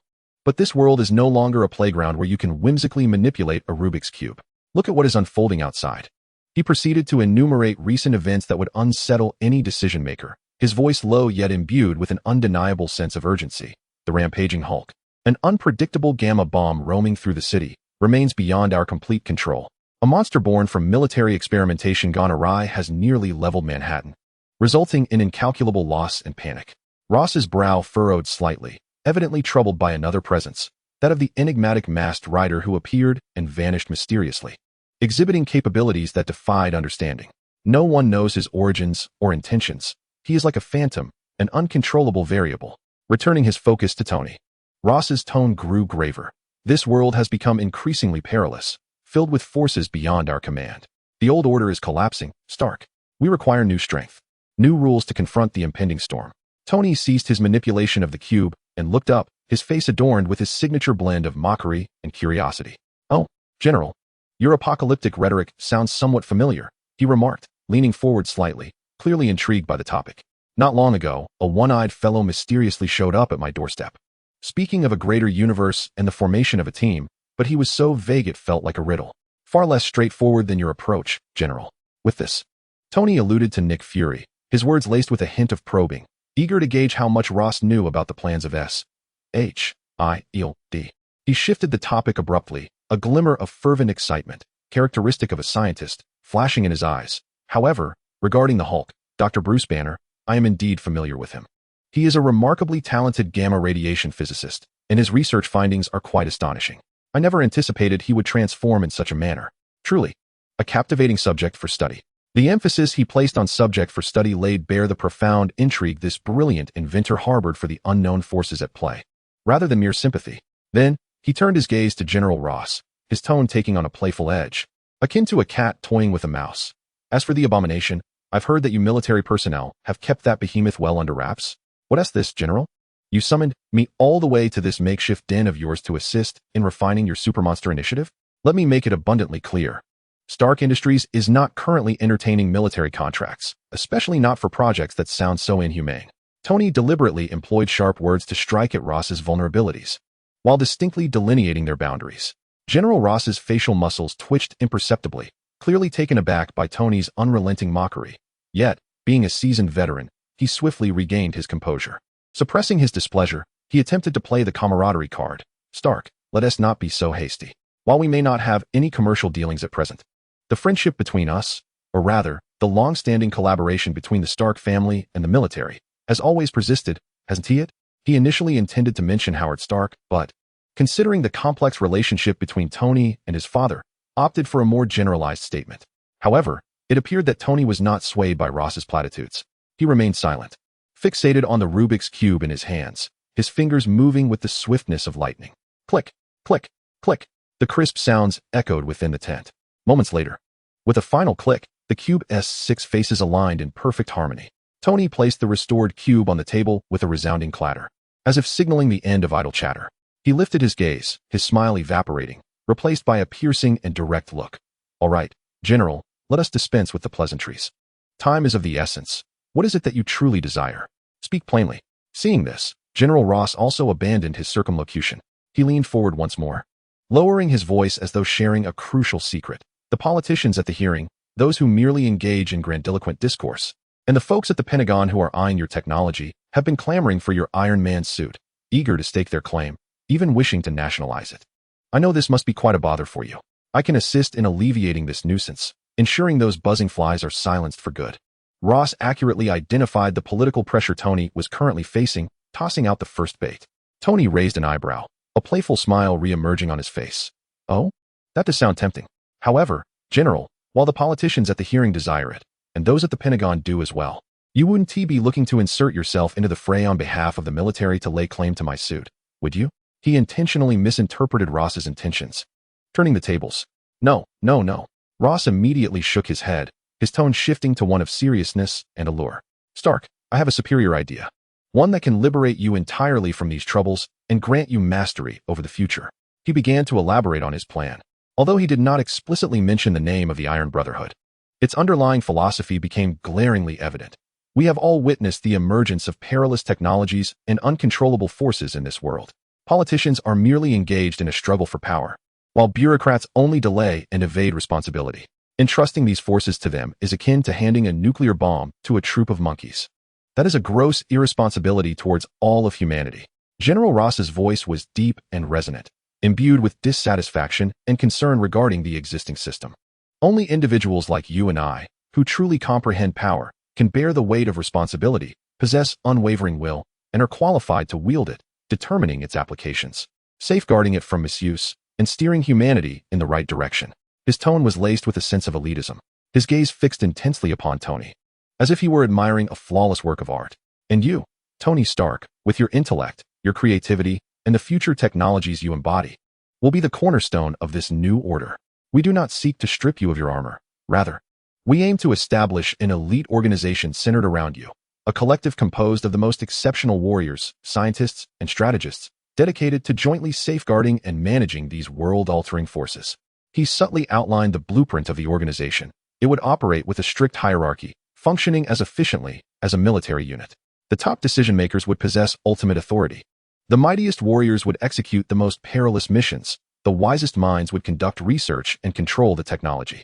Furthermore, we must continually absorb and cultivate fresh talent to maintain the organization's vitality. Finally, he presented the most tantalizing proposition. We can share intelligence and resources. I could even provide you with the complete experimental data on the Hulk and the Abomination, including our latest research findings on the super soldier serum, exclusively for your reference. You could refine, optimize, and create a more controllable and formidable power. Imagine the indomitable force that would arise from combining your Iron Man technology with an enhanced, absolutely loyal human physique, a power capable of reshaping the global landscape. Tony listened with keen interest to General Ross's descriptions, his fingers unconsciously tapping lightly on the table. Ross's vision indeed held a certain allure, particularly the prospect of exclusive experimental data, which would be an irresistible temptation for any scientist. However, he harbored an intrinsic skepticism towards this militaristic elite group and the perilous notion of human enhancement. He raised his head and countered, "It sounds grand, General. But why fixate on humanity? Enhancing the human body carries too many risks. Just look at the fates of Dr. Banner and that behemoth Blonsky. They are hardly exemplary cases. I possess a far superior solution. I can create an army of Iron Men controlled by artificial intelligence, obedient to commands, fearless, and completely devoid of the emotional volatility that could transform them into monsters. Tony proposed his alternative, questioning the risks and necessity of Ross's plan.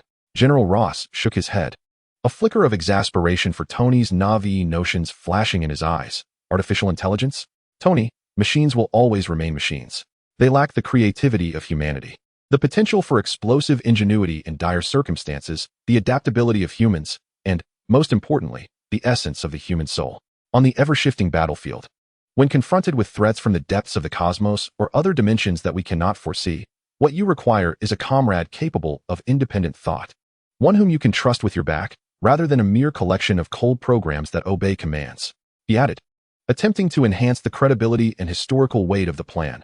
Moreover, this concept is not a fleeting whim. Relevant plans and preparations have been ongoing. We simply lacked a central figure like you, someone capable of integrating all forces into a cohesive whole. Tony pondered for a moment, neither readily agreeing nor completely rejecting the notion. The blueprint Ross painted, along with the alluring data, indeed stirred something within him. But the associated risks and uncertainties kept him on guard. Well, it does sound somewhat intriguing. Tony rose, preparing to conclude the discussion. All right, General. I will give your proposal serious consideration. Please allow me some time. This was a typical Tony-style stalling tactic.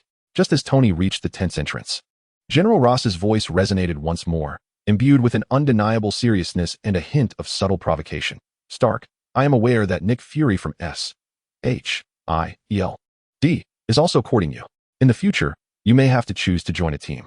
I hope that when you make your decision, you will choose to be the core leading us into the future, rather than a mere pawn on someone else's chessboard, one that can be sacrificed at any moment. Tony's steps faltered for a moment. He did not turn around, merely allowing a fleeting, elusive smile to curve his lips, as if he understood General Ross's intentions while simultaneously mocking the entire situation. Then, without looking back, he exited the tent. Inside, General Ross watched Tony's departing figure, his gaze flickering uncertainly, seemingly weighing the outcome of their conversation. At that moment, a colonel strode in briskly, saluting sharply and reporting, General, Mr. Justin Hammer has arrived. He claims to have important news to share with you. Chapter 44, Hero, Pawn, an agreement on the racecourse. S.H.I.E.L.D. headquarters, within the command center. Brimming with futuristic technology, the atmosphere was as oppressive as the sea before a storm.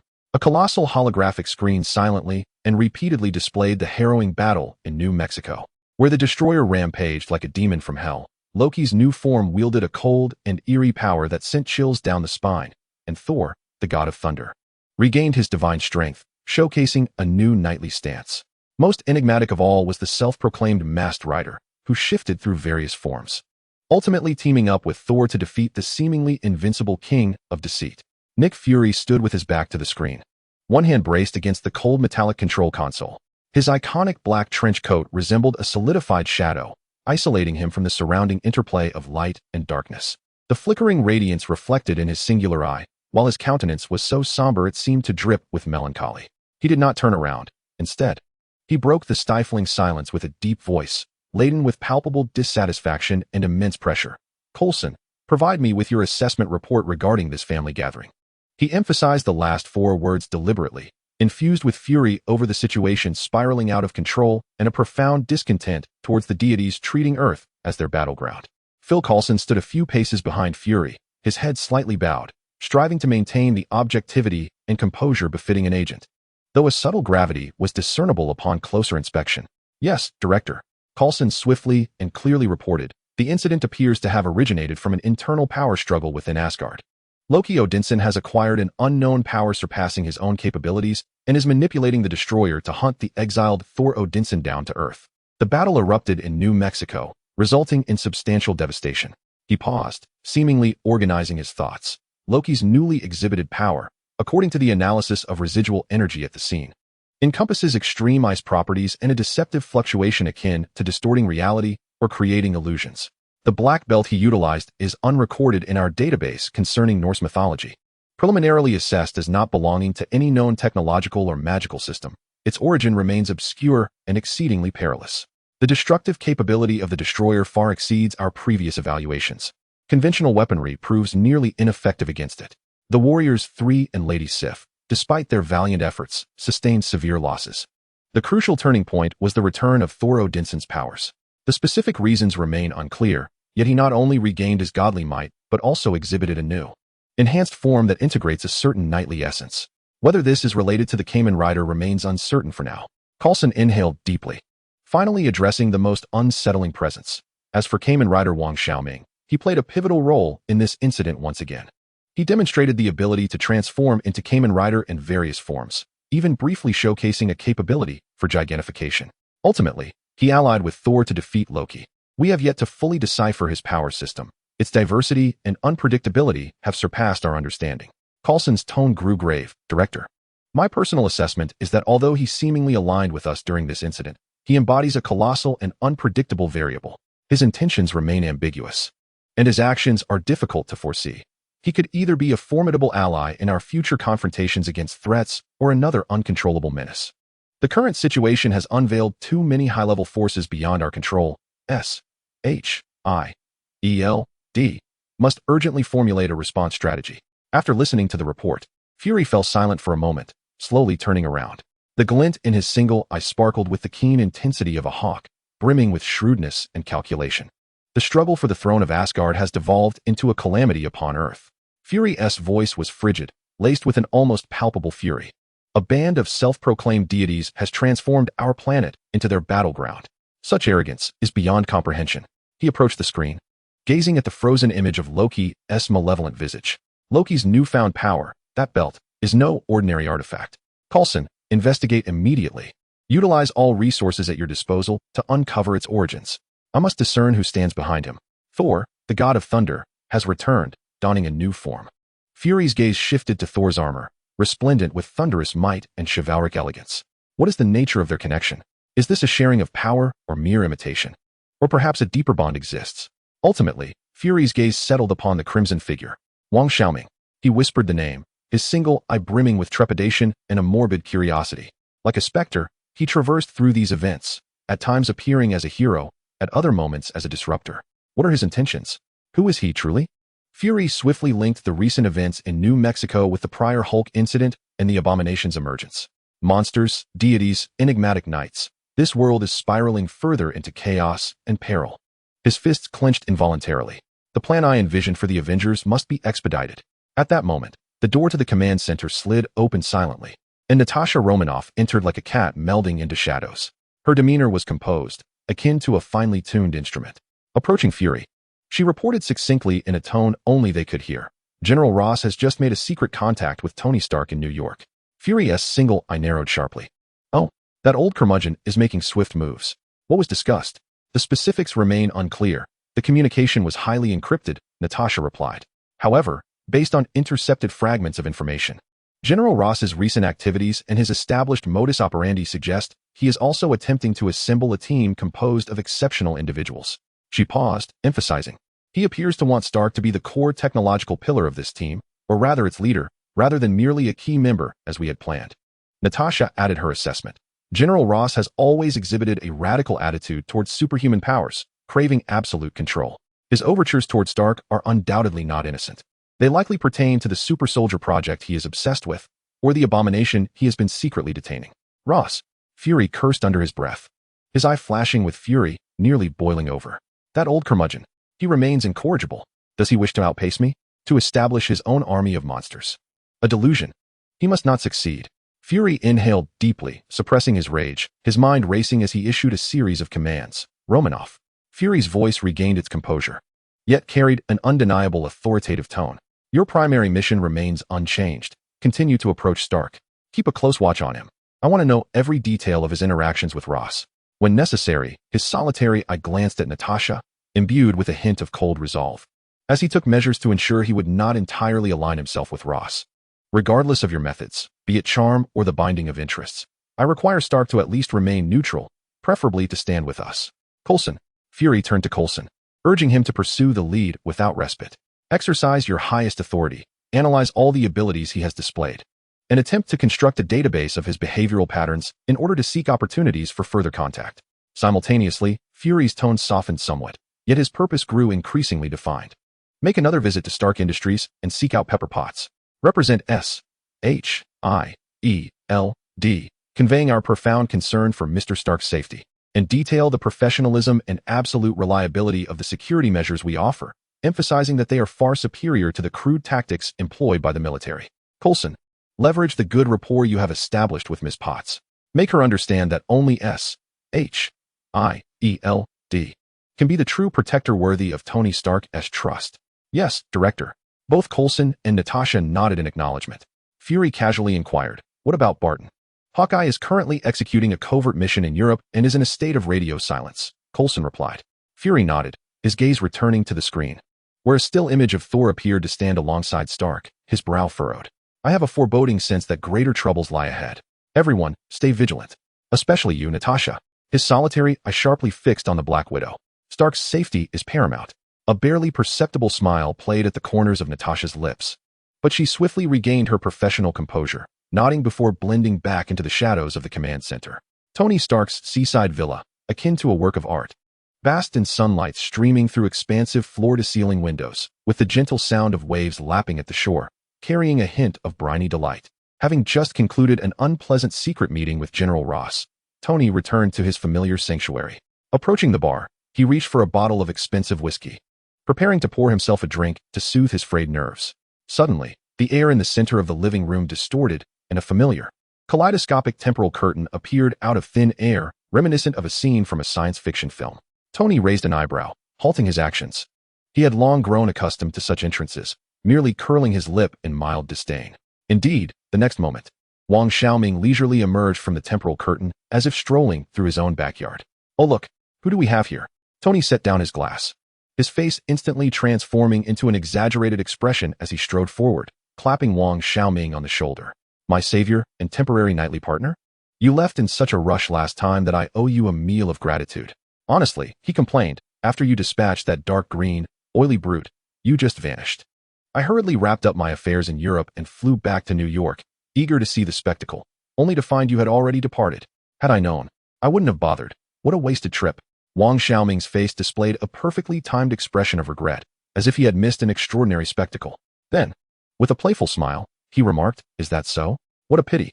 However, since I have missed the grand show, might you indulge me with a meal to compensate for my loss? Ha! Of course. Tony laughed heartily, wrapping his arm around Wang Xiaoming's shoulder.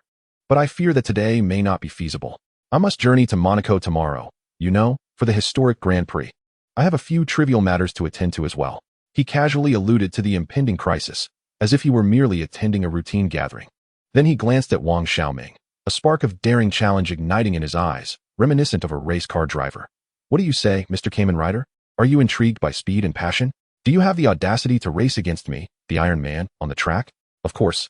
He added with a hint of mischief, not in my Formula One car, as that would be too unfair.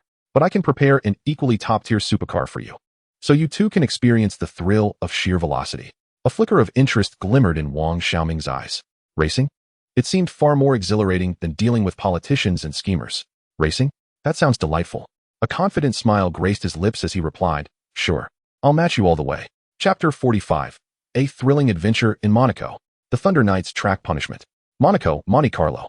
The Mediterranean sun poured down like shards of gold upon the opulent track and the surrounding dense architecture, the air thick with the sense of high-end perfume, the briny tang of the sea, and the impending ignition of high-octane fuel. Celebrities and affluent individuals adorned in their finest attire congregated on terraces and in boxes, while the roar of engines echoed like an impending volcanic eruption, heralding a feast of speed and adrenaline. Yet, beneath this veneer of glamour, unseen currents had already begun to stir. In the pit area of the track, the atmosphere was palpably intense. Tony Stark, clad in a flamboyant red racing suit emblazoned with Stark Industries, strode confidently toward his specially modified, sleek Formula One car. A self-assured smile graced his face, as if the championship was already within his grasp. He paused, turning to Wang Xiaoming, who was similarly attired in a discreet black racing suit. With a tone of distinct arrogance, he gestured towards his vehicle and then pointed to a completely black, subtly luxurious top-tier supercar, a Koenigsegg, a machine capable of driving any car enthusiast into a frenzy. Hey, Knight, Tony's smile brimmed with evident provocation. See that? Now that's a man's toy. The one next to it, as understated as your attire today, he indicated the Koenigsegg, has performance specifications identical to my beauty. Fair enough, right? Just don't lose your brakes halfway through, or you might end up in tears. The narrow streets of Monaco do not recognize any passing heroes. With his hands tucked casually into the pockets of his racing suit, Wang Xiaoming wore a bemused smirk, his gaze tranquil and unruffled, as though Tony's taunts were merely a gentle breeze. "Oh, is that so?" he responded with a nonchalant tone, his gaze sweeping over Tony's undeniably impressive racing car. "I hope your toy is sturdy enough. It wouldn't do to have it fall apart from a mere brush with a pebble or some other obstacle on the track. Rather than worrying about me, perhaps you should pay closer attention to your rearview mirror, Mr. Tin Can." The moniker Tin can caused Tony's brow to arch momentarily, but he quickly resumed his usual demeanor of supreme confidence. Their eyes briefly clashed in the air, as if invisible sparks were colliding, tinged with an almost imperceptible anticipation for the impending race. With no further ado, they stylishly turned away in unison, slipping into their respective cockpits. Roar! The engines of the two performance beasts erupted simultaneously in a deafening growl, akin to ancient leviathans awakened, proclaiming their existence. The race signal light extinguished. Like two arrows released from a bow, the red racing car and the black Koenigsegg surged forth from the starting line. On the narrow, winding, and challenging streets of Monte Carlo, a heart-stopping pursuit commenced. The camera swiftly transitioned, capturing the thrilling moments as the cars zipped past the crash barriers. Expertly navigating the apex of each turn, the sensation of speed nearly bursting forth from the screen. Tony, with an almost instinctive mastery of his vehicle and a fearless driving style, leveraged the enhanced downforce and handling of the racing car, gradually establishing a slight lead after several corners. He even found the leisure to taunt the closely following Wang Xiaoming through the onboard communication system. "Hey, can you still see my taillights? Does it feel like you're chasing a mere illusion? Should I slow down a bit to wait for you, my lost knight?" Suddenly, just as Tony maneuvered the racing car through the famous tunnel exit in a graceful arc, preparing for the next turn, an unforeseen anomaly erupted. Without warning, as if emerging from the depths of hell, over 20 menacing metal robots, their forms rugged and fierce, brandishing long energy whips, surged forth from the shadows of the buildings lining the track, even springing from makeshift cover disguised as enormous billboards. Their movements were synchronized, their target chillingly clear, the leading Red Stark Industries racing car. Sizzle, crack, the energy whips sliced through the air, emitting a piercing, serpent-like hiss. They lashed against the track with a lifelike fervor, tearing through the hard asphalt surface in an instant, melting it away. Countless whip strikes descended upon Tony's car like a net of doom. Sparks flew, and debris scattered. The once vibrant and opulent racing arena was instantly drowned out by the blaring alarms, the terrified screams of the crowd, and the metallic footsteps of the robots. Panic spread like an epidemic. Inside the box, Pepper Potts' face turned ashen, instinctively gripping the sturdy arm of Happy Hogan beside her. Her voice trembling with fear, yet her command remarkably clear. "Happy, that box. Quickly, send the armor down to Tony. Hurry." On the typically benign face of Happy, a profound seriousness and resolute determination now emerged. Without a moment's hesitation, he seized an inconspicuous silver briefcase nearby and dashed down the stairs. Pepper, striving to maintain her composure, cast a worried glance at Phil Coulson, who had consistently worn a gentle smile, but whose gaze now bore a sharp intensity. At the racetrack, almost simultaneously with the appearance of the Whiplash robots, Coulson's amiable expression vanished, replaced by an unwavering seriousness and calmness. He swiftly transmitted commands through his earpiece. "All covert units, be advised. Activate emergency protocol. Codename Anvil. Prioritize the safety of Mr. Stark. Engagement is authorized. Immediately identify enemy unit types and firepower." He then decisively pushed through the crowd, racing towards the chaotic core where Tony was racing. Hidden in various corners of the venue, SHIELD agents, disguised as ordinary spectators or staff, sprang into action almost in unison. They quickly retrieved an array of concealed weapons from unremarkable spots, engaging in fierce firefights with the Whiplash robots attempting to approach Tony. The cacophony of gunfire, the discharge of energy weapons, and the shrieks of the robots melded into a chaotic symphony. On the racetrack, confronted with this sudden, nightmarish assault, Tony initially experienced a moment of shock, quickly followed by a surge of rage. Yet, he wore a hint of disdain for this Klitsch D attack method. More of this rusted scrap metal. Haven't you had enough? You always choose to strike when I'm having the most fun. Despite his anger, Tony's reflexes were astonishingly swift. He abruptly yanked the steering wheel, skillfully coordinating the accelerator and brake, executing an almost impossible drift on the narrow track. The car, a red Spectre, narrowly evaded energy whips capable of tearing it asunder. However, the relentless barrage still sent shards of metal flying, grazing his forehead and drawing a trickle of blood down his cheek, enhancing his air of disarray and peril. While the SHIELD D. Agents displayed commendable firepower, temporarily holding back some of the outer robots. Their conventional weapons proved woefully inadequate against the heavily armored, evidently modified whiplash robots, merely managing to delay the inevitable. At this critical juncture, the sleek black Koenigsegg, following closely behind Tony and also caught in the line of fire, executed a breathtaking maneuver that left onlookers astonished. The black supercar, akin to a living dancer, navigated the dense whiplash attacks and chaotic wreckage with an extraordinary fluidity, achieving a series of visually artistic drifts that deftly circumvented all danger, ultimately coming to a steady halt in a relatively safe open area by the track.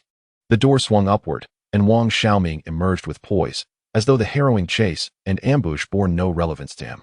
His gaze, cold and assessing, swept over the tumultuous battlefield, his thoughts whispering, "Indeed, they have come." However, Ivan Vanko himself has not appeared. Intriguing. Has the plot shifted? Or are there other variables at play? It matters not. These lackeys must still be dealt with. Before his words could fully escape his lips, the driver materialized at his waist. He swiftly produced the magenta card, his movements fluid and unhurried. A brilliant magenta light erupted instantaneously, enveloping him entirely. The radiant armor clad him from head to toe, and his compound eyes ignited. The Kamen Rider has arrived. Almost as soon as his transformation was complete, nearly half of the whip-like robots that had originally besieged Tony diverted their attention. One of the robots, its head illuminated by a red scanning beam, locked onto him and emitted a cold, emotionless mechanical synthetic voice. Warning. High energy reaction detected. Initiating database identification confirmation. Kamen Rider. Classified as a high-threat target according to the Supreme Directive Database. Directive amended. Priority to eliminate this critical disruptor. No sooner had the announcement ended than over 10 whip-like robots swiftly altered their course, brandishing energy whips crackling with electric arcs, akin to a pack of bloodthirsty wolves.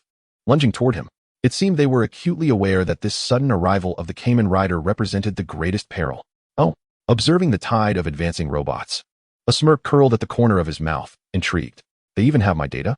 It appears these assailants are far better prepared than that last cunning fellow who merely lurked in the shadows, taking potshots. He remained unfazed, even finding the leisure to make a comment.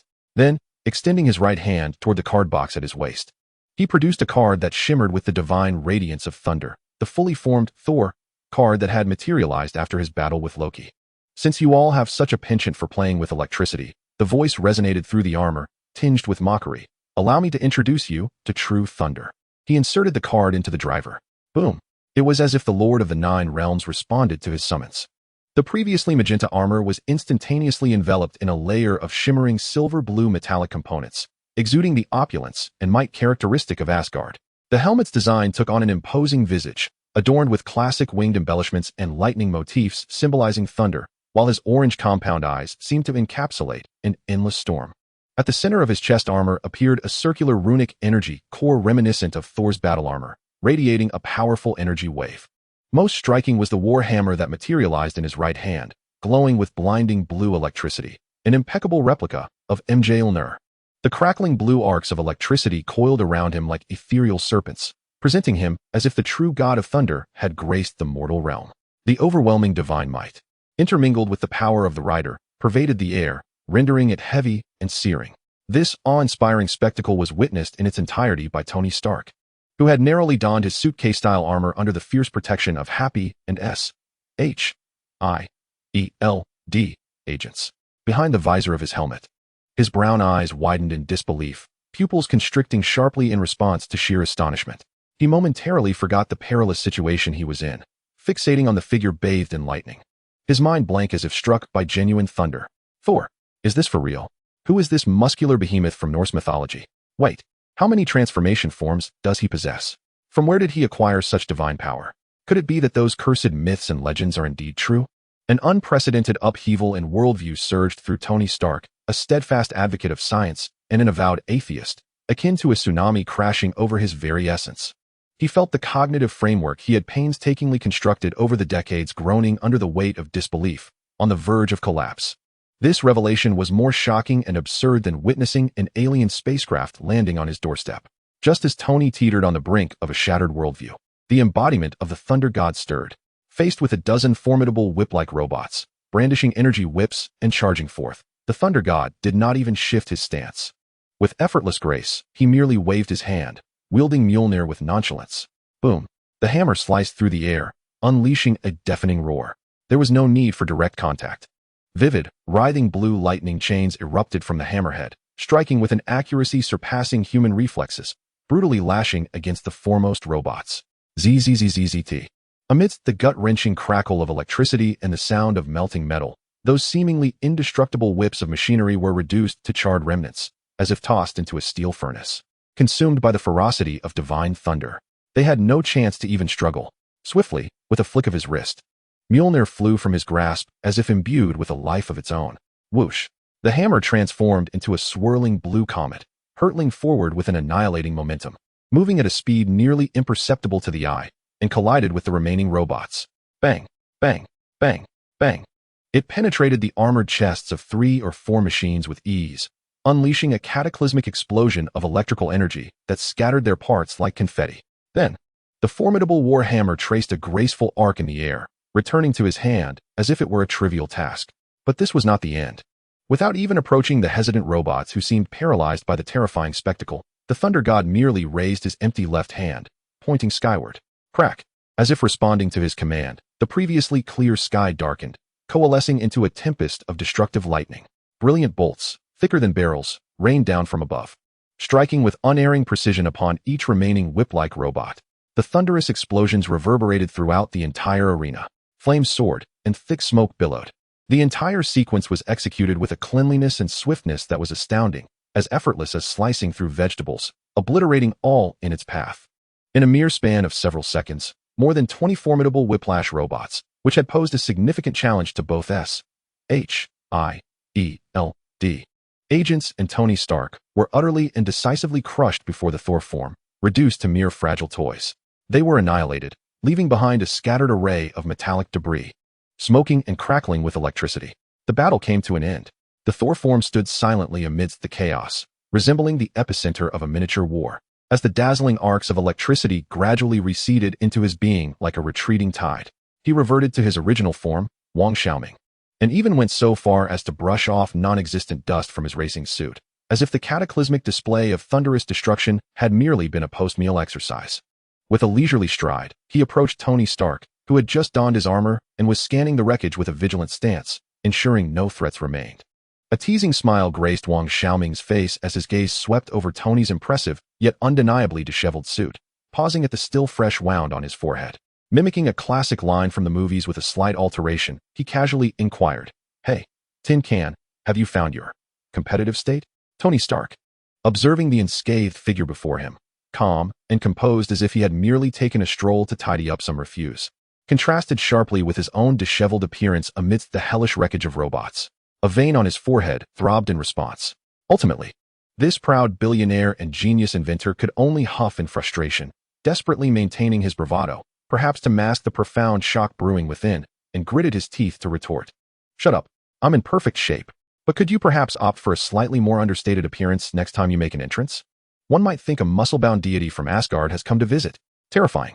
Despite his bravado, the look in Tony Stark's eyes towards Wang Xiaoming had irrevocably changed.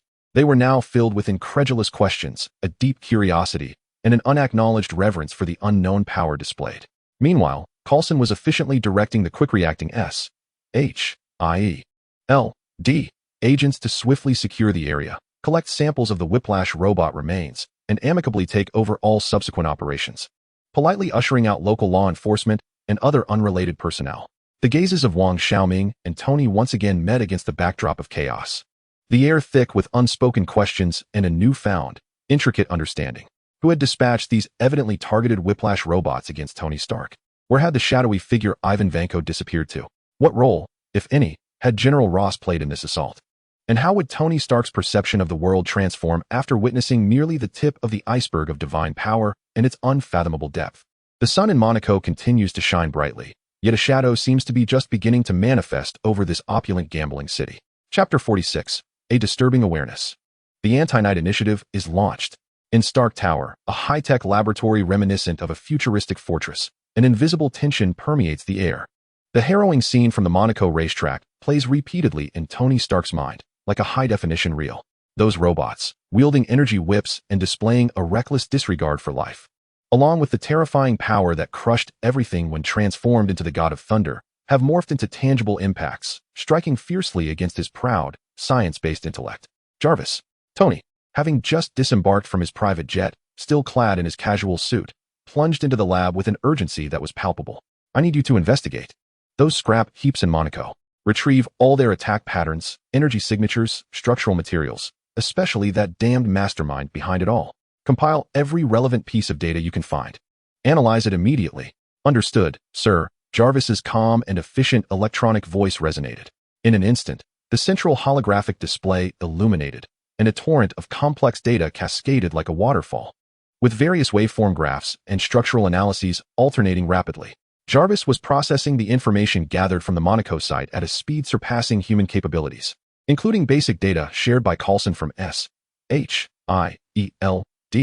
which Tony found somewhat incredulous. However, moments later, Jarvis's voice returned, laced with a rare, almost resigned calmness. Sir, the preliminary analysis is complete.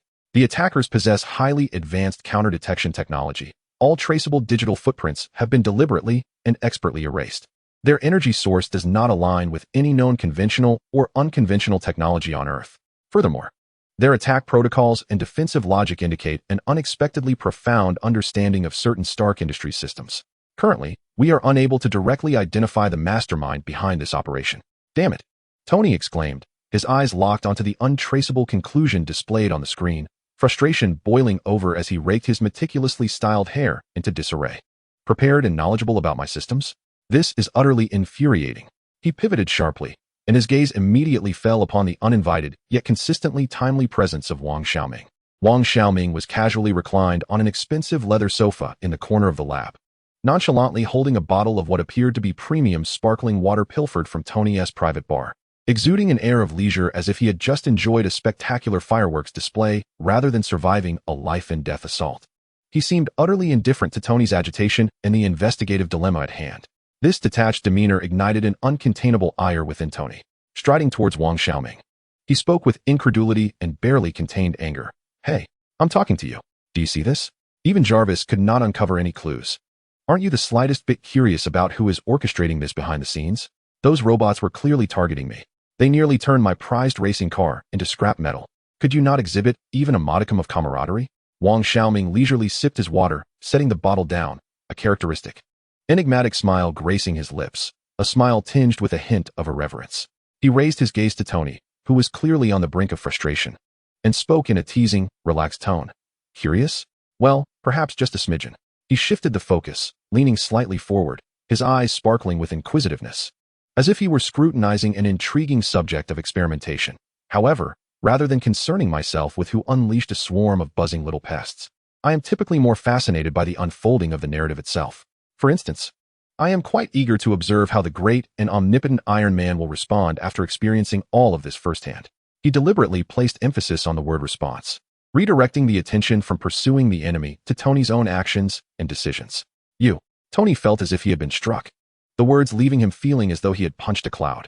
This fellow was always like this, perpetually missing the crux of the matter, or perhaps his focal point diverged entirely from that of others. Just as Tony was preparing to press Wang Xiaoming further, hoping to extract some useful information from him, the glass door of the laboratory slid open silently.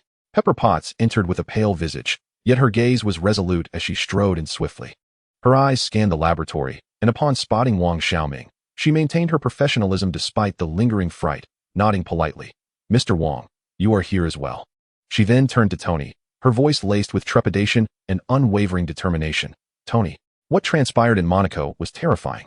I cannot allow you to take such risks any longer. I have had an in-depth discussion with Mr. Coulson from SHIELD,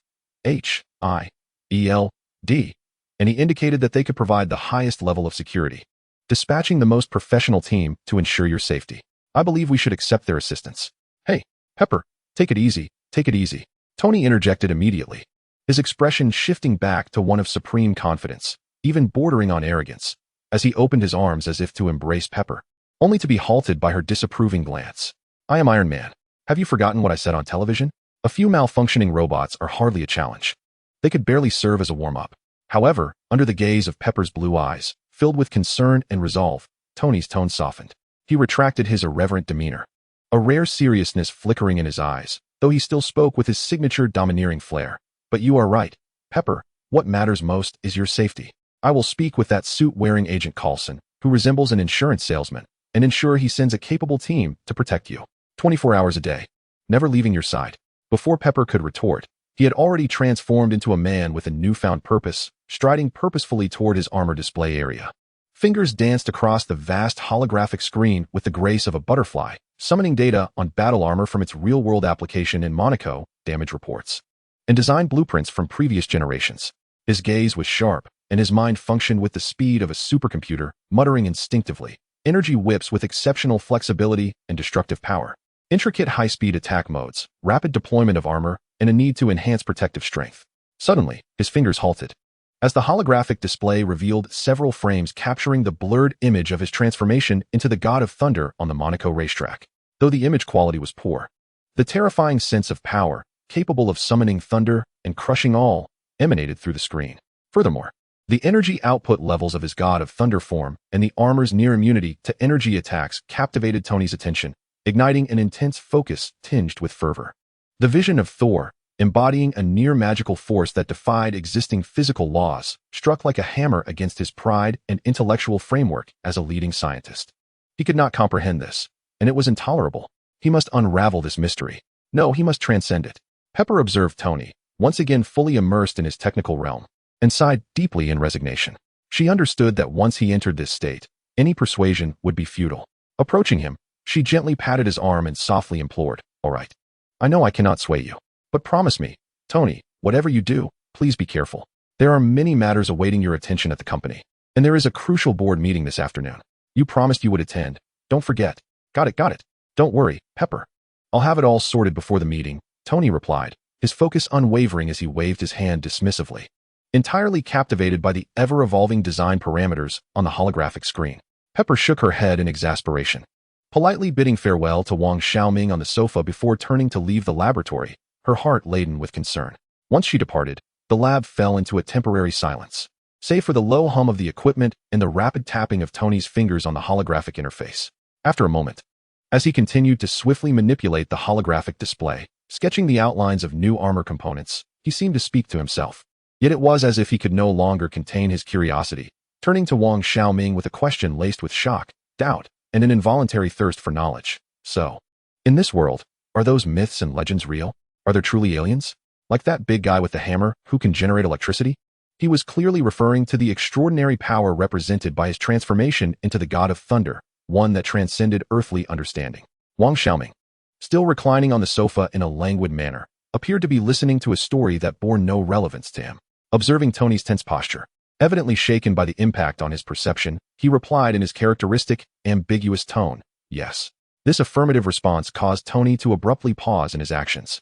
Wang Xiaoming continued, his voice calm, yet resonant, akin to a stone cast into a tranquil lake, sending ripples cascading outward. However, defining aliens in this manner may be somewhat narrow. One might also conceive of certain life forms that either originate from different dimensions or have acquired extraordinary powers beyond the imagination of ordinary humans through means we do not yet fully comprehend. Mythology? Legends? Advanced technology? Genetic mutations? Magic? He slightly tilted his head, as if his gaze penetrated the walls of the laboratory, peering into the vast unknown.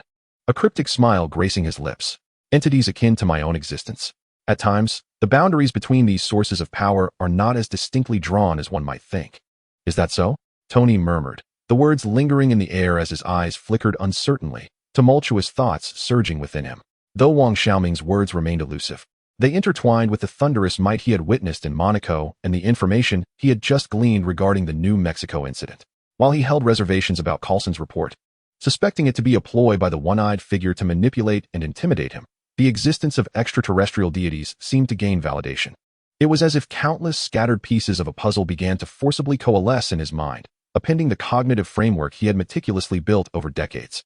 One rooted purely in Earth's technology and the laws of physics.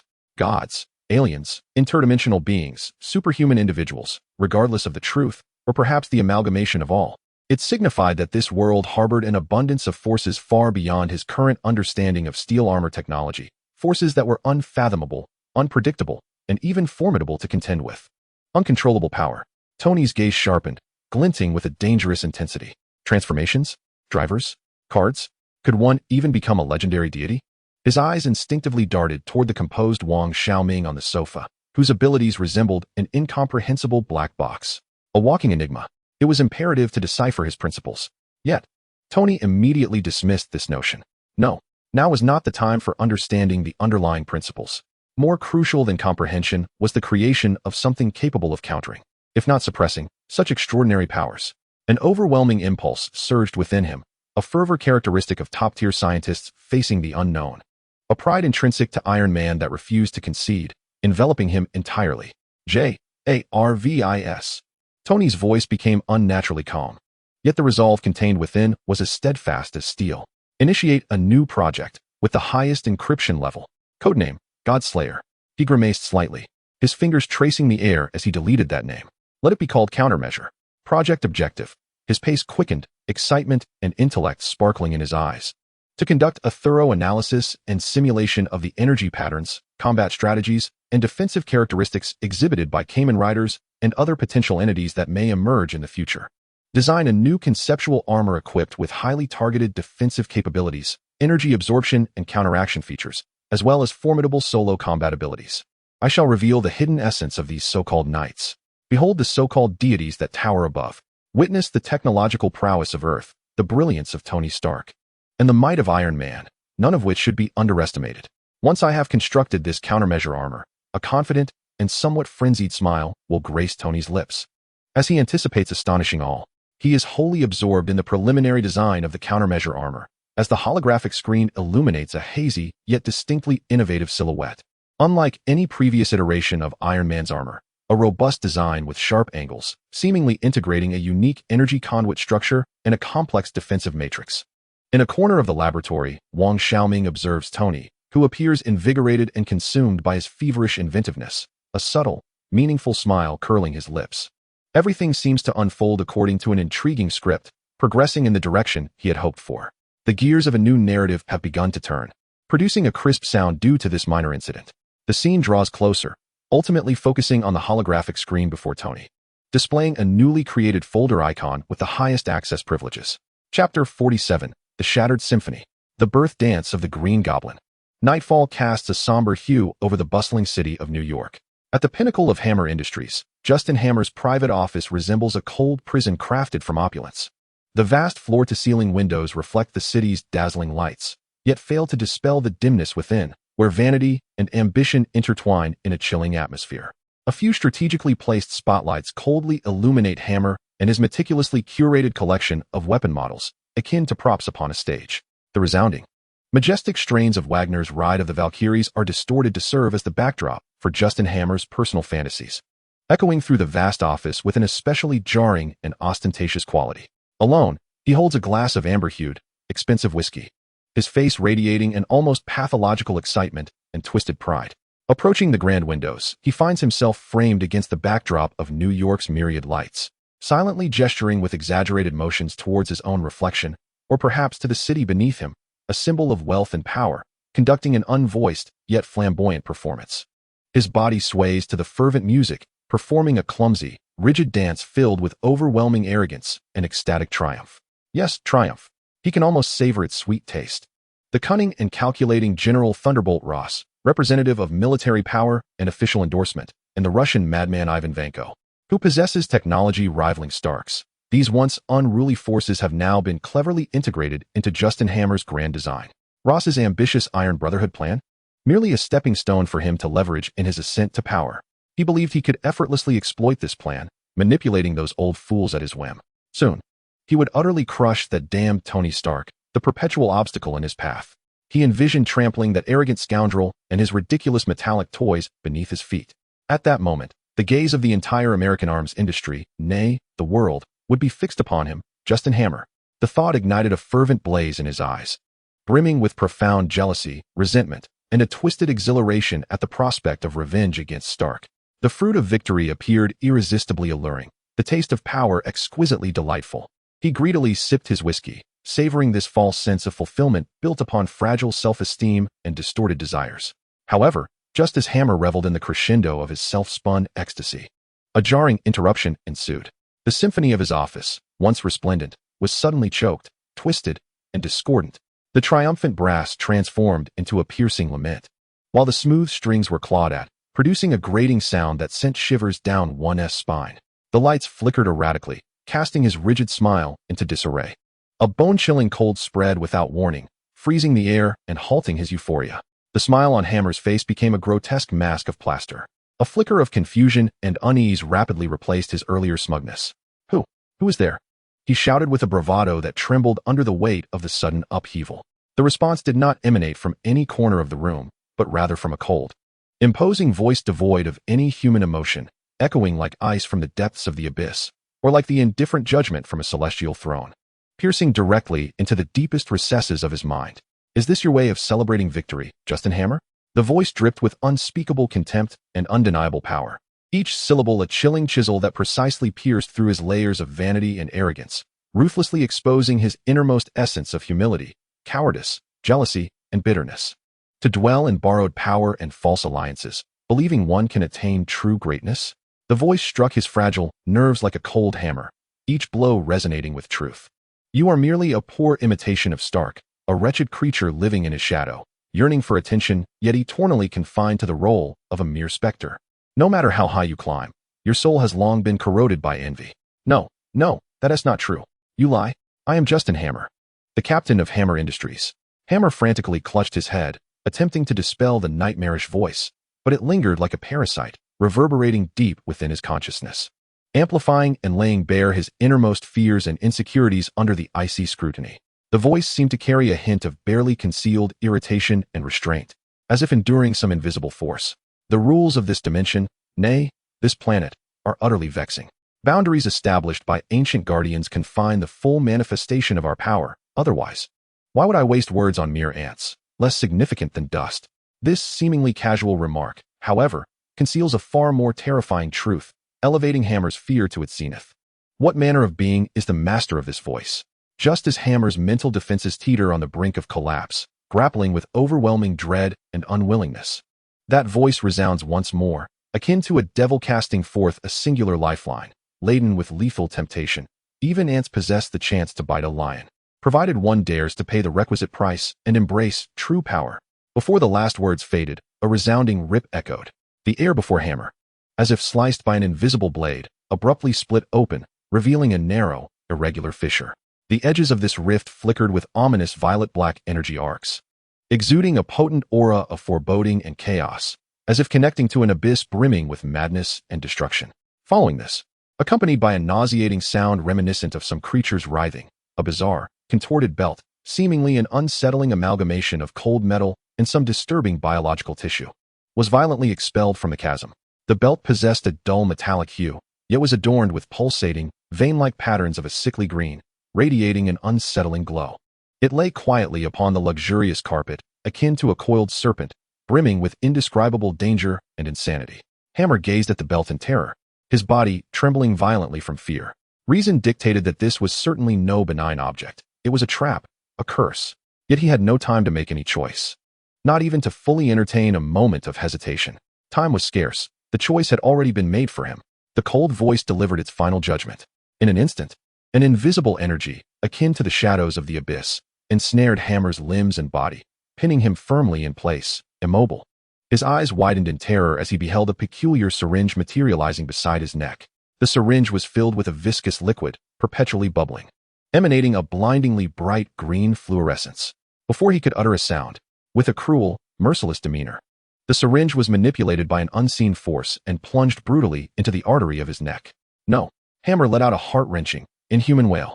The cold, aggressive green concoction, akin to boiling sulfuric acid, was violently injected into his body. An unimaginable agony surged through every fiber of his being.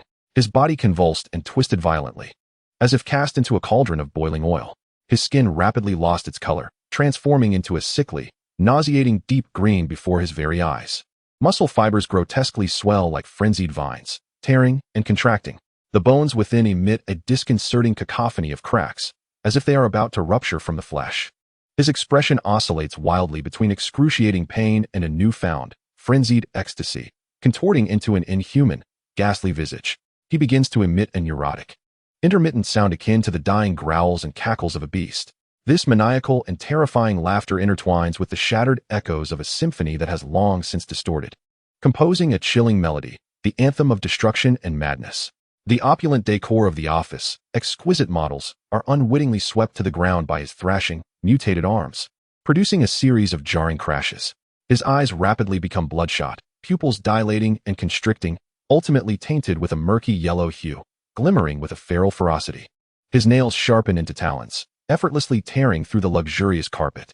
The muscles in his face twist and solidify, ultimately forming a grotesque grin reminiscent of a legendary demon's mask, radiating pure malice and boundless insanity. The expensive designer suit clings to him in tatters, ravaged by the violent mutations within, exposing skin that continuously metamorphoses, glistening with green slime, and grotesque, contorted muscles. Beholding the metamorphosis of Justin Hammer, who lies curled on the ground, gasping violently and emitting a deep, maniacal laughter. A cold voice reverberates like a final imprint upon his chaotic consciousness. Embrace this surge of power, new knight. Use it to obliterate your nemesis. The man who keeps you forever shrouded in shadows, Tony Stark. The voice pauses, seemingly a mere afterthought, yet imbued with an undeniable command. Oh, and while you're at it, erase that pesky variable from the chessboard. He has disrupted too many intriguing possibilities. As the words linger, the invisible force binding Hammer dissipates abruptly, and the suffocating pressure of the office, along with the ominous rifts in space, vanish like a mirage, as if they had never existed. In the luxurious office, only shattered furniture, a disheveled floor, and the creature named Justin Hammer emerge from the depths of hell. He sways unsteadily, akin to an infant learning to walk, yet also like a fierce beast that has broken free from its cage, slowly rising from the ground. His transformed body brims with explosive power, yet carries an unsettling sense of distortion. He approaches the massive floor-to-ceiling window, now marred by cracks, the shattered glass reflecting his grotesque countenance. The once rousing symphony has fallen silent, leaving only the sound of his heavy, raspy breaths echoing through the quiet office, accompanied by an uncontrollable, intermittent cackling that resonates from the depths of his throat, like the mournful hoot of an owl or the maniacal laughter of a fiend. Extending his hand, now entirely green with claws as sharp as daggers, he delicately, with a morbid curiosity, scratches along the fissured glass, producing a shrill, jarring sound. He lowered his gaze to his trembling hands, now imbued with an unfamiliar power, his eyes flickering with chaotic light. Fragments of painful memories, the deeply entrenched resentment toward Stark, the frenzied joy brought by newfound strength, and the maddening hallucinations induced by that green serum surged through his tumultuous mind like boiling magma, colliding violently. He was no longer the vain, timid, and approval-seeking Justin Hammer, yet he did not embody the pure, legendary Green Goblin either. He was a grotesque amalgamation of both. A more twisted, pitiable, and perilous creature. Power, power, ha ha ha, he murmured softly, his voice hoarse and jarring, tinged with a hollow madness. This is the power I deserve. This is what I am entitled to. Stark. Tony Stark. Do you see? You will witness it soon. What true terror really is. Ha ha ha ha ha. His laughter grew louder and more frenzied, devoid of any hint of victorious glee, echoing only with an endless void and a chilling madness that could freeze the soul. And that night? That bothersome jester? His gaze suddenly turned fierce and fixated, as if he had caught sight of the crimson figure. Crush anything that stands in my way. Crush it all. The last flicker of rationality faded from his eyes, leaving only a pure, chaotic urge for destruction ablaze within him. Recognition? Transcendence? Ascending the throne? These aspirations that once fueled him had evaporated into nothingness. The meaning of his existence seemed to culminate in annihilation. The annihilation of everything that could reflect his own failures, his pitiable and diminutive existence. Especially Tony Stark. And that masked knight. The green monstrosity let out a shattered and frenzied roar of birth toward the city outside, still thriving yet grotesquely distorted in his eyes. Chapter 48. The Lullaby of Steel and the Whispers of Demons Deep Within Hammer Industries. This was not the innovative and vibrant research center advertised to the public, but a vast, cold, and nearly lightless secret base. The stark, almost cruel lighting illuminated rows of neatly aligned steel shells with surgical precision. They stood silently, yet to be imbued with life, their metallic exteriors reflecting a chilling gleam, each chest bearing the ostentatious mark of Hammer Industries. The air was thick with the scent of machine oil, coolant, and the unique odor of processed metal, mingling with an unsettling stillness. As if in a womb of steel nurturing destruction, Justin Hammer, impeccably tailored in a custom suit, his hair meticulously styled, bore an expression of near manic excitement. He spread his arms wide, like a monarch at the pinnacle of his kingdom, presenting his creations to two esteemed guests at his side. General, Ivan, behold. Look at these perfect creations. Hammer's voice, infused with an overly exuberant fervor, echoed through the expansive bass, striking an almost jarring note. This is the form of future warfare. Absolute obedience. Fearless. Cost-effective. Contemplate, if you will, a legion composed of these elements. What an unparalleled force it would be. Stark's ostentatious tin cans. Before my legion. Akin to a torrent of steel, they would be effortlessly crushed beneath the weight of their fragility and reliance on pilots. He boasts with exaggerated fervor about the formidable capabilities and boundless potential of these unmanned battle suits. Yet deep within those overly bright eyes flickers a perverse delight. Unconnected to commercial success, a morbid thrill for destruction and chaos. The potential he speaks of resembles more a hymn to the impending symphony of annihilation. General Thaddeus Thunderbolt Ross stands there, expressionless as a granite sculpture. His impeccably tailored military uniform bears medals that glint coldly under the harsh light. His gaze, sharp as an eagle's, sweeps over rows of unfeeling machines, as if inspecting an army poised for battle, utterly compliant. Occasionally, he might nod slightly in approval. Yet deep within his eyes lies an insatiable yearning for absolute control. These emotionless, unquestioning, steel soldiers are the most exquisite pawns in his blueprint for an iron-fisted dominion. Hammer's flamboyance instills in him a twinge of impatience. Yet, for now, he must tolerate this buffoon. Ivan Vanko stands silently in the shadows, his simple work attire allowing him to almost merge with his surroundings. His expression is grim as he observes Hammer's animated antics, revealing an unmistakable disdain in his gaze. Occasionally, he steps forward to examine an energy interface or power unit with his rough fingers, his eyes a blend of the creator's pride, disdain for the misuse of technology, and a barely perceptible cold calculation regarding the ultimate fate of these creations. He can sense the inhuman, perilous aura emanating from Hammer, heightening his wariness of this foolish American businessman, who appears even more unstable than he had anticipated. Very well, Hammer.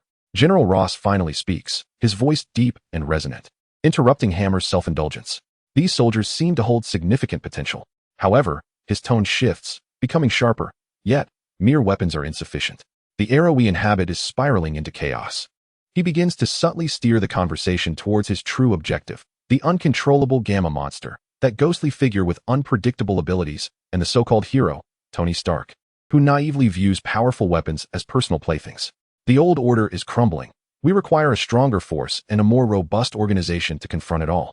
General Ross's gaze traverses Hammer and Vanko with an undeniable authority as he formally articulates his vision for the Iron Brotherhood, an organization led by elites who control technology, maintain iron-fisted order, and eliminate all unstable elements. In this new brotherhood, Ross's voice rings like steel striking steel. We shall each play our part and establish true order. His gaze rests on Hammer before subtly glancing at himself. You and I, Mr. Hammer. You embody industrial foundation and productivity, while I represent military strength and resolve. Together, we shall craft the rules and guide our course. Paladin Knight. He gestured towards the rows of cold, unmanned battle armors, which, along with the super soldiers we may recruit or enhance in the future, would serve as the iron fist of the Brotherhood, executing our will and upholding absolute order. Scholar. His gaze shifted to the silent Mr. Wank. Your technology is the foundation of all this, responsible for the research, maintenance, and continual enhancement of our knights. Rookie apprentice. Ross spoke with a hint of future planning. In time, we will absorb new members who have undergone rigorous selection and training, ensuring the purity and continuity of the Brotherhood. Only thus, General Ross concluded, his tone resolute, can we place power in the hands of those truly responsible, establishing an unshakable order in this chaotic world. Following his words, a brief silence enveloped the base. Well said, General. Excellently articulated. Hammer was the first to break the silence, applauding vigorously, his smile radiant to the point of distortion. A brand new order. We shall let it. I relish this plan. Stark? They shall soon realize who truly commands the future. Simultaneously, the inner voice of the Green Goblin roared. Elders? Huh. Soon you shall know who the true dominator is. These little toys are merely appetizers. Once I crush Stark like a bug and transform New York into my playground. That old stubborn Ross. That filthy Russian wank. They are merely the jesters in my grand performance. That bothersome wretch shall taste true despair. Ha! Chaos. Destruction. This is the most exquisite melody. Wank remained silent, merely emitting a disdainful snort from his nose. He gazed down at a miniature model of a core power unit in his hand, as though it were the only thing worthy of his attention in the world.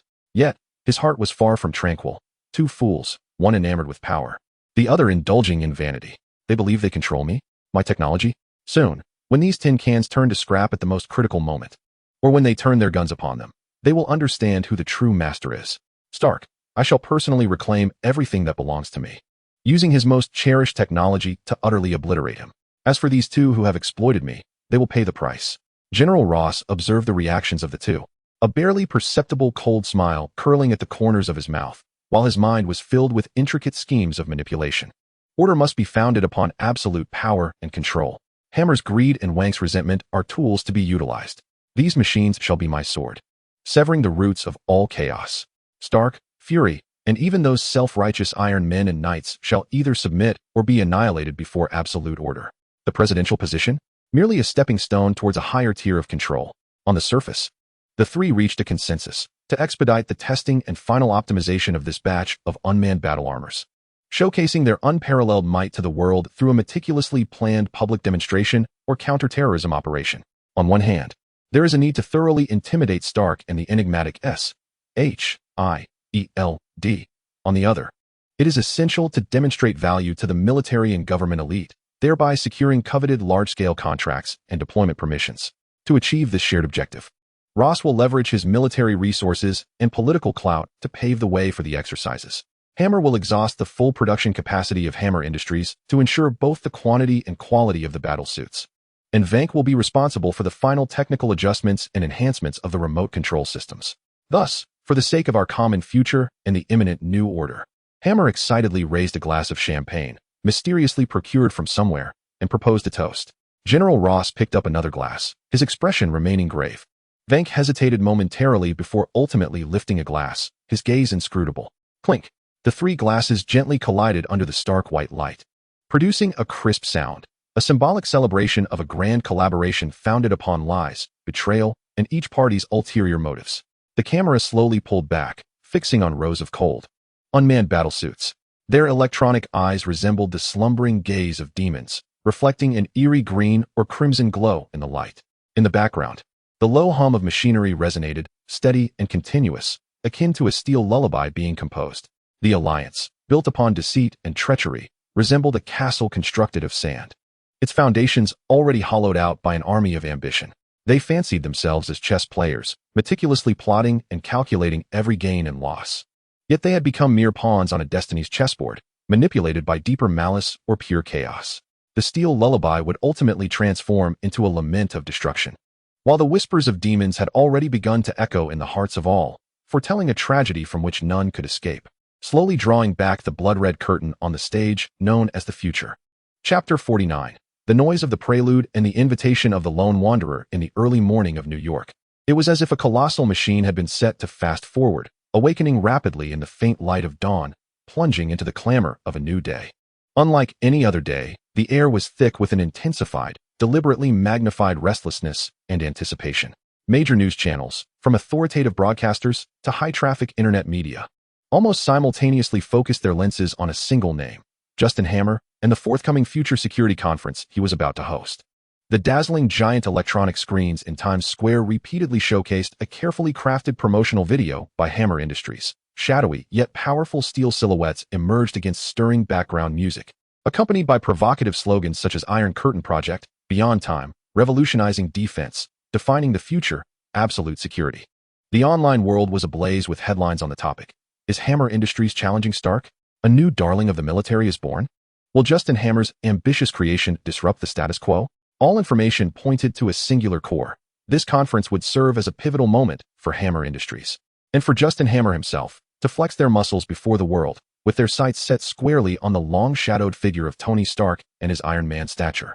The atmosphere, laden with anticipation, was artfully cultivated to its zenith, reminiscent of the ominous stillness preceding a tempest, with the distant rumble of thunder faintly echoing in the heavy air. Far removed from the seething crowd below, Wang Xiaoming stood solitary at the edge of a skyscraper in Manhattan, clad in casual attire, his hands tucked into his pockets. Resembling an outsider simply observing the turmoil beneath him, he gazed down at the cacophonous trailers playing on the Times Square screens. The morning breeze tousled his hair, and his expression bore no trace of excitement or anxiety, only a habitual calmness tinged with scrutiny and amusement. Oh, another eager performer ready to take the stage? He murmured softly, his voice scarcely rising above the wind. Change the world? Such trite and uninspired dialogue. Yet, a subtle smile played at the corners of his mouth, and a flicker of barely perceptible interest danced in his eyes. Perhaps this spectacle would prove to be more lively than he had anticipated. While he held a near instinctual disdain for Hanmo's ambitions, he remained ever curious about the unfolding narrative, a mere passerby intrigued by the drama at hand. Just as he withdrew his gaze, preparing to depart from this tumultuous vantage point, an almost imperceptible intent to kill brushed against his awareness like the icy tip of a needle, seamlessly blending with the sound of the wind. Without a moment's deliberation, Wang Xiaoming instinctively sidestepped to the left. Whoosh, whoosh, whoosh, whoosh, whoosh. Almost simultaneously with his movement, 5 barely audible sounds of air being sliced open erupted. Several specially modified bullets, equipped with highly efficient silencers, struck from various shadowy angles around the rooftop, emerging from stairwells and concealed spots. Accurately targeting the very spot where he had just stood, the bullets struck the hard concrete and the parapet, leaving only slight indentations and scattered fragments of stone. Concurrently, 5 shadowy figures emerged like phantoms from the darkness.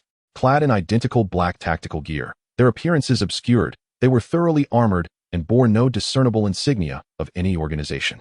Their movements were swift and synchronized, akin to a meticulously engineered machine of death, rapidly forming a semicircular encirclement around Wang Xiaoming. Clearly seasoned professional assassins intent on a swift resolution, leaving no survivors. How disappointing, Wang Xiaoming mused, a faint frown crossing his brow. A fleeting expression of irritation at the interruption. He swiftly deduced the assailants' origins and intentions, recognizing that they were far from ordinary killers or mercenaries. Yet, in the face of this sudden, lethal ambush, he exhibited not a shred of tension, nor did he reach for the device at his waist that could summon his power. For such a level of rabble hardly warranted the personal attention of a world destroyer. As the remote shooting proved ineffective, 5 agents promptly abandoned their firearms, almost simultaneously drawing glistening combat daggers or brandishing resilient telescopic batons, akin to a pack of predatory wolves, silently accelerating towards Wang Xiaoming. Their movements were imbued with lethal efficiency and seamless coordination, evidently intent on leveraging their numerical superiority and close-quarters combat skills to swiftly subdue or eliminate their target. Wang Xiaoming's gaze remained tranquil, his sharp eyes swiftly scanning each approaching adversary. Their movements, weapons, and angles of attack instantaneously coalesced into a vivid three-dimensional image within his mind. There were no flamboyant maneuvers, nor unnecessary evasions. Confronted by an agent lunging directly at him, Wang Xiaoming advanced rather than retreated, his wrist twisting like a serpent, precisely deflecting the gleaming blade by a hair's breadth. Following through, his fingers gripped the assailant's wrist with the firmness of iron, yanking it forward with force. Simultaneously, his center of gravity descended, his shoulder thrusting forward with power. With a resounding thud, he executed a crisp shoulder throw. The agent emitted a stifled grunt, his body crashing against the hard rooftop surface like a broken sack, instantly losing most of his combat effectiveness, the dagger slipping from his grasp. The entire sequence exuded the poise, precision, and combat rhythm characteristic of the foundational form of emptiness. Meanwhile, agents on both sides closed in. An agent on the left swung his baton with a whistling sound, while the one on the right launched a fierce straight punch aimed at Wang Xiaoming's face. Wang Xiaoming's body swayed slightly like a weeble, his left arm's muscles tensing instantaneously, as if forged from steel, successfully blocking the sweeping baton with a resounding clang. His right hand transformed from palm to fist, without a moment's hesitation, delivering an immensely powerful straight punch, imbued with the force capable of shattering stone, striking precisely at the abdomen of the right side agent. With a sickening sound, that agent's body crumpled like a shrimp, spewing a mouthful of bile and collapsing helplessly to the ground, utterly devoid of resistance. The potency of this punch resonated with the indomitable force reminiscent of the foundational form of emptiness. The third agent, witnessing this, swiftly altered his strategy, executing a rapid and cunning sweeping kick aimed at Wang Xiaoming's lower body. Yet, Wang Xiaoming seemed to anticipate the move, advancing rather than retreating, his toes lightly tapping the ground as he leaped upward with a weightless grace, perfectly evading the incoming leg. In the fleeting moment before his feet touched the ground, he adjusted his posture midair, unleashing his right leg like a whip. With a sharp crack, the sound of dislocated bones echoed. His heel struck precisely against the wrist of the fourth agent, who had just swung the baton.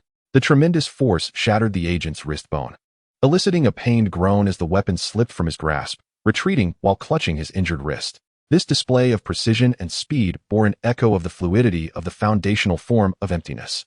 The final agent had remained hidden in the rear, biding his time to find the opportune moment for a stealthy assault.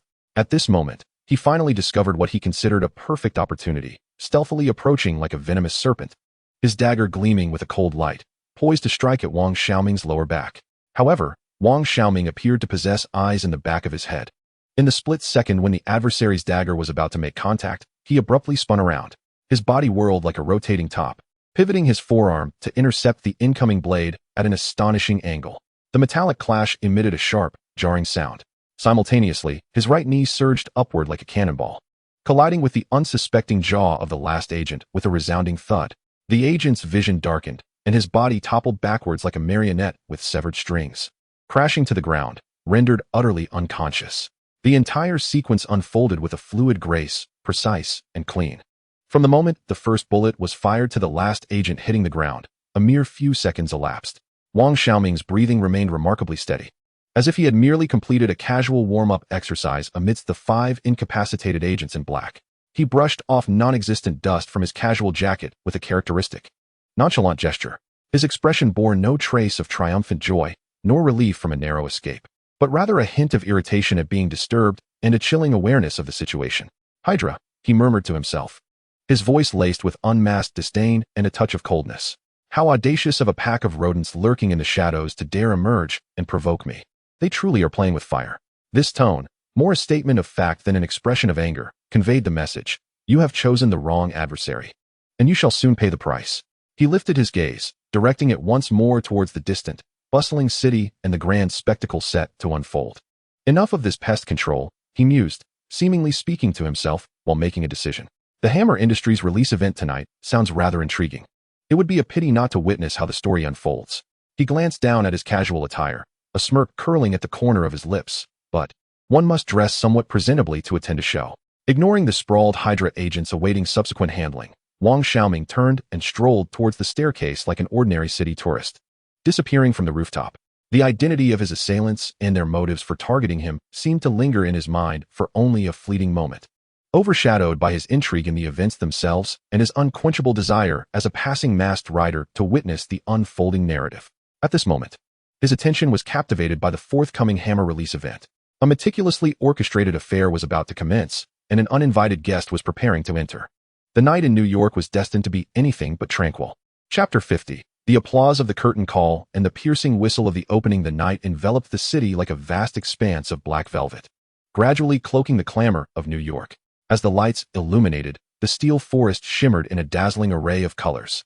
In the heart of the city, the Grand Exhibition Center pulsates like a colossal, impending energy source, captivating the attention of the entire metropolis. This venue is the site of the highly anticipated Hammer Industries Future Safety Launch Conference. Within the hall, an assembly of people fills the space. The air infused with the scent of expensive perfumes, the industrial aroma of new carpets, and an intentionally heightened sense of fervent anticipation.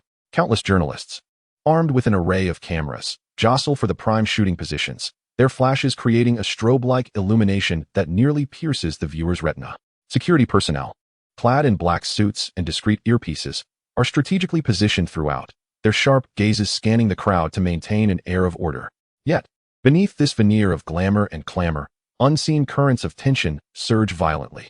As the conference commences punctually, the spotlight reveals not the eagerly awaited Justin Hammer, but rather a poised, professional-looking blonde host with a captivating smile and eloquent speech. Clearly seasoned in her role, she confidently adjusts her microphone in response to the murmurs from the audience, swiftly redirecting everyone's focus back to the stage with an impassioned tone. Ladies and gentlemen, welcome to this night destined to be etched in history. Her voice reverberates through the sound system, imbued with a sense of empowerment, as she declares, "We stand on the threshold of a new era, an era defined by Hammer Industries, where absolute safety reigns. Tonight, we shall collectively witness the birth of a revolutionary technology, a groundbreaking innovation that will irrevocably transform our understanding of defense, security, and the future." She skillfully employs a repertoire of dynamic vocabulary, steadily elevating the audience's anticipation and propelling the atmosphere towards its first crescendo. Meanwhile, in the dimly lit control room backstage, illuminated solely by the cold glow of numerous flickering screens, Ivan Vanko sits alone at the main console. His weathered visage betrays no emotion, only a pair of somber eyes fixated on the scrolling code on the monitor. His fingers move with the precision of a mechanical appendage, rapidly tapping the keyboard to ensure that each impending unmanned battlesuit is in impeccable standby mode, ready to execute a flawless performance as per the preordained program. Deep within his gaze lies an absolute desire for mastery over his creation, coupled with a flicker of a chilling, almost incendiary, desire for revenge. On the opposite side of the hall, in a private box or designated military observation area, General Thaddeus Thunder Ross engages in hushed conversation with several similarly attired high-ranking military officials, their insignias glistening. The general's countenance is grave as he observes the promotional video and the host's fervent address, occasionally nodding slightly, conveying his insights to his colleagues in a calm yet authoritative tone. While Hammer's technology still possesses room for enhancement, its demonstrated stability and controllability are commendable. In the face of increasingly complex threats in the future, we require more direct and efficient tools. His words artfully sidestepped any sensitive terminology while clearly implying that the military ought to extend robust support to Hammer Industries technology, subtly laying the groundwork for his vision of the Iron Brotherhood. In the main venue, Tony Stark appeared restless, exuding an unmistakable desire to leave. He was forcibly anchored in his seat by Pepper Potts, positioned in an annoyingly conspicuous spot, directly facing countless cameras. "Oh, please, Pepper," Tony muttered in a hushed tone. Leaning closer to her ear, "I truly cannot comprehend why we are wasting precious time attending this utterly tedious circus act. It is more agonizing than watching paint dry." Pepper shot him a resigned glance, gently patting his fidgeting hand to signal him to lower his voice and be mindful of the occasion. Yet Tony, seemingly oblivious, continued his lamentations. "Had I known it would be like this, I would have preferred to remain in the lab, outfitting my toaster with a laser guidance system. At least that would possess some technical merit. Just look at this ostentatious stage. Did that host mistakenly grab the wrong script for the inauguration speech?" Pepper, unable to suppress a light chuckle at his whimsical analogy, soon shifted her gaze to one of concern, gently grasping his hand to convey silent comfort. Beneath Tony's childish complaints lay her undeniable apprehension regarding the potential dangers. In the shadows not far away, Phil Coulson, accompanied by several SHIELD agents disguised as guests or security personnel, blended into the backdrop like phantoms, vigilantly safeguarding Stark from a distance. Coulson's gaze was as sharp as that of a hawk, unobtrusively scanning every corner of the venue for any hint of irregularity. Meanwhile, in an inconspicuous corner of a second-floor balcony, Wang Xiaoming stood with his hands tucked into his pockets, resembling a typical onlooker eagerly soaking in the spectacle. When Coulson's keen eyes swept past his direction, he didn't even flinch, as if the agent were merely a figment of the air. His focus remained entirely on the center stage and the imminent arrival of the main act. Wang Xiaoming furrowed his brow slightly at the realization that the opening was not being hosted by the arrogant Hammer himself. This deviation from the script felt too mundane and entirely inconsistent with his ostentatious nature. His gaze drifted toward the backstage area. And based on the memories of other worlds he had traversed, Ivan Vanko's technology should exude a more rugged, primal aesthetic of violence. The items soon to be showcased, if indeed under his direction, appeared far too pristine and uniform. Could it be that he was entirely under the control of that fool Hammer? Or had the narrative of this world been irrevocably altered by my previous interventions? As he pondered these questions, the atmosphere on stage reached its zenith. "Now, ladies and gentlemen, please open your eyes wide. Hold your breath." The host's voice trembled with excitement. "Let us welcome the guardians of the future. The Iron Curtain series of unmanned combat units from Hammer Industries." Boom! Accompanied by thunderous sound effects and dazzling stage lights, the floor at the center of the stage gradually opened, revealing dozens of uniquely designed unmanned battle armors, exuding a sense of metallic power. As if a legion of steel had awakened from the depths of the earth, they slowly ascended, featuring army models suitable for urban warfare, clad in heavy composite armor. Sleek naval air combat models equipped with massive turbo engines, robust naval landing models armed with heavy artillery, and even a few uniquely shaped submersible models resembling deep-sea behemoths. All were uniformly painted in a deep gray hue representing Hammer Industries, with striking electronic eyes glowing ominously in red or blue, lined up in perfect formation, exuding an overwhelming aura of oppression. Following the host's command, these armored sentinels commenced a series of incredibly fluid tactical demonstrations. They moved in unison, flawlessly simulating combat stances, weapon targeting, coordinated team advances, and even a few air models executed simulated hovering and evasive maneuvers. Each movement appeared meticulously calculated, showcasing remarkable coordination and absolute obedience. Although there were no live rounds fired, the atmosphere was electrified, igniting fervent applause, mingled with excited cheers and gasps of astonishment. Media reporters, fueled with adrenaline, fervently clicked their shutters, capturing this breathtaking spectacle. Observing the impeccably performing unmanned armors, Tony smirked and quietly remarked to Pepper, "Did you see that, Pepper? Their movements are quite synchronized, resembling a rehearsed dance. But look at their foolish expressions. They lack any semblance of intelligence, their gazes as vacant as newly manufactured refrigerators. A simple program from JARVIS could make them perform with far more flair." He paused, his tone dripping with disdain. "The real threat lies in these soulless hunks of metal. They're merely slow-moving targets, impressive in appearance but futile in function." Pepper cast him a resigned glance, remaining silent as she tightened her grip on his hand. The press conference, amidst overwhelming accolades and thunderous applause, seemingly concluded successfully. The host announced that a detailed technical briefing would follow and warmly invited all esteemed guests to the celebratory banquet scheduled to commence shortly. Just then, the elusive Justin Hammer finally took the stage, donned in a striking silver suit, confidently waving to the audience below, his face beaming with the smile of a victor. Greedily basking in the long-awaited, collective adoration, Wang Xiaoming observed Hammer, who resembled a jester in his ostentatious attire, and then glanced at the crowd below. Seemingly captivated by the flawless performance, his brow furrowing deeper. The anticipated chaos did not materialize. Ivan Vanko did not betray them on the spot. And the seemingly flawless armors exhibited no malfunctions. Everything unfolded too smoothly, almost eerily so. No explosions, no hacking incidents, no betrayal. Wang Xiaoming murmured softly, his voice drowned in the throng of departing attendees. "Ivan Vanko, you madman of revenge, what are you truly plotting? What secrets does Justin Hammer conceal?" He could sense that the climax of this scene was far from reaching its zenith. Burdened by a myriad of questions and a foreboding sense of dread, he silently turned. Merging with the throng of departing guests like a droplet dissolving into the vast ocean, retreating to his temporary sanctuary, a seaside villa located on the outskirts of the city. As the night deepened, the sea breeze, laden with a salty tang, caressed the luxurious residence perched upon the coastline. Wang Xiaoming pushed open the heavy wooden door of the villa and stepped inside. The sensor lights in the foyer flickered to life, casting a warm amber glow, while deeper shadows enveloped the interior, rendering it eerily silent. Just as he prepared to flick on the main light in the living room, a sudden rustle filled the air. Shadows, heavy and accompanied by a metallic scraping sound, emerged abruptly from the living room, the staircase, and even the shadowed ceiling. Akin to demons clawing their way out of hell, they swiftly sealed off all avenues of escape, forming an impenetrable circle. Wang Xiaoming's pupils dilated slightly.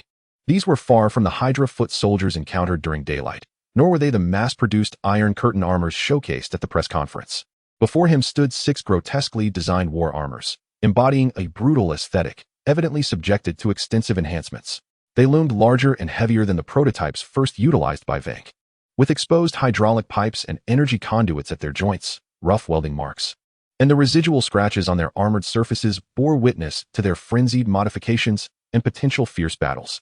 The energy whips they wielded no longer emitted a mere blue arc, but instead flickered with a perilous, unstable orange-red glow, akin to a searing branding iron, radiating astonishing heat and a sense of impending destruction.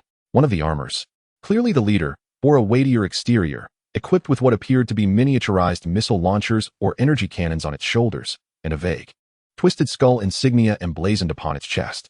Its electronic eye, glowing with a chilling red hue, locked onto Wang Xiaoming as its heavy form advanced a step forward, emitting a voice processed through electronics, rasping and grating like metal on metal. "Your passage as a Kamen Rider ends here."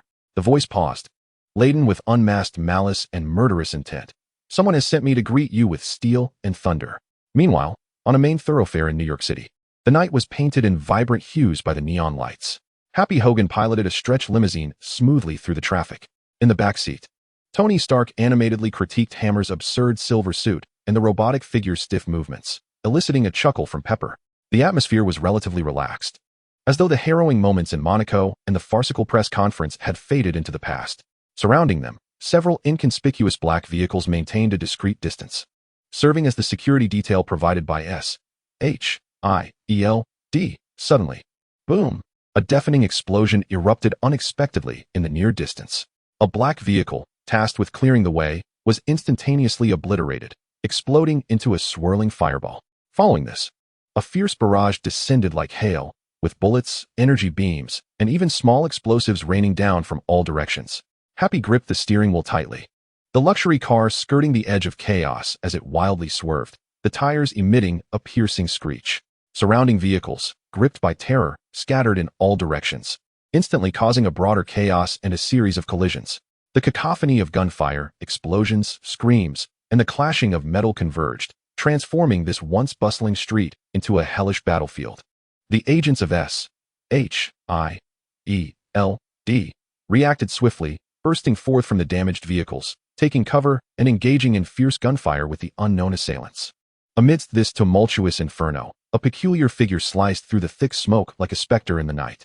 He stood upon a uniquely designed, bat-like green metallic hoverboard, darting through the explosive flames, emitting a series of chilling, frenzied shrieks. Clad in a skin-tight battle suit adorned with scaly green metal, and donning a grotesque helmet reminiscent of a demon's mask, his yellow eyes flickered with manic intensity. It was the Green Goblin. He paid no heed to the S.H.I.E.L.D. agents and attackers locked in fierce combat around him, as though they were mere inconsequential backdrops. His singular focus lay ahead. Those eyes, concealed beneath the mask and brimming with pure malice, were fixated on the luxury car, riddled with bullet holes and dents. Struggling to navigate through the chaos, where Tony Stark was located, the Green Goblin suddenly dove downwards, akin to a predatory falcon, landing squarely atop the wreckage of a burning car. From his elevated position, he resembled the deranged protagonist at the center of a hellish stage, extending his arms toward the disoriented Tony Stark, who had just crawled out from the mangled door under Happy's cover, and proclaimed with utter malevolence and manic glee, "Tony Stark, surprised are we? Your party is over. Tonight, it is I, the magnificent Green Goblin, who shall present my opening act to this city." His laughter echoed like the mournful cry of a night owl, a terrifying wail amidst the explosions and screams. Listen closely, Stark. Hear the screams of this city. The exquisite chaos. It will be the most splendid accompaniment to your iron grave. Ha ha! Under the night sky, Wang Xiaoming found himself encircled by 6 menacing enhanced whipsaw armors, the cold intent to kill palpable in the air. On the other side of the city, Tony Stark, having just escaped the exploding vehicle, collided head-on with the murderous frenzy of the Green Goblin. The applause of the curtain call still lingered in the air, while the opening screams reverberated throughout the New York night. The true crisis erupted like a floodgate unleashed, fully manifesting in this moment. Chapter 51, Cosmic Flames, the Iron Whip. Can Hawkeye turn the tide? Faced with 6 ominous, flickering orange-red enhanced whipsaw armors encircling him like an iron barrel, Wang Xiaoming's expression bore no trace of tension. Instead, a playful smile crept across his face. "Oh, an upgraded toy, is it?" He surveyed the menacing steel constructs, clearly subjected to violent modifications, exuding a palpable aura of lethal intent. His tone was remarkably casual, as though commenting on a neighbor's newly acquired lawnmower. "How intriguing. It appears considerable effort has indeed been invested in my appearance." As if in response to his assessment, or perhaps acting upon an unspoken command, all but the leading armor, which maintained its menacing posture, sprang into action. The air was thick with murderous intent, unhesitating and fierce. With a sharp hiss, 5 orange-red energy whips, akin to venomous serpents brought to life, surged forth, searing through the air with an ear-piercing shriek. They struck at Wang Xiaoming from various angles, moving with a speed almost imperceptible to the naked eye, ruthlessly targeting him. The whips intertwined, instantaneously sealing off all avenues of escape. The very air was distorted by the ferocity of this unleashed energy. Simultaneously, 2 other suits of armor, having forsaken the use of whips, unleashed their formidable propulsion, charging forth like 2 out-of-control heavy trucks, one to the left, the other to the right, intent on crashing into Wang Xiaoming. Their objective was unmistakable: to employ sheer brute force to send this seemingly fragile human flying, to crush him, or at the very least, pin him down, creating a prime opportunity for their allies to deliver a lethal blow. The assault was swift, coordinated, and imbued with a chilling efficiency for slaughter. However, Wang Xiaoming's reflexes were swifter still. Just as the whips were about to make contact and the collision imminent, his figure flickered like a specter, executing a minuscule lateral shift, a feat impossible for a mere mortal, narrowly evading the deadly intersection of the initial whips. Almost simultaneously, a device appeared at his waist, as if conjured by magic. Without a moment's hesitation, a magenta card was deftly inserted into the device, accompanied by a crisp mechanical click. A brilliant magenta light erupted, expanding like a shockwave. As the brilliance faded, the figure of Kamen Rider replaced Wang Xiaoming, his crimson compound eyes igniting with a cold light that scrutinized its prey. Clang, clang, clang. Drawing his sword mode, he swung his arm with remarkable precision, deftly parrying and deflecting the incoming energy whips. Each impact produced a jarring sound of metal grinding against metal, accompanied by dazzling sparks. His form moved with an ethereal grace, darting through the dense gaps between the whips as if dancing upon the edge of a blade. Confronted by the two charging suits of armor, he did not retreat but advanced. He abruptly pivoted, positioning himself at an exceptionally acute angle, allowing one suit to graze past the edge of his body. Simultaneously, he executed a swift counterattack, his sword cleaving down upon the shoulder joint of the other advancing suit with a fierce whoosh. A dull, yet resonant sound of metal fracturing echoed. He distinctly felt the blade penetrate the armor's surface, sensing the resistance of the metal and the superior shock-absorbing structure within that mitigated and dispersed the impact. A flicker of realization crossed his mind. The defensive capabilities had indeed been significantly enhanced, absorbing a substantial portion of the force, indicating that this was no mere patchwork assembly.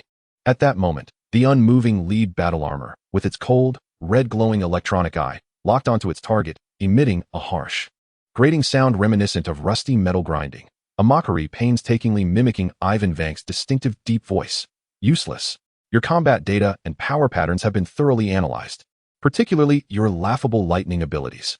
The voice paused, dripping with unabashed malice. These new toys have been specially enhanced for energy absorption and physical defense. Your attacks are nothing more than mere tickles to us. Upon hearing these words, the figure hesitated slightly, then emitted a light chuckle, as if he had heard something exceedingly absurd. Analyze me. With this level of modification? His voice, transmitted through the helmet, was laced with condescension, revealing a naivety that was almost laughable. He retracted his stance, elegantly flipping a brand new card from the holster at his waist, emblazoned with a white rocket head emblem. Indeed, it was his card. Since you are so confident, his tone grew more relaxed, as if merely choosing the next game. Let's switch channels and have some fun. The card was perfectly inserted into the driver. Boom. Like the fiery tail of a rocket launch, a dazzling white light surged into the sky, enveloping his magenta figure entirely. The white armor, sleek and aerodynamic, rapidly formed, resembling a space suit. The striking rocket head design on the helmet and the vibrant, passionate orange compound eyes heralded the arrival of the cosmic knight. The cosmic form struck its iconic pose, pointing skyward, summoning all its strength to bellow. Here I come. But that was not the end. After transforming, without missing a beat, he immediately drew another card from the holster, this one representing the power of flames. He directly inserted the flame switch card into the driver. Transformation, flame, buzz.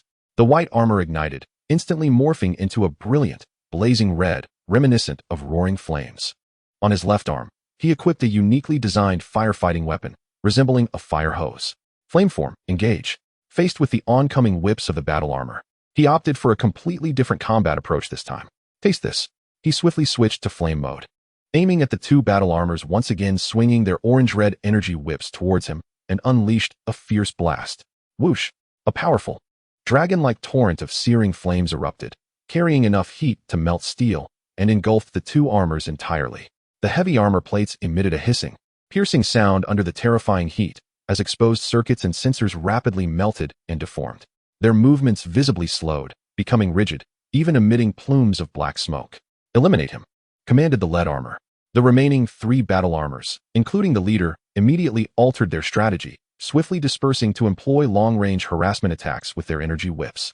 The orange-red whips lashed out with searing intensity, akin to nimble serpents of fire, striking from various angles. Concurrently, the shoulder-mounted launcher of the lead battle armor activated, unleashing a volley of small tracking missiles that trailed fiery tails. Yet, in his flaming form, he resembled a deity of fire, impervious to the energy whips that lashed against him. The armor, imbued with an extraordinary resistance to high temperatures and fiery assaults, rendered the whips, capable of melting ordinary metals, ineffectual, producing only a flurry of insignificant sparks without inflicting any tangible harm.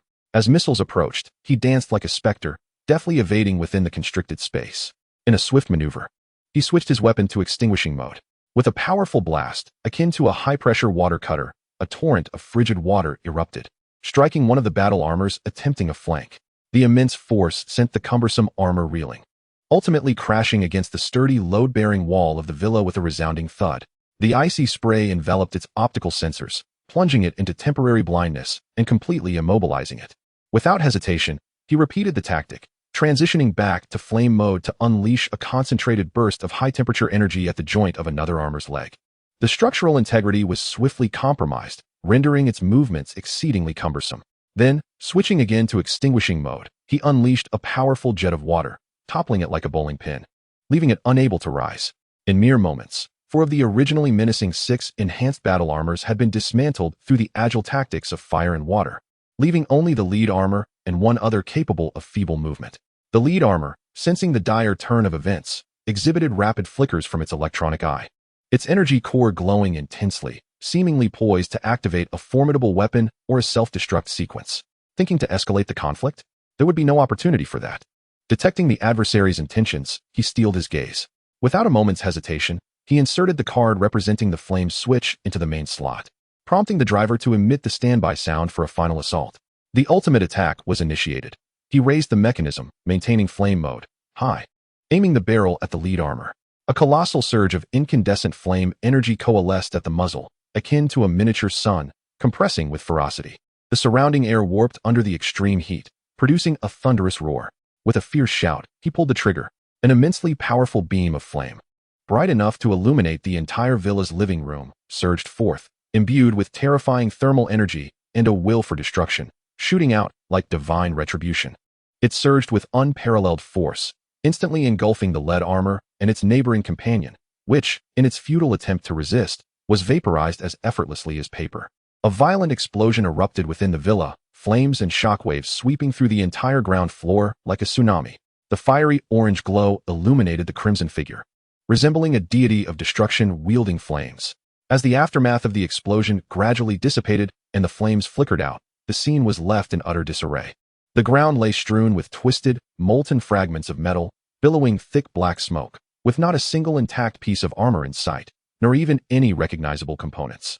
Standing silently amidst the charred ruins, he slowly reverted to his true form, Wang Xiaoming. He surveyed the desolate landscape before him, his expression devoid of emotion. As he instinctively brushed off the remnants of his attire, miraculously unscathed from the recent explosion. The warm-up is over, he murmured softly, directing his gaze outside towards the heart of the city. It was time to witness how the protagonist on the other side was faring. Just then, the Green Goblin unleashed a manic declaration, brandishing a glowing pumpkin bomb, grinning maliciously as he prepared to hurl it down upon the stunned Tony Stark, who had just emerged from the transformed vehicle. Crisis. Imminent danger. In that critical moment, a shadowy figure dashed forth like a shooting star slicing through the night sky, or a phantom antelope, leaving no trace behind. With a trajectory so precise it was almost suffocating, it shot out from the shadows atop a distant skyscraper. Its speed was unparalleled, even producing a barely audible shriek in the air. Thud! A crisp sound echoed. The arrow did not aim for the Green Goblin's vital points, but struck with astonishing accuracy at a minuscule structural joint in the Goblin's raised arm. Boom. A minor yet sufficient explosion erupted, abruptly interrupting the casting of his spell. The Green Goblin let out a muffled grunt of pain, the sudden force causing him to lose grip on the pumpkin bomb, which rolled away and detonated in the distance, far from Tony. The Green Goblin's assault was abruptly halted by this unforeseen arrow. Who? The Green Goblin, aghast and furious, snapped his head upwards, his yellow eyes like those of a venomous snake, fixating on the origin of the arrow. Who dared to disrupt his grand performance? From the edge of the distant skyscraper, a lithe and formidable silhouette gradually emerged. Clad in a dark, form-fitting tactical suit, he wielded a finely crafted composite bow. Another arrow already knocked, its tip glinting with a chilling light under the glow of the city's neon. The moonlight and the city's illumination sculpted the contours of his stern, resolute profile. Clint Barton, codename Hawkeye, made his pivotal entrance at this crucial moment. The Green Goblin, taken aback by Hawkeye's sudden appearance, was momentarily stunned before erupting into a more piercing, frenzied cackle. Another clueless fly? Is this a dog sent by S.H.I.E.L.D., or perhaps Stark's hired little bodyguard? What? Do you think you can stop me with that outdated fire stick? Stop the great Green Goblin. Hawkeye stood impassively, his piercing gaze fixed upon the green monstrosity below, a creature exuding an aura of madness as it rode a flying skateboard. His voice, transmitted through a miniature amplifier, resonated clearly and calmly, laced with a barely perceptible hint of derision. The party is over, monster. Hawkeye's tone was devoid of any emotion, as if merely stating a fact. Your performance has been excessively loud. Disturbing the peace is indeed an immoral act. Meanwhile, Tony Stark, recently pulled back from the brink of death, observed this dramatic scene with a sigh of relief, only to find his mind struggling to comprehend the absurdity before him. He gazed at the figure on the rooftop, bow in hand, reminiscent of a modern-day vigilante, and a signature expression of bewilderment, disbelief, and a desire to jest crossed his face. Instinctively, he steadied the equally shaken Pepper by his side, whispering, "Are you serious? What is happening? Did Robin Hood just leap out of a medieval fairy tale? Hey, you there with the bow." His voice involuntarily rose, tinged with his characteristic teasing tone. "Did you forget your green bodysuit at home? Or is this retro style suddenly in vogue? For heaven's sake, can we get something more creative? Perhaps a laser bow or something." As night enveloped the city, chaos persisted. The sounds of gunfire between the unknown assailants and SHIELD agents, explosions, and sirens echoed throughout. Hawkeye and the Green Goblin faced off high above, tension thick in the air. Though Tony Stark had momentarily evaded danger, he remained at the heart of the battlefield, surrounded by peril. Meanwhile, Wang Xiaoming, having dealt with the minor inconveniences within the villa, prepared to head to the press conference that had spiraled completely out of control. The night in New York was far from over. Chapter 52, Hawkeye's String, The Dance of Demons, Part 1. The piercing wail that had torn through the night sky had yet to dissipate completely. As Clint Barton stood resolutely at the edge of the towering building, like a steadfast wedge embedded in the structure, the string of his battle bow still vibrating faintly from the recent release. Below, amidst the charred remains of burning cars, the green figure of the Green Goblin, Hammond, interrupted mid-attack, seethed with twisted fury. His flying skateboard hovered erratically, emitting a low buzz, as the grotesque mask twisted towards Hawkeye, the yellow lenses ablaze with frenzied fire, unleashing an ear-piercing shriek that threatened to shatter the very night itself. Ha! The Green Goblin's laughter erupted, neurotic and filled with a perverse arrogance that had been suppressed for far too long, coupled with his inherent madness. How amusing. A little insect lurking in the shadows dares to obstruct my path.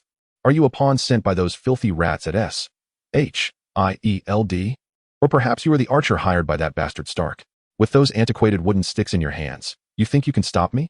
Stop the great Green Goblin, who is destined to bring true artistry to this city. Before his voice could fade, and without granting Hawkeye any opportunity for a response, the Green Goblin abruptly waved his hand. Several razor bats, resembling metallic bats with edges glimmering ominously, were immediately released into the air. They spiraled through the sky with a lifelike grace, producing a piercing sound capable of shattering eardrums, as they sped towards the rooftop where Hawkeye was concealed, attacking from various angles. This was not merely an act of fury but a blatant display of dominance, proclaiming, "My toys are far superior to yours." In the face of this swift and cunning assault, Hawkeye's visage remained as serene as a frozen lake, betraying no sign of disturbance. He refrained from making any exaggerated evasive maneuvers, instead gliding along the narrow edge of the rooftop with the subtlety of a wraith, shifting his body with minimal movements, leaning back, rotating, each action executed with millimetric precision. He narrowly evaded the whirring razor bats as they zipped past him, their blades barely grazing his form before they ultimately embedded themselves in the wall behind him or fell helplessly to the ground. His composure starkly contrasted with his opponent's frenzy. Almost instantly after evading the attack, Hawkeye drew his bow once more, releasing arrows with the swiftness of a striking serpent, leaving only a blur in their wake. Yet, his target was not the Green Goblin's seemingly fragile body. Whoosh! The first arrow. It struck with impeccable accuracy at the center of a razor bat that had just altered its course in a desperate attempt to ambush him from behind. The microelectromagnetic pulse device attached to the arrow activated with a soft crackle, causing the razor bat to spin uncontrollably and plummet to the street below, as if its bones had been shattered. Whoosh! The second arrow. This time, it did not seek to strike the Green Goblin directly, but rather aimed at the smoldering wreckage of a car beneath him, specifically targeting the area near the tires, rather than the fuel tank. The high explosive tip of the arrow triggered a moderately intense explosion, sending flames and thick smoke billowing upwards. This sudden disruption obscured the Green Goblin's line of sight, and the shockwave forced his flying skateboard to wobble violently, compelling him to elevate his altitude and create a slight distance. Whoosh! The third arrow. A specially designed smoke arrow descended like a meteor towards the chaotic street below the Green Goblin. Dense, acrid gray smoke rapidly enveloped the area, further inciting confusion while obscuring the vision of any potential pursuers. This provided precious time for the SHIELD agents engaged in battle below, as well as for any civilians who might be trapped, granting them a chance to evacuate or conceal themselves. This was not a reckless attack, but rather a calculated maneuver for battlefield control. All of this transpired in a flash, showcasing the professionalism and strategic acumen of a top-tier operative. Without glancing at the aftermath of his arrows, Hawkeye merely tilted his head slightly and spoke into his earpiece in a calm, measured tone. "Barton calling Control Center. I have engaged the hostile target, codenamed Little Green Man. Let's provisionally refer to it as Green Goblin. Identity unknown, confirmed high threat level, capable of individual flight and armed with various explosives. Threat level assessed as critical. Immediate evacuation of a 500-meter radius around the engagement zone is advised. Repeat, evacuate 500 meters. We require battlefield clearance and aerial fire support. Over. His tone remained steady, devoid of any emotional fluctuation, as if he were merely reporting the weather. Damn bugs. The Green Goblin was utterly enraged by Hawkeye's calm, yet precise counterattacks and tactical disruptions. He unleashed a more frenzied and piercing howl. If his prior assaults had held a hint of testing the waters and boasting, now all that remained was an unadulterated brutality. A desire to utterly shred the bothersome archer before him. He yanked the joystick violently, causing his flying skateboard to emit a screech of strain. Akin to a drunken bat performing bewildering and unstable high-speed rolls and dives in midair. It defied the laws of aerodynamics, yet possessed an unpredictable and eerie agility.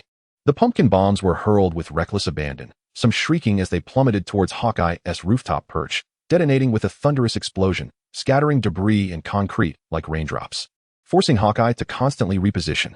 Others were deliberately cast toward the surrounding streets, store windows, and even innocent vehicles, each explosion accompanied by terrified screams and escalating chaos. It seemed he reveled in this destruction, in the exhilaration of spreading fear. His attacks appeared chaotic and devoid of strategy, yet they expertly exploited the skateboard's terrain-defying maneuverability, launching relentless harassment and lethal strikes from various cunning angles, akin to a vengeful wasp, in an attempt to utterly suppress Hawkeye's shooting range. Aiming to squash this calm fly against the wall, the scene briefly shifted from the intense aerial skirmish to the other side of the chaotic street below. Happy Hogan, resembling a moving fortress, shielded the pale yet resolute Pepper Potts with his massive frame, as they swiftly retreated towards a seemingly sturdy coffee shop, which had been temporarily cleared. Under the alternating cover of two SHIELD agents. Not far away, Coulson leaned against a bullet-riddled police car, calmly directing the agents on site through multiple channels to counterattack, evacuate, and gather intelligence. Gunfire, explosions, police sirens, and the cries of the populace intertwined, creating a symphony reminiscent of the apocalypse. Tony Stark, half supported by Happy, was evidently distracted. He anxiously observed the ghostly green figure swirling in the night sky, along with the solitary archer on the rooftop, evading and shooting, his insides feeling as if they were being scorched over an open flame. Let me go, Happy. Listen. Tony attempted to break free from Happy's iron grip, his voice slightly distorted by urgency. That guy's target is me. Did you see? That damned greenskin monster. I need to help. Hurry. Give me the spare suit from the car. Or have Jarvis airdrop the latest armor right now. At that moment, Coulson appeared before him as if teleporting, blocking his path. His expression was devoid of emotion, his calm eyes unwavering, his tone devoid of any fluctuation, yet imbued with undeniable authority. Mr. Stark, not now. Not now. Tony nearly leaped in frustration. Phil, did you see that lunatic in the Halloween costume outside? And that bow-wielding woodland friend? They need Iron Man. Now. Immediately. Firstly, Coulson maintained his calm demeanor, articulating clearly that Agent Barton is one of SHIELD's elite field agents, possessing extensive experience in handling such unpredictable situations. Secondly, he paused, emphasizing his point, stating that should you rush out now, you would merely become the most conspicuous target on the battlefield, drawing the enemy's fire, including that of adversaries we may not yet have identified, lurking in the shadows. This would exacerbate the situation. Thirdly, Coulson's gaze locked with Tony's. And in accordance with Director Fury's paramount directive, ensuring your absolute safety is SHIELD's highest priority in this incident. We ask for your cooperation. Mr. Stark, my safety. Tony was on the verge of incredulous laughter, asserting that his armor was the ultimate safeguard. Step aside, Phil. As he prepared to forcibly push Coulson aside, Pepper's firm grip on his arm halted him. Turning to face her, he saw the overwhelming fear, concern, and pleading in her eyes. Her lips trembled, unable to form words, yet she shook her head vigorously, silently imploring him not to take risks. Witnessing Pepper's distress, the heroic impulse and provoked anger within Tony were doused like a fire with cold water, instantly diminishing. He sighed heavily, raking his fingers through his hair in frustration, ultimately conceding with a reluctant shrug and a hint of self-mockery. All right. You win, suit agent. I'll heed your advice. He cast a glance toward Hawkeye, still embroiled in battle, allowing the Robin Hood to have his moment, hoping he had enough arrows. However, Mark my words, if the situation spirals out of control, or if he begins firing those comical suction cup arrows, his pride and distrust of S.H.I.E.L.D. remained glaringly evident. Coulson subtly nodded, signaling to the nearby agents to continue escorting Tony and Pepper toward the temporary safe point at the CAF. Meanwhile, his fingers deftly maneuvered over his earpiece, coordinating commands amidst the chaotic battlefield. Chapter 53, Hawkeye's String, The Dance of the Fiends, Part 2, The Flames of War Reignite. In the skies above, Hawkeye and the Green Goblin's fierce struggle escalated to a fever pitch. Recognizing the Green Goblin's frenzied mobility and destructive power, Hawkeye decisively abandoned the strategy of holding a single sniping position. A grappling arrow shot forth with a piercing whistle, firmly anchoring itself to the protruding edge of a taller building across the way. With a sudden pull of the bowstring, he transformed into a nimble acrobat, leveraging the tension of the bowstring and his own agility to trace a thrilling arc through the air, silently landing on a new vantage point. The entire maneuver was seamless, showcasing remarkable parkour skills and battlefield adaptability. Upon changing positions, his tactics evolved as well, unleashing a variety of specialized arrows with remarkable precision. One arrow, its tip shimmering with blue electric arcs, struck like a predatory serpent, targeting the energy core beneath the Green Goblin's gliding hoverboard. Although the flying hoverboard appeared to possess some form of energy shield or interference field, the electric arrow failed to incapacitate it entirely. However, the intense arc still erupted upon its surface, scattering blinding sparks and causing the hoverboard to momentarily falter, disrupting its control. Just as the Green Goblin frantically struggled to stabilize the board, another arrow was already in flight, a high-explosive arrow. It did not strike the Green Goblin directly. Instead, it detonated with a thunderous explosion just ahead of his imminent flight path. The powerful shockwave and blast of air sent him tumbling, completely derailing his offensive rhythm. With a steely gaze, Hawkeye attempted to unleash a grappling arrow, aiming to ensnare the hoverboard's turbine or joints. Yet, the spinning metallic cord was instinctively severed by the Green Goblin, using his rapidly rotating body or the swiftly launched razor bats. Nevertheless, each of Hawkeye's shots was akin to the most precise surgical strike. They either dismantled the Green Goblin's impending assault, constrained his movements, or disrupted his perceptual judgment. He resembled an unparalleled hunter, employing minimal movement, yet delivering pinpoint accuracy, effectively restraining this frenzied beast while his bowstring resonated with the death knell of a master archer. His gaze remained sharp as ever, a chilling calmness enveloping him. Damn that archer. He is as infuriating as an unkillable fly. The Green Goblin was driven to madness by Hawkeye's relentless interference. His attacks grew increasingly frenzied and hysterical, indiscriminately firing upon the microenergy weapons mounted on the hoverboard, while frequently hurling more potent and bizarre pumpkin bombs. One bomb even exploded midair, releasing a nauseating yellow-green smoke, clearly a form of toxic gas. Fortunately, Hawkeye had anticipated this, launching an arrow equipped with a strong wind device to disperse it. At that moment, the Green Goblin's mind was engulfed in a tempest of madness. The deep-seated jealousy and inferiority from Hammer intertwined with the pure insanity and destructive desire instilled by the green serum, like two venomous serpents gnawing at each other in a volatile fusion. Why? Why must there always be someone to thwart me? Where has that bastard Stark hidden? I want him to witness, to behold me shred everything he cherishes into oblivion, to see me revel in the absolute power he has never possessed. This is art. This is freedom. This is my stage. Ha ha ha ha. He began to unleash even more chaos upon the surrounding structures, shattering massive floor-to-ceiling windows, overturning and igniting vehicles on the streets, with explosions and screams echoing in a cacophony. He seemed indifferent to whether he could strike Hawkeye, reveling instead in the morbid pleasure derived from sheer destruction. However, just as he cackled uncontrollably, preparing to launch another bomb, he suddenly sensed an unstable thrum of newfound power within him, akin to an overheating engine issuing a warning. Simultaneously, out of the corner of his eye, he caught sight of his primary target, Tony Stark, seemingly escorted by those meddlesome S.H.I.E.L.D. agents into a sturdy shelter. It was time to change tactics. A fleeting thought crossed the mind of the Green Goblin, or perhaps it was the cold voice within him whispering. He suddenly erupted into a sharper, more piercing cackle, filled with resentment, madness, and a chilling foreboding. Abruptly, he altered the course of his flying hoverboard, propelling himself toward the distant, inky black sky like an arrow released from its bow. Before departing, he tossed the remaining pumpkin bombs down onto the chaotic streets below, setting them for a delayed detonation as if taking a final bow.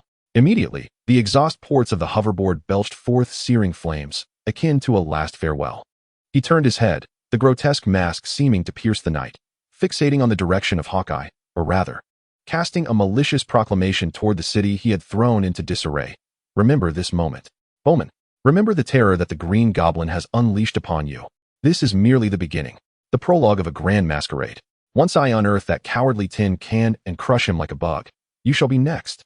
I will ensure that all of you experience what true despair means, what the art of destruction truly embodies. Ha ha ha ha ha. The manic laughter echoed through the night sky, the green figure rapidly diminishing until it vanished beyond the distant horizon, leaving behind a series of impending explosions and a ravaged street.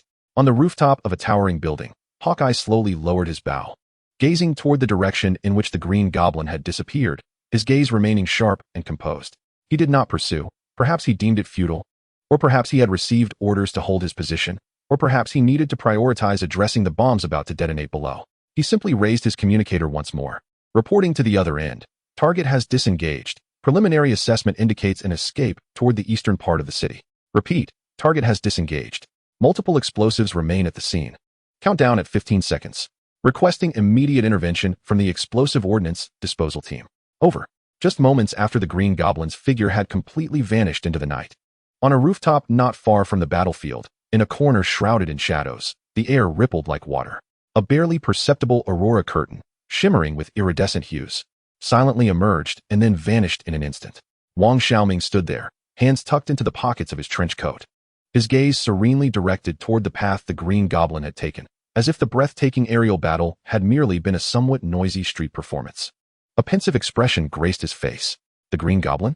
He murmured softly, a note of inquiry in his voice, pondering the intriguing existence of such a being, brimming with chaotic and distorted energy. Slowly, he extended a hand, fingers splayed, as though attempting to capture the unseen remnants of energy and fragments of information left behind by the Green Goblin in the night breeze. His fingertips seemed to dance with faint arcs of electricity and ghostly green sparks. Let me see. He closed his eyes, his perception extending like invisible tendrils, deciphering the information captured. This force was coarse, tempestuous, rife with the traces of forced infiltration and rejection, undoubtedly that of Justin Hammer, the jester. However, a slight furrow appeared on his brow as he sensed something deeper. The origin of this power seemed not entirely derived from this dimension. It was intermingled with a colder, more ancient presence, laden with malicious manipulation. A knowing smile curved the corners of Wang Xiaoming's lips. It appeared that, on the chessboard, beyond the visible pieces, other players had quietly infiltrated. He withdrew his hand, casting his gaze once more downwards at the tumultuous yet temporarily diminished thread of New York's nightscape. The cacophony of sirens, fire trucks, and the cries of the populace intertwined, heralding that this night was far from over. This was becoming increasingly intriguing. Chapter 54. The chess game in the shadows and the approaching storm at the headquarters of S.H.I.E.L.D. in Nick Fury's office. The lighting was deliberately dimmed. Outside the massive bulletproof glass windows lay the contours of New York, still recovering from the chaos of the previous night, bearing a semblance of fatigue. Above the city, remnants of smoke lingered in the morning light, leaving faint traces. The office was eerily silent, save for the low hum of precision machinery, akin to a suppressed heartbeat, resonating in the heavy air. Nick Fury stood with his back to the window, one hand resting behind him, his iconic black trench coat blending him into the shadows of the office, silently surveying the city beneath. A gentle knock echoed, accompanied by an almost imperceptible rush of air. The heavy alloy door slid open soundlessly. Maria Hill entered, clad in a tailored deep blue uniform, her step steady, her expression serious, and her gaze sharp and composed. Upon seeing Fury's silhouette, she did not approach immediately, but halted a few steps away from the desk. Director. Hill's succinct voice shattered the silence within the room. She began her report. Agent Melinda May's team failed to track the Green Goblin. The target, utilizing the extreme maneuverability of his aircraft, demonstrated an exceptional familiarity with the city's complex terrain, deliberately creating explosions and chaos in multiple areas, successfully disrupting our pursuit. He ultimately vanished into the intricate structures of the eastern part of the city, and his whereabouts remain unknown. The preliminary damage assessment report is being generated. The property loss is substantial, and casualties are still being tallied. She paused momentarily before continuing. Additionally, Agent Romanoff has completed a preliminary infiltration of the Hammer Industries press conference venue and backstage. As you anticipated, the event proceeded exceptionally smoothly, with no technical malfunctions or incidents. However, Natasha was unable to make direct contact with the designer of the core armor, Justin Hammer, who was conspicuously absent from the backstage area for most of the demonstration, his movements appearing deliberately elusive. Fury slowly turned around, his single eye glimmering with a cold light akin to a distant star, devoid of warmth. He has vanished? His voice was deep, laced with a palpable sense of suppressed dissatisfaction and an almost overflowing skepticism. A madman, riding a skateboard and hurling bombs, vanished right beneath the very eyes of our S.H.I.E.L.D. headquarters? He paced to the desk, his fingers gently tapping on the cold surface. Hammer's ludicrous press conference had been remarkably successful, yet the origins of his unmanned armor's core technology remained an enigma. The timing of all this felt far too coincidental. At that moment, the office door slid open soundlessly once more. Clint Barton entered, now clad in the standard S.H.I.E.L.D. uniform, having changed out of his dust-laden combat attire. However, a hint of fatigue from the fierce battlefield still lingered in his demeanor, while his gaze was as sharp and penetrating as that of a hawk. "Director," Barton greeted succinctly. "Barton," Fury replied, looking his way. "Report directly. You've had close encounters with that green menace." Barton nodded and began to succinctly recount his direct confrontation with the Green Goblin, emphasizing the adversary's characteristics. Technologically, his flying skateboard exhibited exceptional performance and remarkable agility, capable of executing actions that defied conventional physics. Yet, it felt unstable, as if it were a hastily assembled contraption operating beyond its limits. The weapons he employed were primarily various small explosives, immensely powerful and diverse. But his attack patterns were chaotic, lacking tactical logic. In terms of mental state, Barton noted an extreme instability. His behavior was erratic and hysterical, seemingly relishing the act of creating chaos and instilling panic, with attacks on civilians and public infrastructure far exceeding those directed at me. It struck me as though he were engaged in a pathological performance. As for strength and endurance, Barton added, he far surpassed the average person. He withstood at least 2 close-range blasts and swiftly regained his operational capacity, exhibiting extraordinary speed and reflexes. It was certain that he had undergone some form of biological enhancement or stimulant.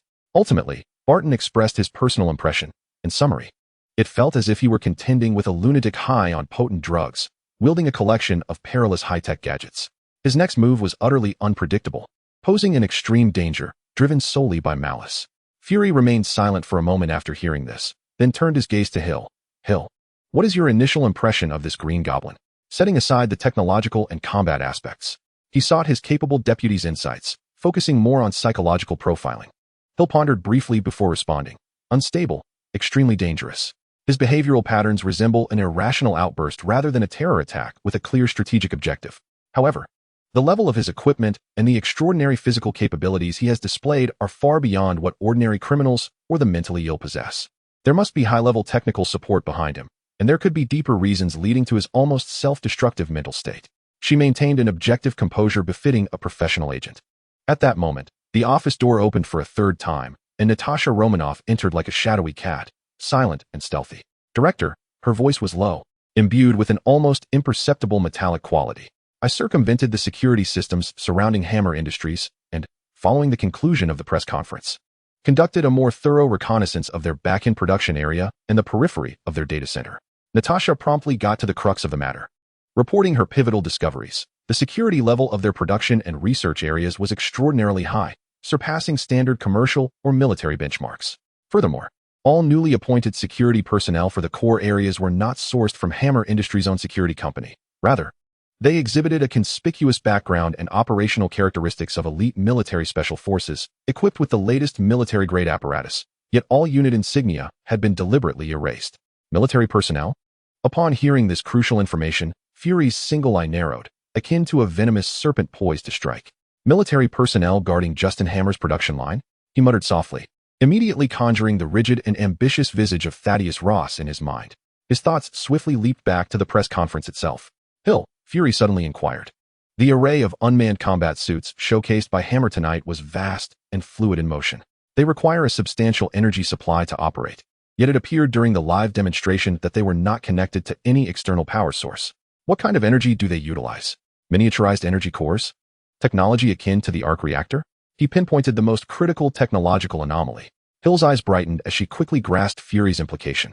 She promptly contacted the data department via her earpiece. "Immediately search all of Hammer Industries' recent procurement records, energy technology patent applications, and related transactions, with a focused inquiry on miniaturized, high-output energy sources.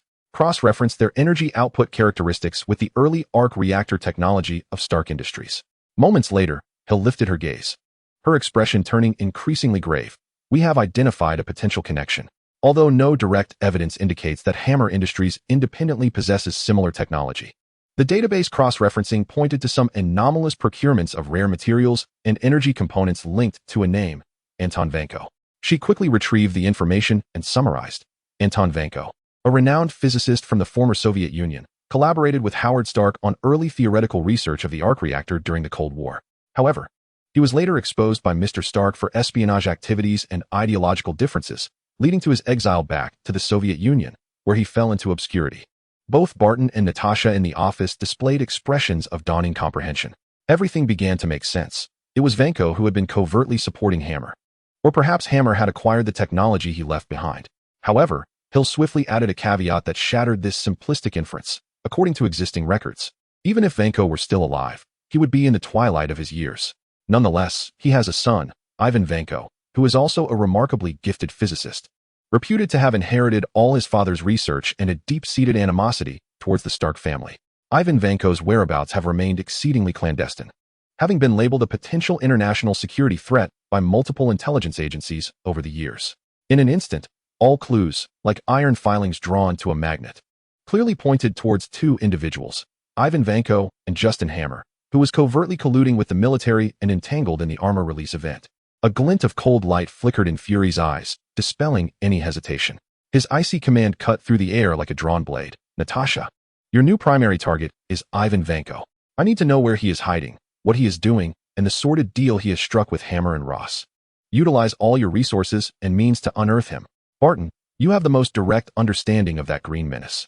Assist Natasha, focusing on tracking and developing targeted tactical plans. If you encounter the green creature again, prioritize capturing him alive. We need to ascertain the source of his enhancements. However, in extreme circumstances, I authorize you to eliminate him. Hill, coordinate all intelligence resources and uncover General Ross's recent activities, communication records, and every financial transaction and suspicious personnel movement within Hammer Industries. I want to know how deeply the military's hand is embedded in this. Yes, Director. Natasha, Barton, and Hill responded in unison, their voices low yet imbued with a palpable sense of impending storm.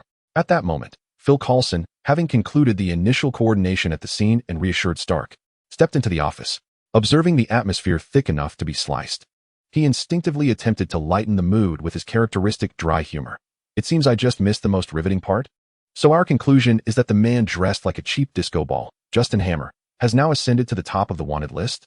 Should we dispatch a rapid response team to check his plumbing?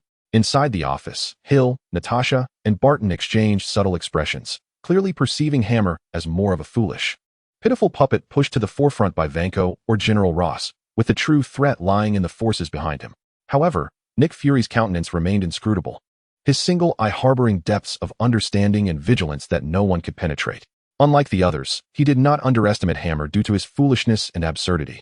On the contrary, a fool driven to desperation, with a skewed mindset and unexpectedly granted formidable destructive power, can often be far more perilous than a cunning, logical adversary. The scene gradually focused on Fury's enigmatic face, shrouded in an eternal shadow. It was evident that he harbored deeper concerns and long-term strategies regarding this tumultuous situation stirred by various known and unknown forces. Outside, New York lay aglow with lights, appearing tranquil. Yet, the true storm was only just beginning to silently gather strength beneath the horizon. Chapter 55. Jealous flames and dancing demons. In the outskirts of New York City, deep within a long-abandoned concrete factory, Justin Hammer had established a temporary secret safe house. The air was suffused with the acrid scent of rust, mold, and lingering motor oil, creating a starkly ironic contrast to his former opulent office overlooking Manhattan. The pallid emergency lights cast a feeble glow, stretching and distorting shadows across the cold walls and scattered remnants of discarded machinery, establishing a stifling atmosphere of oppression and paranoia. Clang! With a jarring metallic crash, Hammer stumbled inside. The Green Goblin exoskeleton suit, damaged during his skirmish with Hawkeye, was torn off and discarded carelessly, its heavy components crashing onto the dust-laden floor, scattering in disarray. The iconic glider had shattered into two pieces, emitting faint electric sparks before ultimately extinguishing. His own appearance was far from dignified. His skin retained a sickly, unhealthy dark green hue, reminiscent of decaying leaves. His murky eyes were bloodshot, and his breathing was labored, akin to a worn-out bellows, each inhalation accompanied by a searing pain. His body trembled uncontrollably, a residual effect of the ferocious power within and an overexuberant mind. Gazing at the remnants of the armor that once filled him with pride, now reduced to such fragile debris, a twisted smile slowly emerged on his face. A blend of disdain for the once mighty contraption and a morbid satisfaction born from sheer destruction. Hammer staggered to the wall, where an old mirror, spiderwebbed with cracks, hung askew. The reflection was blurred, revealing only a distorted silhouette, obscuring any discernible features. He stared at that strange, grotesque reflection, beginning to murmur softly. His voice hoarse and tinged with an unsettling, almost delirious tone. Order? Huh. What is the peace they guard? His voice dripped with a twisted, mocking philosophical tone. Merely a sandcastle built upon lies and self-deception, fragile and destined to shatter at the slightest touch. He extended his green-tinged fingers, gently tracing the cracks in the mirror, as if caressing the world's wounds. Heroism? Those masked pretenders, playing savior? What do they understand? His tone grew fervent, laced with deep-seated resentment. They masquerade fragility as strength and wrap fear in the guise of courage. How hypocritical. How absurd. They fail to grasp that chaos and destruction are the truest essence of the universe. He mentioned Stark, but his gaze held not simple jealousy, but a deeper, more twisted understanding, as if Stark embodied the epitome of this hypocritical order. Stark, that shining idol, that hero basking in applause and adulation, he chuckled softly. His laughter dry as an owl's call at night. The more radiant his brilliance, the more it illuminated the world's falsehoods, dragging him down into the same darkness as me. Into this authentic madness and suffering. Could this not be the most merciful redemption? Ha! He could distinctly sense an alien force within him, surging like boiling lava, frantically tearing at his nerves, inflicting exquisite agony, yet accompanied by an ineffable, almost euphoric exhilaration. Ah, this torment, this madness. He drew a deep breath, savoring it like poison. This was the true essence of existence, far more authentic than those who cower within iron shells, donning hypocritical masks to play the hero. So much more intriguing. His gaze became frenzied and hollow, as his mind began to conceive grander, more chaotic plans. Business competition? Usurping Stark? Such notions were trivial, utterly dull. What he yearned for now was something pure, destruction, chaos. He wanted the entirety of New York, no, the whole world, to witness the truth he had grasped. This performance had only just begun. He whispered to his distorted reflection in the mirror, like a devil's pact. I shall demand the grandest dirge of destruction from this city. Their screams will serve as the most magnificent soundtrack to my entrance. Ha ha! Just as Hammer was wholly immersed in the mad world he had woven for himself. Reveling in this frenzied soliloquy before the impending annihilation, a cold, calm, emotionless voice, like a specter, unexpectedly resonated from the depths of the empty factory, severing his morbid fantasies with precision. How does it feel to be lost in borrowed madness, Justin Hammer? The voice paused, tinged with a barely perceptible mockery. Or should I call you the Green Goblin? Who? Hammer reacted like a cat with its tail stepped on, every hair on his body standing on end.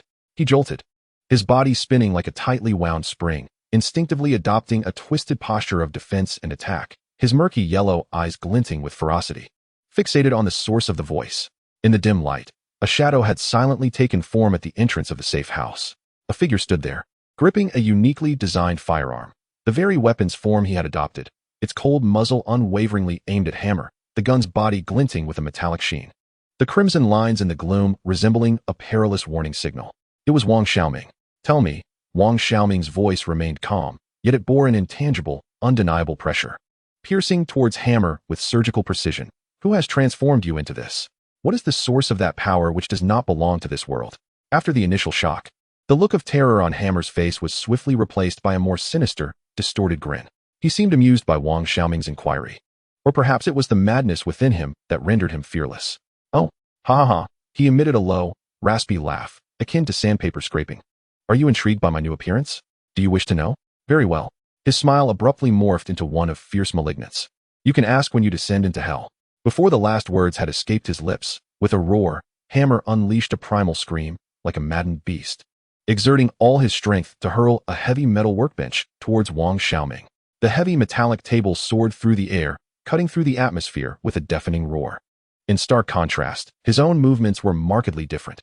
He propelled himself backward like a cannonball, swiftly distancing himself from Wang Xiaoming and landing in a more expansive area.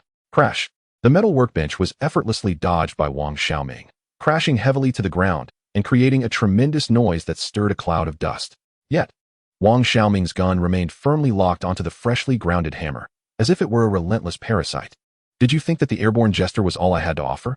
Hammer steadied himself, observing the still composed Wang Xiaoming, his grin morphing into a more frenzied and disdainful expression.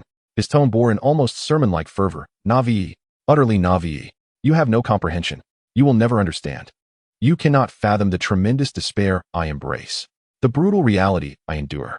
He laughed maniacally, akin to revealing the most treasured of treasures, as his right hand abruptly emerged from the tattered lining of his garment, or rather, from a concealed space that seemed slightly fused with his being, producing an oddly shaped, twisted belt exuding an ominous aura, the abyssal jealousy driver. The belt radiated a dim metallic hue, as if stained with tainted blood, its surface adorned with pulsating, vein-like patterns that emitted a sinister green glow. Upon its appearance, the surrounding air grew thick and frigid. Come forth. Allow me to demonstrate what true power entails. Hammer's eyes blazed crimson, his facial muscles contorting with extreme resentment and madness as he forcefully pressed the belt against his waist in a near self-destructive manner. Snap! The belt, seemingly alive, automatically fastened, emitting a sound reminiscent of bones snapping. Then, with every ounce of strength, Hammer unleashed a curse from the depths of hell, bellowing the transformation incantation filled with venom and madness. Shattered order. Embodiment of envy. Green demon. He raised his right hand and struck fiercely at the belt's core, shaped like a demon's eye, with a resounding punch. Frenzied dance. Buzz. The demonic eye at the center of the belt erupted with a blinding, vibrant green light. Like a dam breaking, countless streams of chaotic, tainted energy, laden with negative emotions, surged forth from the belt, enveloping Hammer's body in a writhing mass akin to venomous serpents, consuming him entirely. Ah! Hammer emitted a scream that was more harrowing and anguished than before, a sound far from human. His form, enveloped in the eerie green radiance, underwent a terrifying biological metamorphosis. His previously green-tinged skin transformed into a deep abyssal green, now displaying a scaly, carapace-like exoskeleton. His muscles, as if infused with a potent catalyst, twisted and grotesquely expanded at a visible pace, tearing apart the remnants of his clothing. The bones within emitted a more concentrated and disconcerting cacophony of dislocation, the spine unnaturally bending forward, the entire body adopting a stance that was inhuman, reminiscent of some predatory reptile poised to strike. The smile on his face, once merely a distortion, had now completely solidified, becoming a ghastly visage akin to the terrifying masks of malevolent spirits found in Eastern lore. His eyes had transformed into murky yellow orbs, resembling two burning will-o'-the-wisps, flickering with unbridled madness and ferocity. His physique appeared slightly more inflated and towering than that of an ordinary person, each movement exuding a primal, explosive sense of violence. With a hissing sound accompanying the gathering of energy, dark green energy flowed like liquid over his forearms, solidifying into two formidable armors of dread, the armor of envy. The tips of the armors bore three long, sharp claws, glistening with a spectral green glow, exuding a perilous aura capable of rending steel. The transformation was complete. As the spectral green light gradually dissipated, a new, even more terrifying and inhuman creature emerged before Wang Xiaoming. Hammer, or rather the current green goblin in biological form, slowly lifted his head and straightened his grotesquely contorted body, brimming with explosive power, yet appearing profoundly uncoordinated. A low, raspy sound emanated from his throat, akin to the grotesque chuckle of a dying beast. He slightly crouched, adopting a twisted, inhuman posture laden with extreme provocation, resembling a spider poised to strike or a beast preparing to pounce on its prey. Do you feel it? His voice had grown rougher, more inhuman, reverberating with an eerie echo. This seething jealousy, this burning wrath, this is the true essence of me. Come forth, Kamen Rider. Let me shatter your ludicrous mask of justice along with your bones. He abruptly lifted his head, his yellow beastly gaze locking onto Wang Xiaoming, unleashing a final roar. Tear apart.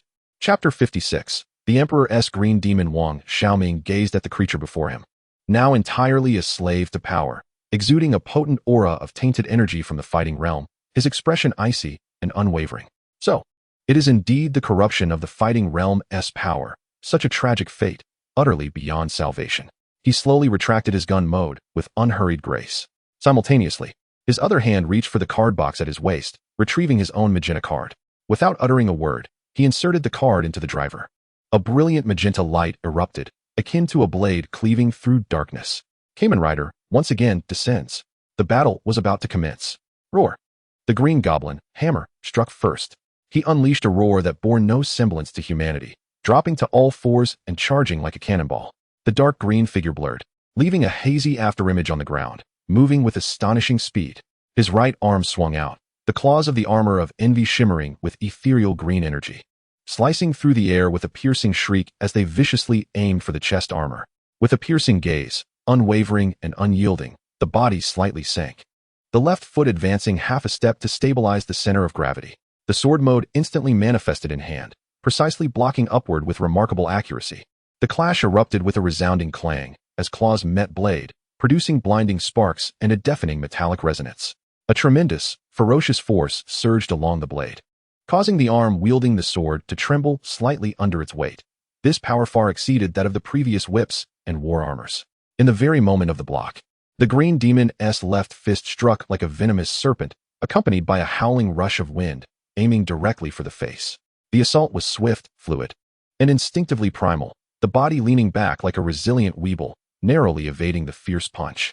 Simultaneously, the left leg shot out, akin to a coiled spring, delivering a precise kick to the joint of the green demon's supporting left arm. A dull thud resonated as the green demon's arm buckled, interrupting the follow-up attack and momentarily destabilizing its stance. Seizing this fleeting opportunity, a flurry of sword strikes erupted from the hand, as if lightning had been unleashed. The magenta blade light surged like a tempest, fiercely cleaving into the green demon's chest and shoulder. Yet unexpectedly, the green demon's mutated, scale-like, deep green skin proved remarkably resilient. The blows landed as if striking tough leather, leaving only shallow white scratches and a cascade of dazzling sparks, failing to inflict any substantial harm. Useless, useless. The green demon cackled maniacally, seemingly relishing the intensity of the assault, completely dismissing the slashes upon its body. It spread its arms wide, and numerous energy nodes on the arm armor illuminated in an instant. With a whoosh, several unstable, vengeful energy bolts, akin to concentrated malice, shot forth in a fan-shaped barrage, aimed directly at the assailant. With a sharp glint in the eye, retreat was immediate. Simultaneously, the sword was wielded like a spinning shield, rapidly deflecting the incoming energy projectiles. Boom, boom, boom. The energy bolts detonated upon impact with the ground and walls, splattering a viscous, corrosive emerald liquid. The concrete and metal sizzled and hissed, rising in billowing white smoke, leaving behind expanding charred craters. As the distance was established in retreat, the green demon lunged forward once more like a frenzied beast. It utterly abandoned any semblance of technique, its clawed arms thrashing wildly like a tempest, the assault fierce, chaotic, and devoid of form. It relied solely on primal instinct, engaging in the most raw and savage of maulings and destruction. Calmly confronting this onslaught akin to turbulent waves, the stance remained agile and precise. In the gaps of the green demon's chaotic barrage, evasion and blocking ensued seamlessly. The swordsmanship was both precise and efficient. Each block cleverly dissipated the majority of the ferocious force, while every counterattack was meticulously aimed at the potential weak points, joints, the most volatile core areas, and those yellow eyes gleaming with madness. The two combatants swirled like twin tornadoes, fiercely entangled in a violent struggle once more. Fists and feet collided with claws. Swords scraped against hardened skin. The force of their clash sent tremors reverberating throughout the desolate factory. Fragile walls bore the brunt of their fury, punctured by gaping holes, while the ground was scarred with deep trenches from the claws' onslaught. Rusted metal pipes were effortlessly torn apart, sparks flying, debris scattering in all directions. The aftermath of their battle reduced everything surrounding them to mere dust. After a more intense and frenzied bout of close combat, both warriors seized a fleeting opportunity simultaneously. Die! Roared the green demon, his voice a thunderous cacophony, as he channeled every ounce of his strength into the envious armament of his right arm. 3 energy claws surged forth, coalescing into an intensely vivid, almost tangible shade of malevolent green, imbued with a fierce momentum as they descended towards his opponent. With a steely gaze, he chose not to evade this time. Summoning strength beneath his feet, he steadied his stance. On his sword, a radiant magenta energy began to coalesce, symbolizing destruction and connection alike. Gripping his blade with both hands, he faced the impending cataclysmic strike head-on. Clang! The claws met the sword. Vivid green clashed with brilliant magenta. Two utterly contrasting, yet equally ferocious forces collided mid-air with resounding impact. In an instant, a blinding light erupted, reminiscent of a supernova, as a violent shockwave of energy surged forth like a tsunami in all directions. The concrete floor beneath them could no longer withstand such overwhelming might.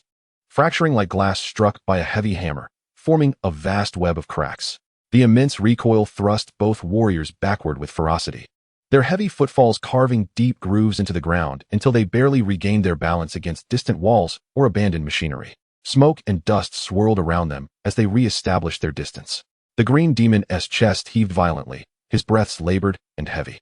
In his murky yellow eyes, the madness had not diminished.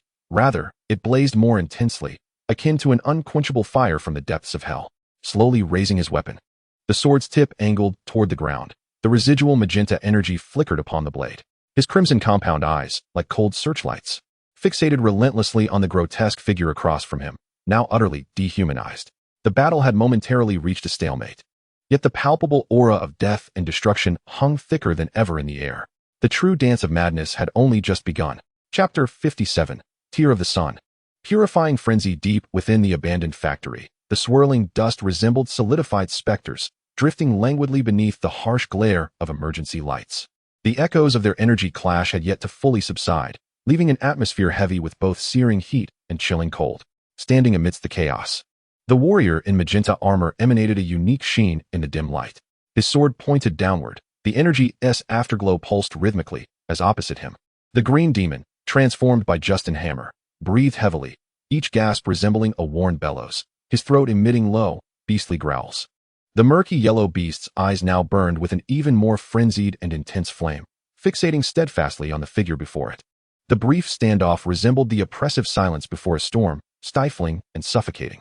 At that moment, a subtle yet distinct anomaly emanated from the card box at his waist. He furrowed his brow, sensing the unusual resonance of energy, and instinctively reached into the box. His fingertips brushed against two cards, their cool touch concealing uniquely divergent energies. He withdrew them, and beneath the remnants of energy collision, illuminated by flickering points of light akin to fireflies, the designs on the cards became distinctly visible. One card bore the visage of the wild, primal, life-infused Kamen Rider Amazon. The other, etched with the image of a Kamen Rider, symbolizing resilience and hope, shone like the sun in the night. The Amazon card flickered violently, resonating with the chaotic, inhuman form of the green goblin across from him, as if yearning for a primal clash of raw power. Yet soon, perhaps sensing the grotesque and unnatural essence within the goblin's strength, the card's radiance swiftly dimmed, falling into silence. Conversely, the other card emanated a steady stream of warm, golden light reminiscent of the sun, its glow gentle, yet imbued with strength, as if silently conveying a profound will. "Oh, are we about to change toys again, Mr. Kamen Rider?" The green goblin, Hammer, observing the cards in his hand, let out an even more piercing, neurotic cackle. Tilting his head, his distorted face wore an expression of utmost derision, amalgamating the fragments of information he had previously acquired about powers. "Let me take a wild guess," he rasped, his voice akin to sandpaper. "Which pathetic hero's facade is it this time? Is it that old popsicle, frozen for decades, clutching a ridiculous shield? Or is it the hulking oaf, always shouting for Asgard, with nothing but muscle in that thick skull of his?" "Humph," he scoffed disdainfully, asserting that no amount of glossy exterior could conceal the essence of one's being. "You and I are the same, merely pitiful creatures struggling under different masks, unable to find a sense of belonging." The green goblin's voice suddenly escalated, infused with a twisted, almost preachy fervor, like a deranged philosopher proclaiming his dark truths. "Do you think that changing a few forms can bring about some hollow justice or phony hope? Don't make me laugh. Look at this decaying world. Look at your own hollow gaze. The order has long since crumbled. Heroes are but lies concocted by cowards to deceive themselves.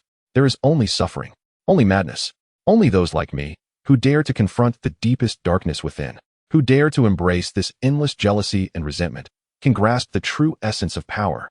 Your so-called transformation is merely an evasion of this world's irredeemable, nauseating despair."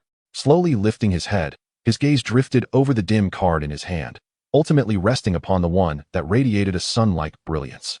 He completely disregarded the green goblin's frenzied howls, his tone laced with an accustomed disdain, as if merely stating a fact. "A pitiable creature? Perhaps. Yet at least I am not like you, discarded by others, manipulated by a foul power, while deluding myself into grasping some nonsensical truth, barking like a fool." His gaze once again fixed upon the card, the depths of its crimson compound eyes seemingly reflecting a figure struggling in endless darkness, yet eternally yearning for light, never surrendering. He could sense the will contained within the card, belonging to Taro Nanku, embodying an unyielding belief that even in the depths of despair, hope shall never be forsaken, radiating with a fervor akin to the sun. However, the voice within the card hesitated momentarily, imbued with an inexplicable strength, suggesting a differing perspective. It conveyed that even if this world is indeed rife with repugnant darkness, there will always be a brilliance capable of piercing through it entirely. Brilliance. Ha ha ha. That is the fantasy of the weak. A poison that numbs the senses. The Green Goblin seemed to find the most ludicrous jest in this, his hysterical roar echoing. Only darkness is eternal. Embrace it. Embrace this endless jealousy. Embrace this sweet destruction. This is the sole law of survival. The only truth. Darkness is only temporary. The voice remained calm, yet underscored by an undeniable firmness, as steadfast as a rock, akin to clouds that can never obscure the sun's radiance. As for beings like you, wholly consumed by darkness, having lost even the self, the inevitable conclusion has always been singular. The crimson compound eyes suddenly sharpened, resembling two blades on the verge of being unsheathed, and that is to be utterly purified by the light. No sooner had the words left his lips than Wang Xiaoming hesitated not for a moment. With elegant precision, he inserted the card, glistening with sunlight, into his waist device. The driver pronounced the knight's name, its tone steady and powerful. With a decisive slam, it closed. Boom! A brilliant golden light, akin to the explosion of a solar core, instantly enveloped the magenta armor. Within this radiance, the armor's form rapidly reshaped and transformed. When the light dissipated, standing in its place was no longer the magenta destroyer, but the black warrior, Kamen Rider, bathed in sunlight, clad in a classic black bodysuit. It shimmered with a resilient sheen. Upon his chest, the golden sun emblem contained the boundless potential of the solar stone, glowing vibrantly and emanating waves of warm, formidable energy. The helmet, adorned with deep crimson compound eyes, encapsulated the profundity of night and the hope of dawn, exuding an unparalleled calm, strength, and an indelible light of hope. Merely standing there, he radiated a distinctly different aura, one that belonged to a warrior who had endured countless despairs and battles, yet always believed in the light, steadfastly guarding all. But this was merely the beginning. Upon transforming into his new form, there was no pause whatsoever. He immediately reached out once more, extracting another unique card from the card box, upon which was vividly emblazoned the image of a biochemical knight, resembling a flowing stream of blue water with an extraordinary form. He inserted this transformation card, which symbolized the power of the sorrowful prince, back into the driver. The driver emitted a sound entirely distinct from before, accompanied by a clear, peculiar noise reminiscent of droplets merging into the ocean, akin to the flow of gel. Buzz. Transformation. The sturdy black armor, as if imbued with life, swiftly began to liquefy and flow. The black armor receded like a tide, replaced by an unusual form composed of a deep blue stream and semi-transparent gel. The surface of the armor shimmered with a moist luster, as if it could alter its shape at any moment. Simultaneously, at his left wrist, that iconic symbol capable of summoning the biochemical blade manifested. The Kamen Rider in biochemical form descended. What sorcery is this? The green demon across from him gazed at the transformation in astonishment, only to be met with a renewed glint of disdain and madness in his yellow beastly eyes. Thinking that turning into a puddle of sludge could intimidate him? Come at me. He unleashed a beast-like roar once more, dropping to all fours, his dark green silhouette darting forward like an arrow, reeking of blood as he lunged toward the biochemical form. The envious claws on his arm gleamed with a potent green corrosive energy, viciously aiming for the seemingly fragile blue gelatinous body. However, what transpired next utterly shattered the green demon's hammer, understanding. Sizzle. The green demon's claws, imbued with the force to tear through anything, slashed downward. Yet it felt as though they struck empty space. Those claws, capable of rending steel, seamlessly pierced through the blue gelatinous form of the biochemical being. It was as if that body had no physicality, merely a mass of flowing liquid. The attack was completely ineffective. What? The green demon emitted an incredulous exclamation, just as his attack missed and his body surged forward due to inertia, revealing a moment of vulnerability. The biochemical entity's liquefied form, akin to a living blue tentacle, suddenly ensnared the green demon's outstretched arm, the gel's formidable elasticity and adhesive strength instantaneously constraining his movements. Following this, a flash of light erupted from the biochemical being's left wrist. Whoosh! An energy sword, the biochemical blade, shimmering with pure blue radiance, instantly coalesced into form. The biochemical being wielded the blade, its blue edge resonating with a peculiar energy fluctuation, as if capable of slicing molecular structures, akin to the most precise scalpel. and struck fiercely at the joint connecting the green demon's resilient green skin and armor. Sizzle. The previously formidable skin, which had been resistant to effective damage, was effortlessly sliced open by the biochemical blade, as if a hot knife were cutting through butter. Although the wound writhed and attempted to heal rapidly under the green demon's grotesque regenerative abilities, the cutting effect of the biochemical blade was palpably deeper and more thorough. The green demon roared in agony, violently breaking free from the gelatinous binds, wildly flailing his other clawed hand in retaliation. However, the biochemical body once again liquefied, effortlessly evading the attack, appearing like a specter at the side of the green goblin, the biochemical blade in hand striking with precision once more. The tide of battle shifted in an instant. The biochemical entity fully exploited the almost unscrupulous liquefaction ability of the biochemical knight, rendering it immune to all of the green goblin's frenzied physical assaults and the majority of its crude energy shocks. The green goblin's pride in its brute strength, speed, and claws became utterly meaningless before the gelatinous form that could morph at will and penetrate attacks. The biochemical being, akin to a calm and merciless predator, utilized the extraordinary mobility and evasion afforded by its liquefaction, perpetually circling the green goblin, the biochemical blade in hand leaving deep wounds time and again, reminiscent of the scythe of death.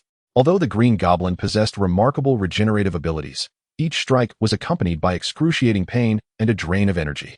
How does it feel? Your true power? The voice of the biochemical entity resonated through its liquid form, laced with a chilling mockery, unable even to make contact. No, it cannot be. This is impossible. The green goblin was utterly enraged. It roared like a cornered beast, its attacks becoming increasingly frenzied, yet it could never reach that elusive blue figure. As slippery as flowing water, the strength it prided itself on, the madness it relied upon for survival, appeared so ludicrous, so impotent before such an uncanny ability. What kind of wretched power is this? Why? Why can my strength, my pain, my resentment not harm you? Overwhelmed and humiliated, unable to touch its foe, combined with the searing agony brought on by the volatile energy within, the green goblin descended into utter madness. It abruptly halted its assault, its body trembling violently, the magic eye at the center of the abyssal jealousy driver glowing with an unprecedented, nearly igniting, eerie green light. Die! All of you die! It emitted a heart-wrenching, inhuman final roar. Recklessly, it channeled the energy of hatred within, even actively guiding that force to inflict more brutal mutations upon itself. Its grotesquely distorted muscles swelled and twisted like an inflated balloon, the surface of its skin beginning to exude a viscous, highly corrosive green venom. The energy claws on its jealousy-armored gauntlets grew more enormous and menacing, nearly half a man's height, entwined with a dark, ominous energy of malice. The air around it warped due to this extreme negative energy, emanating a nauseating stench reminiscent of decaying corpses in the depths of a swamp. Even if I cannot kill you, the green goblin's voice twisted beyond recognition. Filled with unbridled madness and malice, I shall make you taste it. Taste this pain that penetrates to the marrow, this resentment cast aside by the entire world. Come, Kamen Rider, let us dwell together in this eternal abyss of despair. It suddenly lifted its head, those yellow beastly eyes, burning with frenzied infernal fire, locking onto the biochemical entity, channeling all the accumulated life and soul-burning energy of hatred into the belt and the gauntlets upon its arms. Let us dance together. The ultimate finishing move. Engage. The belt's enchanted eye unleashed two devastating emerald beams of energy, akin to the venomous fangs of a serpent from the depths of hell. Simultaneously, he brought his arms together, merging the colossal phantoms of energy claws into a gigantic, shadowy hand, filled with endless malice and a will for destruction, hurtling towards biochemical, with a force capable of rending space itself. This was the Green Goblin's hammer, final, frenzied act of burning everything to ashes. In the face of such cataclysmic assault, the flowing blue figure of biochemical gradually came to a halt. How unsightly came biochemical's voice, calm yet imbued with an icy judgment. Is this the reality you take pride in? Like the rotting sludge of a sewer, your time for performance has ended. He slowly raised his head as the pure, life-giving energy of water began to swirl and accelerate around his blue gelatinous form, culminating in a crescendo. In that instant, it seemed as though the very power of the ocean had coalesced around biochemical. He assumed a classic pose befitting the son of the sun, gazing upwards at the non-existent sky, and with a voice that fused the indifference of Tsukasa Kadoya and the resolute will of Taro Nango, he solemnly proclaimed, "I am the son of the sun, the bearer of its light." After a brief pause, his voice grew clearer and more resolute. akin to the dawn's light piercing through darkness. Kamen Rider, with the declaration complete, Biochemical hesitated no more. He drew from the card holder the card representing ultimate judgment and inserted it precisely into the driver.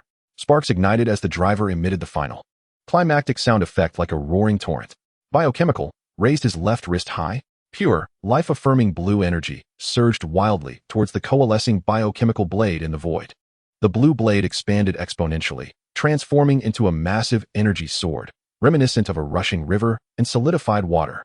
It radiated a pure power capable of purging all filth and severing all evil. With a furious roar, he swung the enormous blue energy blade towards the cataclysmic emerald beams and the colossal shadowy hand. Pure blue water energy clashed against the tainted emerald energy of envy. In that fleeting moment, the entire abandoned factory was engulfed as if cast into an inferno of energy. Blue and green, purification and corruption, hope and despair. Two utterly opposing forces collided at the heart of the factory in the most intense and thorough confrontation. An indescribable, blinding light instantaneously consumed all. The tumultuous energy surged forth like a tsunami, violently expanding outward. The fragile concrete walls, rusted steel supports, and heavy abandoned machinery were effortlessly torn apart, shattered, and vaporized in the face of this terrifying energy storm. The entire structure of the factory began to collapse and disintegrate at the epicenter of the collision. At the center of the energy storm, the pure blue energy surged forth like an unstoppable river of purification, breaking through the foul green energy defenses. The radiance of the biochemical blade ultimately pierced through the towering shadowy hand, striking directly at Hammer's corporeal form, as well as the ominous abyssal jealousy driver at his waist. No, I have yet to witness Stark's final act, as he unleashed a piercing scream filled with resentment, bitterness, and boundless madness. His body, along with the malevolent belt from the realm of combat, rapidly disintegrated and vanished under the purifying onslaught of the pure blue energy. Akin to snow melting beneath the scorching sun, the emerald energy evaporated into nothingness, and the twisted flesh turned to ash, ultimately returning to the void along with his soul, which had been completely consumed by jealousy and insanity. Then, the climactic explosion erupted. It was no longer the malevolent green, but a dazzling blue radiance that purified all. Like a miniature sun born within the factory, it devoured and cleansed all remnants, all filth, and all darkness. The fiery blaze illuminated half the night sky. Amidst the completely collapsed ruins, only the residual heat from the clash of pure energy and a chaotic scene remained. At the heart of the flames, the smoke gradually dispersed. Having reverted to his true form, Wang Xiaoming slowly turned, his back to the inferno that burned like hellfire and the ruins of utter destruction. He did not glance back at the devastation. Instead, he walked steadily forward, step by step. His silhouette appeared solitary amidst the flickering flames, yet remarkably resolute. A voice, as if emanating from a distant time and space, or perhaps a whisper from within his own heart, resonated softly, imbued with a trace of sentiment and determination belonging to Nan Guang Tairang. The light of the sun can always pierce the deepest darkness. A tormented soul may find liberation only through annihilation. The voice paused, infused with the indifference and perseverance of Wang Xiaoming, the eternal traveler. Yet, this is far from an end. As long as evil continues to breed in the shadows of this world, and as long as stories await to be witnessed, my journey shall not cease. Chapter 58. Whispers upon the throne of the realm of combat, and a new gift the realm of combat. A distorted world forged from countless fragments of shattered universes under the will of the divine, stood as a testament to chaos.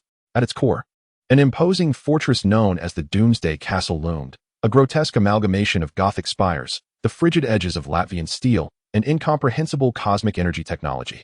Deep within the fortress lay the throne room of the god, Lord Doom.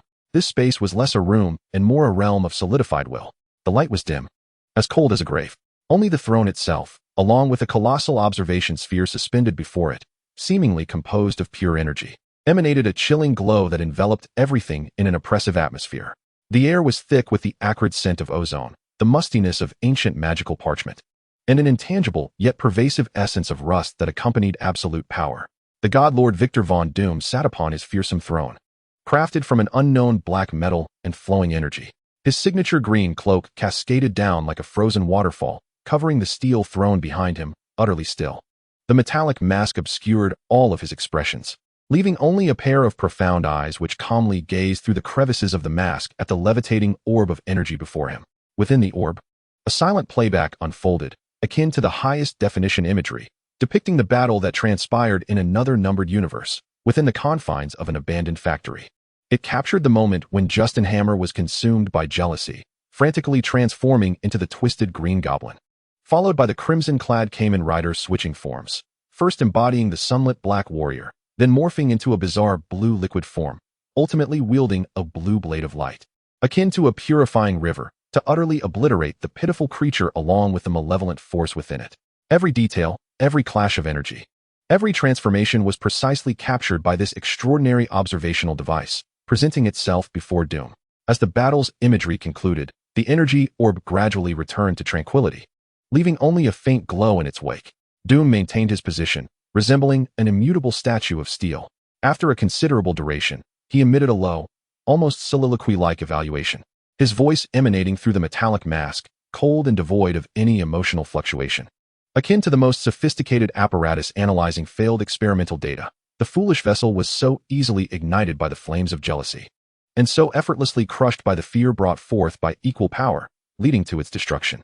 Not even the value of a preliminary experimental subject for validating possibilities could be fully realized. His tone, brimming with utter disdain and an almost clinical detachment, conveyed the ultimate confirmation of human frailty. Ultimately, they remained mere mortals, even when endowed with powers surpassing their own comprehension. Their impoverished and fragile souls rendered them incapable of mastery, ultimately leading to their own undoing by the very forces they sought to wield. Tragic, yet entirely within Doom's anticipation. This was not lamentation, but rather a condescension and profound distrust towards humanity's inherent weaknesses. As the imagery within the observation orb replayed the moment of transformation into Kamen Rider, Doom's gaze, concealed behind the mask, seemed to flicker slightly. The energy flow within the orb shifted accordingly, focusing closely on the golden emblem in the shape of a miniature sun emblazoned upon his chest.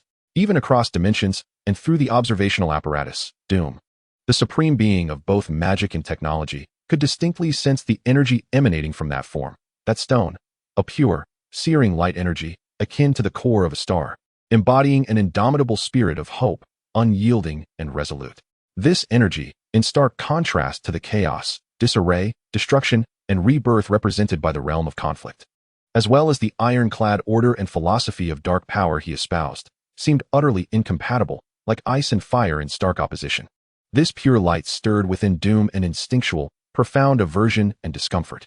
Like an ancient creature lurking in the shadows, it instinctively recoiled from the sun's rays. Humph! The cheap light of hope, he scoffed softly, his tone laced with disdain, a symbol of naive idealism. To attempt to combat the harshness of reality with such ephemeral light is but a futile endeavor. In the face of the absolute despair and unwavering order brought forth by Doom, it is akin to a flickering firefly, vulnerable and easily extinguished.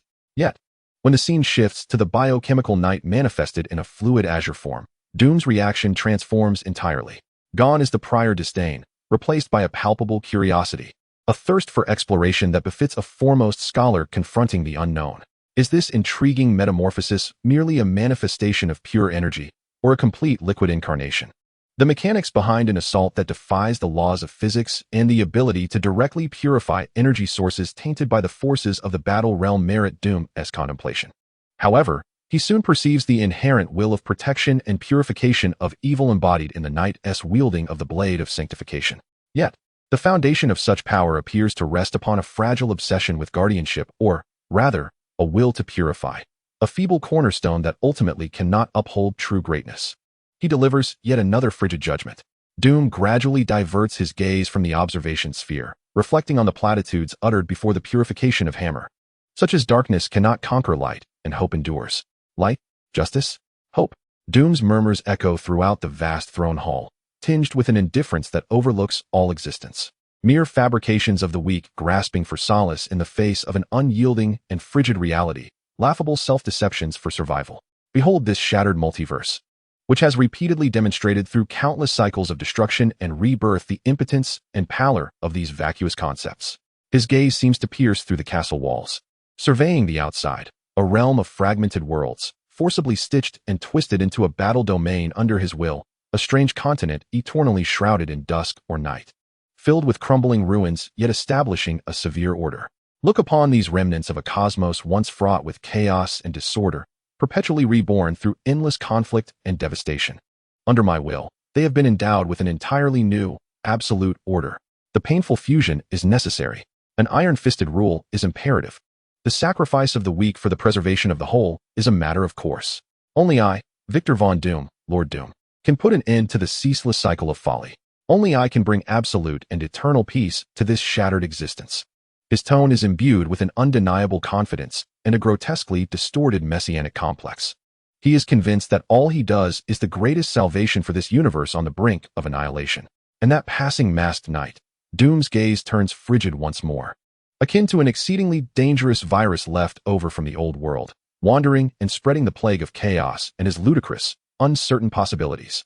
He must be corrected, assimilated into Doom's order. Or, beneath the mask, a glimmer of coldness flashes, awaiting total eradication.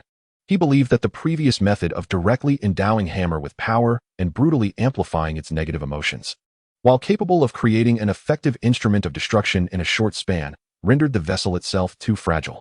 Its soul's strength was utterly inadequate to bear the forces from the realm of combat.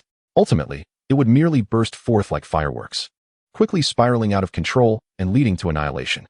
Such an approach was inefficient and lacking in elegance. A more intricate method, one that could incisively target the so-called weaknesses of heroes or humanity, was required. Doom issued his command in a low, subdued tone, which, though not loud, resonated as if it were echoing deep within the target's soul. Shadows in the depths of the throne room stirred, and a tall, slender figure glided forth silently, merging seamlessly with the darkness. Clad in a fitted, unmarked black bodysuit, his face was obscured by a thin mask that seemed to absorb light, revealing only a pair of eyes that exuded absolute obedience, devoid of any vitality. He knelt on one knee, bowing his head deeply in a posture of utmost reverence, as if before a deity of creation. This was a Latvian elite warrior, meticulously transformed by Doom, stripped of most emotions, leaving only unwavering loyalty, one among countless nameless tools under Doom's command. Doom slowly raised his right hand, clad in a metallic glove, and a peculiar object materialized within his palm. It was not a belt, but a uniquely shaped black amulet, seemingly carved from obsidian and some biological skeletal material. The amulet resembled a twisted eye. At its center embedded a faint, flickering dark red light, reminiscent of a candle flame. Its aura was starkly different from the previous violent and overt energy of Hammer's belt. It exuded a more subdued, insidious presence, akin to a slowly acting poison. This was a seed, improved based on data from the prior failed experiment. Doom's voice, cold and detached, explained that it would not, like before, directly bestow the user with uncontrollable rage. Instead, it would gently infiltrate the depths of the host's soul, seeking and infinitely magnifying a certain quality that lay hidden within their innermost being. Doom's tone carried a malicious intent, as he mused. Perhaps it would unveil an uncontrollable fear, a deeply ingrained paranoia, or a self-righteous, yet hypocritical sense of justice. It would guide the host, leading them to the precipice of self-destruction under the guise of pursuing a noble ideal or their innermost truth, while spreading this plague, masquerading as reality, to all around them. He extended the ominous amulet towards the kneeling emissary. Go to the dimension marked as Universe SIXS derivative variant. Locate the disruptor known as Kamen Rider, as well as the arrogant mortal named Tony Stark. Do not rush into direct physical conflict. That would be too crude. Observe them. Comprehend the vulnerabilities and contradictions hidden behind their so-called heroism. Then, plant this seed in suitable soil, within an individual whose heart is rife with struggle and conflict. One who ardently desires to prove themselves, yet is profoundly fragile, or one who harbors a strong obsession but lacks the power to realize it. Let them become new actors, staging a tragedy of their own meticulous direction, one that is even more splendid. At this juncture, Doom's tone bore a rare and almost cautionary seriousness. However, proceed with care. His fingers gently drummed against the armrest of the throne, for it was observed that the reality of that dimension was safeguarded by a formidable guardian, a supreme sorcerer known as the Ancient One. Her existence was among the few matters that could slightly trouble me. Strive to avoid her direct gaze. Sow seeds in the shadows, and do not provoke her excessive vigilance. Finally, with a wave of his hand, a flickering, unstable rift connecting to the target universe silently opened before the emissary. Go forth, my envoy. His voice, akin to a whisper from the abyss, was imbued with both blessing and malice, tasked with bringing true revelation to that world steeped in hypocritical hope and cheap illumination. Let them, amidst their self-contradictions and struggles with pain, ultimately recognize the grotesque essence that lies deep within their souls. May their so-called light be entirely consumed by the darkness that they themselves have nurtured. This, indeed, is the greatest mercy Doom bestows upon them. The emissary, like an emotionless automaton, silently accepted the ominous talisman, bowed respectfully once more, and then, without hesitation, rose and stepped into the rift resembling a chasm of despair. The rift closed behind him silently, as if it had never existed. The throne room returned to its profound stillness. Lord Doom slowly redirected his gaze to the orb of energy observation, upon which more intricate cosmic images began to materialize, along with real-time surveillance footage from various regions of the combat realm. His metallic mask, illuminated by the ever-shifting energy glow, appeared even colder and more unyielding, mirroring his unwavering will to dominate and the absolute and ruthless order erected upon the ruins of countless worlds. A deep voice resonated in the vast hall, echoing like an eternal refrain, "All is within Doom's grasp."